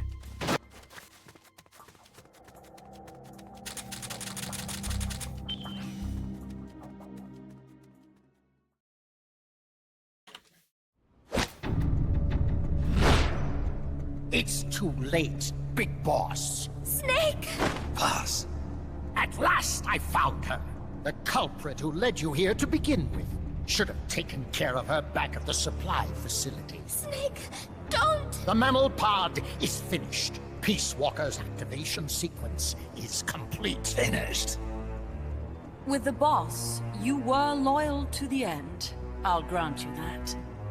But your silence was exactly the answer I needed. 10 years ago, your mission was to kill her. And her mission was to be killed by you. She fulfilled her duty to America to the very end. Thanks to you, Snake, the final missing piece is now in place. And thus, the boss is restored to life as the mammal part. I thank you. Restored to life? You're crazy! I'll let you in on a little secret, Big Boss. You see, I've already selected Peace Walker's initial target. An offshore area in the Caribbean. The trade winds will scatter the fallout all over the surrounding region. Crops and fish will die, leaving plenty of free hands to help us mass-produce Peace Walker. Oh, and wouldn't you know, someone's gone and built a pesky little fortress there. Now who would do that? And right in the middle of the target zone, too. Oh well, all the better to test the warhead, CEP. You bastard! I wonder who'll miss a ragtag band of pirates all the way out in the middle of the Caribbean. But first, we're going to prove to the White House that our baby can travel the Caribbean coast on its own. The whole world will know of Peace Walker's versatility. They'll witness the birth of a deterrent that can penetrate both communist and guerrilla-controlled territory, traverse any kind of terrain, and deliver a nuke anywhere it needs to go. Untouchable. Unstoppable. The perfect deterrent. The Cold War's days are numbered. Deterrence isn't only about America and Russia now. You know what? You're absolutely right. While we've been wringing our hands, China, France, even India have surpassed us. There's a free-for-all nuclear arms race brewing just below the surface. The nuclear threat will only spread, which is exactly why we must deter it, here and now. And the Peace Walker Project is the key. The advent of Peace Walker will bring calm to this restless world. Don't you see, Snake? We need nukes, controlled nukes, to have peace. Lies! Peace Walker will restore order. Order in the form of a new Cold War. But if the world is to understand the genius of our plan, we must launch! Snake! Stop them, Snake! Don't let him get away!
What did I do? Self-defense system online. So, self-defense systems are live. Snake, the pod's outfitted with a self-defense module. Upon detecting attack, it aborts its command and enters small target suppression mode. Right now, Peace Walker's highest priority target is you. Here it comes!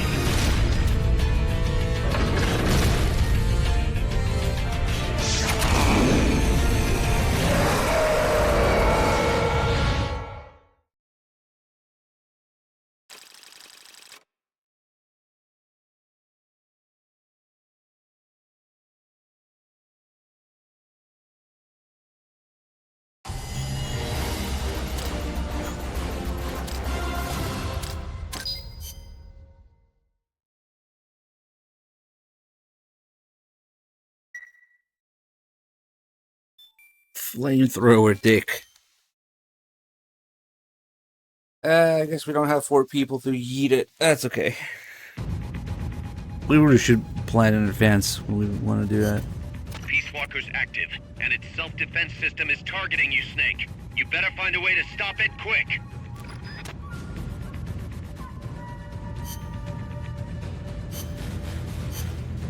Let's rock.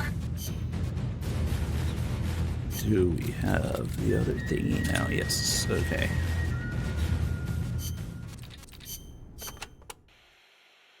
Be careful, Snake. I have no advice on dealing with El Basilisco's attacks, but you may be able to use its size against it.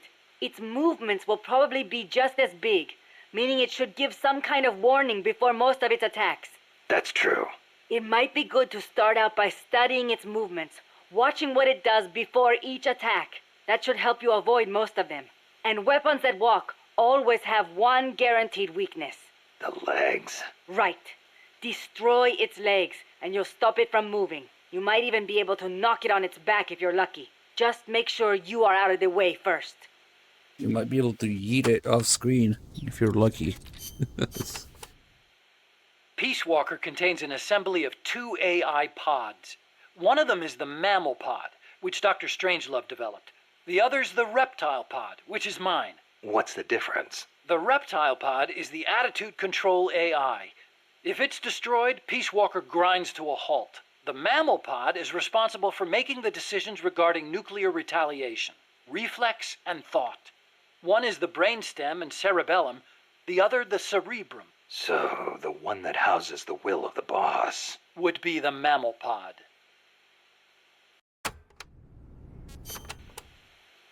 We call it the reptile pod for a reason. The parts of our brains that govern basic life and reflex developed ages ago, when our ancestors were still reptiles. We were reptiles? Well, only at one stage of our evolution. The theory was proposed by the neuroscientist Paul MacLean. Huh. The reptile brain corresponds to the brainstem and basal ganglia in our brain. The reptile pod also incorporates the functions of the cerebellum. So basically, it's the deep parts of the brain. Dr. Strangelove came up with the name. The part of our brain that developed after we became mammals is responsible for high-level brain functions. Such as? Such as intelligence, judgment, even love. That's high level, all right. Location-wise, the mammal brain is on the outside of the reptile brain. The cerebral cortex is part of it. I think it's very telling that Dr. Strangelove named her pod Mammal. It's almost like she wants it to be more than just an advanced AI. What she really wants is for it to have a mind of its own.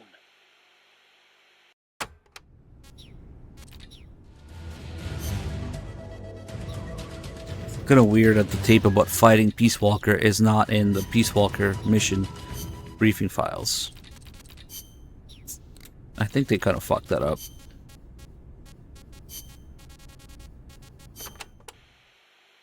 Peace Walker is fitted with several close-range weapons. We'd also planned for it to be able to enter enemy territory and self-detonate. Wonderful. What exactly are we dealing with here? Well, the flamethrowers for one thing. One in the front and one in the rear. Then there are the S-mines. They're like cluster bombs. It scatters them from its leg hatches. If you see those open, you better clear out quickly. And finally, the rockets. These can travel quite a distance, so stay sharp. On the other hand, it can't fire them from too close. But then again, there are those flamethrowers. It can also use its legs as weapons against any infantry on the ground. Ouch! But remember, Peace Walker technically isn't complete. With just the reptile pod, it can only perform relatively simple maneuvers. They've got certain quirks, too. What's more, look carefully, and you should be able to predict which attack is coming next. This is the one about the... Oh, it's just 2001. Okay, we can do that one later.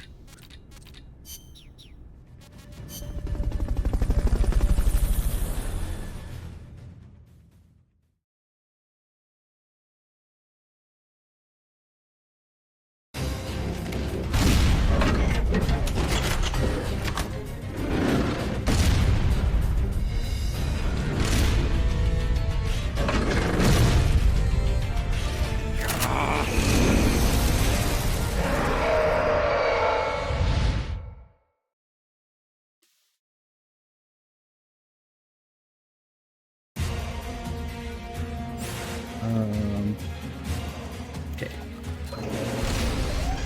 We'll do at least a little, the small yeet, not the mega yeet, but the small one you can do alone.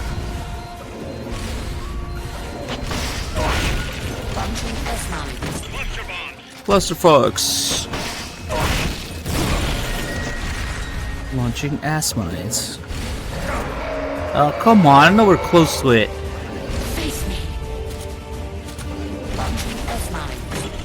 Keep your ass mines.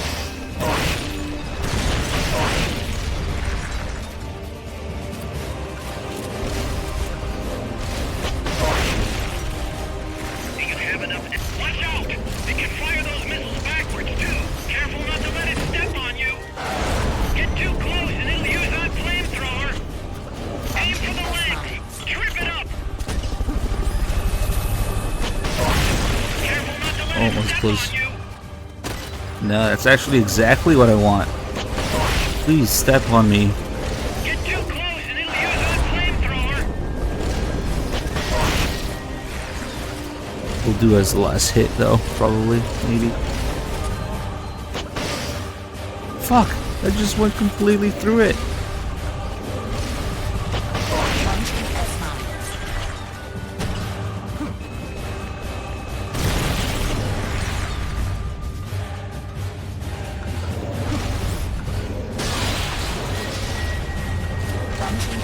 They've okayed the request for support. They're sending out a cardboard box as we speak.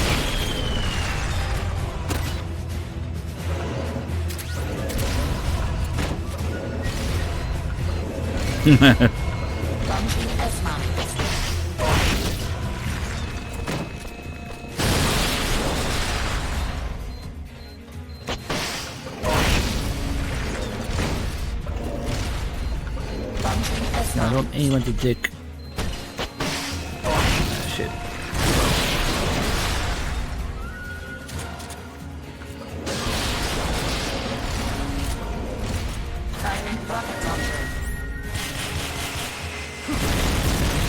Watch out! Aim for the legs. Careful not to let it get too Let's solve the close. calls Use that here. flamethrower. Aim for the legs. Trip it up. Watch out! They can fire those missiles backwards too.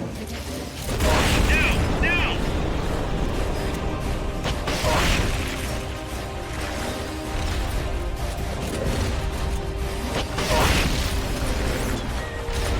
They've okayed your request for a cardboard box.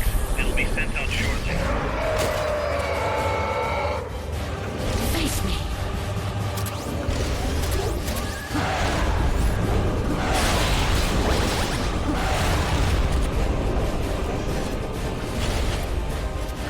Launching S-mines.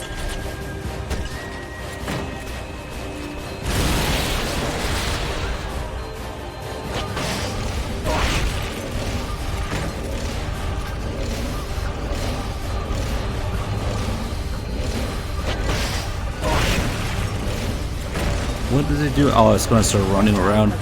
Yep. Hissing and running everywhere. Can you imagine taking a piss while you're sprinting at full speed? Oh, fuck. There's probably marathon runners who've done that. Maybe not full speed, but yeah. Leg drive motor charging.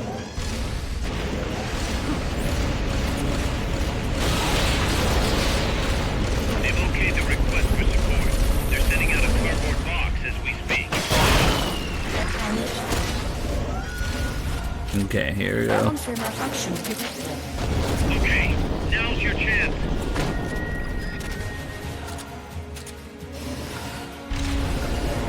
We must do a little something before we finish it. No, not ass mines.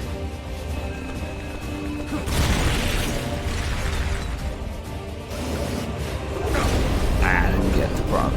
Come on. Oh shit.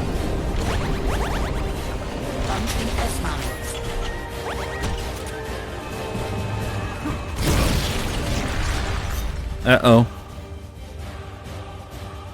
Little ISP moment there. I think we're back. Oof. Tiny F. I'm not getting it.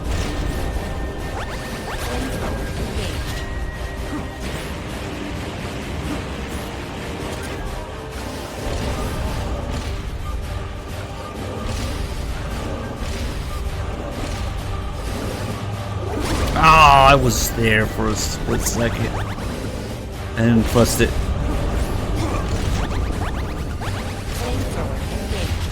Nothing a few Doritos can't fix.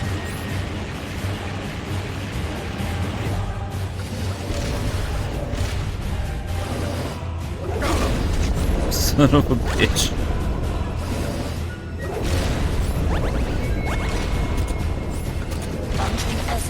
Shoot it down before it hits. Backseating.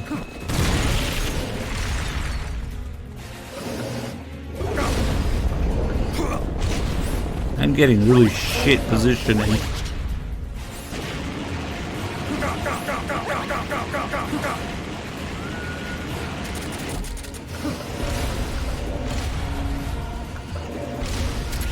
Come on, holy shit. There we go. Finally. Get the fuck away.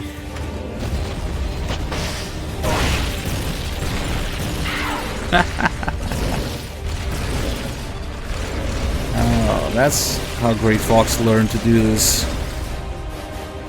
Except Big Boss is even stronger because, yeah, Grey Fox couldn't fucking flip Rex.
Oh no, we can't animate the horse.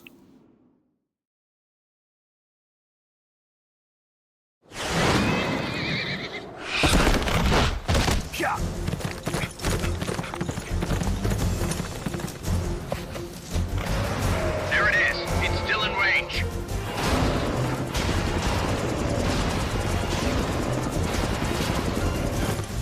Peace Walker's estimated top speed on level terrain is 25 miles an hour.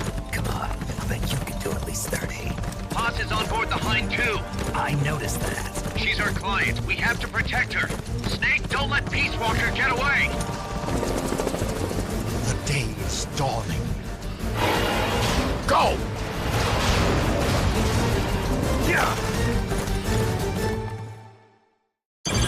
Alright, here comes the real torture.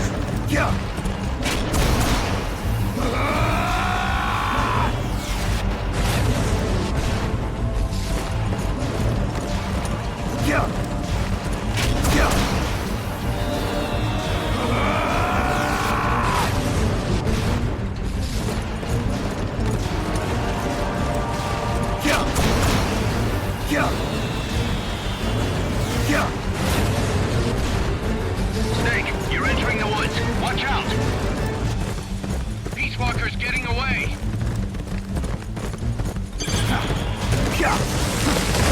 That's just evil, making you tap the button and also press the D-pad.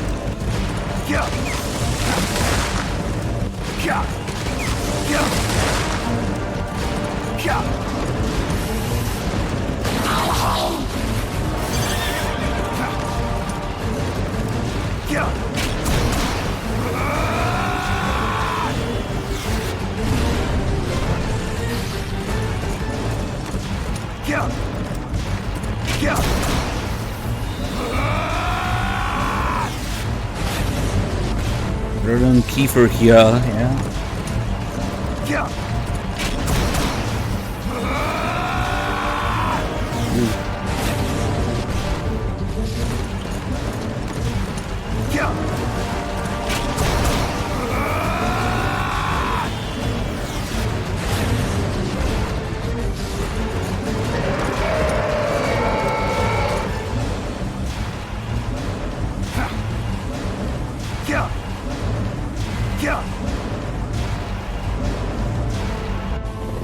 Approaching the border. See you around, big boss. Holy, look at that. Snake, that's the border up ahead.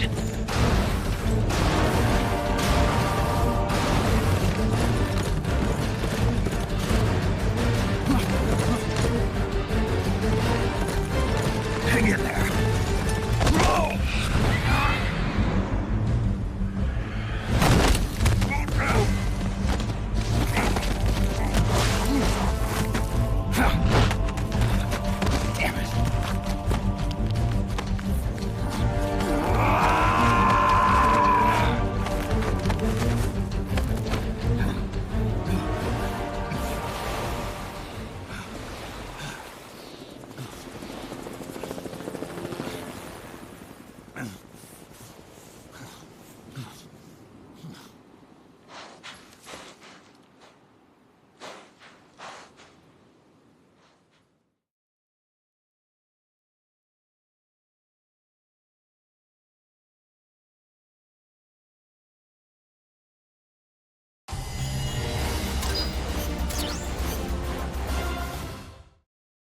Snake.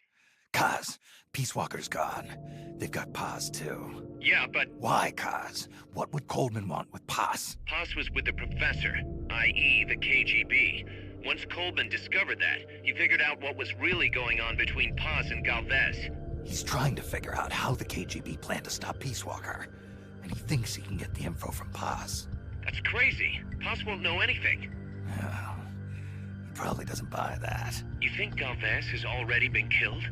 By grabbing Paz, Coleman's saying, Stay out of this, or lose your client. damn it! I can't believe we didn't realize what was going on before we lost contact with Paz. Don't have time for that, Kaz. Snake. Paz needs our help. Right. This isn't about money anymore. You better move. We know where they're headed. Yeah. You can thank Amanda. Snake, That river you chased the Basilisco across is the Rio San Juan. The other side is our country. I had some Nicaraguan compas track it there. They're Focos, from the GPP faction, so we don't work together so much. Where'd it go? West, along the border, towards Lago Cocibolca. There's a U.S. military supply base on the southeastern shore of the lake. Ever since that earthquake 2 years ago, America's had the entire region to itself. That is where the Basilisco is. I'm sure of it. Lago Cocibolca. How do I get across the border? There's a route that we use to cross. It's just a little boat, but I can introduce you to the captain. I appreciate it. We will never leave Nicaragua at the mercy of someone like William Walker again. Snake, Coldman's going to launch the nuke from that base. He's targeting MSF. Based on what Huey's told us, it'll take 2 more days to prep for launch. But it looks like there's another reason they picked that date. What's that? Tomorrow is day 1 of a US-Soviet summit in Vladivostok. The launch is probably connected somehow. That's right. They're holding the SALT II talks. You think Coldman's trying to disrupt the negotiations? Either that, or use it as a bargaining chip. He's still got Paz, too. At any rate, we're running out of time. I'll figure something out.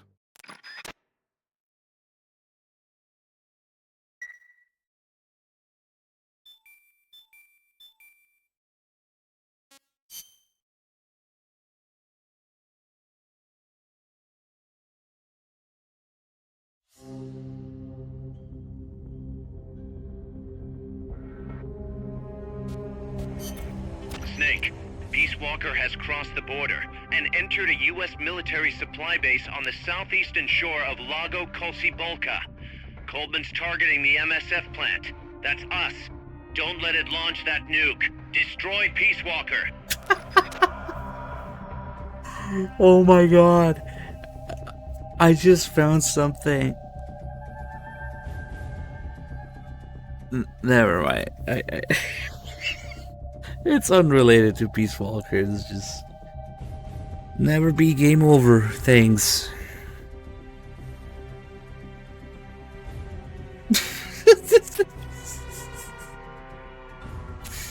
I'll get back to it later. Never mind. Sorry. Long story short, there is a completely unhinged person on Twitter with completely unhinged takes, never be game over kind of stuff. So naturally I blocked him on Twitter. And he fucking posted on Never Be Game Over that I blocked him. Like he took a screenshot of it and he posted it. Cause never mind.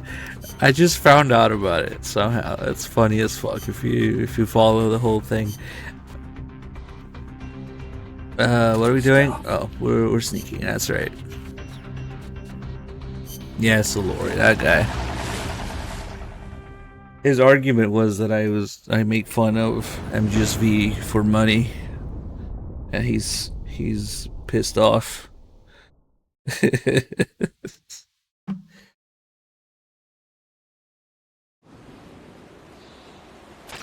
Take the gondola west Oh, that along was the so river. fucking funny. When you reach the northern bank, you are in Nicaragua. I've arranged for a guide to get you close. Snake. Chico. Sorry about the horse. He sure was pretty. Life's end. Isn't it beautiful? It's almost tragic.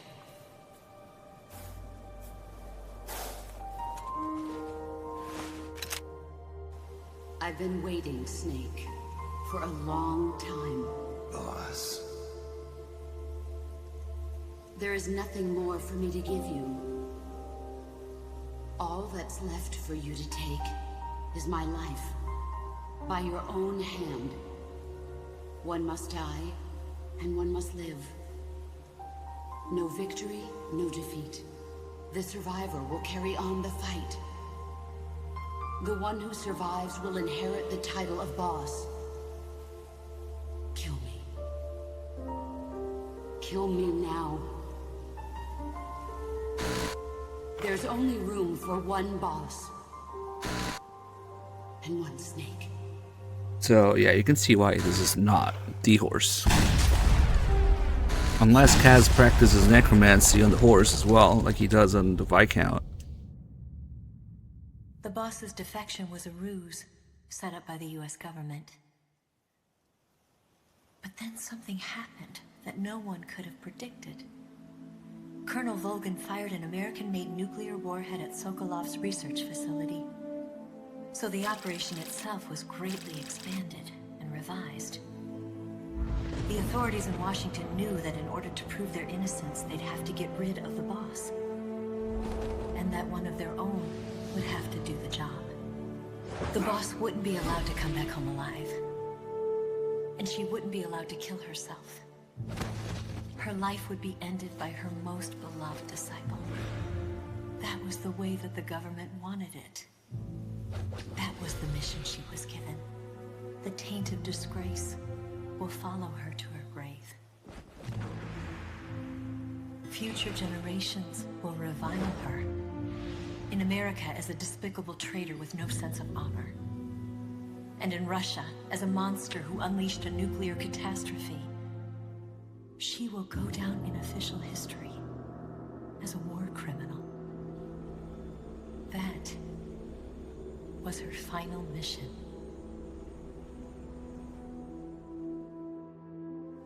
Snake, history will never know what she did.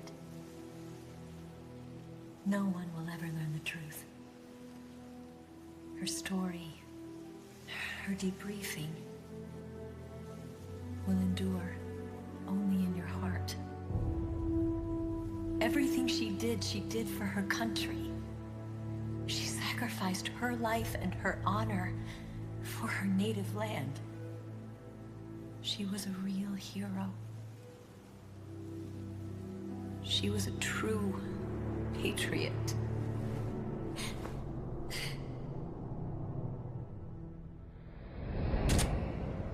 Something's not right. Key guard doesn't look too bad. What do you think? Gonna need some help.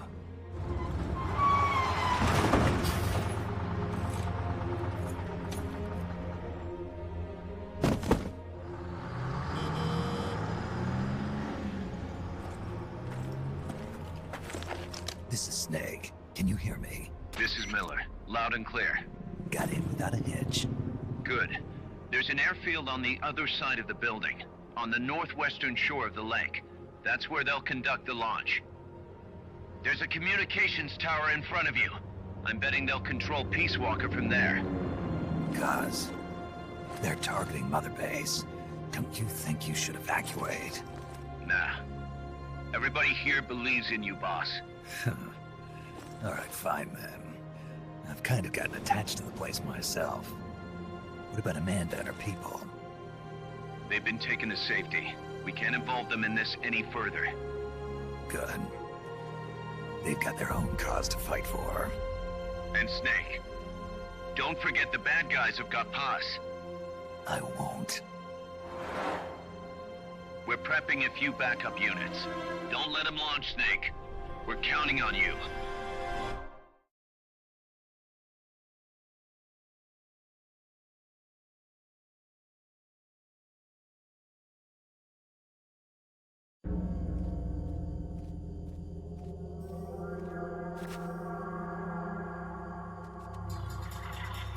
See the communications tower to the west? Head for that, Snake.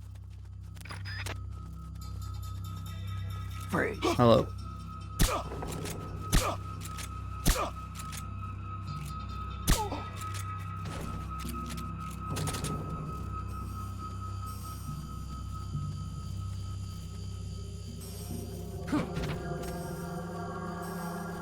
Kidnappers are so annoying. It's actually quite advanced.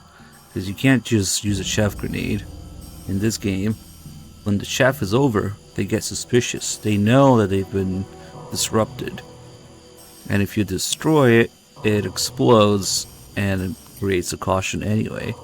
So whether you destroy it or use a chaff grenade, it will give you a caution. It's actually way more advanced than the ciphers in MGS2.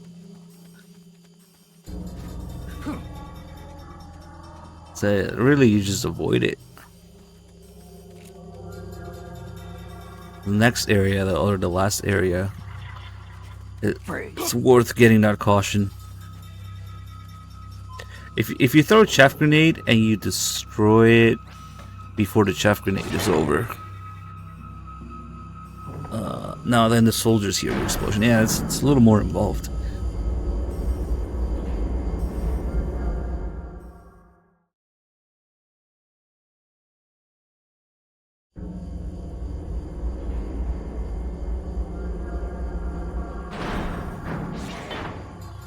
For this one, there's a shortcut that's like really good. There you go.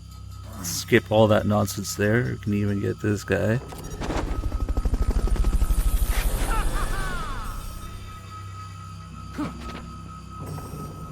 Fulton recovery subject confirmed onboard helicopter.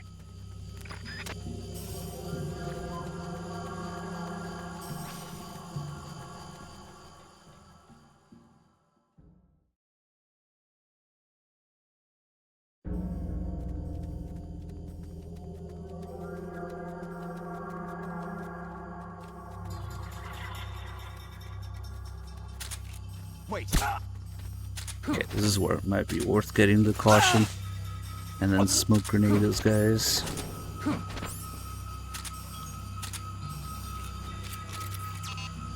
Also, they go crazy when you shoot them. They fucking fly all over the place. We're under attack. Going to alert status. Understood. Dispatching reinforcements. Proceed with extra caution.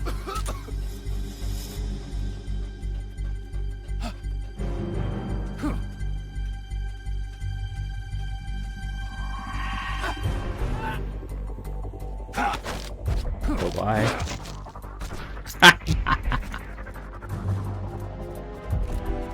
Let's go.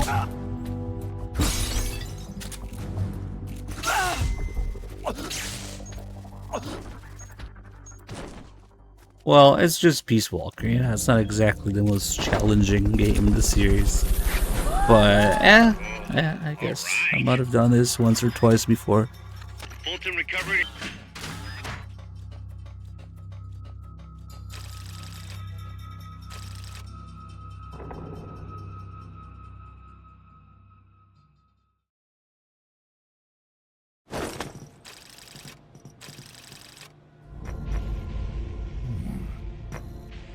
Paz, Snake, can you hear me? see, I can hear you. Where are you? I am not sure. I don't recognize it. What about Coldman? He just left for the control tower. Said something about entering the final data. What is the matter? They found me. Snake! Kaz. Snake, you okay? All MSFs ready to move out. They're headed your way on the double. Are you serious? There's a skeleton crew manning the base. Everyone else is en route to the base in Nicaragua. Snake, think you can make it to that control tower? Not sure why, but this place is crawling with Russian troops. Gonna have to force my way through. What the hell's going on? Damned if I know. Get over there quick as you can. You're almost there, Snake. Stay steady. Snake, I'm coming, Paz. do not worry about me. I am an angel of peace. I will be watching over you. Here goes nothing.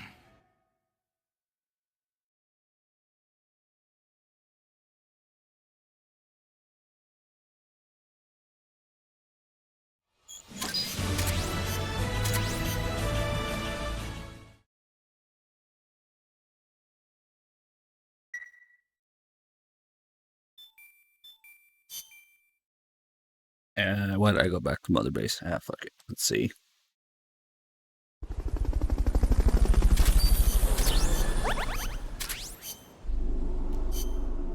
We're here, we might as well see what's going on.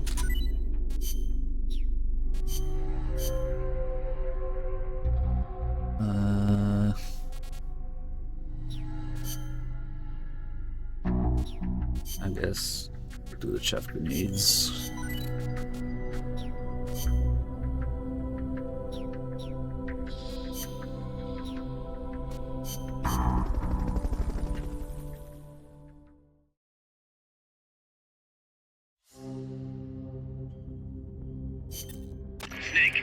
Walker's being controlled from the control tower. It's to the northeast. Get going. We'll be there to back you up.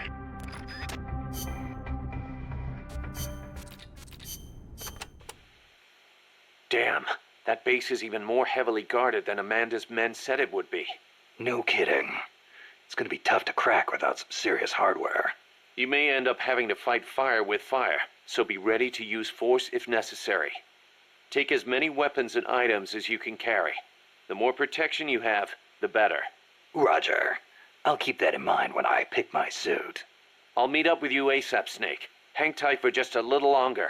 You got it. And that's why we're gonna go naked. Naturally. Let's rock. Can't bring the Walkman. Spoilers.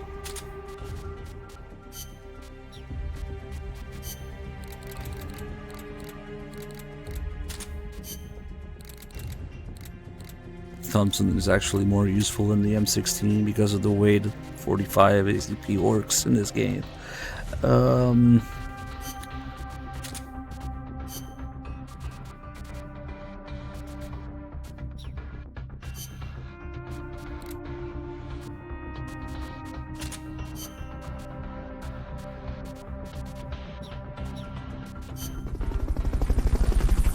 Banned the game for spoilers.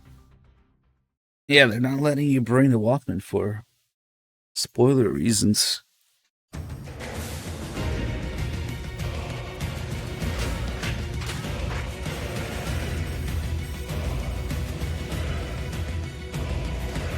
Yeah, we do the Monster Hunter stuff sometimes. I think we do it most of the time. Usually it's Dog who ends up having that time slot though. We usually talk about doing it, yeah. I don't know if he does it though. We do a little bit of it for sure. But I have a feeling that Dog never really went super in-depth into Peace Walker extras. Now, for a long time he had to play that last tape that you unlock by doing all the missions on YouTube. Because he didn't bother doing all the missions. I wonder if he has it now. He should have it now. Of course he has it, because it's my save. Never mind. We share saves now.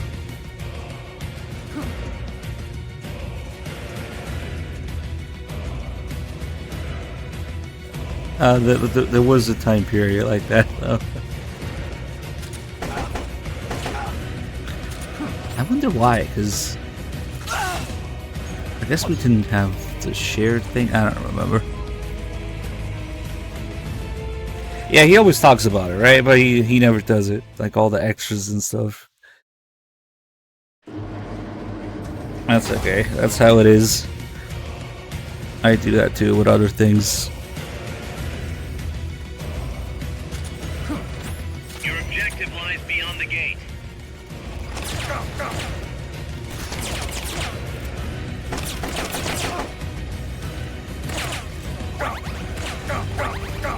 He's gonna eat shit here.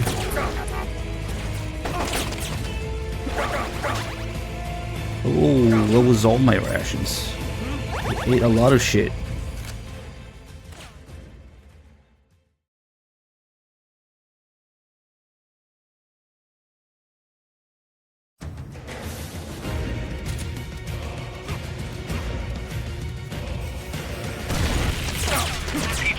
This could be trouble. Nice aim.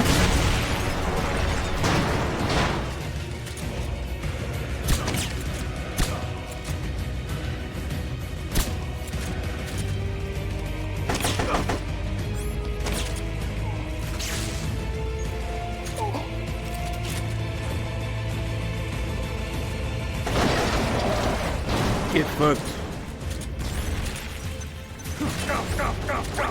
Ooh, that shit hurts.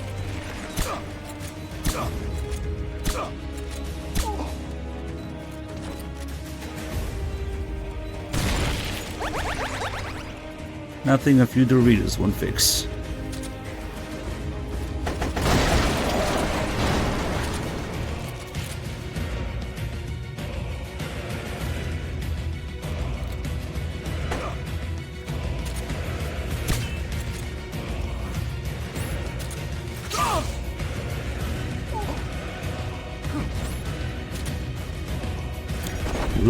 think could bring the Fulton to this shit.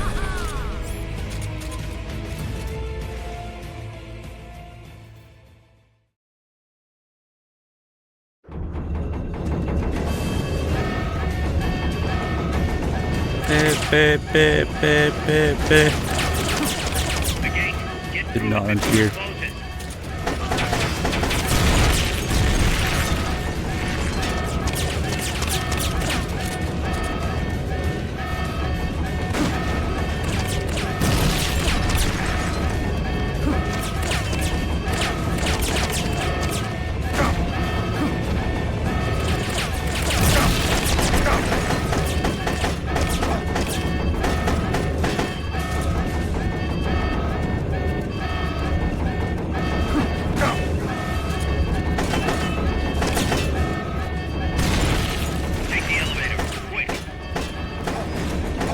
Look at this fucker hiding behind the other guy.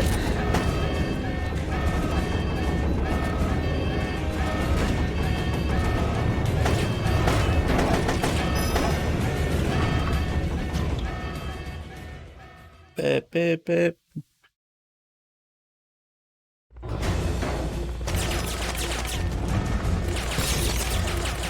Watch out for the gunship.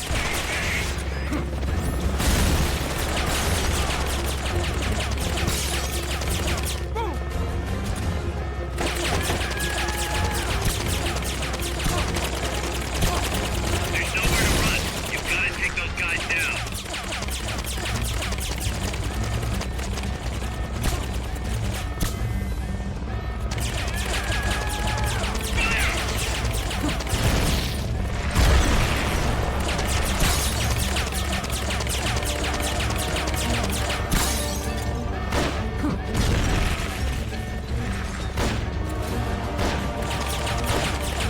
Come on, where am I aiming?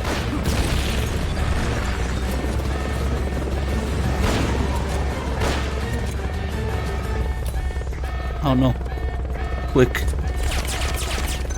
Luckily there's an ammo guy here who is trying to grenade himself to death.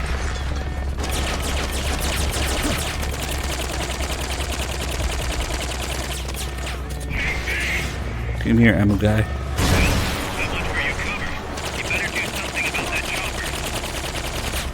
Thank you for bringing me ammo. Oh shit. Oh well, at least we got ammo.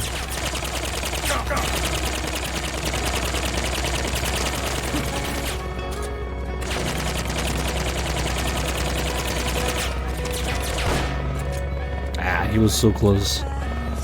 We only needed one more round, or just wait around.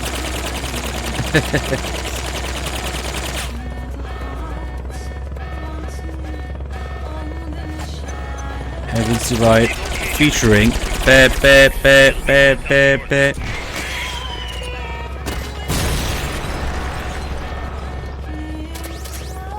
Time to take down a hind with 45. That'll work. Big boss can do it.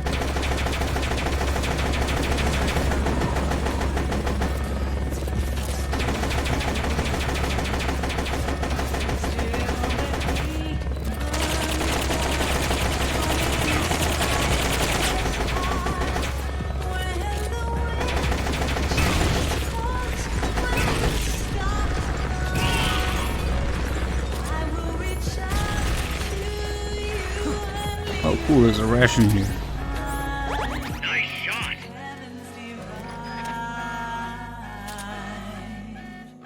Look, Snake, the gate.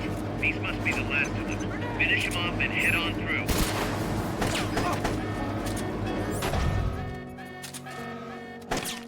Oh wait, that's Big Medic.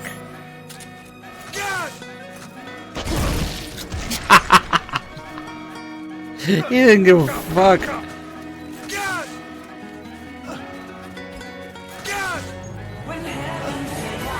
It's him. It's Kiefer. It's Big Medic. This is where you find him. Just look at him.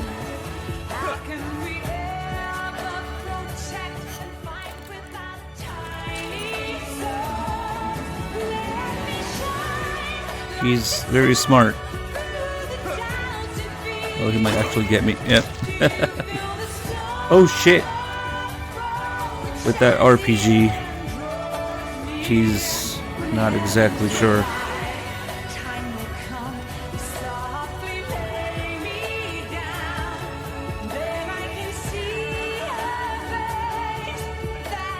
Damn it, Kiefer's already drunk.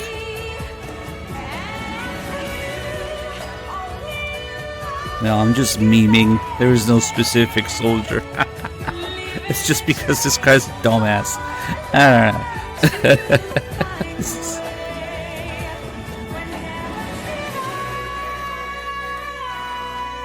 It's the RPG AI that tells him to chase me, but also go back to reload and shoot. It's weird.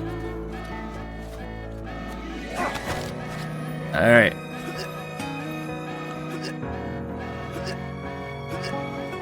Okay, Kiefer, trying to move to rehab. It doesn't really work because this is a Russian guy.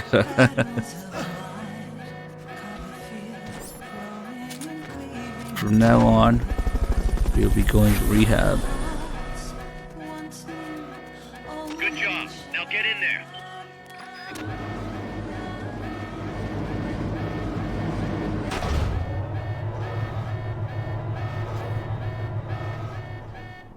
It is most definitely not one of the Russian guys, you Fulton, because he doesn't know Russian.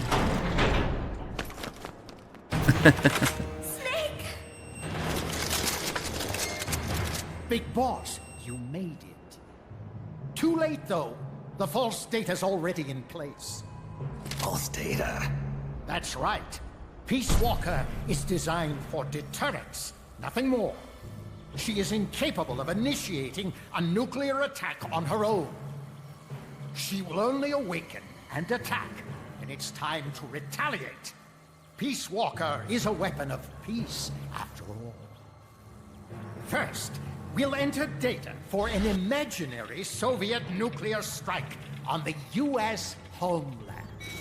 After assessing the data as a threat, Peace Walker will automatically enter retaliation mode, selecting the optimal target from a predefined list. For this scenario, we have reverse engineered the false data so that she'll inevitably end up choosing the Caribbean Sea as her target. You're really gonna do it, aren't you? Know this. Peace Walker's retaliation will be the first and last of the Cold War. It is the only way we will ever come close to achieving true peace. All that is left is to enter the code. No! Stand down, Big Boss. You're late. Professor. Professor? Yes, well, taking over the base took longer than expected. But I brought the technology. What? You provided the money and land. Center alone could never have accomplished so much in so little time. Zadornov, you backstabbing son of a... Backstabbing? Correct me if I'm wrong, but were we not enemies all along? Do you really think my comrades were working for the company? Do you truly think we'd faithfully serve a pack of depraved capitalist dogs? What are you going to do? Launch a nuke. Target Cuba. Have you lost your mind? What would you possibly gain? We won't be the ones launching it. You, the Americans, will attack our ally, Cuba. What? Think, Coldman. We're on an American base, eagerly endorsed and supplied by a pro-American regime. What's the international community to think?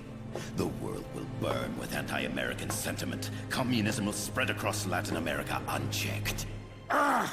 Let the age of deterrence be undone by the deterrent itself. Such is the Kremlin's plan. You son of a bitch! Us, come here. Shoot him. Professor Galvez. I am Vladimir Zadornov.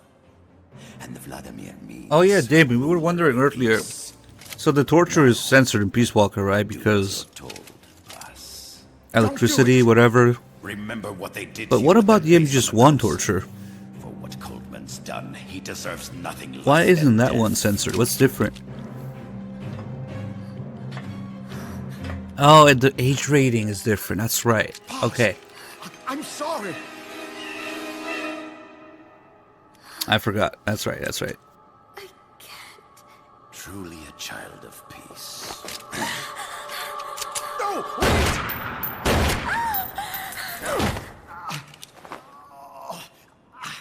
Only fitting that retribution be delivered by a dead hand.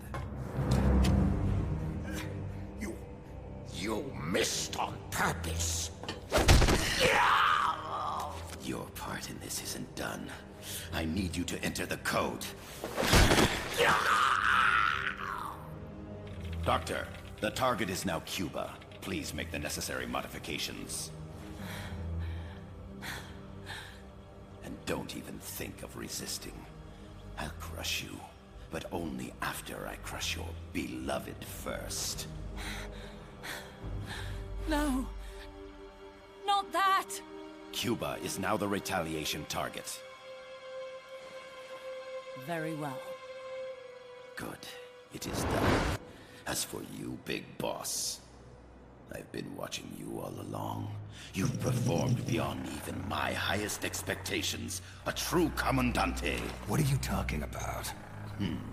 Why do you think I summoned you to Costa Rica? Had you make contact with the Sandinistas? A true intelligence operative never gets his hands dirty. Need a revolution? Manipulate the locals into doing it for you. You mean Amanda and the Sandinistas? You've done well. You took a ragtag band of guerrillas, children, and shaped them into a full-fledged, formidable army. And now, you'll truly become our century's most complete human being. Che Guevara? None other. A hero who, gunned down by the CIA, becomes a legendary icon. The Sandinistas will rise up in revenge, overthrowing the pro-American regime and wresting Nicaragua from U.S. hands. And the nuclear strike on Cuba, naturally, will be the last straw. Mammal pod data entry is complete. Dead at age 39, just like El Che. Ironic, isn't it? In the end, a legend is merely fiction.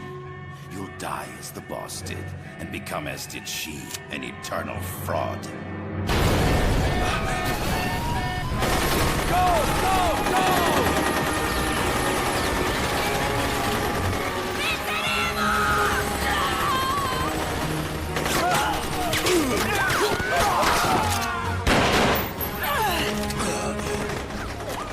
Freeze! Dare point your gun at a comrade? We will not be pawns of the KGB. We will win our own victory! Hasta la victoria siempre! Amanda! We're home!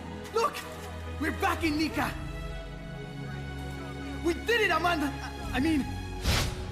Comandante! Boss, you hurt? I'm fine. Big Boss. Big boss! Big boss! Big boss! Big boss! Big boss! Big Boss! Big boss! Big boss! Big boss! Big boss! Big boss! Big boss! Big boss! Big boss! You're a regular Joan of Arc. Nonsense. You're the hero here. You saved my life. You're the heroes here. I never figured you for a softie, Snake. Thanks. It's good to see you.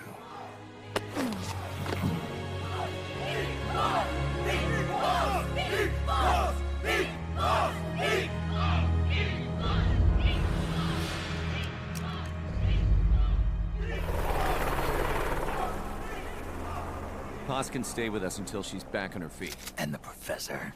We'll find him a nice, comfy cell. Coldman's lost a lot of blood. He may not make it. Where's Amanda? Back with her compas. She'll catch up later. How about you, Snake? I'm not done yet. The AI. I have to finish this. That boss is a fake. I'm gonna bury it. We'll save the champagne until you get back. May as well celebrate peace while it lasts.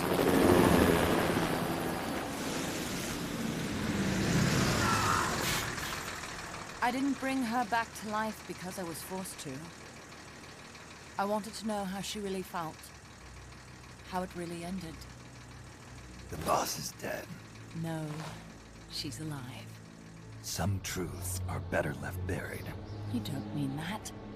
Be honest. You want to know too, don't you? Whether what you saw and heard at the end was the truth. She'll tell us. I know she will. Thank you for stopping them. And I'm sorry.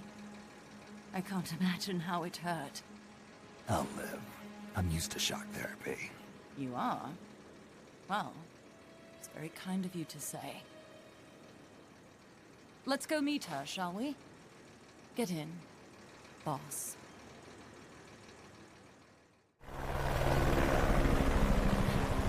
Don't pick up a gun unless you know how to use it. Aiming a weapon alone doesn't make it a deterrent.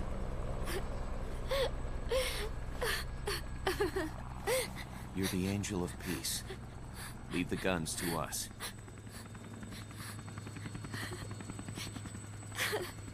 That was our agreement, remember? The army's leaving Costa Rica now. The mission is complete. Paz? Thank you.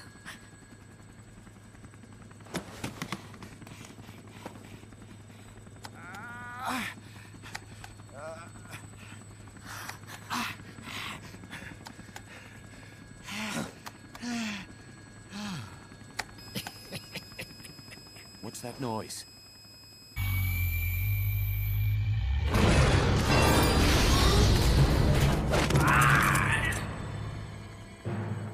What'd he do? I should have killed you when I had the chance. Norred's nightmare is about to begin. What? Peace Walker determines retaliation targets based on enemy nuclear strike data. That data can be sent to third parties as well. We got big problems, Snake. Coldman's activated the nuclear launch switch. What? And the target's Cuba. Yeah, but that's not it. The son of a bitch has screwed us all over. When Peace Walker was activated, it started transmitting the false data sent to NORAD. It's using a spread spectrum MLF signal. It can't be blacked out, even by EMP. There's no way to tell the difference between false data and the real thing on a radar screen. NORAD will have no idea it's all a ruse generated by Peace Walker. They'll think it's a real Soviet attack. They'll pass on the data to the National Military Command Center. And Washington will have to choose whether or not to retaliate. This could get ugly. Unless we stop it, we're looking at a retaliatory chain reaction. No. No need to panic. The nightmare will end soon enough. What do you mean? Coldman's aim is for the bureaucrats in Washington to see the importance of a machine like Peace Walker. He's trying to prove that humans don't possess the will to launch nukes. Everything will be fine. They'll never retaliate. They're only human. Kaz, where's the president? Last I heard, he was in the middle of SALT II negotiations in Vladivostok. With the president gone, Nuclear Launch Authority passes to the next person in the chain of succession. The vice president's gone too. So after him comes the speaker. President, vice president. Not one among them has the courage to push the button.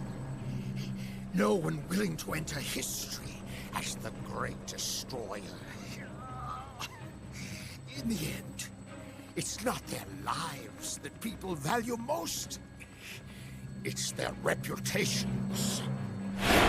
The bureaucrats in Washington may not be able to retaliate. Peace Walker, on the other hand, she's loyal to the mission above all.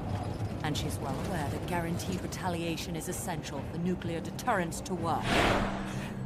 Peace Walker is the perfect deterrent. Cuba would not have been my choice of targets. But you can't make peace without breaking a few eggs. Now that Peace Walker has the false data, retaliation is inevitable. Are you insane? You think it'll end there?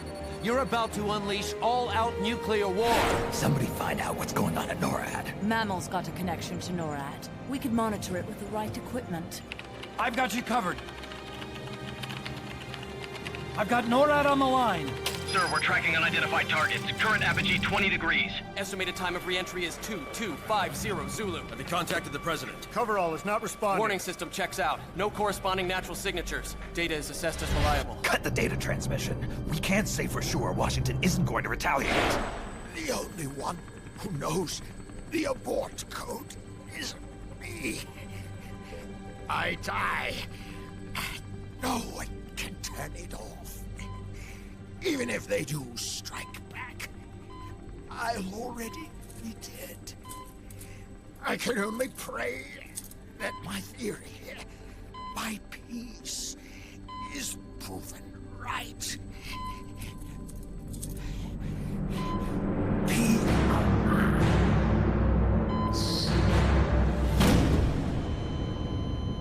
Go to DEFCON 3. Get Zach on the phone. This is Crystal Palace. Stand by for an emergency meeting. They're at DEFCON 3. The false data and the nukes are both coming from the same source. We have to stop Peace Walker. The only way is to destroy her. She's entered launch mode. Peace Walker's rendered her judgment. The target is Cuba. Snake, don't let it launch the nuke.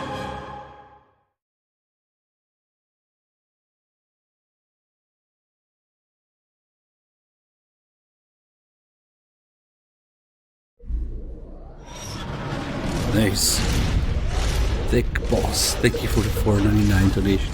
Now we got an endless string of dick balls at the top. Nice.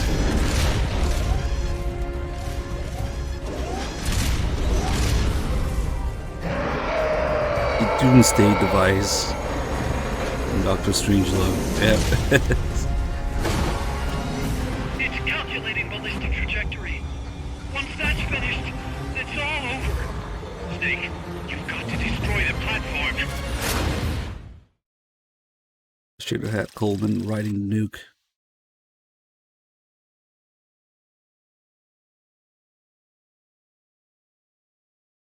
Ah man, it's gonna take a while with these weapons.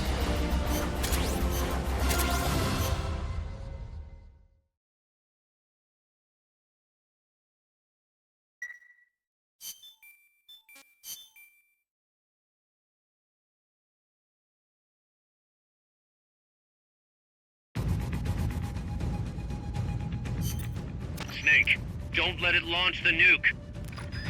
Hey, that's the whole series in a nutshell. Snake, you have to stop the launch. It's going to strike Cuba. I know. The situation's changed completely now that it has been upgraded. I do not know if your old tactics will work, but the basic strategy remains the same. Try to anticipate what it's going to do before it does it, so you probably won't have as much time to stand around staring. Wasn't counting on it. I'll manage somehow.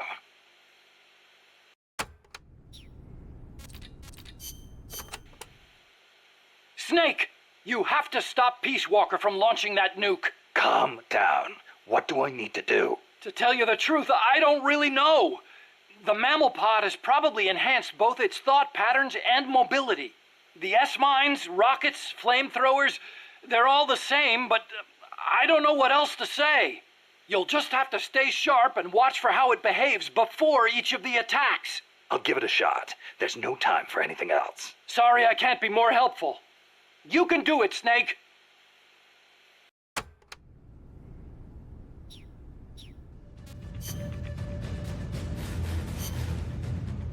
We don't have the battle suit now. In fact, you unlock it with this fight, I think.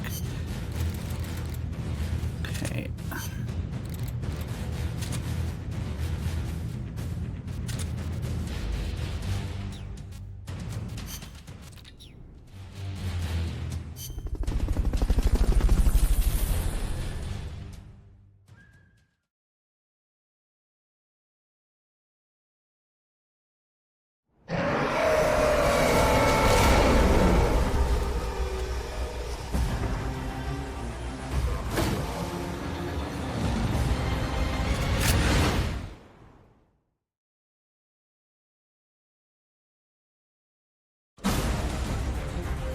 You've got to stop Peace Walker before she can launch her nuke.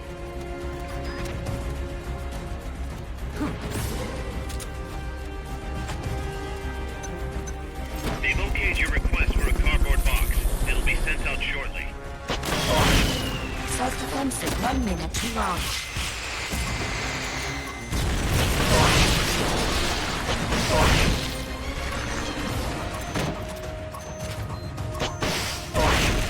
Firing rocket launcher. Switching to self-defense mode.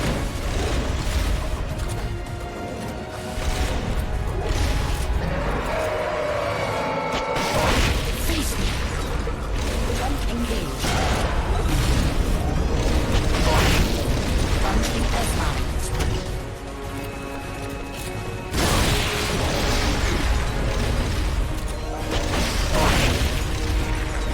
Flamethrower engaged.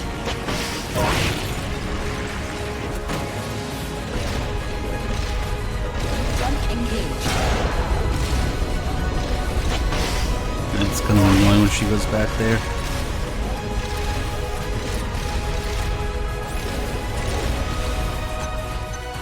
They've okayed the request for support. They're sending out a cardboard box as we speak. Jump engaged. Jump engaged.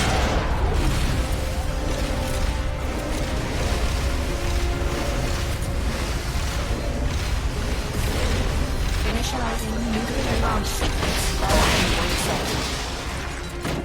Opening missile hatch. Switching to self-defense mode. Firing drill missiles.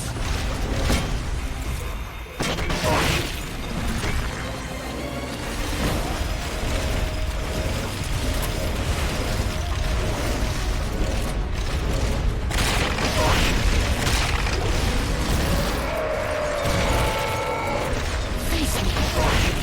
Jump engaged. Missing a good spot. EM pulse Hey, active. bitch. Firing drill missiles.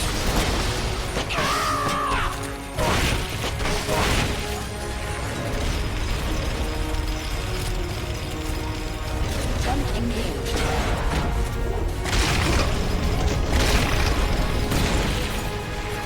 Red light charging.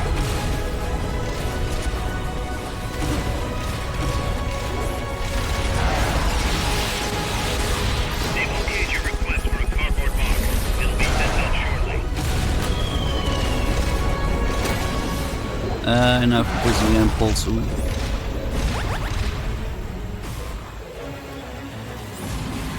Freeze. Use the left stick to resist. Down! Down! Oh, shit.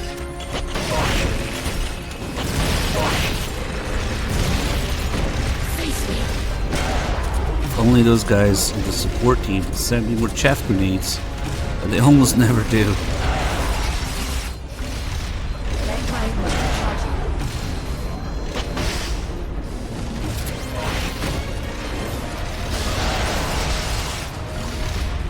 Jump engaged.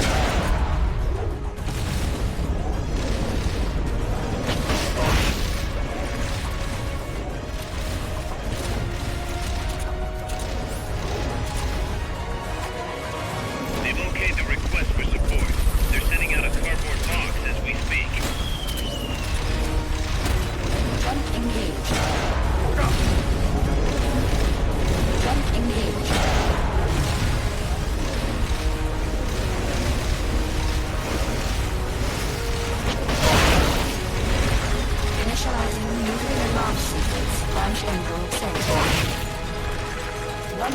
She's going back into nuclear mode. Stop her thing.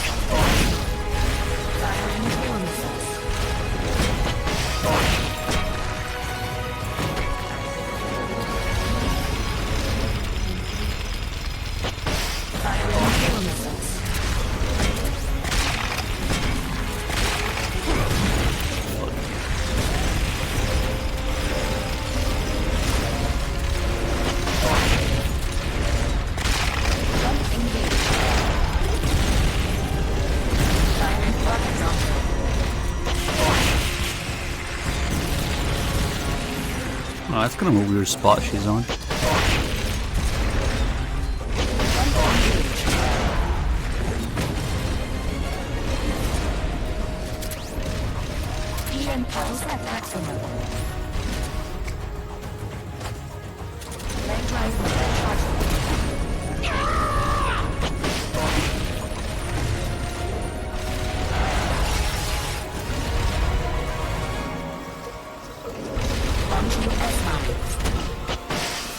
Oh man, from this close.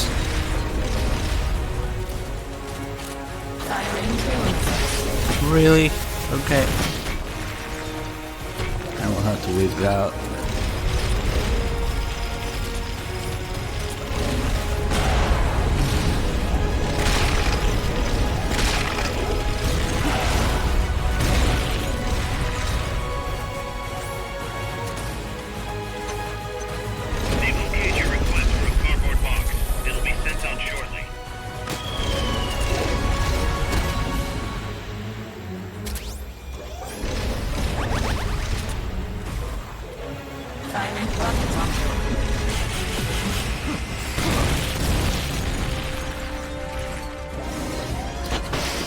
Now. Jump engaged.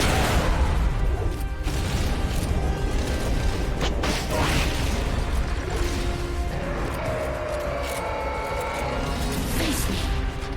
Jump engaged. Doing the walk yet? Yeah.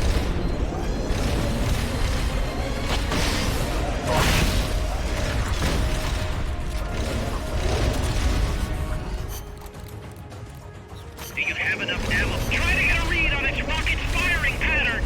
Remember what it does before it charges. She telegraphs her flame attack. Remember what it does before it charges. The worst is in your hands, Snake. Oh, that's weird. That doesn't even sound like Paz. Take out those missiles before they go below ground. The Basilisk poison turns its victims to stone.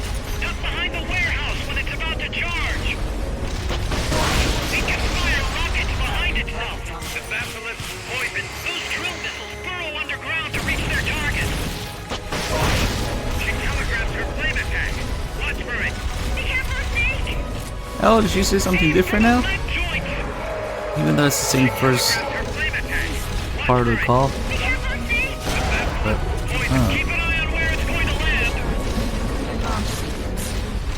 It's gonna launch. Do something. We're running out of time. It's about to. You've got to stop. and we got 1 minute. It's hella time. They've okayed the It's gonna launch. Do something. We're running out of time. It's gonna launch. We're running out of time. It's gonna launch. We're running out of time. It's about to launch. Hurry. It's gonna launch. Do something. We're running out of time. It's about to launch. Hurry. It's gonna launch. We're running out of time. It's about to launch. Hurry. It gets pretty crazy when the time's almost up. Whoa. It's gonna launch. We're running out of time. It's gonna launch. Do something. We're too late. Oh God. Oh no.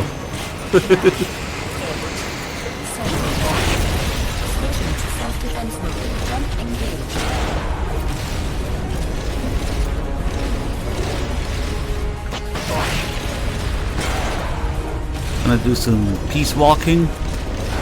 Yeah.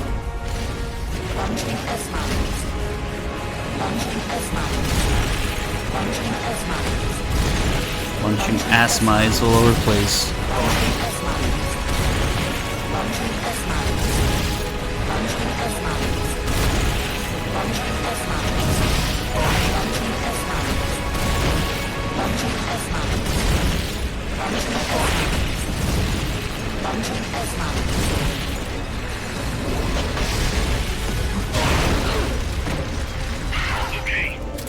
chance.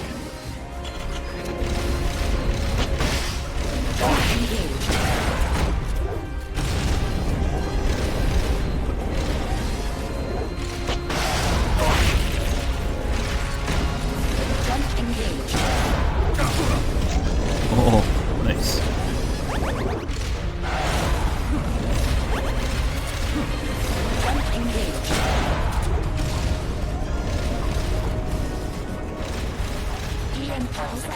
Nah, that sucks. They've okayed your request for a cardboard box. It'll be sent out shortly.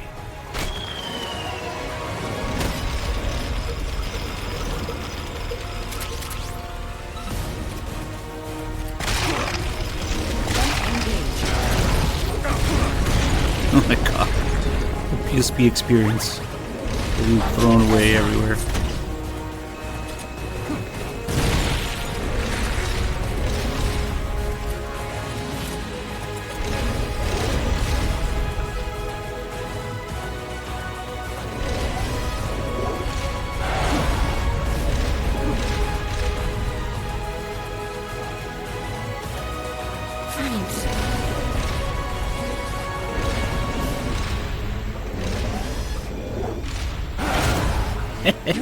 Tap the action button as fast as you can. 500 tons. How can anybody possibly throw a monster like that? It's a miracle.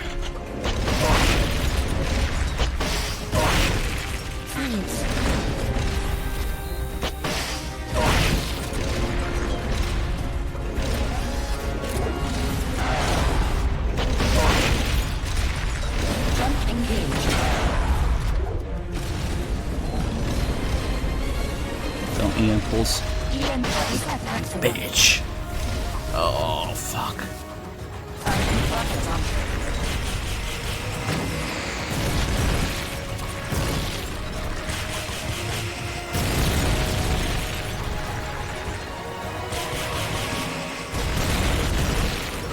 Oh, that sucks.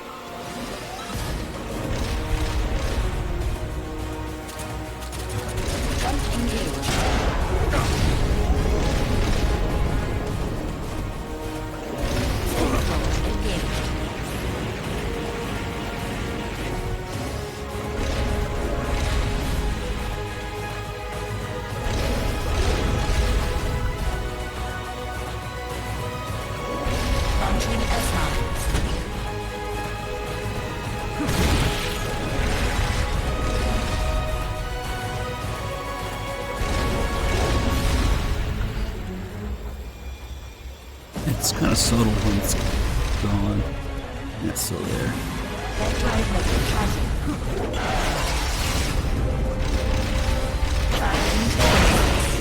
Ooh, that worked somehow. It's like it stopped, but it still hit her mid.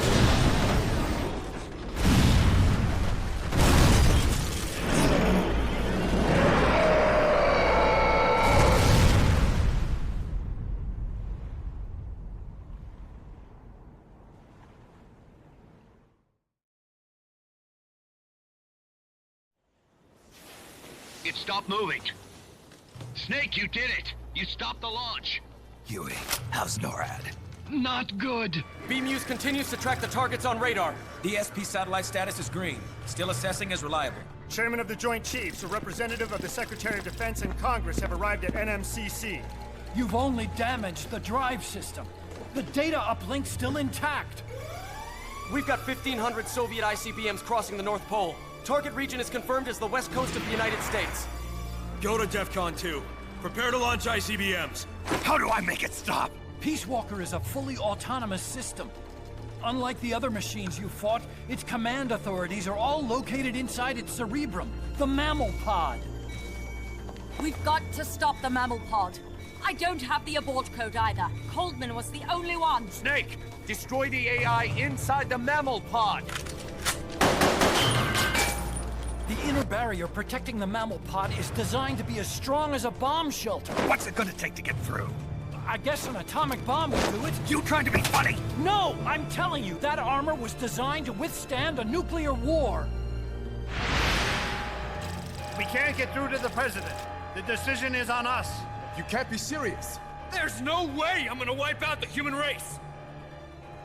This is the President's call. There's no time for that. We need a decision now. Huey, call NORAD. We have to tell them the nukes aren't real. I'll give it a shot. Forget the order of succession. If we're all going to hell, let's take those bastards with us. We have 12 minutes to impact, sir. May God have mercy on our souls. Jesus. Coleman guessed wrong. They're gonna go through with it! The platform sustained a lot of external damage. All we need is some pressure. Pressure? Sink it in the lake. Without much water pressure, even the tiniest crack should be enough to flood the innards. The AI pod is a mass of highly sensitive electronics. Short the contacts and the signal will stop. How much does that thing weigh? 500 tons. It's hopeless. We can't move that thing. Get NORAD on the phone. Incoming MIRV warheads have separated. Estimated time to impact now, 11 minutes. Sir, we've got a call. The President? No, sir. Then who? He, Spit it out! He claims to be Big Boss. Big Boss? Patch him through. Mr. Chairman, I'll get straight to the point. Cancel the retaliatory strike now! What? The radar blips you're seeing are all fakes. No one's launched any nukes. How do you know? The launch data is fake, part of an experiment that leaked. You weren't supposed to receive it. Your radar is showing missiles that don't exist. If you're lying, then we've got 10 minutes till we're toast. We have to retaliate or more Americans die. The experiment was planned and executed by the CIA station chief in Central America. Then put him on! He's dead. I can give you his name, though. We need more than the authentication code you gave the switchboard. We need proof you're actually Big Boss. Do you have any? All right.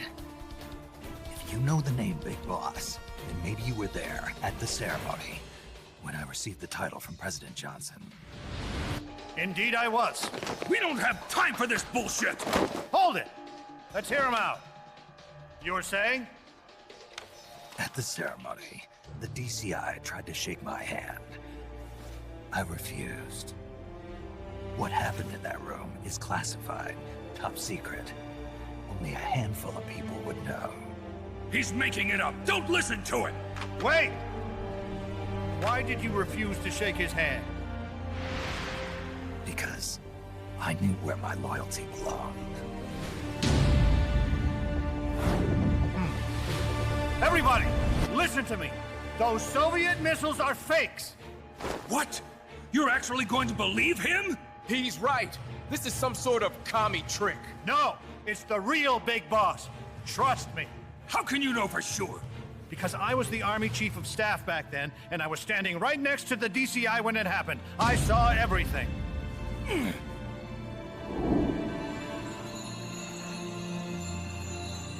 You saved us all, Big Boss. We'll stand down the alert. Thank you. When we meet again, I hope you'll shake my hand.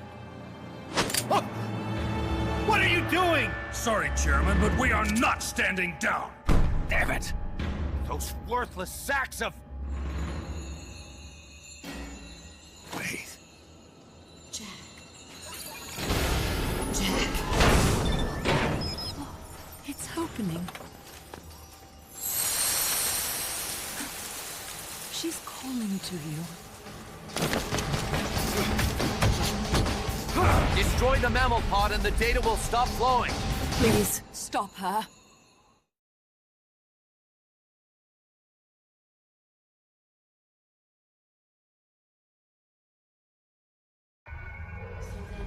I've been waiting, Snake, for a long time. Waiting for your birth, your growth, and the finality of Now we gotta steal all the RAM. I didn't raise you and shape you. The only bad acting in that scene is that one guy is like, "There's no way I'm gonna wipe out the human race." That's like the worst line in this whole game. Is there such thing as an absolute timeless enemy? There is no such thing. There never has been. And the reason is that our enemies are human beings like us. They can only be our enemies in relative terms. The world must be made whole again. philosophers must be reunited. I will devote my skills to that purpose, and with the Colonel's money, I will achieve that end. Just as I once created the Combs. They are my family. I may no longer be able to bear children, but I still have a family. Latest 10 minutes of our lives. The great brown fox jumps over the lazy dog. The AI gets dumber and dumber the more memory you take out. Kill me now. Do it. There is nothing left inside me now, waiting for shall we walk through the rainy plain of Spain?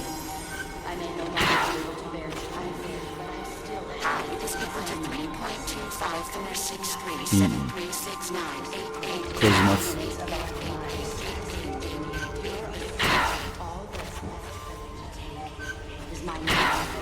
There's only room for one boss And one medic. There is nothing left inside me. The fox chases the wind.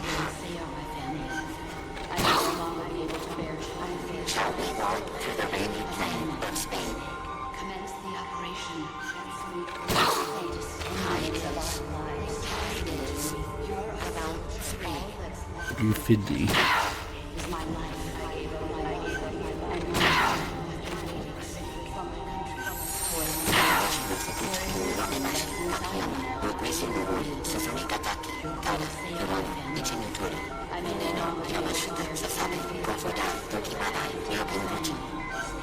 Commence the operation.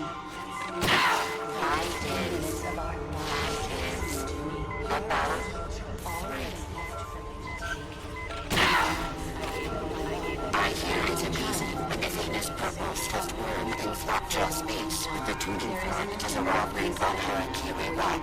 I need scissors. 61. I may no longer be able to bear children. The lonely fox chases the one-eyed hound. Commence the operation. Latest 10 minutes of our lives. Jack! Jack! Is my life. And my child. Jack! For a long time. Jack! Nothing left inside me now, waiting for your birth.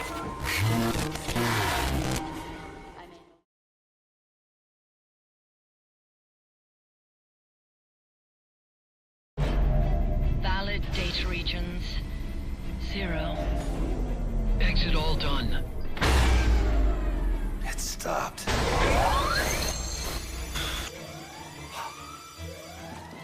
The data uplink's bypassing the mammal pod. Put down the gun! Come to your senses, man! The fate of the world, the fate of the Earth is at stake here! Why? I don't understand. Answer me! Tell me why! Answer me!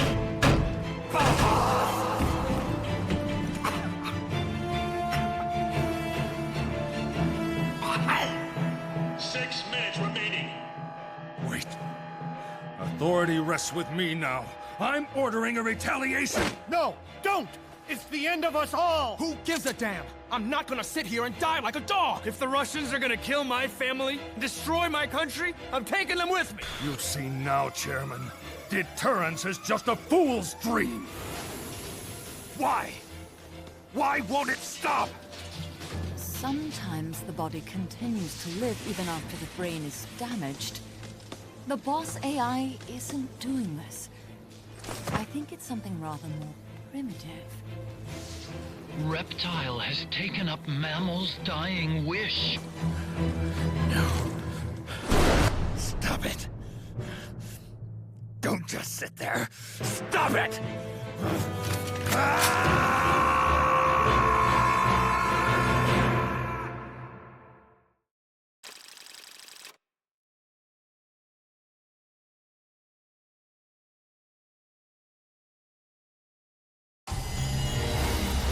It'd be pretty silly if they release a collection, call it Volume 1, without plans for a Volume 2. Otherwise, they would have just called it The Collection. Yeah.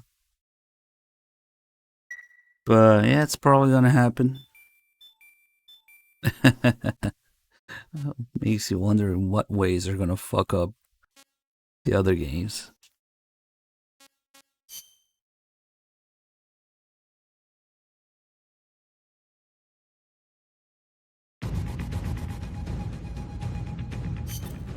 Snake, you have to stop that data from being sent.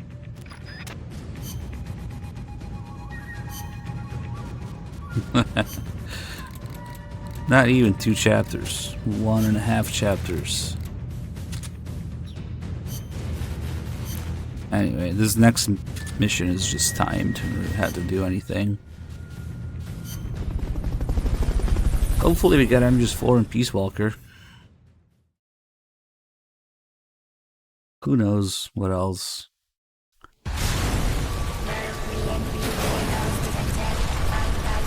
I can't see them wasting time remastering, recording, Acid, maybe Portable Ops. I don't know. Snake, you have to stop that data from being sent. Let's shoot the hydrogen bomb. What could go wrong? Yeah, clearly Ghost Babel needs to run 4K.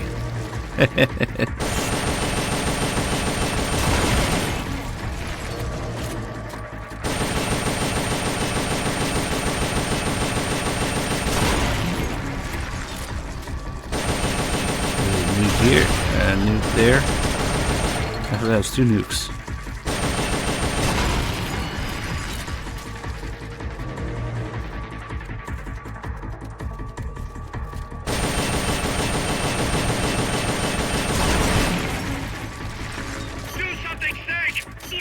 Nothing we can do! Do something, Snake! I'm scared, Amanda. Do something, Snake! Do something, Snake! Do something, Snake! Oh God! We're all doomed! This will mean the end of the world! Is there nothing we can do?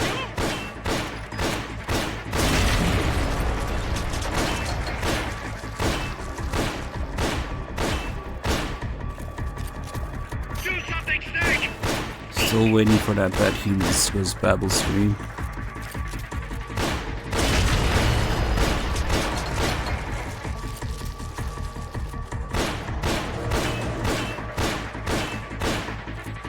Dukes can't compete with the power of 45.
that song. Boss, is that you? How in the...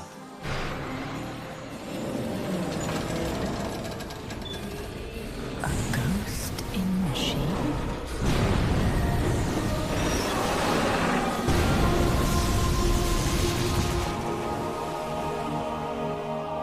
She's drowning herself to stop the transmission.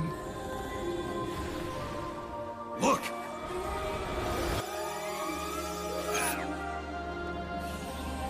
It's functional compensation. When the human brain is damaged, sometimes it recovers over time. Other parts of the brain take over the functions of the damaged parts. Mammal and reptile were patterned after different parts of the human brain. When those parts were assembled together into one, they must have become capable of functional compensation.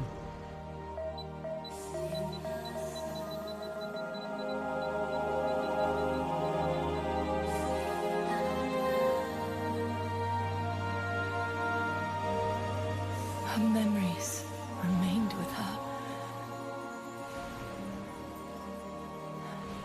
Is this her answer? The song. It's clearly not thinking rationally. It's not using its head. It's using its heart. This is the fate she chose for herself.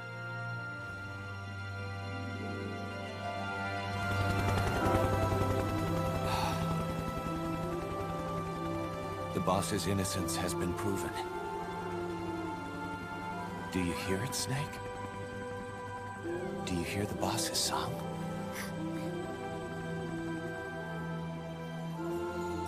You saw it, didn't you?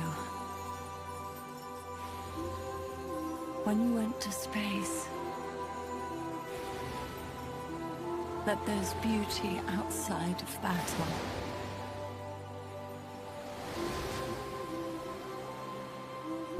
At last, I understand. In the end, it was you who put down your gun and chose instead to sing. They can all hear you. I know they can. And your will shall surely live on. That's what you wanted. So much that you gave up everything you had. But you couldn't achieve it. Isn't that right? And still, all you can do is sing. There's no peace to be found anywhere. And so, we can only keep on hoping. Hoping for the illusion we call peace. Don't be deceived by the credits. There's more. These credits actually tell you there's another chapter.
sing a song.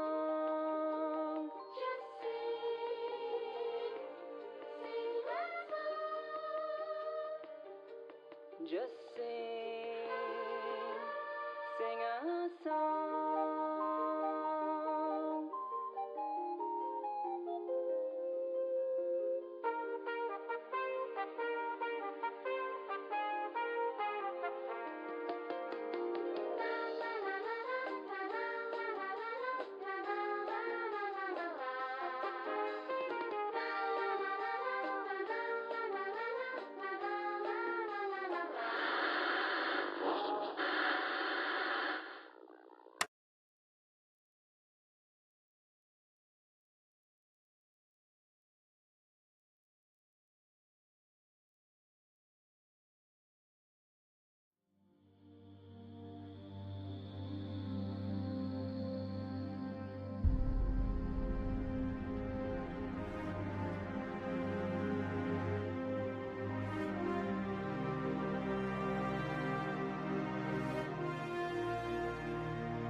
Petals of white cover fields, flowing and grieving tears, and all the hearts once new, old and shattered now. Love can kill, love will die. Give me wings to fly, fleeing this world so cold. I just wonder why. Cold as a dart, now my words are frosted with every breath. Still the hate burns wild, growing inside this heart. When the wind changes course, when the stars align, I will reach out to you and leave this all behind. When heavens divide.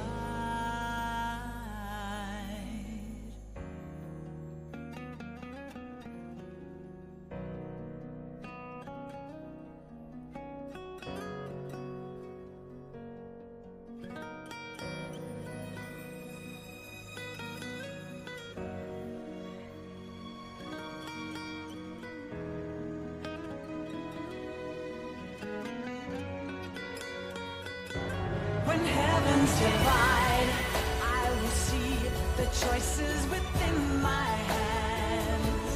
How can we ever protect and fight with our tiny souls? Let me shine like the sun through the doubts and fear. Do you feel the storm approach as the end draws near? When heavens divide, time will come to softly lay me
choices within my hands.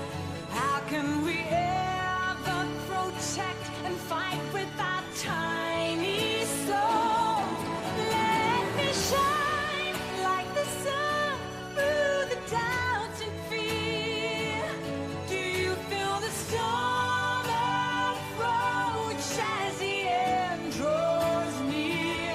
When heavens divide, time will come to softly lay me down. Then I can see a face that I long to see. And for you, only you, I would give anything, leaving a trace for love to find a way. When heavens and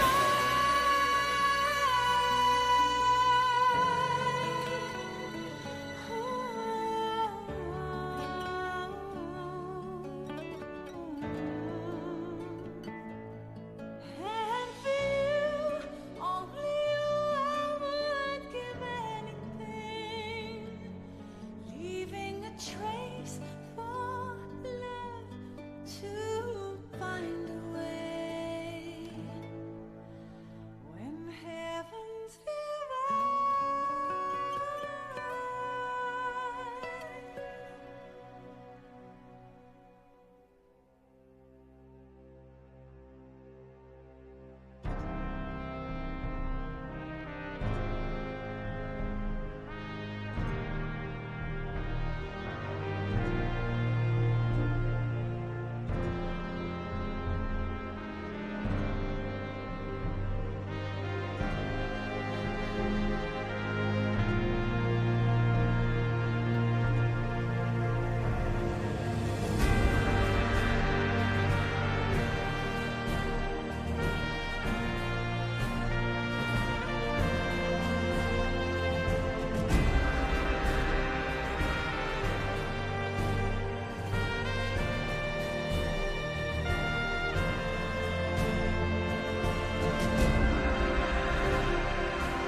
Snake, you still here?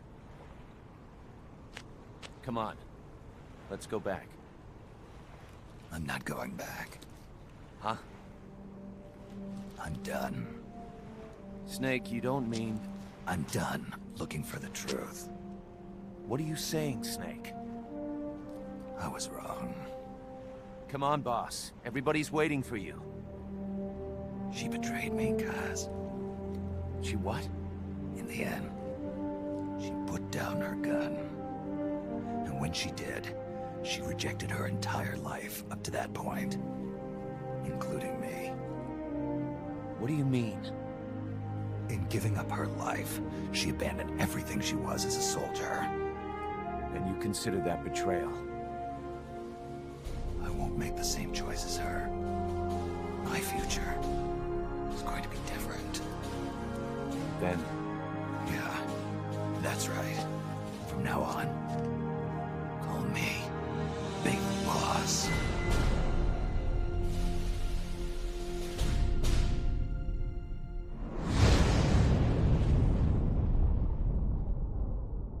That's all of the yellow ending. There's a whole other chapter and tapes and extras and side ops and stuff. Piss ending. Got a sec, Snake? What's up? It's about Paz. You know she doesn't have any family. She got a scholarship thanks to Zadornov and was living at the dorms, but he was KGB. All signs are her scholarship came from the KGB too. Even if they let him go, she's not going to be seeing any more money. It wouldn't have been much anyway. So, I was wondering, what about letting her stay here for a while? What does she think? She says she wants to help out. It would only be temporary. She's still in shock. Right now, no one understands her better than we do. Okay. But Kaz, don't take your eyes off her. What do you mean? It won't be easy getting used to this kind of life. I know, Snake. I'm not trying to turn her into one of us. You should talk to her yourself later. Okay. And, Dr. Strangelove wants to come too. Strangelove? Well, she's out of a job now, and she'd have a problem returning to England. You can talk to her about it. Anyway, you don't need me to tell you how good she'd be for R&D.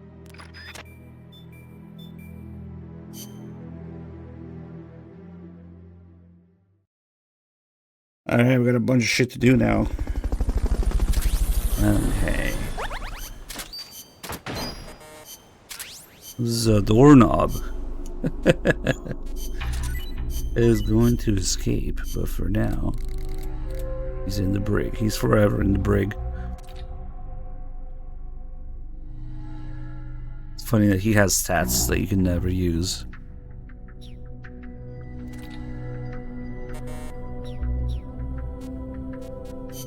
Alright. Now we got Strangelove. We're gonna do all the Strangelove tapes. These are really good also. And then we're gonna complete Zeke. Yeah, Kojima's in there somewhere. Might send him to fight against a battalion of tanks alone. Not sure. Kojima has S rank in intel and medical ability. So, interesting. Oh, now we have all this stuff here. Okay, cool. These tapes are really fucking good. All the AI stuff. Let's do them all. AI stands for Artificial Intelligence. It refers to a man-made machine possessing an intellect on par with that of a human being. Is that even possible? Possible. You've seen it with your own eyes. What the AI weapons are capable of. How Peace Walker carried out the boss's will in the end. No mere machine could ever choose to sacrifice itself like that. I just can't see how a bunch of circuits and switches could have a will of its own. It's called the ghost in the machine, Snake. And it exists.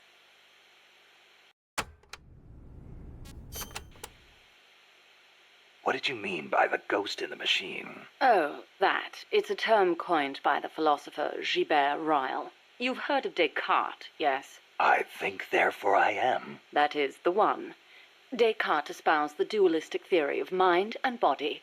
He believed that our thinking minds exist in a separate dimension from our bodies, which are governed by the laws of physics. But if that were true, then couldn't you say that a mechanical body, inhabited by a ghost mind, is a human being? Ryle criticized Descartes on those grounds, saying such a thing surely wouldn't be human. Why'd you bring it up? I wasn't thinking of Ryle in particular when I said it. I simply thought that if a person is composed of a machine and a ghost, perhaps the opposite is true as well. Perhaps, by placing a ghost inside a machine, we could, in effect, give birth to a new person. And that was your idea for the boss AI? The moment you ripped the memory board out, the mammal pod ceased to function. It should have been dead. And yet, Peace Walker righted itself, singing a song of peace. I couldn't help but feel that her soul had come to inhabit Peace Walker.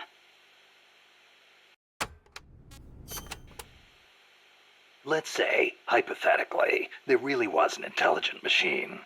How would you prove it?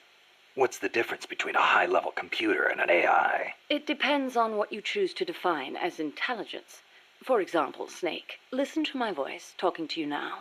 Suppose it were an AI. Say what? What if the living, breathing me sitting here drinking tea and talking to you were actually an AI, programmed to simulate my thoughts and my voice? You're nuts. No, I'm not. You couldn't prove I was a real human being, could you? It'd be... No. So if an AI is so advanced you can't tell it from the real thing, Wouldn't you call that intelligence? I'm not quite convinced. But that's only one way to look at it. It's roughly how Dr. Turing explained artificial intelligence. The test I described is called the Turing test, in his honor. Yeah, well, sounds like a bad joke to me. That singing monster of yours put me through hell. If I never meet one again, it'll be too soon. Shame. And I was about to let an AI take my place in our conversation. Don't even think about it. Dr. Alan Turing is known as the father of computer science.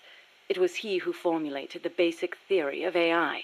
During the war, he worked for GC and CS. The government's cryptology school. The one that broke Enigma. The very same. Without him, they might never have been able to decipher the Germans' code. But then, they arrested him. Why? Weren't his some of the greatest contributions to winning the war? Homosexuality was a crime in Britain back then, and he was gay. I know exactly how crushed he was. I feel it's my duty to further his AI research. Like the Imitation Game, huh? Huh. You know it then. The clue that inspired the Turing test came from a trifling little party game. You exchange written notes with another person behind a screen and try to guess their gender, whether they're a woman or a man, pretending to be a woman. It's surprisingly difficult to tell the difference. Man or woman, human or machine. What do the differences even mean? Dr. Turing was fascinated by the differences between men and women. Perhaps that's what led him to formulate his test.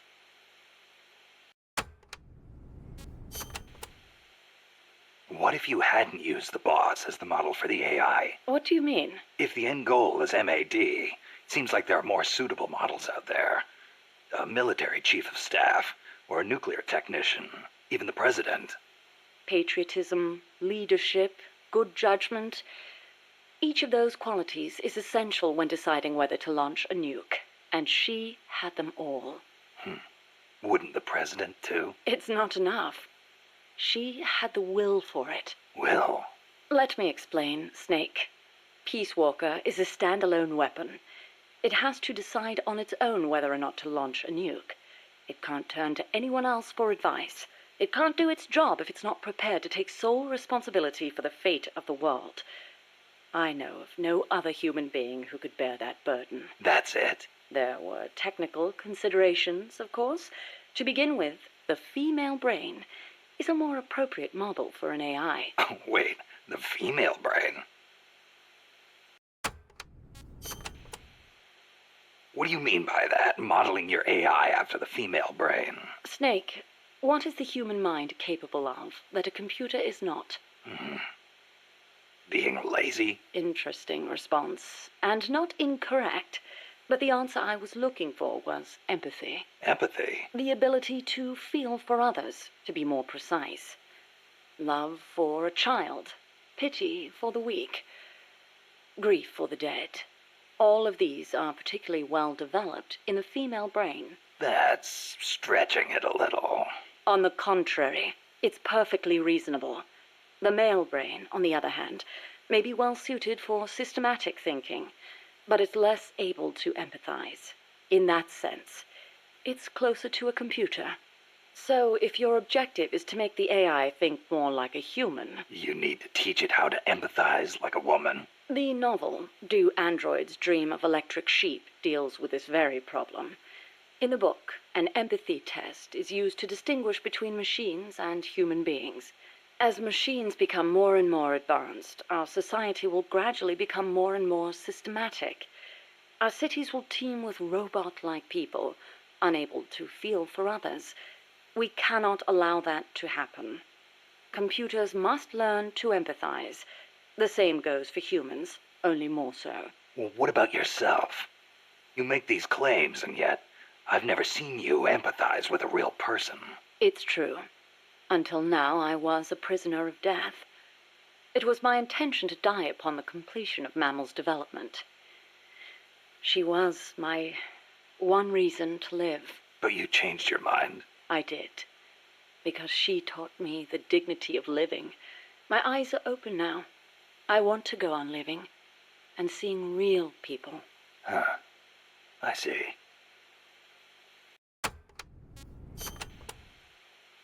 Is it really necessary to make machines think like humans? I think empathy would get in the way of making the decision to retaliate. I admit, human thought may not be fully compatible with level-headed decision-making. Then again, is there such a thing as non-human thought? The moment computers became so advanced that they could calculate faster than human beings, a new dream was born. Dream? If we can create a machine that can do advanced mathematics, why can't we create one that can think like a human? The 19th century author, Auguste Villiers-L'Isle-Adam, wrote a book called Tomorrow's Eve, in which the protagonist fashions an artificial woman to serve as his ideal lover. I believe the idea of creating an intelligent being with our own hands is one of mankind's oldest dreams. So AI is a product of people's dreams, then? Not only AI, civilization itself is the process by which mankind gives form to its dreams. But not all dreams are pleasant. Some have expressed fears about non-human intelligence. Yeah, they want the benefits with none of the risks. Some fear that intelligent robots might rise up and rebel against their human masters, as portrayed by the Czech writer Karel Čapek in his Rossum's Universal Robots, or in the 1970 film Colossus, the Forbin Project, where intelligent supercomputers in the US and the Soviet Union join forces and plot to subjugate humanity. Isaac Asimov offered a specific solution to these fears with his 3 laws of robotics, which demonstrated that while robot intelligence is different from that of humans, the two can coexist. In order to endow computers with intelligence, we must first have a thorough understanding of what intelligence is, and that is where the need for a practical and feasible expert system arises.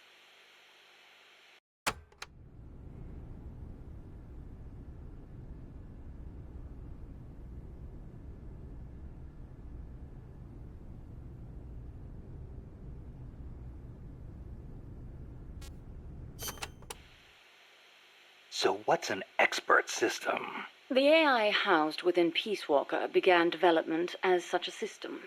An expert system is a type of proxy program by which a computer makes decisions as an expert would.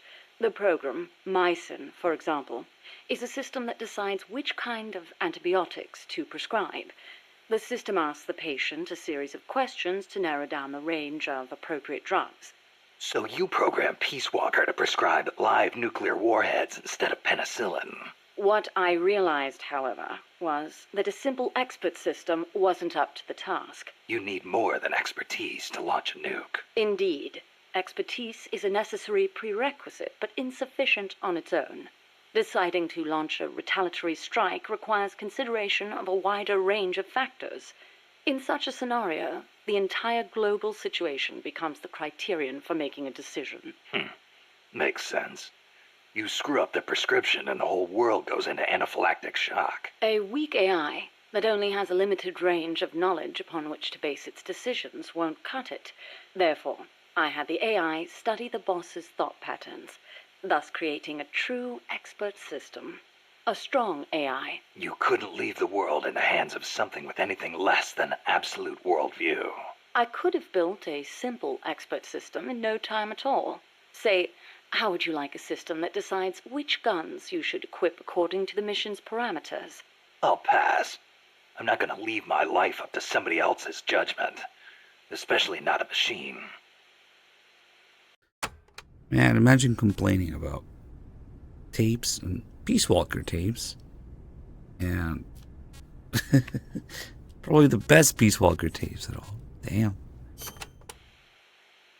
With current technology, AI are inevitably enormous in size. But as circuit integration continues to advance, they will become even smaller. As small as human brains, and perhaps smaller than that. And in the meantime, robotics will continue to advance as well, to the point where we can create androids, robots that resemble humans.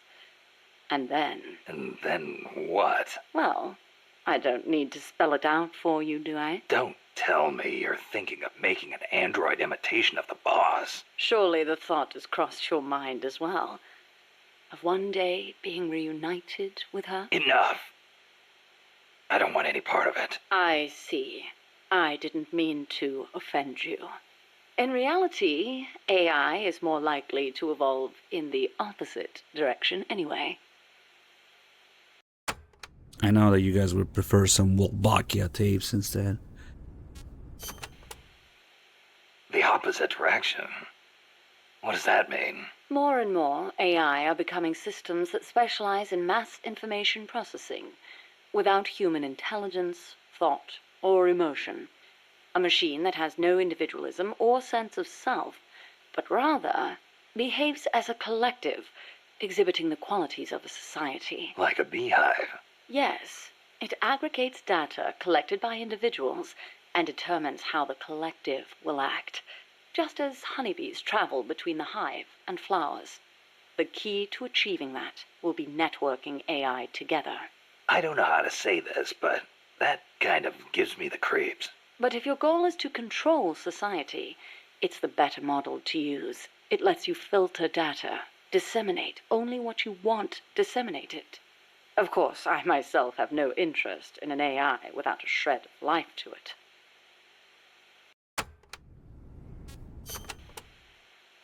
Earlier, you called the mammal pod a butterfly.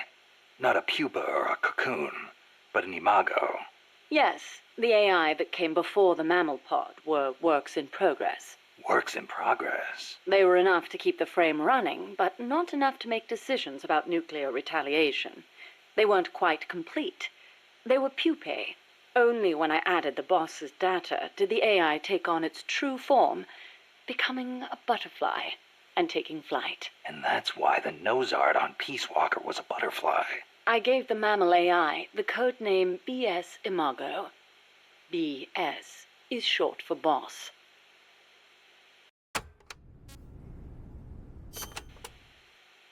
Huey called that gigantic unmanned chopper a chrysalis. Is that another one of your AI code names? Yes, you're referring to the TJ Chrysalis 6000. There's also the GW Pupa 5000, the TR Cocoon 7000. I get it. A hovercraft type and a treaded type. And those letters on the front. TJ, GW, or whatever. Those are initials? Correct. The initials of the American presidents whose faces are carved into Mount Rushmore. Then you're missing one. I assigned that one to the reptile pod. AL Aurelia 8000. Aurelia. Another word for chrysalis. A pupa just before it emerges. All of the initials, except for BS, were of Coldman's choosing. I chose mine from the storied ranks of British royalty. MS, AV, EW. What do those stand for? You can't guess. Why, Mary Stuart, Alexandrina Victoria, and Elizabeth Windsor. All queens. Of course.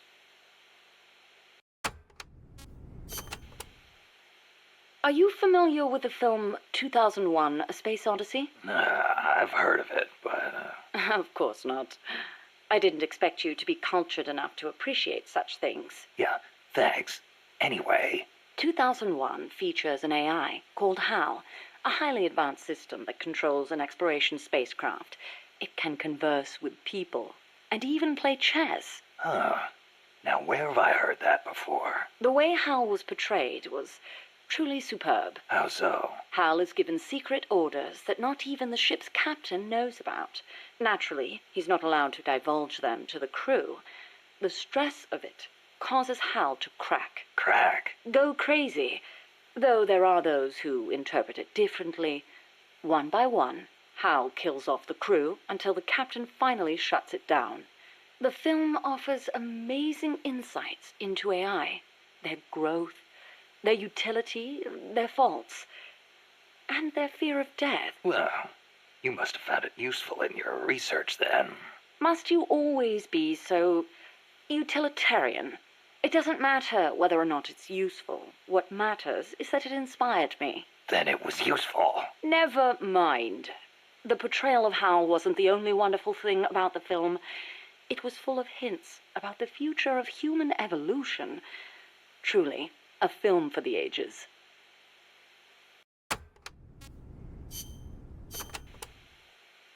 Strangelove, when did you and the boss first meet? Did she ever tell you about what she saw in space? Yeah. I saw the same thing along with her. The Soviets beat America into space with Sputnik, and so America rushed to be first in manned spaceflight. NASA used her as their top-secret guinea pig, launching her deep into the cold blackness of space. I took part in the project as a scientist. You were there with her? Yes. For a brief time. We were one and the same, she and I. We sought each other out, completed each other. Did you know that inside every woman there's a universe? And that we are able to sense this in each other? We connected because of our empathetic female brains. As time went on, I began to have doubts about offering such a noble soul as sacrifice. Why did she have to... The flight test was a narrow success, and she miraculously made it back alive. But her mind and body were horribly mangled, and there was nothing I could do for her. We were no longer one and the same. She went away, and I, having nothing else to live for, immersed myself in AI research, hoping that no one would ever have to make her sacrifice again. I never knew. It's not really worth knowing. We were ships passing in the night, that's all. Perhaps someday I'll tell you the long version, if you're interested. That was quite a warm welcome you gave me at the base in Costa Rica. Sorry about that. But I simply had to know. The boss's final act. Yes, by inputting her thoughts and actions into the AI, I was imbuing it with her mind. The only thing I couldn't understand was her final act. Operation Snake Eater. Official history says she betrayed her homeland and defected to the enemy and was killed by you. But it didn't make sense. The boss would be the last person on Earth to betray her country. It was logically inconsistent. It was, wasn't it? That internal inconsistency prevented the AI from activating properly. Just as Hal malfunctioned in the film, I understood the reasoning, but I had to have proof. Proof of her final act, her true intentions, one way or another. So you tried to squeeze it out of me, huh? As a matter of fact, I did. Your silence was the very answer I was looking for.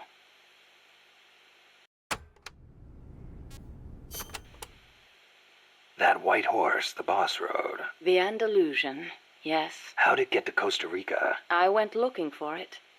It was her final witness. Even if it couldn't speak, I found it and brought it here. Where? I thought for sure it'd be blown to ashes by those MiGs. I searched the ends of the earth for that horse, and found it at last in a horse market in Britain. Britain?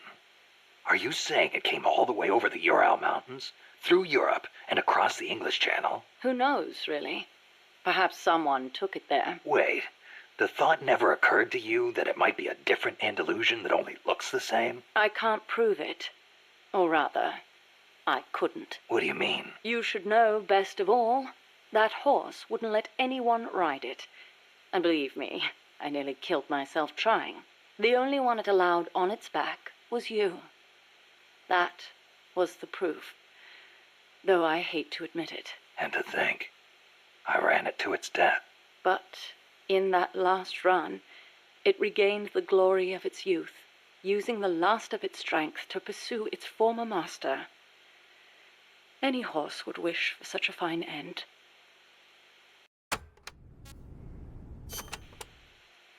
What do you make of Peace Walker's final act? I recreated her thought patterns exactly. It was exactly what she would have done. The world's most empathetic mind weighed the past, the future, and the entire world, and decided not to retaliate. Merely knowing that is enough for me.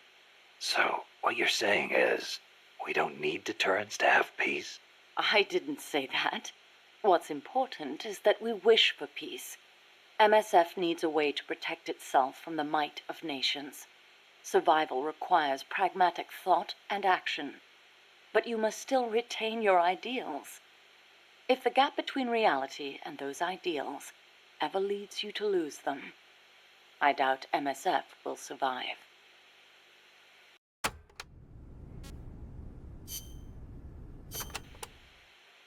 Strangelove. Is that a code name? No, just a nickname. Don't tell me you don't recognize it. From Kubrick's Dr. Strangelove, or How I Learned to Stop Worrying and Love the Bomb. It's a film that came out in 1964. A dark comedy about the absurdity of nuclear deterrence. You were in a movie? No, stupid. I got my nickname because of that movie. Why? Because you look like the doctor in the movie? No, that Dr. Strangelove was a man. So? Back when I was at ARPA, I kept a photo of the boss on my desk. I was totally engrossed in my research and showed no interest in the opposite sex. Plus, I had a photo of a woman on my desk. The fools around me turned it into a cruel taunt, calling me Strangelove. Even for a bunch of shut-ins who never went out to the cinema, that title seemed to ring true with them. Anyhow, in their eyes, homosexuality was something strange. They were incapable of seeing things outside the lens of their own standards. Being strange means you have your own unique point of view. I rather considered it an honor.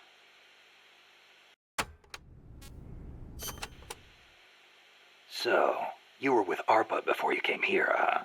Yes, back then it was really the only place I could make a living from my AI research. And before that? I started out at NASA. That's where I met her. When Boss went into space? Yes. It was that incident that turned me away from aerospace engineering. Space is entirely too hazardous a place for human beings. That was why I felt an immediate need to develop AI. As it turned out, rockets later became much safer, and mankind reached the surface of the moon. In any event, it was a hollow Cold War victory. When you get down to it, a nuclear missile is just a rocket with a nuclear warhead strapped to it. Thus, taking the initiative in the space race was tantamount to a military show of force. But the budgetary strain was too big for Washington or Moscow to handle. Yes, and then there was the Cuban Missile Crisis and the Vietnam War, and then came détente. Having leapt ahead of the Soviet Union with its moon landing, America shut down the Apollo program in '72. It was around then that ARPA was downsized and renamed DARPA, the D standing for Defense. With few prospects for continuing my AI research, Coldman's invitation was a godsend. It was also a chance to have them collect data on her. The end result being this mess. But we did learn something valuable from her. The nobility of peace.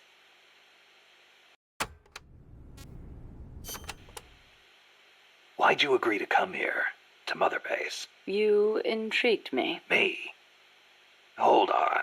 You're not planning on modeling your next AI after me? Not a bad idea, but I have no intention of ever again attempting to transplant human thought into machines. Oh, that's a relief. You are the man who inherited the boss's will. You're gathering people around you, even now, shaping them, building a new organization.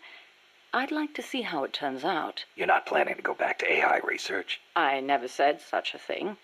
Of course my work will continue. Here? In my eyes, the growth of MSF as an organization is analogous to the development of the nervous system. The way you become intertwined, stimulate each other, branch out in new directions. It's really quite inspirational. Interesting way to put it. Of course, I intend to repay you for your hospitality. The fruits of my research will be at your disposal. Why not assign me to the R&D team? I promise you won't be disappointed.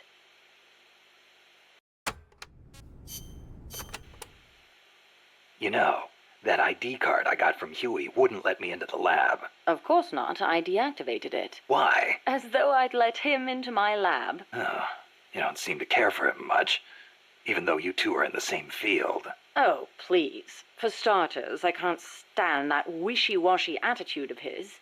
If he's got something to say to me, he should be a man and come say it in person, not write some furtive letter. But if his card doesn't work, how's he supposed to— And another thing, the way he always demeans himself. Every other sentence begins with, I could be wrong, but... Why can't he just do what he does and be confident about it? Well, there was the thing about his dissertation being plagiarized. The real problem is he doesn't have a whit of independence in him. In Costa Rica, and even back at NASA, he was always following people around, asking if there was some way he could help. Why doesn't he stop his whining, take a stand, and face up to me? I think I know how he feels. And to top it all off, he seems to enjoy referring to himself by that nickname I gave him. I simply don't get it. How can he be so submissive? So, Huey was a nickname you gave him. That's right. I took it from the name of a drone in the science fiction film Silent Running. Drone? It's a type of worker robot. The way he follows people, just waiting for them to boss him around, is so similar. I couldn't help myself. Oh, it's an American film directed by Douglas Trumbull, the man who did the special effects for 2001: A Space Odyssey. Imagine that. A scientist who likes science fiction. And that's not all. There's more. He's a man. Hang on. I seem to remember you saying he should be more of a man. Yes. Well, he is an awfully good scientist. Without his reptile pod, my mammal pod wouldn't function, just as the cerebrum can't exist without the cerebellum and the brainstem. He did a fine job of designing it. I'll give him that. That sounded suspiciously like praise. It's merely an objective observation. I like people who possess the will to move forward. I have no time for those who refuse to take control of their lives. Until he does, my opinion remains the same. It's funny because she refers to herself as the nickname that they gave her as well, but that's fine. Okay. And yeah, Huey is actually a nickname. We never do learn his real name. Let's see. Okay, well, we'll finish these and then we'll build Zeke. So, you and Cecile seem to be enjoying yourselves back at that lab. What are you insinuating? I only kept her because I didn't want our secret to be known. And the personal baths? You could have left her in there alone and locked the door from the outside. Yes, well, she seemed anxious, so I... Now, why would she be anxious? She was beautiful. I was only admiring her beauty. She was terrified. I never meant her any harm. She knew that. I know she did. But she felt like she was in enough danger to run away. No matter what I did, if Coltman found her, she would have been... You're right. The truth is, I wanted to save her. But not if it meant forestalling the completion of Mammal. So you made it easy for her to escape? Do you really think I am that soft? I'll admit security wasn't exactly tight. It wouldn't have been difficult for her to escape from the building. Seemed like she had a rougher time after she got out. At any rate, I never did anything to her to deserve any blame. Is that clear? Okay. I believe you.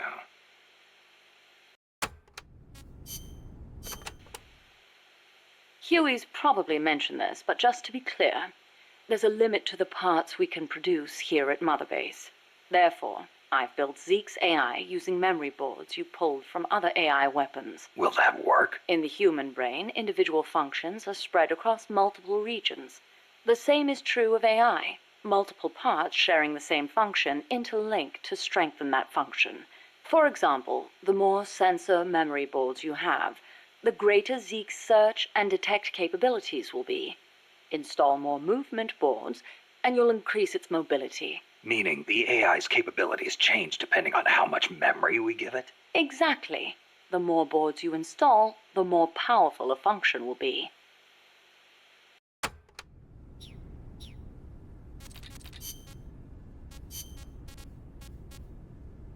Oh, Huey gets a bunch of new tapes, not just about Zeke and stuff here. Okay, we can do these in a bit.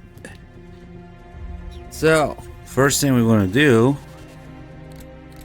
after the first ending is put Zeke together.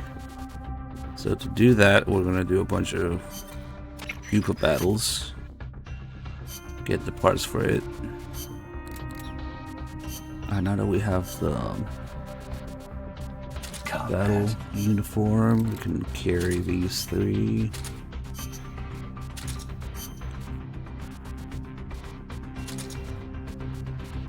should be enough.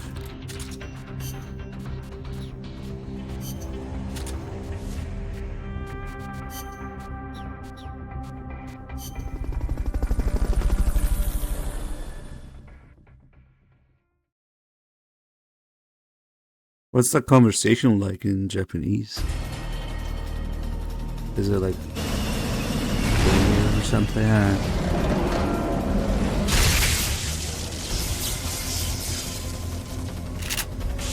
Or does Snake talk more shit?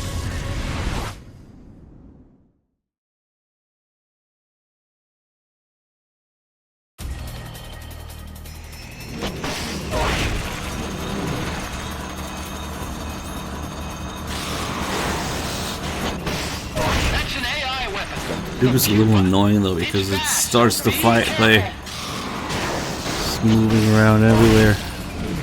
You can't really start hitting it properly until it stops. Ride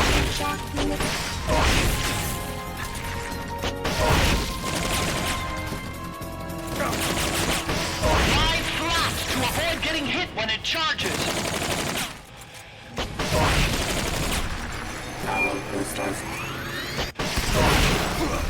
Oops.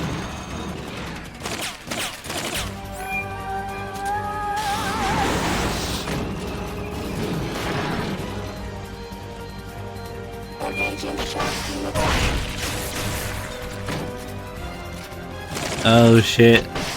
Is that like referring to what Kaz does? In terms of sexual harassment? Like, you guys aren't much better. Pull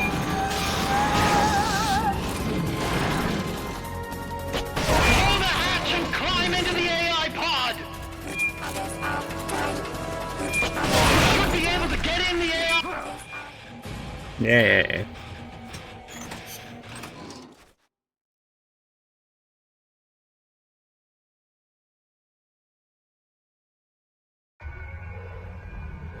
Pull out all the AI's memory boards before the pod's ejected. The black memory boards are locked. Go after the boards with icons over them. Yeah, imagine all the fucked up shit that would happen in real life. You can unlock memory boards by destroying the mechanical components that they control. A bunch of men in international waters there.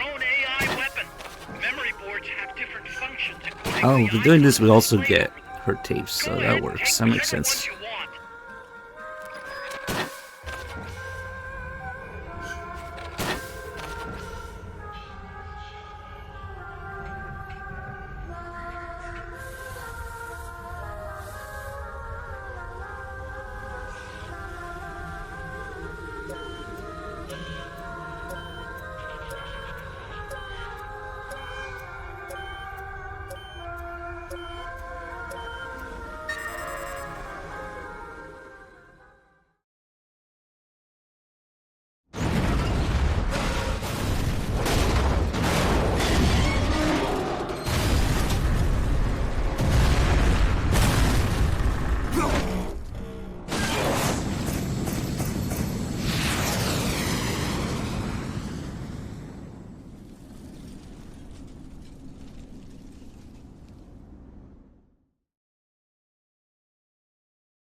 That was an unmanned weapon.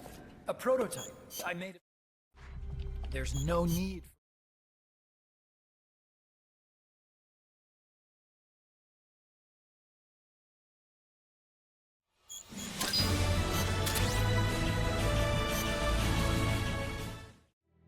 Snake. So we got shit.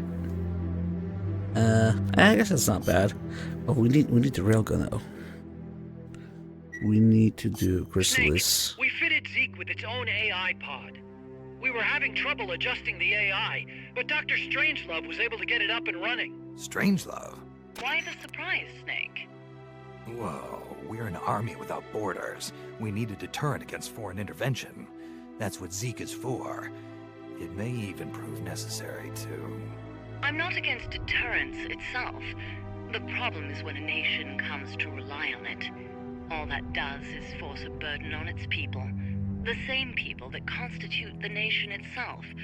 The existence of nations is detrimental to man. That's why I, one without a nation, see potential in MSF. But power is required for you to distance yourself from nations. I will do whatever I can to assist with that. Glad to hear it. And I merely lent Huey a helping hand. I will not give Zeke an AI like hers. I wouldn't expect you to.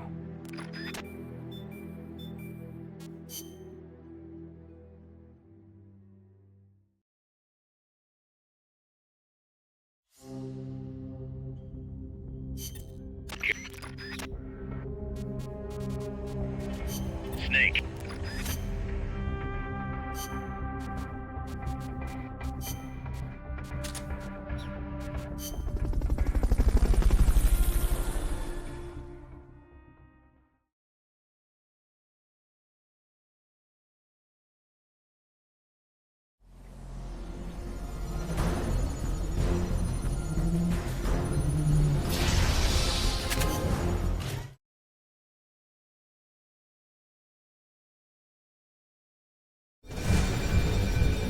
Take out the chrysalis. That thing needs to be eliminated. Snake in the cake. Thank you for the 17 months. Hopefully we get the railgun. Should be a pretty high chance to get the railgun. We didn't get it earlier.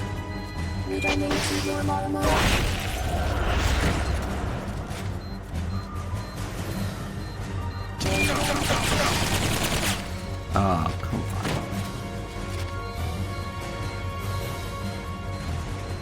Fog's getting thick. Careful you don't lose sight of that chopper. If you lose sight of the enemy, look for the red light.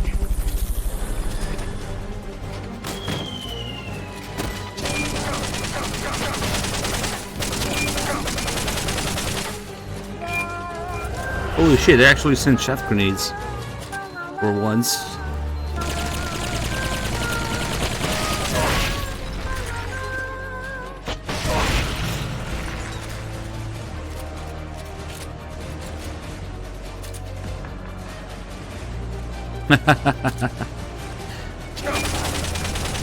Thanks, Tim. Like the thing in the back. Fuck.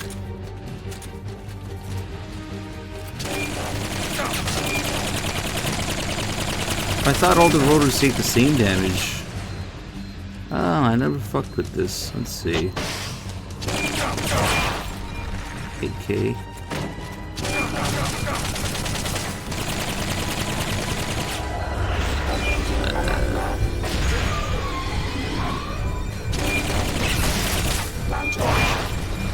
It's the same. It's AK for all rotors. It's the same as quad though. It's okay. Plug.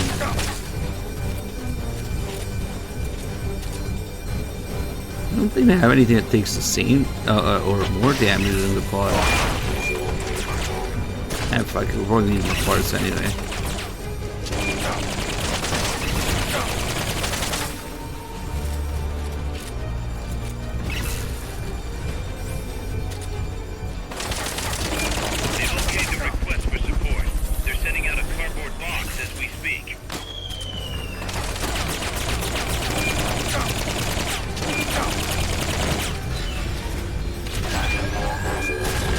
Oh fuck. Actually, thank you for the iframes. Or not.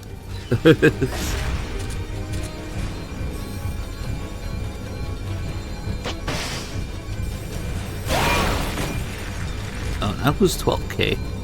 What's the deal with that?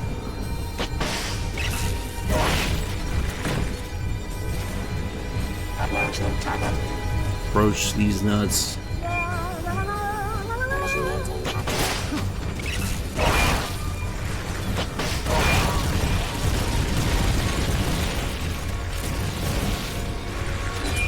I might have hit her a couple times.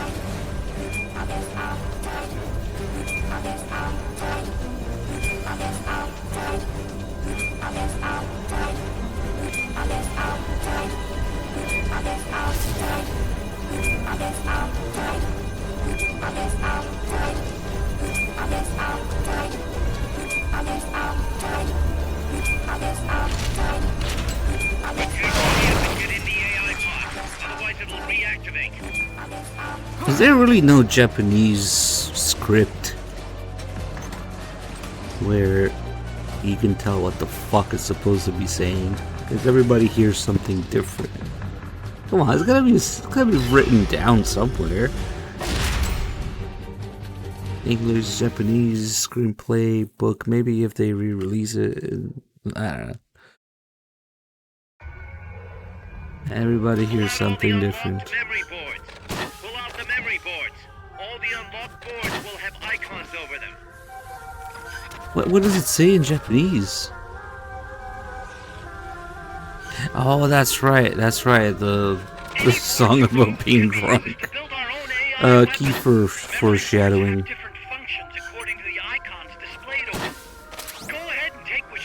Is there no English script? Like, come on, somebody's gotta put an end to the debate. You can tell what a memory board does by looking at its color when it lights up.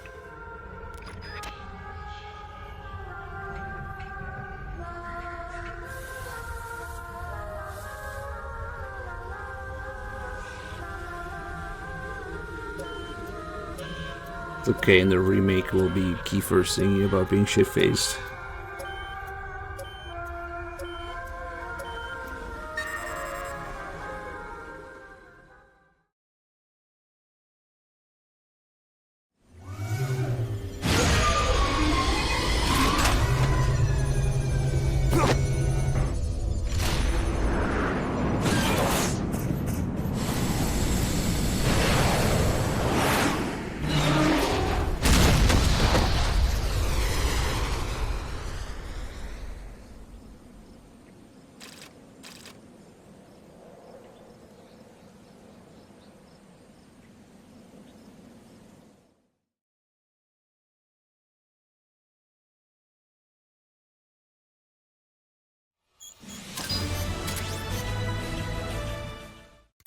Snake. She played. I should've let that play. No railgun, motherfucker. Okay. Snake, we've got a problem. Zadornov's not in his cell. What? He must have used his prosthetic as a blowtorch to cut through the bars, but we've managed to narrow down his location using a transmitter we planted on him. I'm adding a new mission. Find the KGB agent Zadornov. Zadornov has escaped. Not yet, though. We won't deal with that yet. Let's go get more Zeke parts. The silly music for it. Hey, we need that railgun.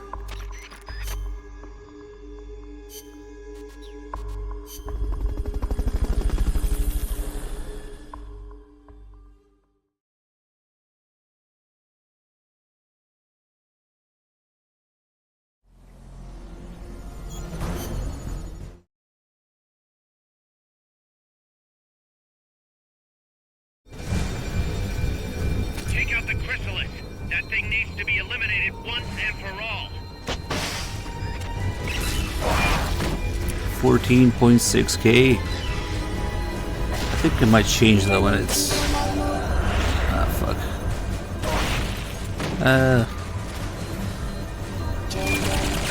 Maybe it changes between attack mode and normal mode? 12k. Maybe Dim is right. Fog's getting thick. Careful you don't lose sight of that chopper. The chopper had a red lamp on it. You should be able to see that through the fog.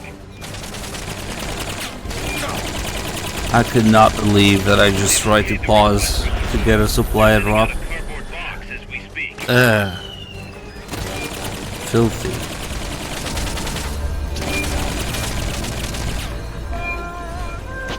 Shit. This thing sucks. Take 8 years to lock onto something.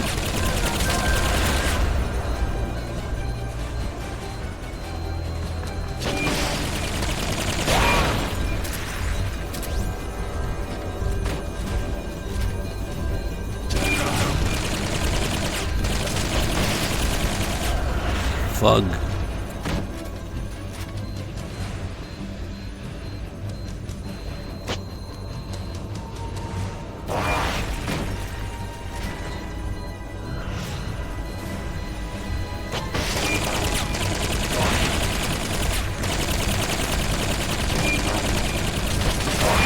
Oh fuck, I hit the railgun straight on.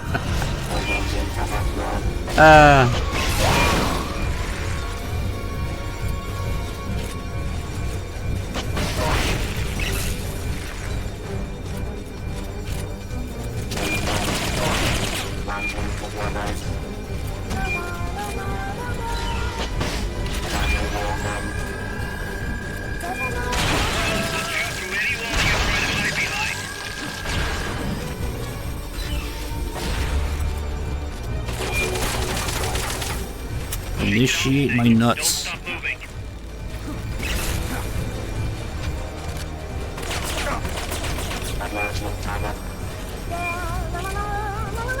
Yes, please. Fuck, how did that miss?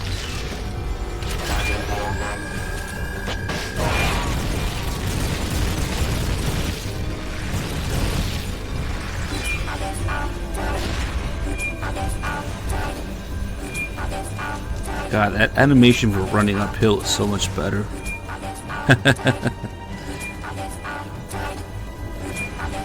Instead of a slower version of the running animation, he's actually hopping like up, yeah.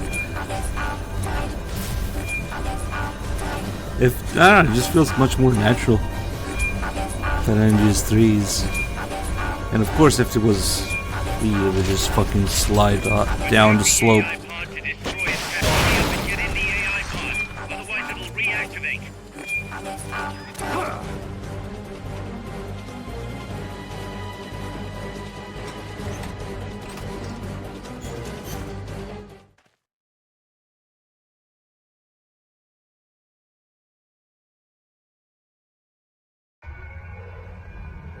Pull out all the unlocked memory boards.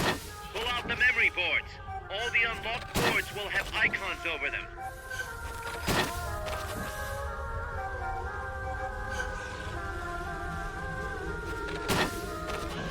Any boards you remove can be used to build our own AI weapon.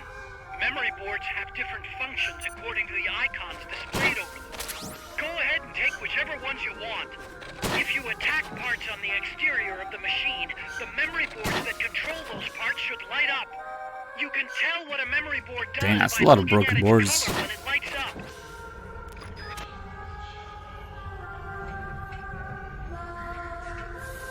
Has Three Dog ever made a My Balls version of this song? Maybe we can commission him.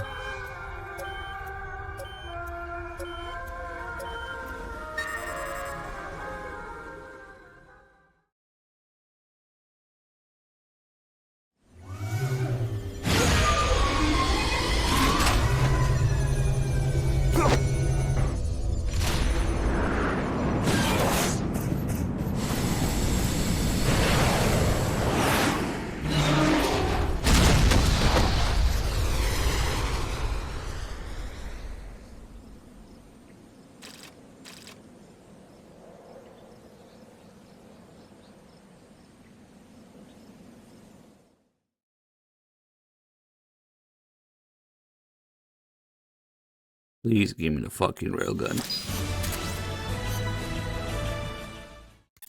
Snake. She played me like a piano. Okay. Hey, and the radon. Nice. Okay, cool. Let's see if we got enough parts now. Package for you, boss. What? Yeah, looks like a cassette tape. Don't worry, it's clean. No trace of explosives or anything. Return address just says Eva. Eva? Someone you know? An old acquaintance. Oh, the plot thickens. Tidings from an old flame? Don't start, Kaz. Anyway, I'll check it out later. Okay, just don't go running off after this chick. We can't afford for you to be distracted right now. So the game actually kind of gives you Eva's tapes and Strangelove's are around the same time, which is kind of not great because they largely have the same story about the boss. Oh well, okay. Let's see what's missing. Legs, I think. I don't see enough leg parts.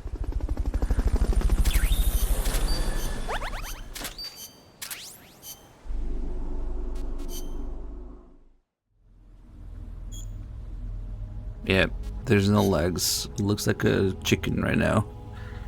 Chicken legs.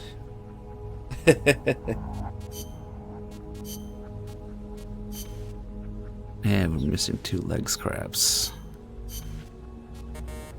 Oh, when did I get the jetpack? We actually have everything but the armor. The railgun is damaged because I hit it a little bit, but that's okay. Shit, I need some legs. No, give me back my legs. It's just funny because none of the other AI weapons actually have legs. But we're building legs, for, I guess, from those parts. Except for Peace Walker, of course.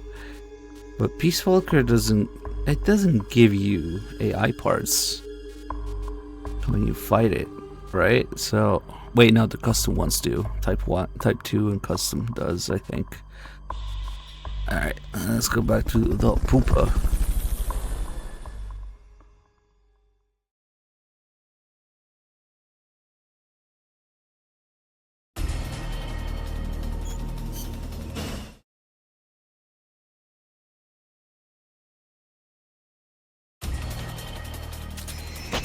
Destroy the treads on the left and right to stop it from doing its punch attack! That's an AI weapon, the Pupa. It's fast, so be careful.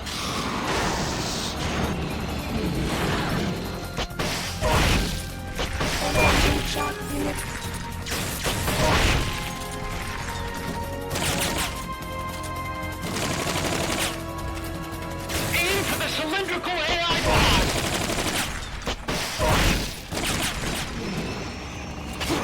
Fuck.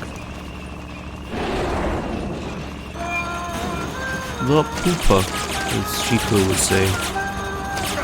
God, I hate it when she spins around like that. You can't hit shit. He's going in circles.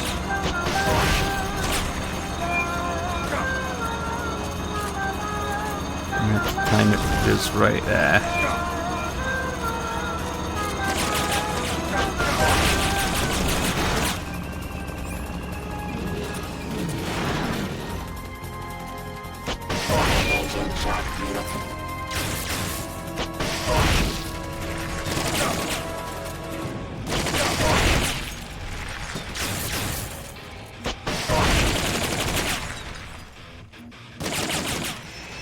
Shit, this doesn't do it. I need a supply drop. Okay, cool. Just barely.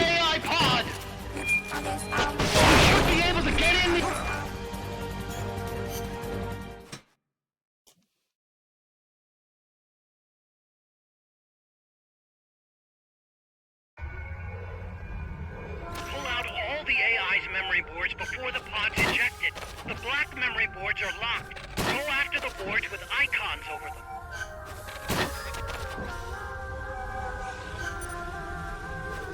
We already got these. You can unlock memory boards by destroying the mechanical components that they control. Any boards you remove can be used to build our own AI weapon. Memory boards have different functions according to the icons displayed over them. Go ahead and take whichever ones you want.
That was an unmanned weapon.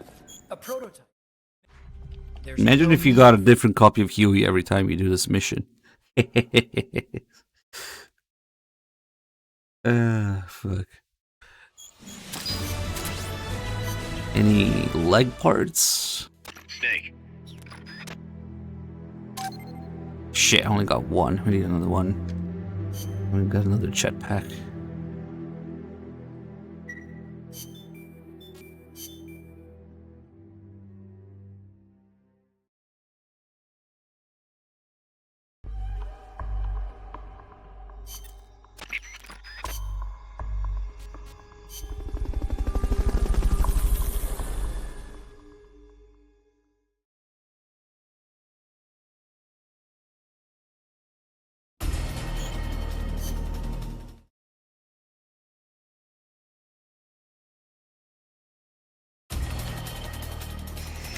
Destroy the treads on the left and right to stop it from doing its punch attack!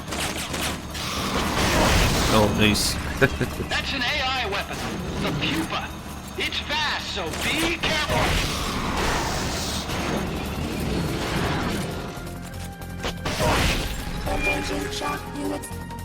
Got some good hits this time.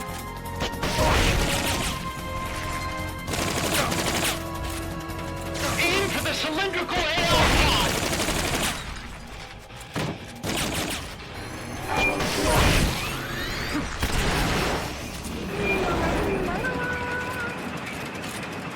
There will be some warning signs when it's coming out.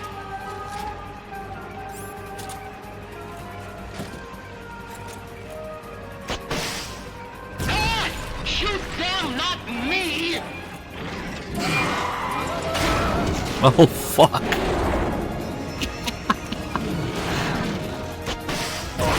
That should kill you in one hit. That should really kill you in one hit. Kinda like when Rex are raced up, but yeah.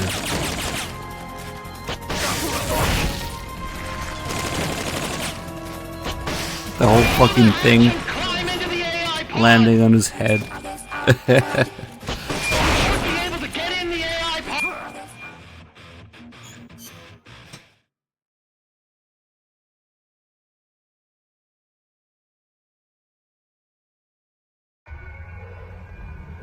Pull out all the AI's memory boards before the pod's ejected. The black memory boards are locked. Go after the boards with icons over them.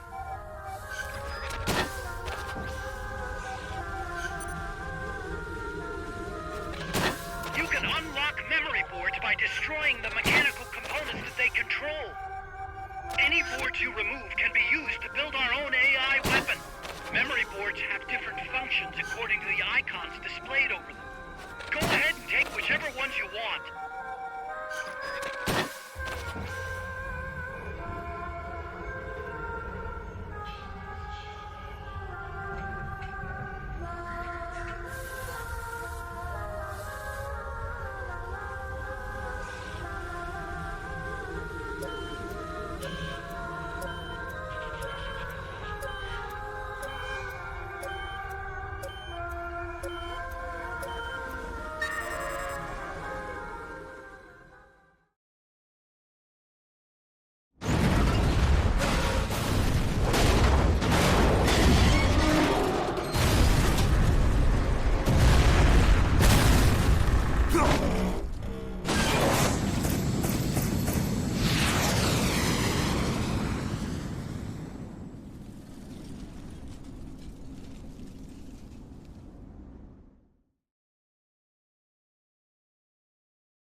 That was an unmanned weapon. A prototype. I made it myself. Who are you? I work here. Well, there's no need.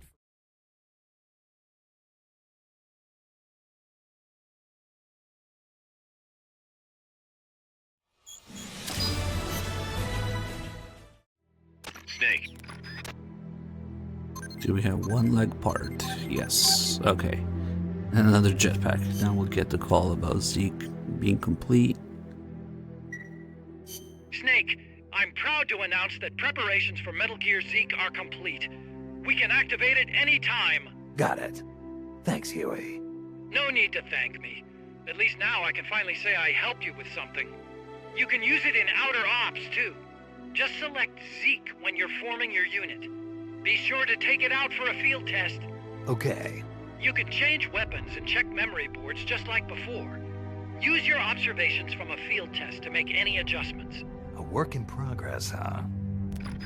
Nothing happens if you don't take the memory boards. You just miss out on the boards in case you're trying to get them all. But I just do it out of habit, I guess. Let's see. Okay, now we can go put additional share on Zeke.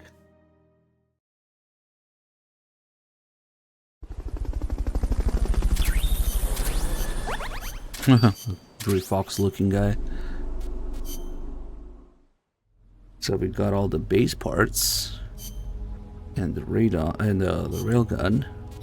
You can add jetpack, radon. I don't have the armor, but whatever. Fuck it.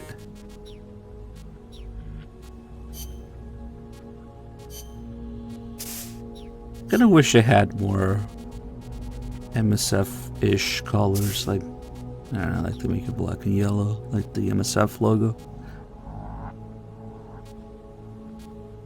And without the radom, it's really fucking ugly. For some reason, it needs that symmetry or a resemblance to Rex. Okay. Now, in a few missions, we'll get the call about putting the nuke on it.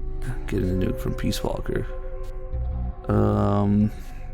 For now, we'll go do more tapes. All the Strangelove tapes we just got. We have a bunch of Huey tapes. We have the Eva tapes. Okay. I don't know if I'm going to do the Eva tapes though. That's kind of ugh. And like I was saying, largely the same information that's in Strangelove's tapes.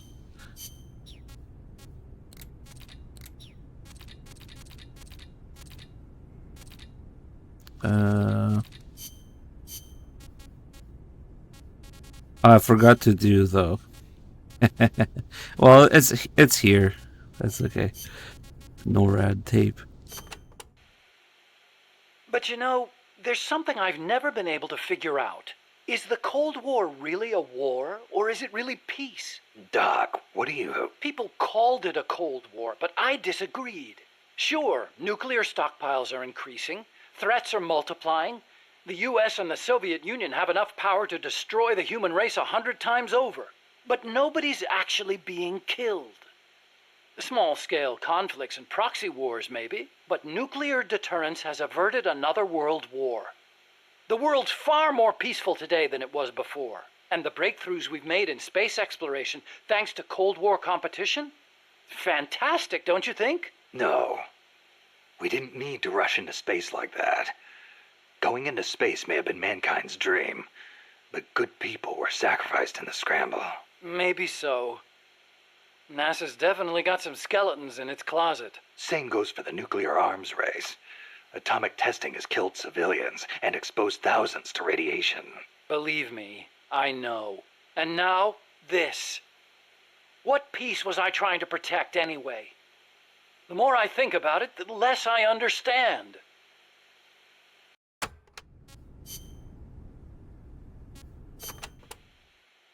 Nuclear deterrence means preventing the use of nuclear weapons in conflicts between states. But what about other situations? Like what? Terrorism has been on the rise in recent years, from separatist movements to far-left extremists. What would happen if nuclear weapons fell into terrorists' hands? Without a state, that is, without territory of their own, the chances of having nukes used against them are slim. They have no reason to fear a nuclear strike. Conversely, they have no reason to hesitate to use nukes against their adversaries. You've got a point. All the ICBMs and strategic bombers in the world amount to nothing against a terrorist group. Right. Of course, this is all still hypothetical. Countries keep their nukes under tight watch. There's no immediate danger of terrorists getting their hands on them. But the day may come when the proposition of nuclear terrorism makes nuclear deterrence theory a dead letter. Nuclear terrorism. Interesting.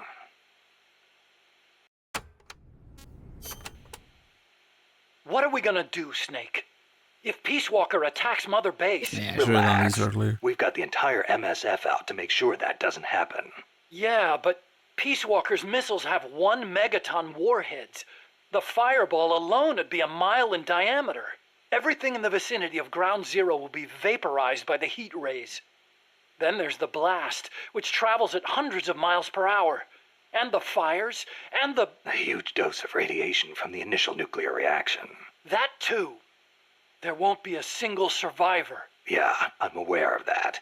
Look, Doc, you made that thing. You know better than anybody what it's capable of.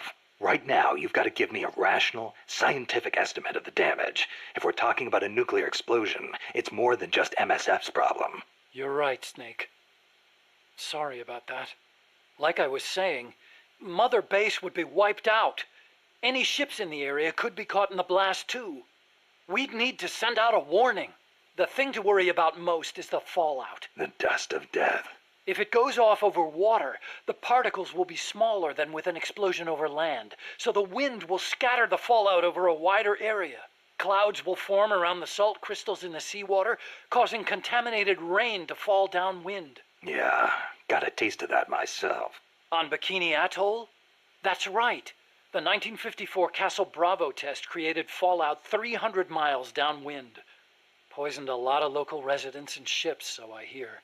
The yield of Peace Walker's warheads isn't that big, but the amount of fallout will largely depend on weather conditions. It's impossible to make a quick and easy estimate. If it gets into the trade winds, it could come straight to Costa Rica. What was it Coldman was saying? About leaving people free to help out? He's out of his mind. What does he think's gonna happen? When they get hit by rain containing high concentrations of fallout, a lot of them will die from the external exposure alone. The rain will seep into the ground, contaminating the water supply and crops. When they ingest the stuff, the internal exposure starts. Strontium-90 and cesium-137 have half-lives of around 30 years. The effects stay with you your entire life. Leukemia, cataracts, dermatitis, cancer. And it affects reproduction, too. I know. Even today, 30 years after World War II, thousands of people still suffer from exposure to the bomb. We can't let Coldman create more of them just to prove his point. I know it sounds crazy, but I created Peace Walker so that that kind of thing would never happen again. Don't worry, Doc. We'll stop it. One way or another.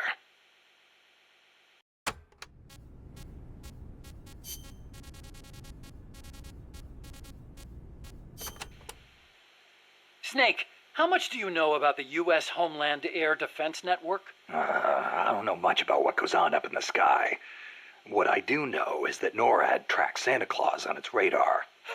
Nice one. I didn't know you were a comedian, too. Huh?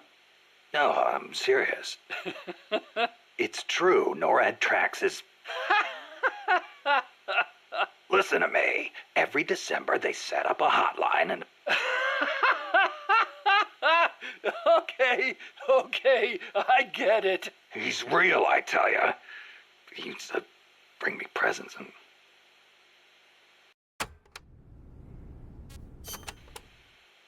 Okay, Snakey. As all good little boys know, keeping tabs on Santa Claus is a very important job for NORAD. But they also have another mission. The one they were created for. And the system they set up for that has been hijacked by Coldman. You mean Peace Walker's fake data transmissions? NORAD's early warning system is composed of DSP satellite-mounted infrared sensors and an array of surveillance radar stations across North America. The network sends out warnings to NORAD at Cheyenne Mountain, where the data undergoes human evaluation. Peace Walker, on the other hand, has to make its retaliation decisions autonomously.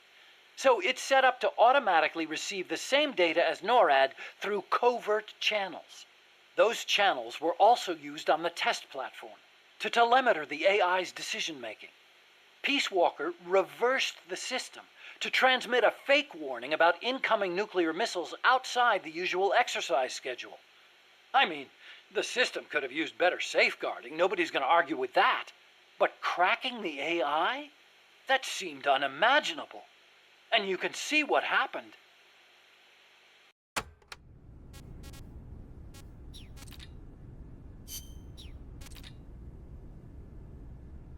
Oh shit, we haven't read Huey's letter, huh? Let's do that now after this. You ever see the movie 2001: A Space Odyssey? Can't say I have. Fantastic flick. The outer space special effects are incredible enough, but the depiction of AI is what really stands out. There's an AI? Yeah, a spacecraft pilot AI called HAL. It plays a major role in the story. Dr. Strangelove loves it too. Did I ever tell you about the time we first met up in Costa Rica? No. You know how she hates men, right? So we hadn't seen each other since NASA, and we just weren't hitting it off. Until we started talking about HAL, and then she started going off. The way she talked about it was so intellectual. The way she analyzed every plot detail, how passionate she was about the AI. It made me fall for her all over again. You know what? Here's to Hal for bringing her and me closer together. You should ask her about 2001 too. Then you'll understand just how amazing she is. Amazing, huh? Hal. Now there's a good name.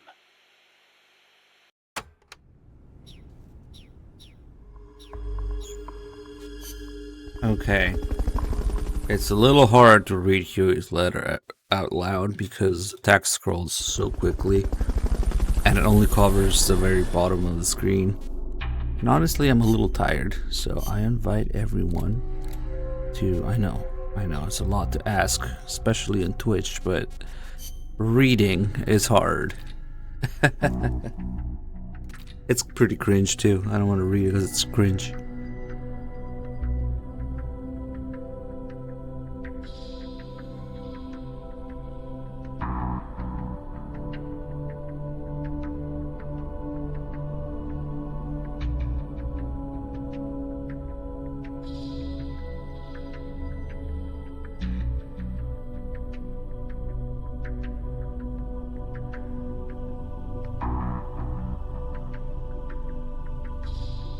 You're a wonderful person.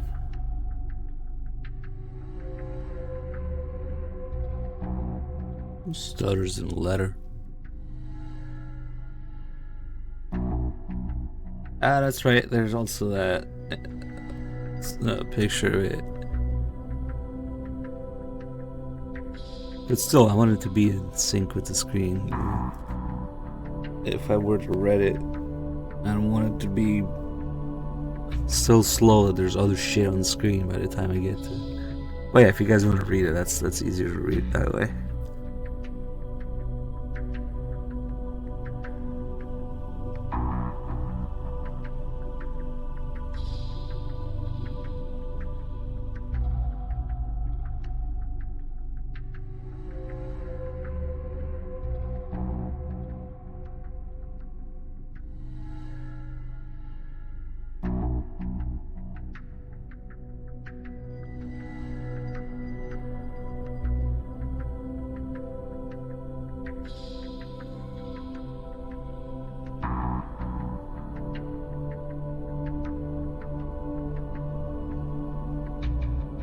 Dude, I need to badge Zion.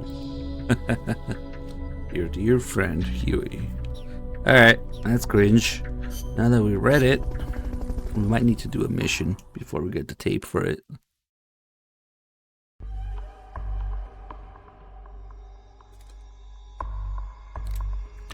Let me see if...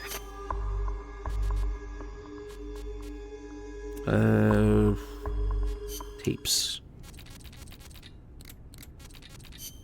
Yeah, we don't have. We have to do a quick mission. Mission 10.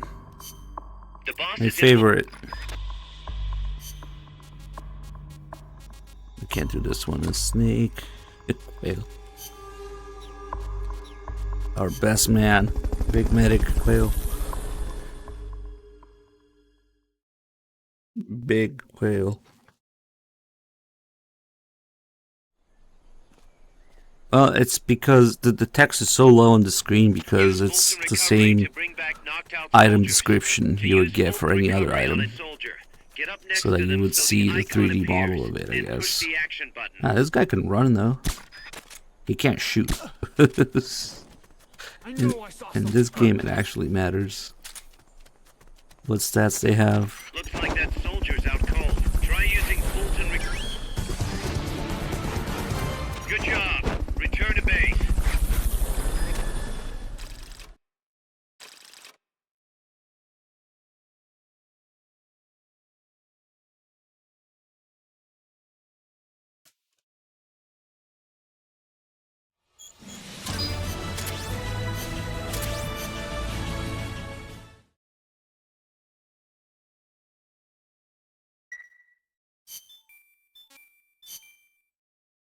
All right, let me just double check that we got this here. And we'll hand it over to Three Dog. Fuck, what I did that. Yep, now there's the tape about the letter. But, yeah, I'll let Three Dog do it. Feels tired, man.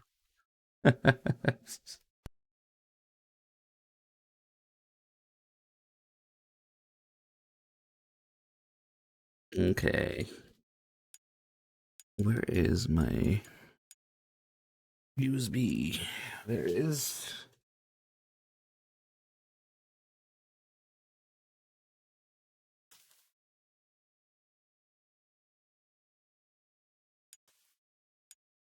Put this guy. Is this guy? Yep, this guy. On. Wait, what am I doing? It's plugged into my computer. Fuck.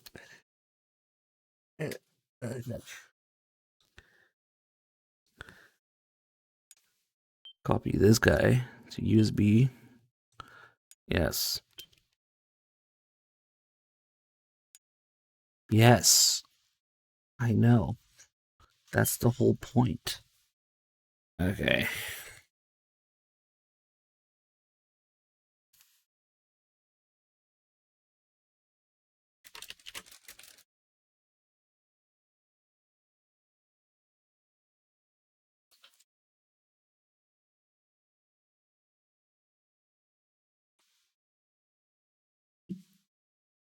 Okay, let's send this Three Dog.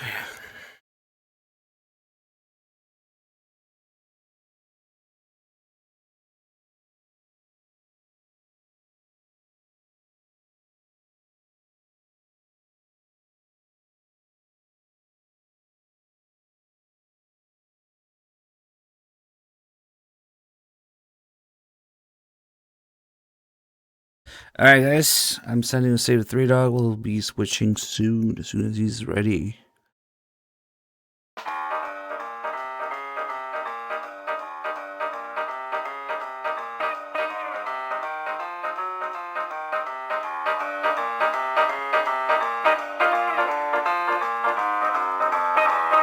I fucking knew it. Three Dog only uses one monitor. I fucking knew it. That's why he takes 3 years to do this. That's funny as fuck.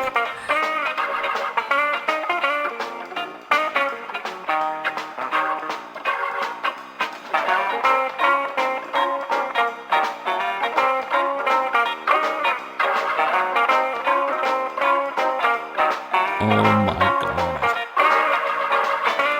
One of these days, I will make him a proper setup. The dude has been screaming for like 15 years and is now to the second monitor. Okay, that's impressive.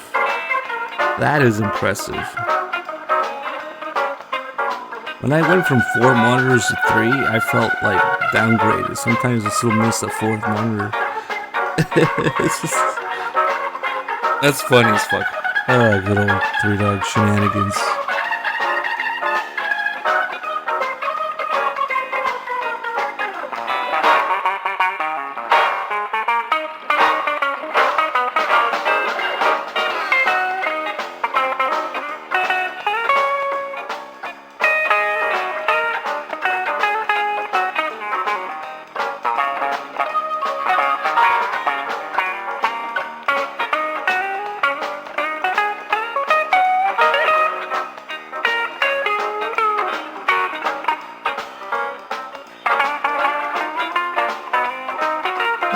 4 was comfy, but not necessary. 3 is good enough.